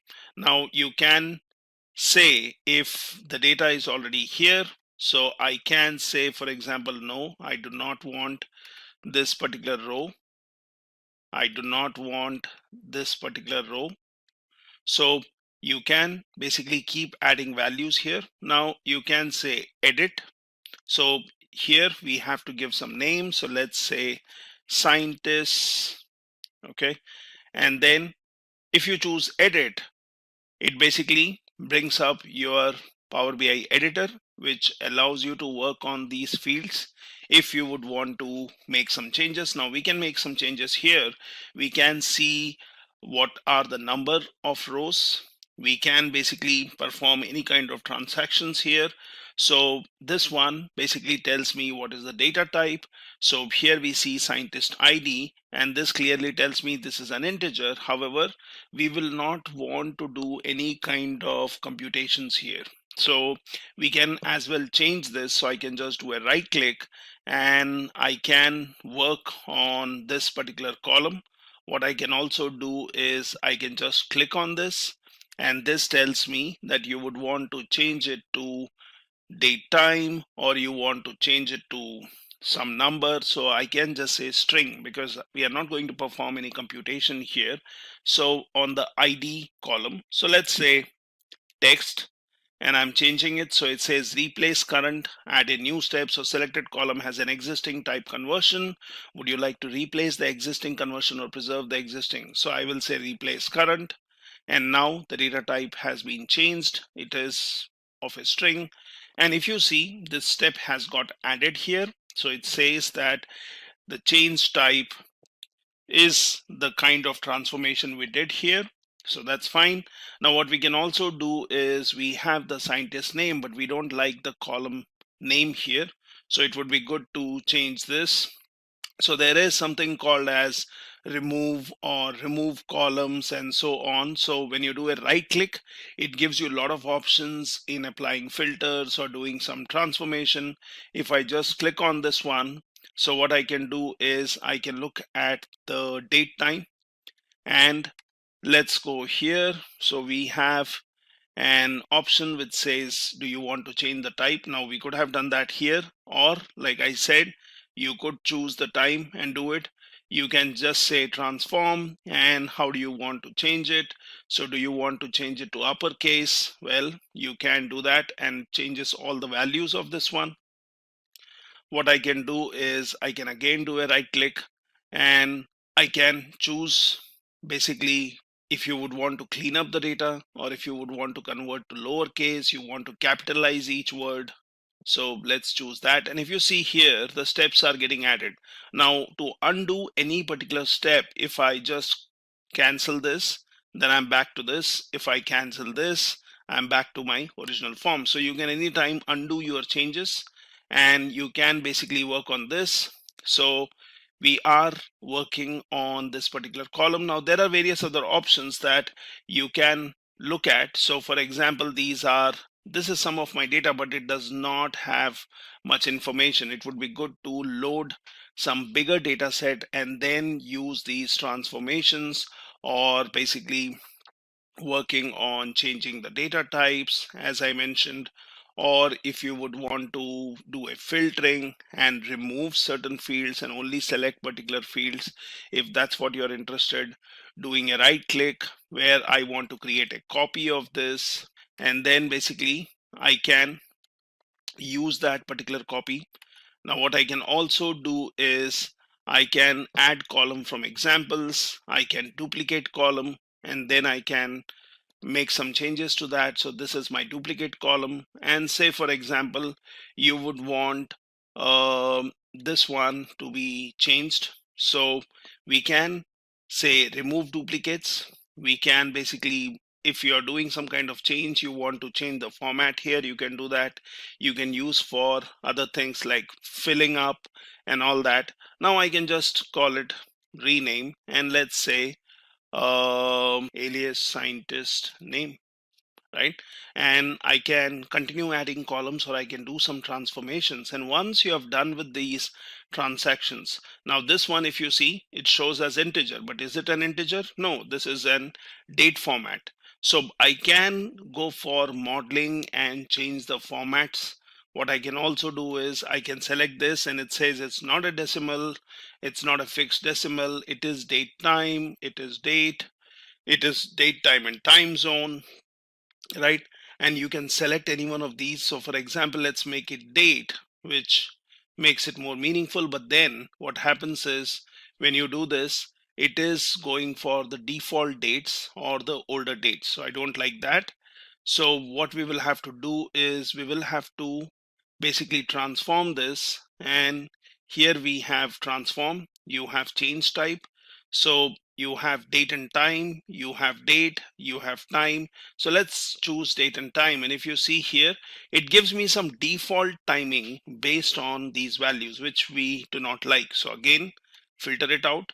But what we can do is we can just make sure that this is changed, or you want to make it a string. because we are not going to do any computation here. So I can keep it as date, but then if I have more fields like month and days and so on, then you can do that. So here it also has the option. So when you have selected this, you have an option called transform, and transform also has various options which allow you to work on these. Do you want to do some scientific calculations? Do you want to work on the date field? So as of now it is just integer, so we can use one of these. We can do a group by, but obviously we don't have much data here. So as of now, let us retain this. I can just change this to text, and that's okay, because we are going to look at this later.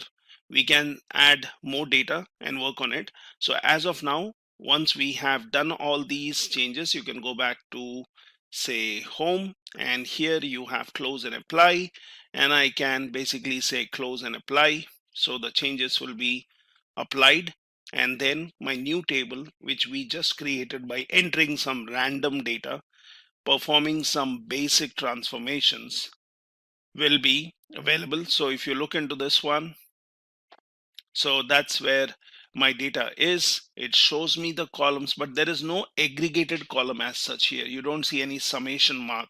You just see the field names or the column names. You see the values. Now obviously if you go into modeling, there is no existence of a different table which you can join these tables, or you can perform some transactions.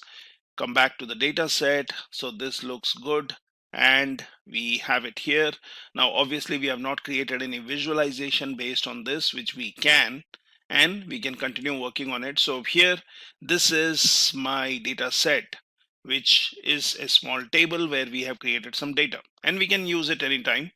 Now let's work on a bigger data set and see what kind of transformations we can do. We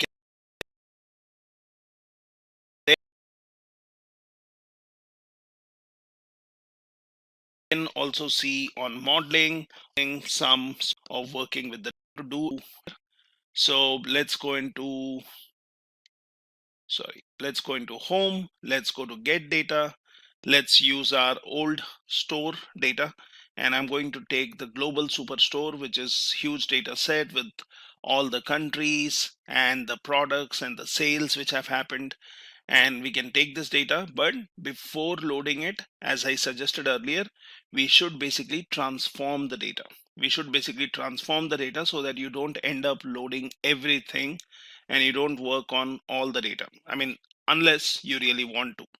So here this Excel sheet which I'm talking about has two different tabs. We have used it before.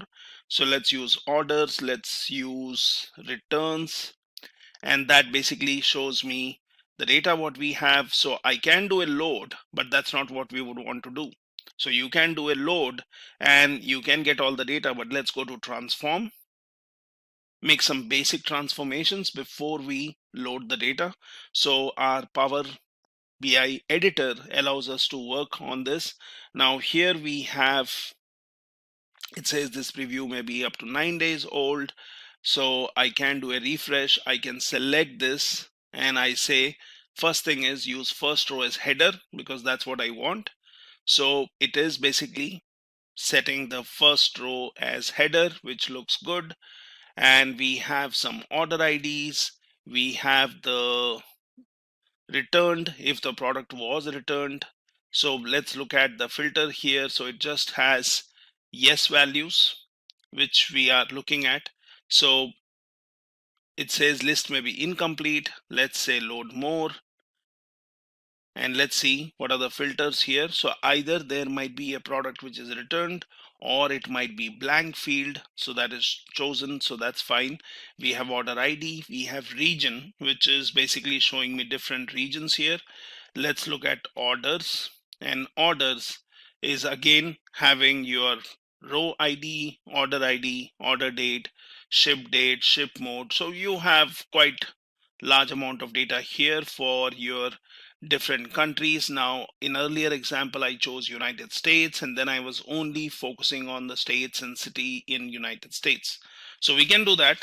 Now I can basically work on refresh. So whatever preview was stored in the memory, we are just refreshing it.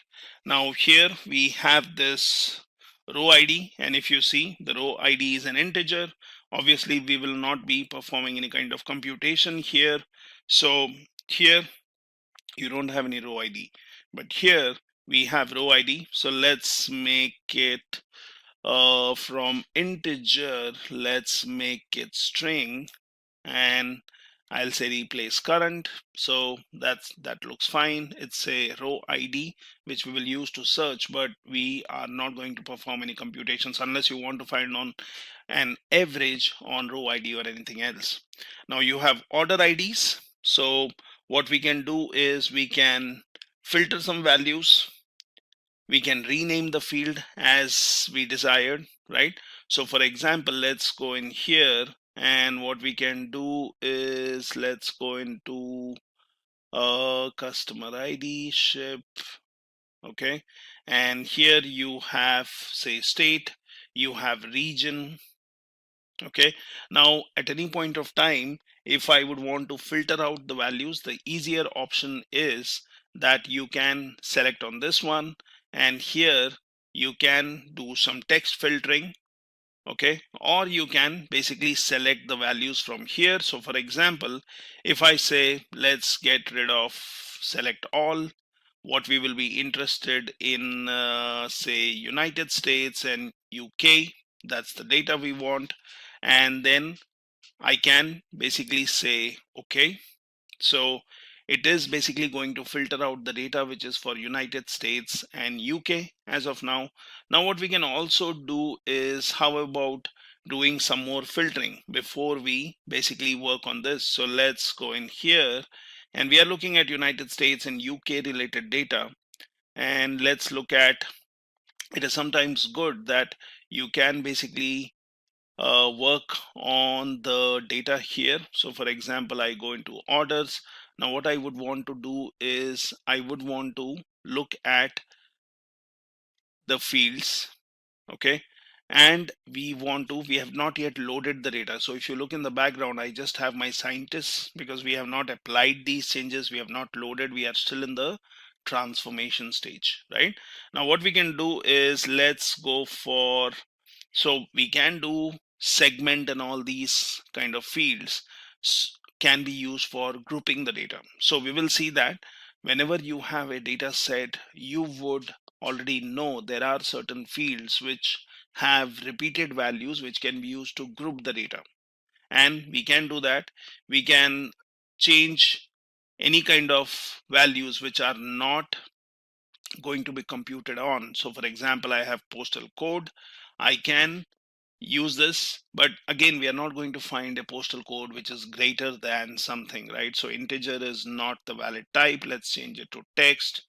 Okay, and if, for example, I would want to look at this, so I have done some changes here. Okay, and this shows me null. So for example, let me just revert this back, and let's make it a whole number. Okay, so there are certain columns or rows which do not have some values, and we can basically get rid of those values. So as of now, we can do a filtering here. So let's keep the postal code as integer, or let's change it to text, do a replace content. And now what we will do is we'll scroll all the way right. Might be I'm interested in technology category, so that's what I'm interested in. So what I can do is here I can do some filtering. So I can basically choose technology. Now the easier way would be, since these are categories and there are only 3 categories, we really don't want to go and apply text filters here.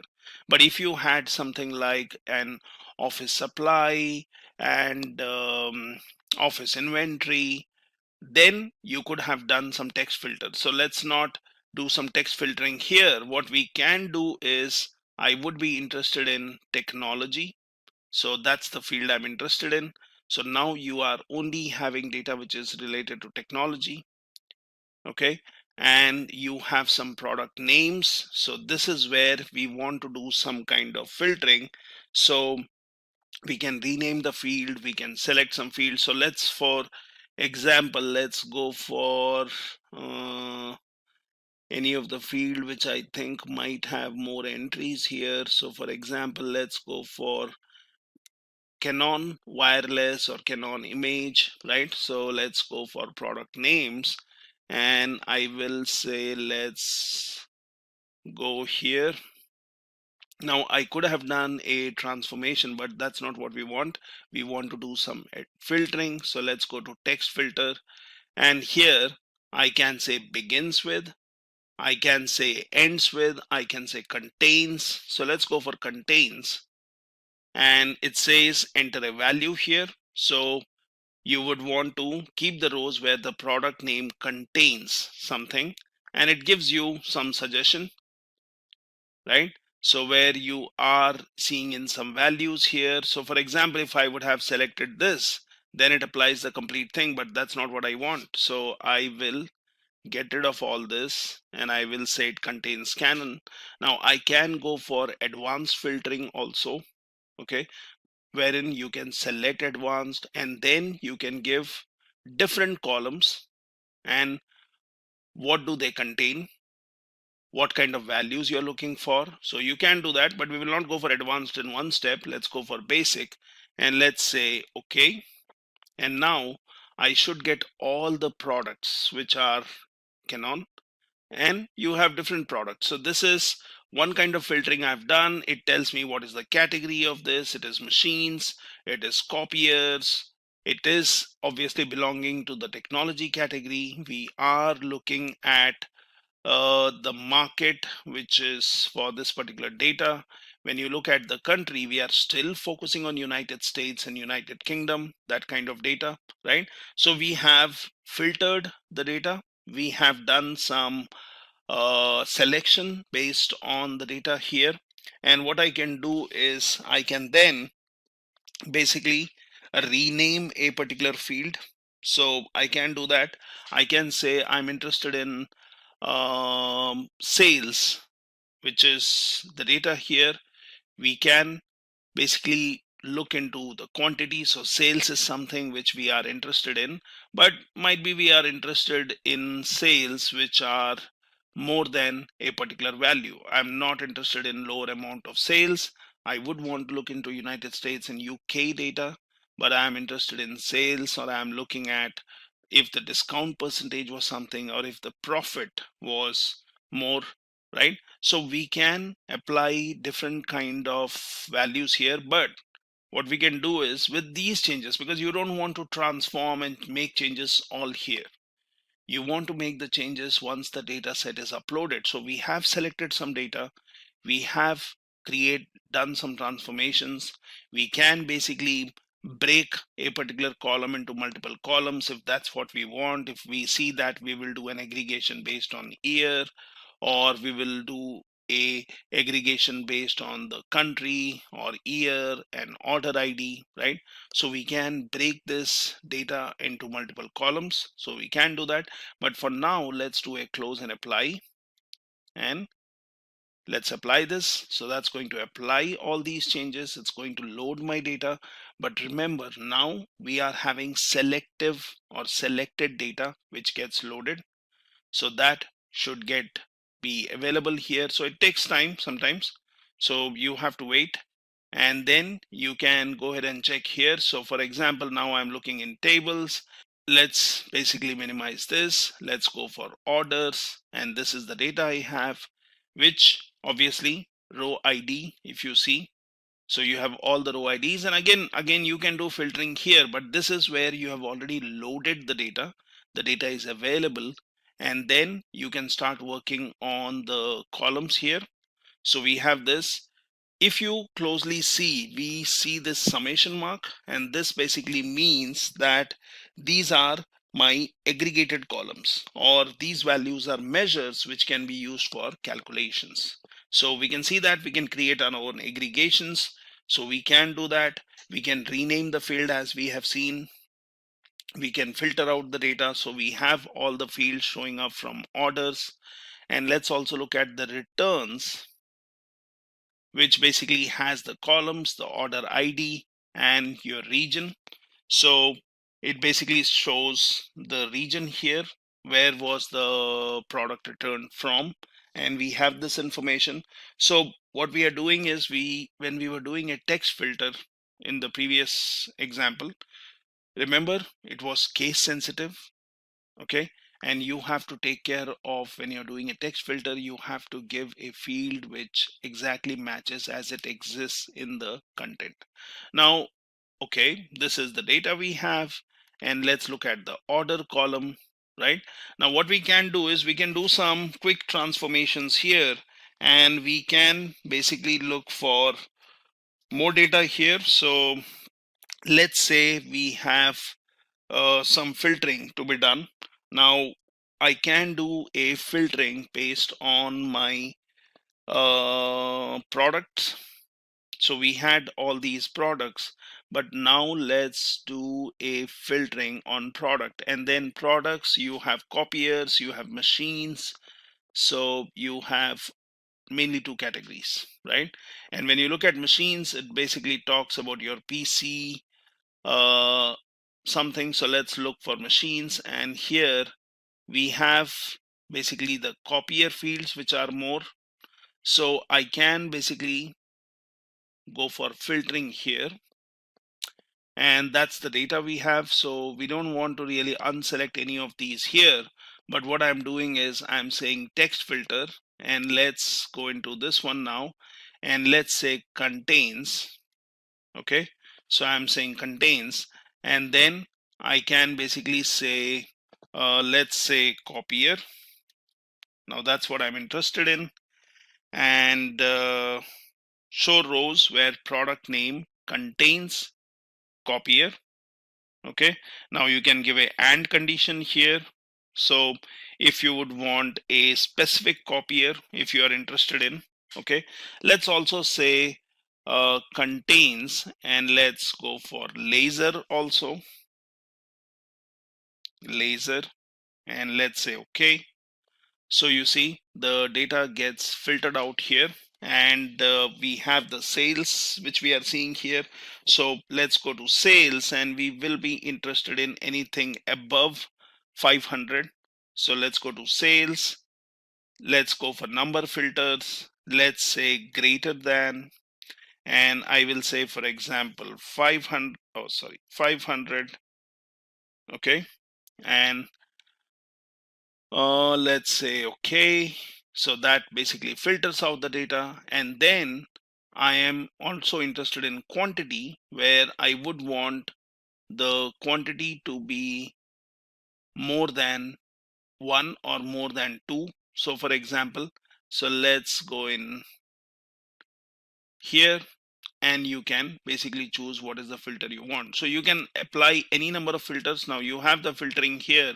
You can always click on the filter, and if you want, you can just do a clear filter, and the filtering will be gone. So you have all the data, right? And this is the particular data we have. And here I have, say for example, product name.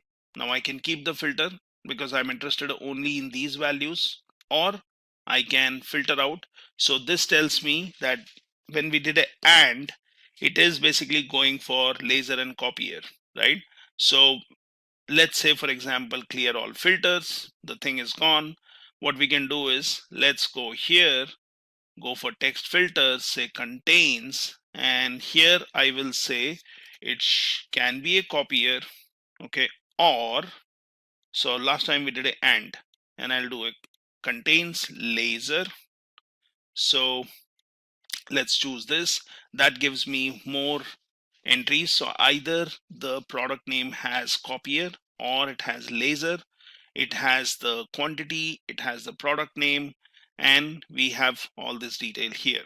Now what we can also do is we can do some transformation on the product ID. So for example, you have product ID or order ID. So order ID shows up as looks like the country name, the year, and then the order ID. So we can basically split it up. So I can select this, and here I have option of, let's go to home.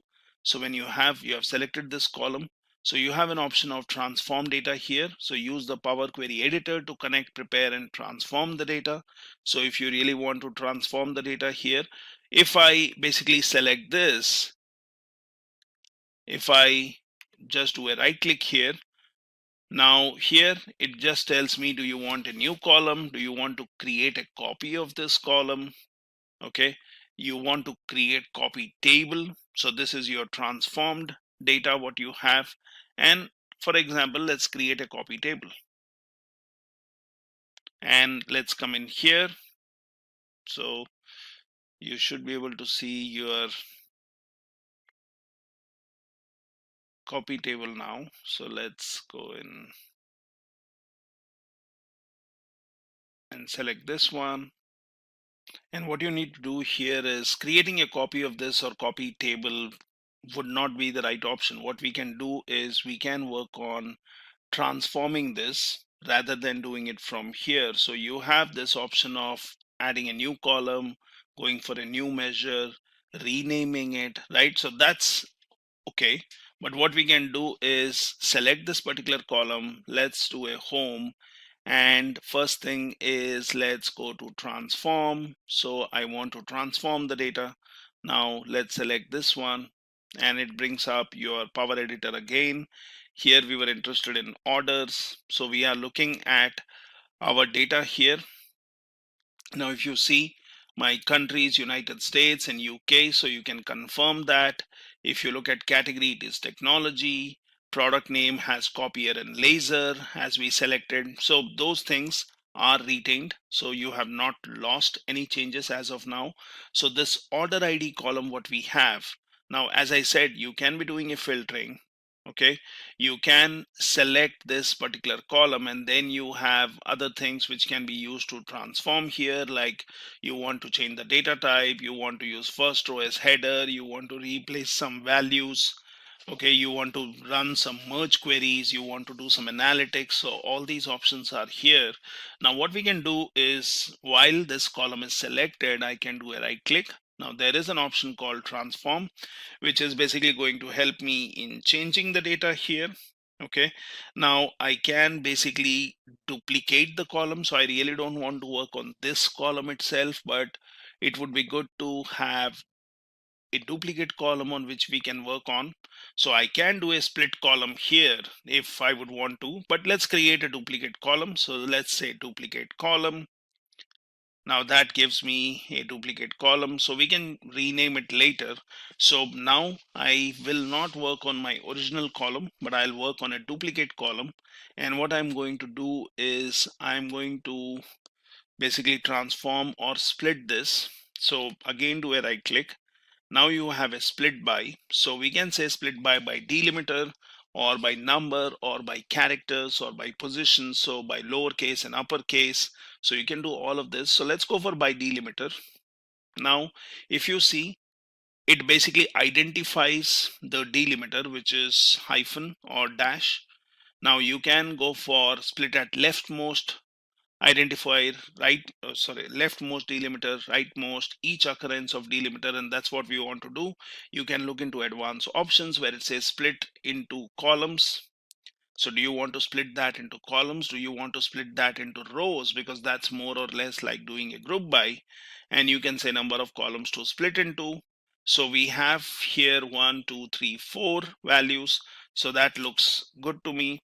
And let's do, say for example, if I choose 3.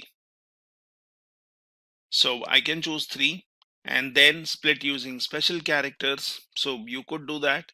So let's, for example, let's say okay, and let's look at the data, how it looks like. We can anytime delete the data, we can keep it the way we want, right?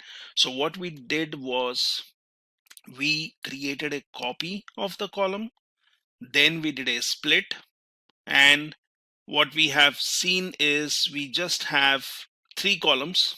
Now, if you see, the fourth bit is gone. Fourth bit doesn't show up, right? Because I just did a 3 as the resulting column. So I have the order ID.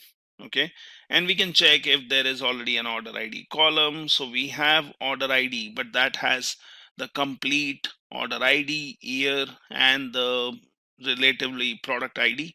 So you can see the customer ID. You can look at this one. So it basically has your order ID, and then let's look at the fields here. So we have the product ID, which says TECMA. I'm looking at the first one, 3700, and that has in no relation to the order ID, right? So we can make sure that there is nothing which is conflicting with our entries. Now, once that is done, so we have order ID, which can be used to categorize the data. You have order ID, which is basically the year. Okay, and you have order ID, which is basically having some more value. Now I can keep this data as I want, so I can basically click on this. I can go for renaming, and I can say, let's call it order ID, and let's say IDs. So let us, in case there is a particular column and you would want to look at, so just give the name correctly. Now order IDs is fine. So here we will also rename this one. So let's call it order year, and that's going to be order year. So we can again change this to string. Okay, and here you have the order ID. So let's rename this one, and I have my, let's call order number, right? So we are seeing all the steps which we have added here. We just split the data based on the delimiter, and we have now 3 new columns which have got added to our existing data, which was already filtered. And we have done some splitting up of data by creating a duplicate and then renaming it, right? So if you go and look at your transformations, now if I would have done a split here straight away, then my original column would be gone.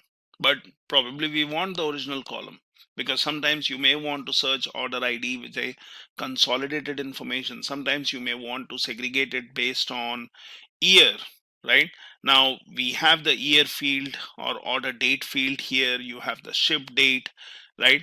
But then might be you want to just aggregate based on year. You don't want to really spend time in aggregating or extracting the month and day and so on. So these 3 columns can be useful. Now what I can also do is I can merge the columns if I want. So we have split the columns, but what I can do is I can say select, select, select. So using your control, and now do a right click. So you should have an option called merge columns, right? Now this is something which is we would want to merge. So let's say merge columns, and let's say, do you want to keep a separator? So yes, I want to keep a separator, but might be this time I will give my separator is a colon, and then what is the merge column name you want to create? So let's call it something like order, okay, year, and then let's call it num, right? So sometimes renaming the fields to a name which makes more sense or based on your naming convention is good. So let's do a merge, and now what I have done is I have done merging of those columns.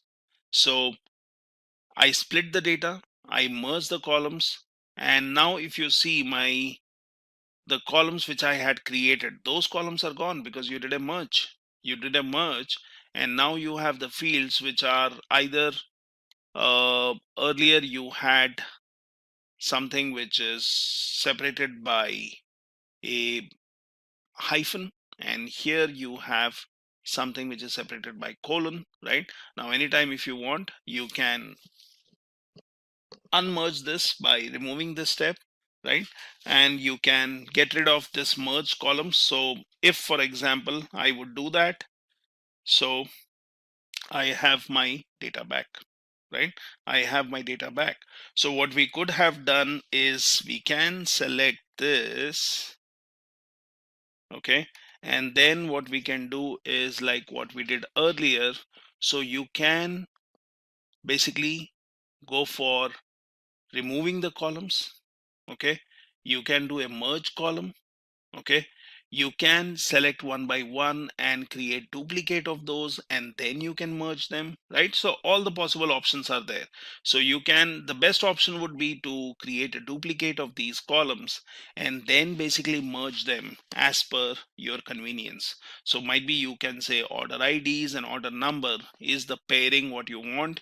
Year is something which you don't want, right? Because we already have the date field. So I can basically say remove, and this one is gone. Now I will select this and this, and let's go for merge columns, and I want to give a separator which is might be without the year, and you have space, or you can go for custom like earlier we had, give a symbol, and then what do you want to call it? So let's say order specs, okay, right? So this makes more meaning because we already have the date field. So why do I want the year into my order ID? So I can always be doing a segregation now based on order specs, right? Now this is some simple transformations what we are doing here. We are seeing the data which we have, okay. Now what I can do is I can basically first apply these changes so that all my changes what I have done are applied, right? Now once these changes are done, we can basically go ahead and save this file. So I can just say save, I can go for save as, I have different other options. So if you would want to keep performing your transformation, then you can just do this. You can add a column, you can view the data. So for now, our transformations are good enough. And what we can do is we can basically go back to home. We can do a close and apply, and we will be back to our data set, which has been modified. So we can see if the data what we have has been transformed. So we have order specs here. That's good. We did not do any filtering, or we have the filter left here, which basically tells me that there are these different fields. We have not removed them, but what we are doing is we are just applying a filter to choose copiers and laser printers. So that's what we have here, and this is good enough. Now what I can do is once this is done, I can basically save it. So I would want to call it some kind of report if you would want to create, okay. So let's call it as let's say second report, and here I will say country and technology specific info. Let's save it, and now basically I have saved my data. So what you can do is you can go for creating other report, or basically having this information published if that's what you want to do, if you want to go for visualization, because right now what we are seeing is we have a lot of data here. It shows me there are these tables or data sets which we have worked on that shows me here in the models, but there is no relationship in them. If you go into visualization, then you don't have any option, or you have not created any visualizations based on this data. But if you go here now, based on the data what we transformed, if you see, we have order specs, right? Now that's what we chose.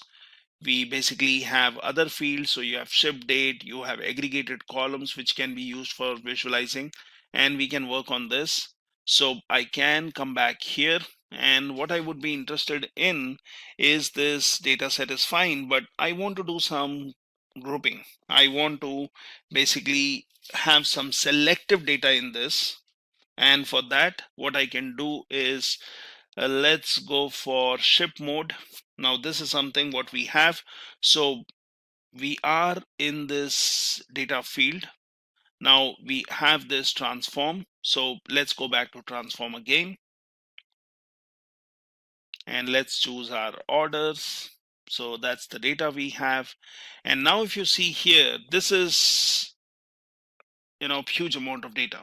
What we want is we want to group them based on the shipping mode. So here you have an option called group by. So I can select this. I can go in here. I can basically work on, okay, get rid of duplicate values, but that's not what we want to do. You want to do a group by. So as I said, you can do a group by from here, or you can choose from the transform option above and you can do a group by. So let's do a group by. Now, how do you want to group the data? So I'm saying I want to group the data here based on shipping mode, or which is the other column you want to use to do a group by. So let's go for shipping mode. And what is the new column name, right? So we want to basically find out that you want to go for ship mode, but that's not enough. I mean, I can do a ship mode and I can do a grouping by, but you want to just count the rows? No, that's not what we want to do. So let's go to advanced. So ship mode is fine. So that's your grouping, right? But then what we also want to do is we want to do a grouping based on, say, sales. So here, for example, let's go for sales. Okay.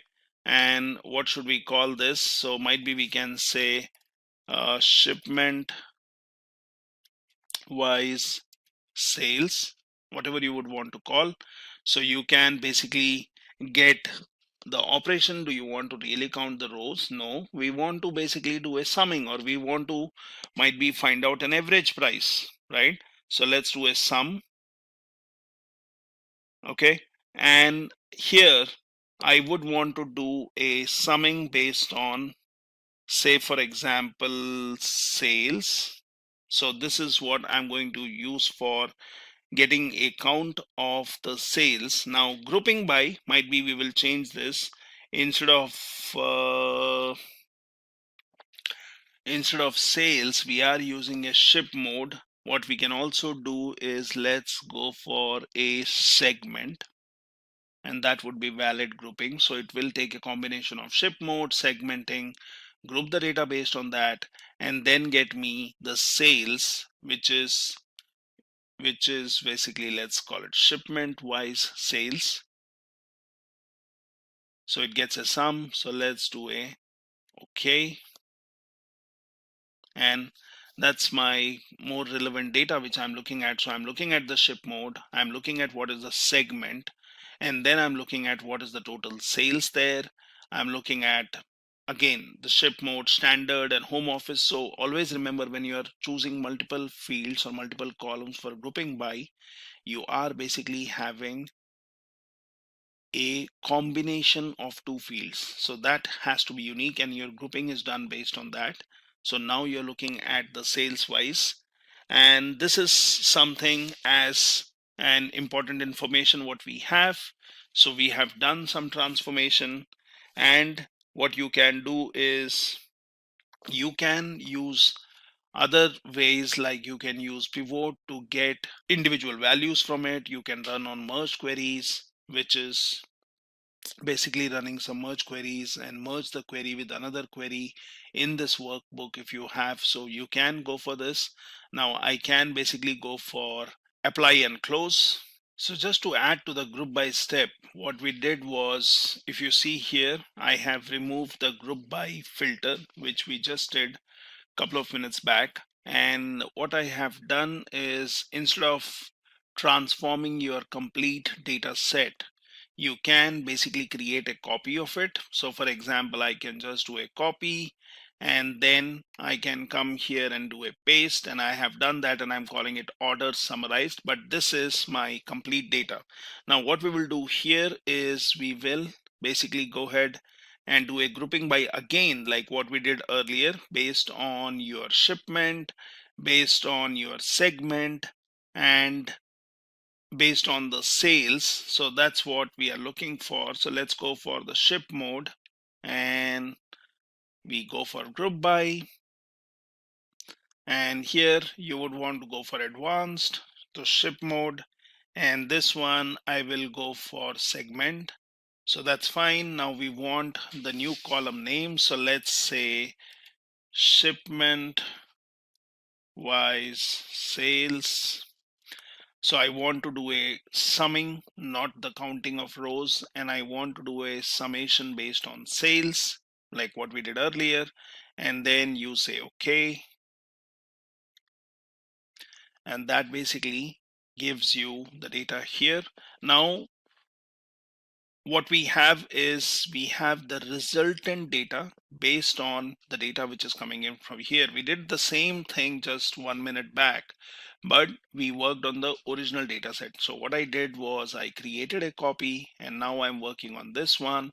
So I'll say close and apply, and now we are back to our desktop.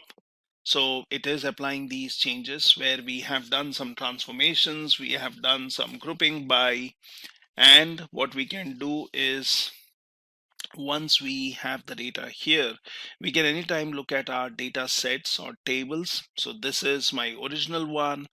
If you see, now I have order summarized. I can just pull out this information. I basically have my returns, which we have not really touched, and we have the scientists. So we have all the 4 data sets here. Now what we can also do is, let's look into order summarized, and we just have this data here. So this is fine, and you can continue working on this. You can basically merge columns from 2 different data sets, and then you can get the merged column and you can rename it. So you can obviously do that. You can basically do a uncheck whenever you're working on these data sets. So what you can do is, if you would want to work on transforming, for example, let's go back here and say I want to do some transformation on it. So how did we do it? We just did a transform, and you can go back to transform. So you have this data here, and the data what you have, you might be interested in transforming this into something else, and then you don't want to maybe load this data. So you have this option where you are selecting orders, and then you have something called as enable load, which can be unchecked. So when you do a uncheck, what will happen is, whatever changes you perform, only those changes related data set will be loaded, and they will still be available, but this will not affect your, it will not affect your original one. So for example, let's say copy, and let's go in here. I will do a paste. Let's say orders. Oh, I did a paste. I need to rename this. So let's do renaming. Let's say orders, and here I will say summarized, and I will say US. So I'm renaming it. Now let that get loaded. we can perform some transformations on it. So I have here, where's my country? So let's look for country. Yeah, and let's look for country. So here I will go for only United States. Okay, that's what I'm interested in. And then I can choose, well, I'm interested in just central US. So I can basically go for just the central US, and I can get rid of all of these. So now I should have only central US data, and this is fine. And this is the data might be we are focusing on right now for doing some visualization, might be looking at sales, might be looking at the product name. So you have the product name. Now remember, you don't see any filters here, right? Because the filters are coming from the resultant set and your transformation. So if you have any filters, you would be seeing in the top row. Now this is the data we have. Let's not restrict it to region. Region would then reduce my data, but that's good enough for us. I can just say no, I'm clearing off this filter. I'm still looking at United States, but I want to look at all the regions. Yeah, we would be interested in category, and that's anyways chosen as technology, which we had chosen when we were loading the data. We have copiers and machines, right? And we can basically keep this. Now this is fine. I can apply the changes. I can apply the changes based on this one. And what I can do is I can just say for now apply. So that's going to apply all the changes which you have done in orders or summary or the new one, right? And what I can do is now I can choose order, and I can say don't enable this in load. So it says disabling load will remove the table from the report, and any visuals that use its columns will be broken. We are not creating any visuals as of now. The table will be removed. So that's fine. And now I will say close and apply. So what happens is you are loading the data based on the changes. Okay, now you have your order summarized, you have returns, you have scientist, but you basically do not have orders anymore. So that was not loaded. So I only have this one, I only have this one, and you have returns, you have scientist, you don't have the orders column, right? Now that particular data set was not loaded at all because we did not choose that to be loaded, right? Now while I'm in this orders, which is, let's see here, and actually you can drag in, yeah. So you have order summary, and this has basically kind of data which I'm looking for. So I really don't need the orders table.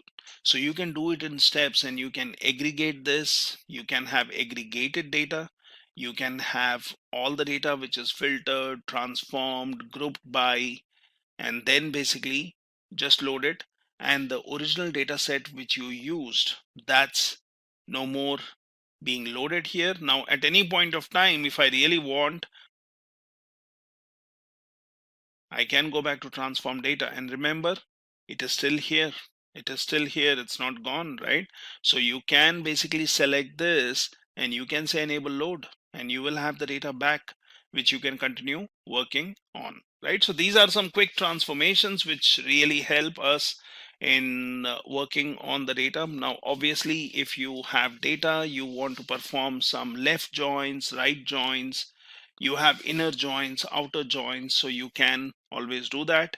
You can take two different data sets. Might be I'm interested in taking the orders summarized, which talks about standard class, consumer, shipment wise sales. And here, if I look at order summary, I have other details. But the thing is, we need to make sure that these have the values. These have the values. Say, for example, the segment column here and the segment column here can really be used to join these two tables. So if I create a relationship or if I create a join, I can basically merge the data.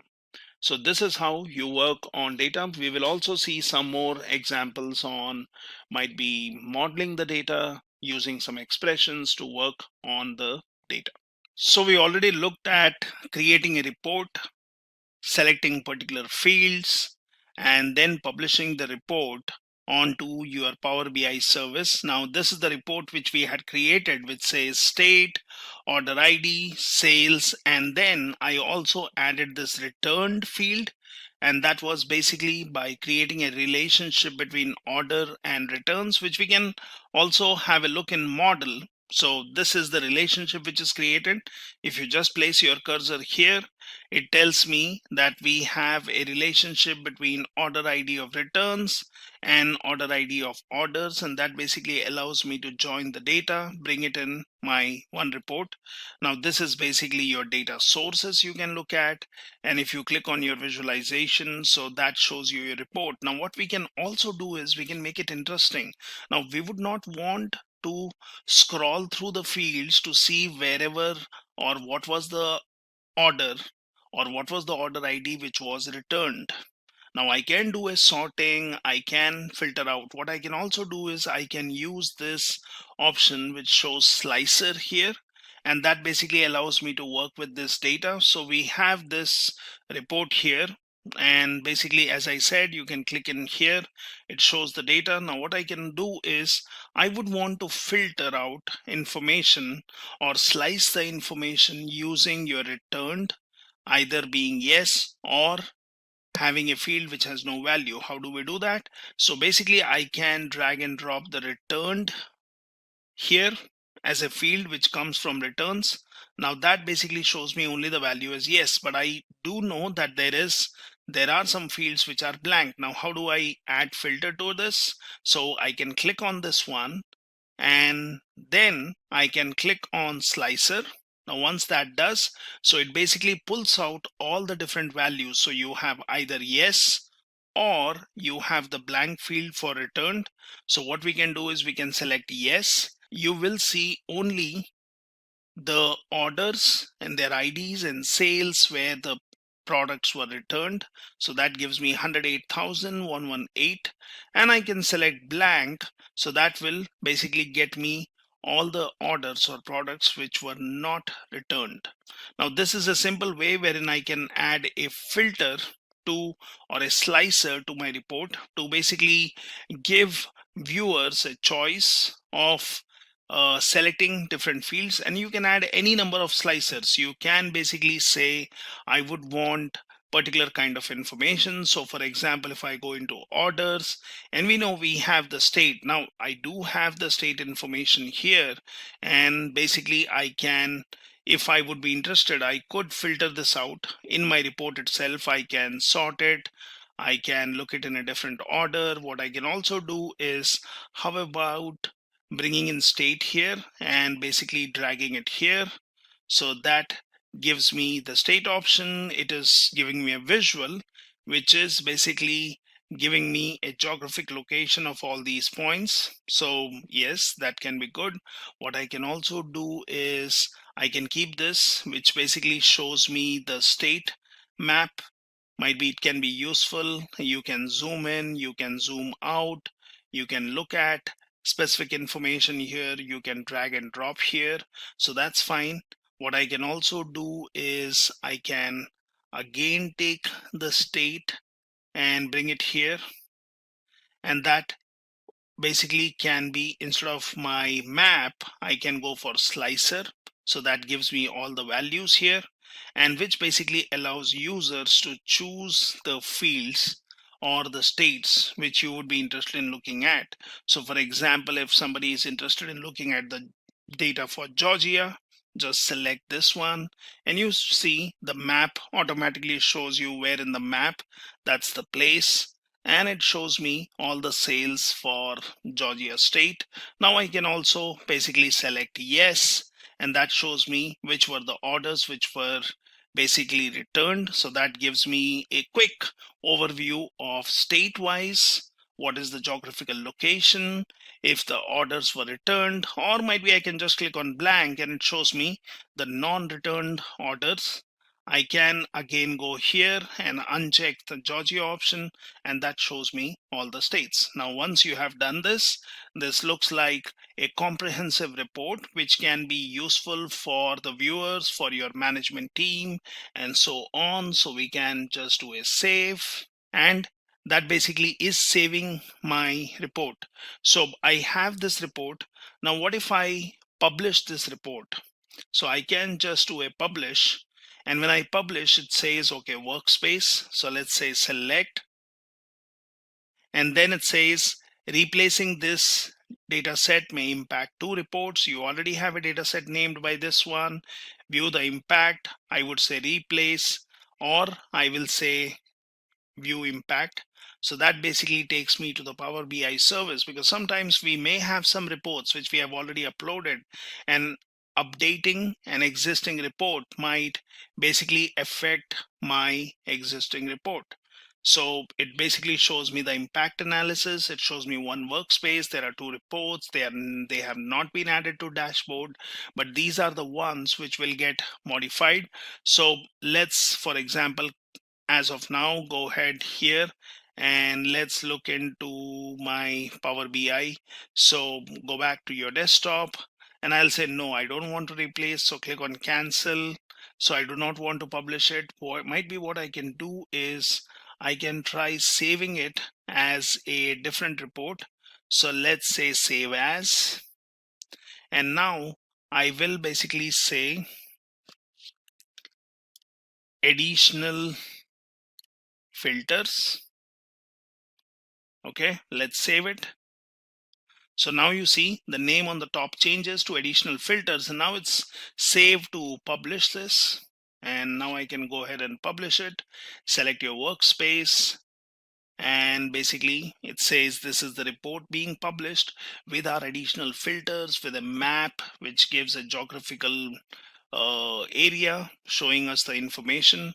And then basically what I can do is, once it is done, I can look into my Power BI service like we did earlier. You can do a filtering.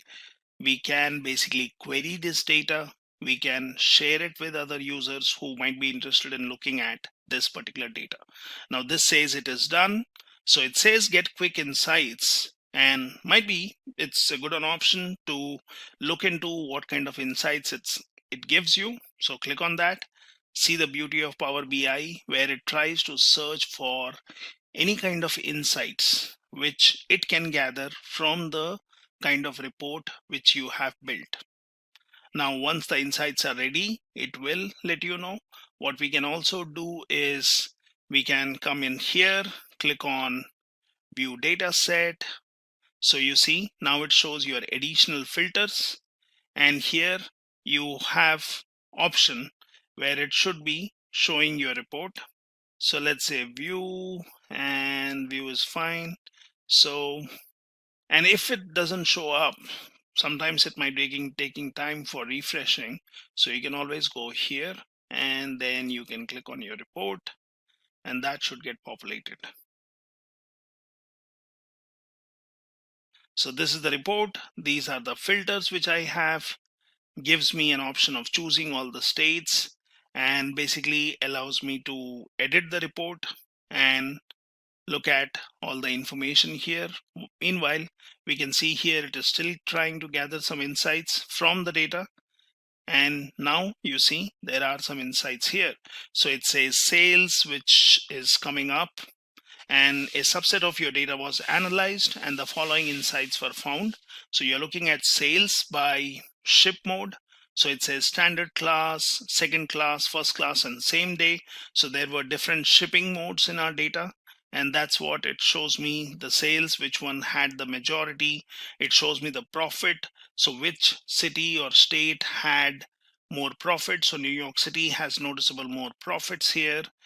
Average by shipping cost, by subcategories. So there are these different subcategories which we can look at, such as copiers and machines have noticeably more shipping cost. profit by product name, and you can basically look at the row ID and quantity. So this is where you're looking at a regression analysis. You're looking at row ID and quantity. So there is a correlation between row ID and quantity. So these are two different variables or fields which are related. You're looking row ID by category, row ID. So it says California has noticeably more row IDs, sales, your profit, count of region and count of returns. So there is a correlation again between two different variables. Average of shipping cost. Now we would have taken a lot of time building all these visualizations, but Power BI has already helped you in gathering all these insights, and then you can basically select which one of these is what you're interested in.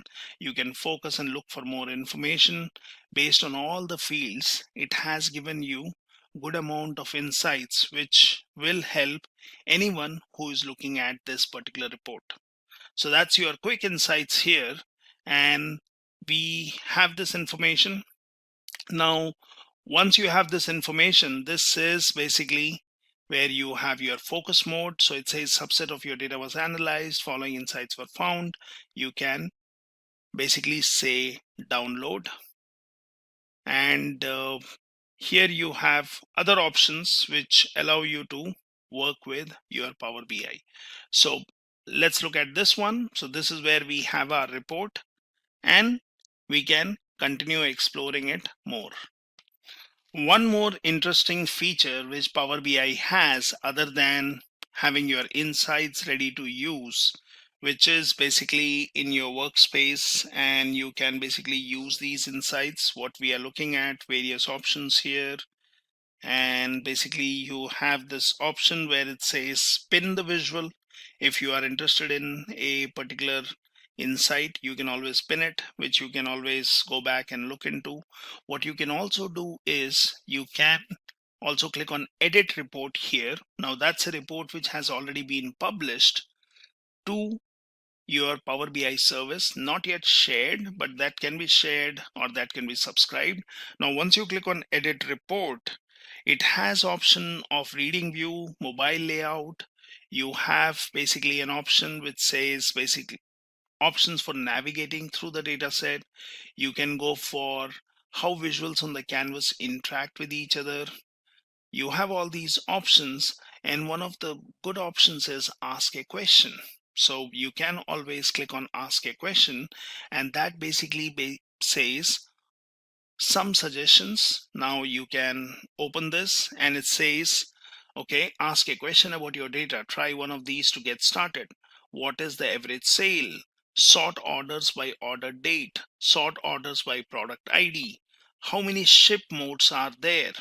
Compare quantity and discount. So do not worry that your report has only 4 fields. So it has state, order ID, sales, and returned with some filters. But what about you looking at how many ship modes are there? So it is already looking at your data. So if you click on this one here, and you can see what are the different fields what we have, and you have ship date and ship mode. So this is one of the fields which it is showing you to ask a question. Now what you can do is you can say how many ship modes are there. Let's click on that. Let's ask this question. It says 4 ship modes. And do you want to add this to report? Yes, you can. You can let it be as it is. So you can basically keep this question here. And here you have an option. The visual is showing number of ship modes. When you place your cursor here, if you see here, turn this Q&A result into a standard visual. And let's do that. And basically it is saying number of ship modes. Right? So now that's the power of your Power BI, which has basically allowed you to ask a question and quickly add a visual to your report. Now what we can do is we can basically save this, or you can say save as and give a different name. So might be I'll just say save, because I would want to have this information and the report is saved. So in this way, you can basically not only create smart visuals, you can not only relate different data sources using data models or relationships. You can add maps, you can add filters, you can add quick questions. You can basically just go here and say, for example, you would want to ask a different question. Now we see the fields here.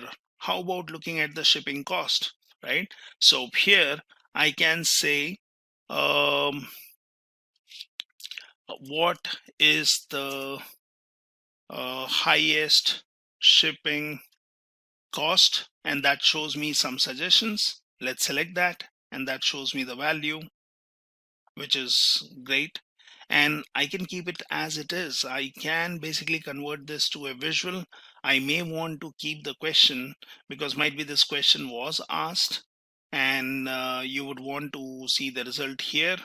Might be you can move this somewhere here, and that gives me some kind of question which was asked, and we can do a save.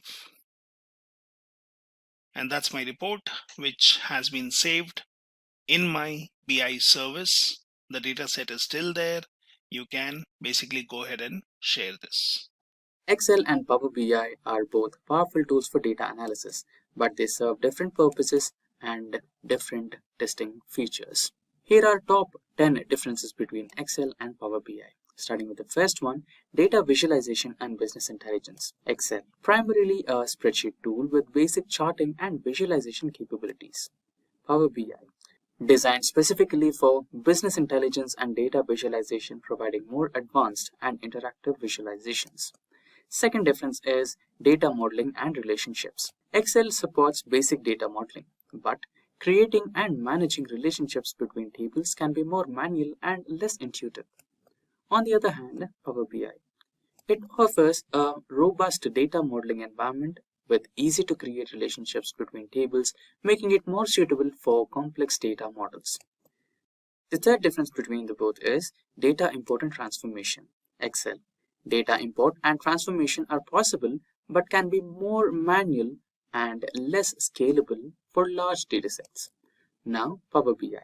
Power BI has advanced capabilities for data import, transformation, and cleaning through Power Query, providing a more scalable and automated approach.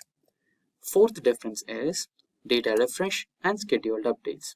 Excel, data refresh is more manual and may require manual intervention. Power BI. Power BI allows for scheduled data refreshes, ensuring that reports and dashboards are automatically updated with the latest data. Fifth difference between the both is sharing and collaboration.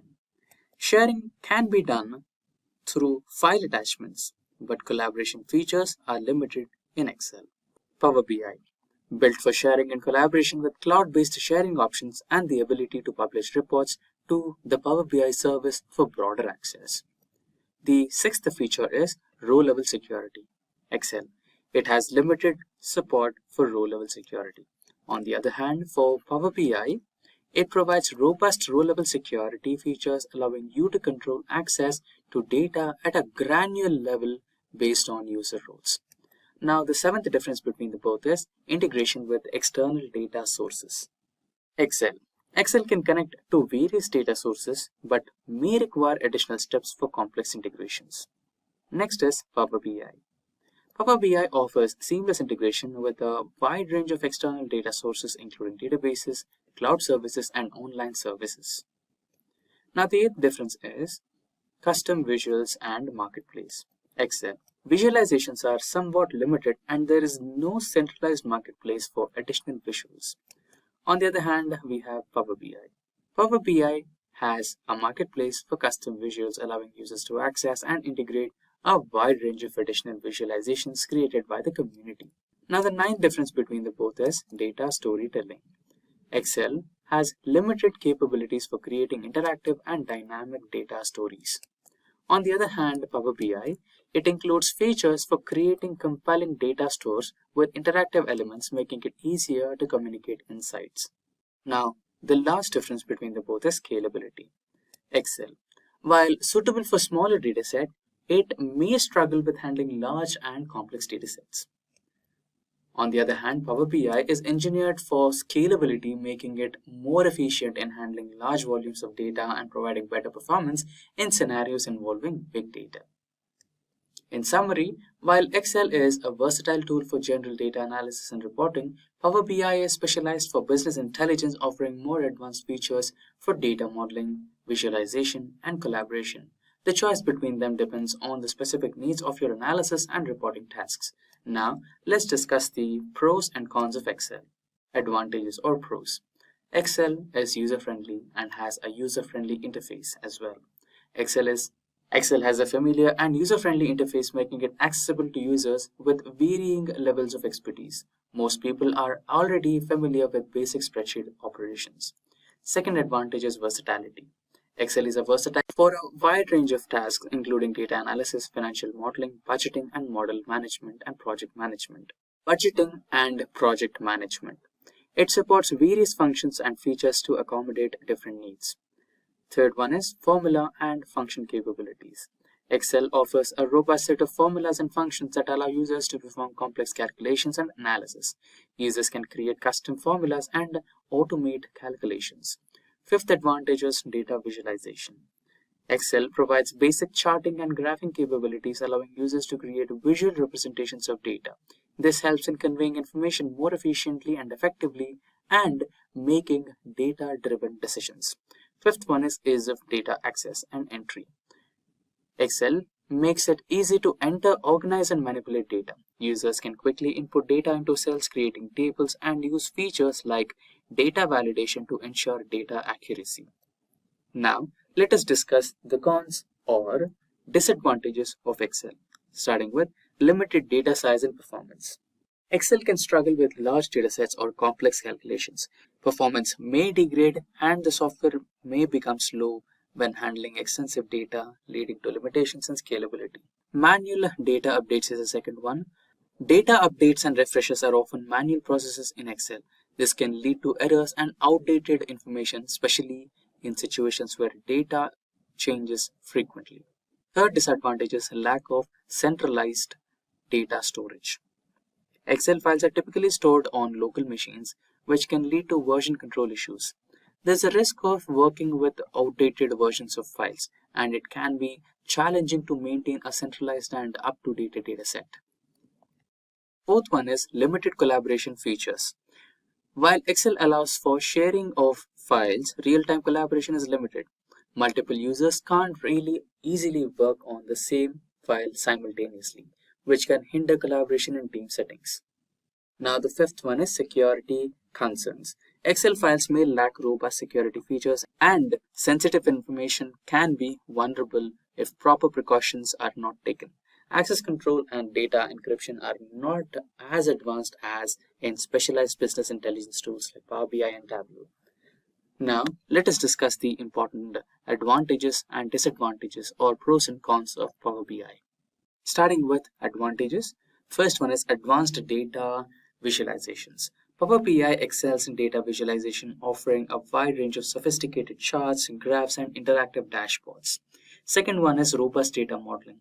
Power BI provides a powerful data modeling environment with features like relationships, calculated columns, and measures. Third one is seamless data integration. Power BI seamlessly integrates with a variety of data sources, including databases, cloud services, and online platforms. Fourth one is real-time data refresh. Power BI allows for scheduled data refreshes, ensuring that reports and dashboards are automatically updated with the latest data. Fifth one is collaboration and sharing. Power BI is designed for collaboration and it can integrate with cloud-based sharing options. Now let us discuss the disadvantages of Power BI, starting with learning curve. Power BI has a steeper learning curve compared to basic spreadsheet tools like Excel. Second one is cost. While Power BI offers a free version, more advanced features and capabilities are available only in Power BI Pro, which comes with a subscription cost. Third one is dependency on internet connection. Power BI relies on internet connection, especially for sharing and accessing reports through the Power BI service model. Now, fourth one is limited offline functionality. While Power BI allows users to download and work with reports offline. To some extent, certain features and interactivity may be limited when disconnected from internet. Now, the last disadvantage, which is about security and compliance concerns. Organizations handling sensitive data may have specific security and compliance requirements. While Power BI provides security features, organizations need to carefully configure and manage access to ensure compliance with their policies. With this, we have come to the end of this full course. If you have any question, please feel free to ask in the comment section below. Our team of experts will help you as soon as possible. Thank you and keep learning with Simplilearn. Staying ahead in your career requires continuous learning and upskilling. Whether you're a student aiming to learn today's top skills or a working professional looking to advance your career, we've got you covered. Explore our impressive catalog of certification programs in cutting-edge domains, including data science, cloud computing, cybersecurity, AI, machine learning, or digital marketing. Designed in collaboration with leading universities and top corporations, and delivered by industry experts, choose any of our programs and set yourself on the path to career success. Click the link in the description to know more.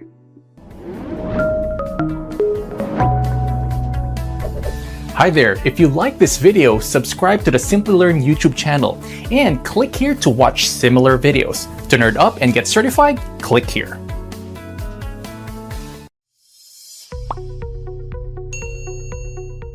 Welcome to our comprehensive Business Analyst Full Course, where we take you on a journey to master the essential tools and techniques needed to excel in the world of business analysis. In this course, we will delve deep into 4 pivotal areas: Excel, Power BI, SQL, and Tableau. Excel is the cornerstone for any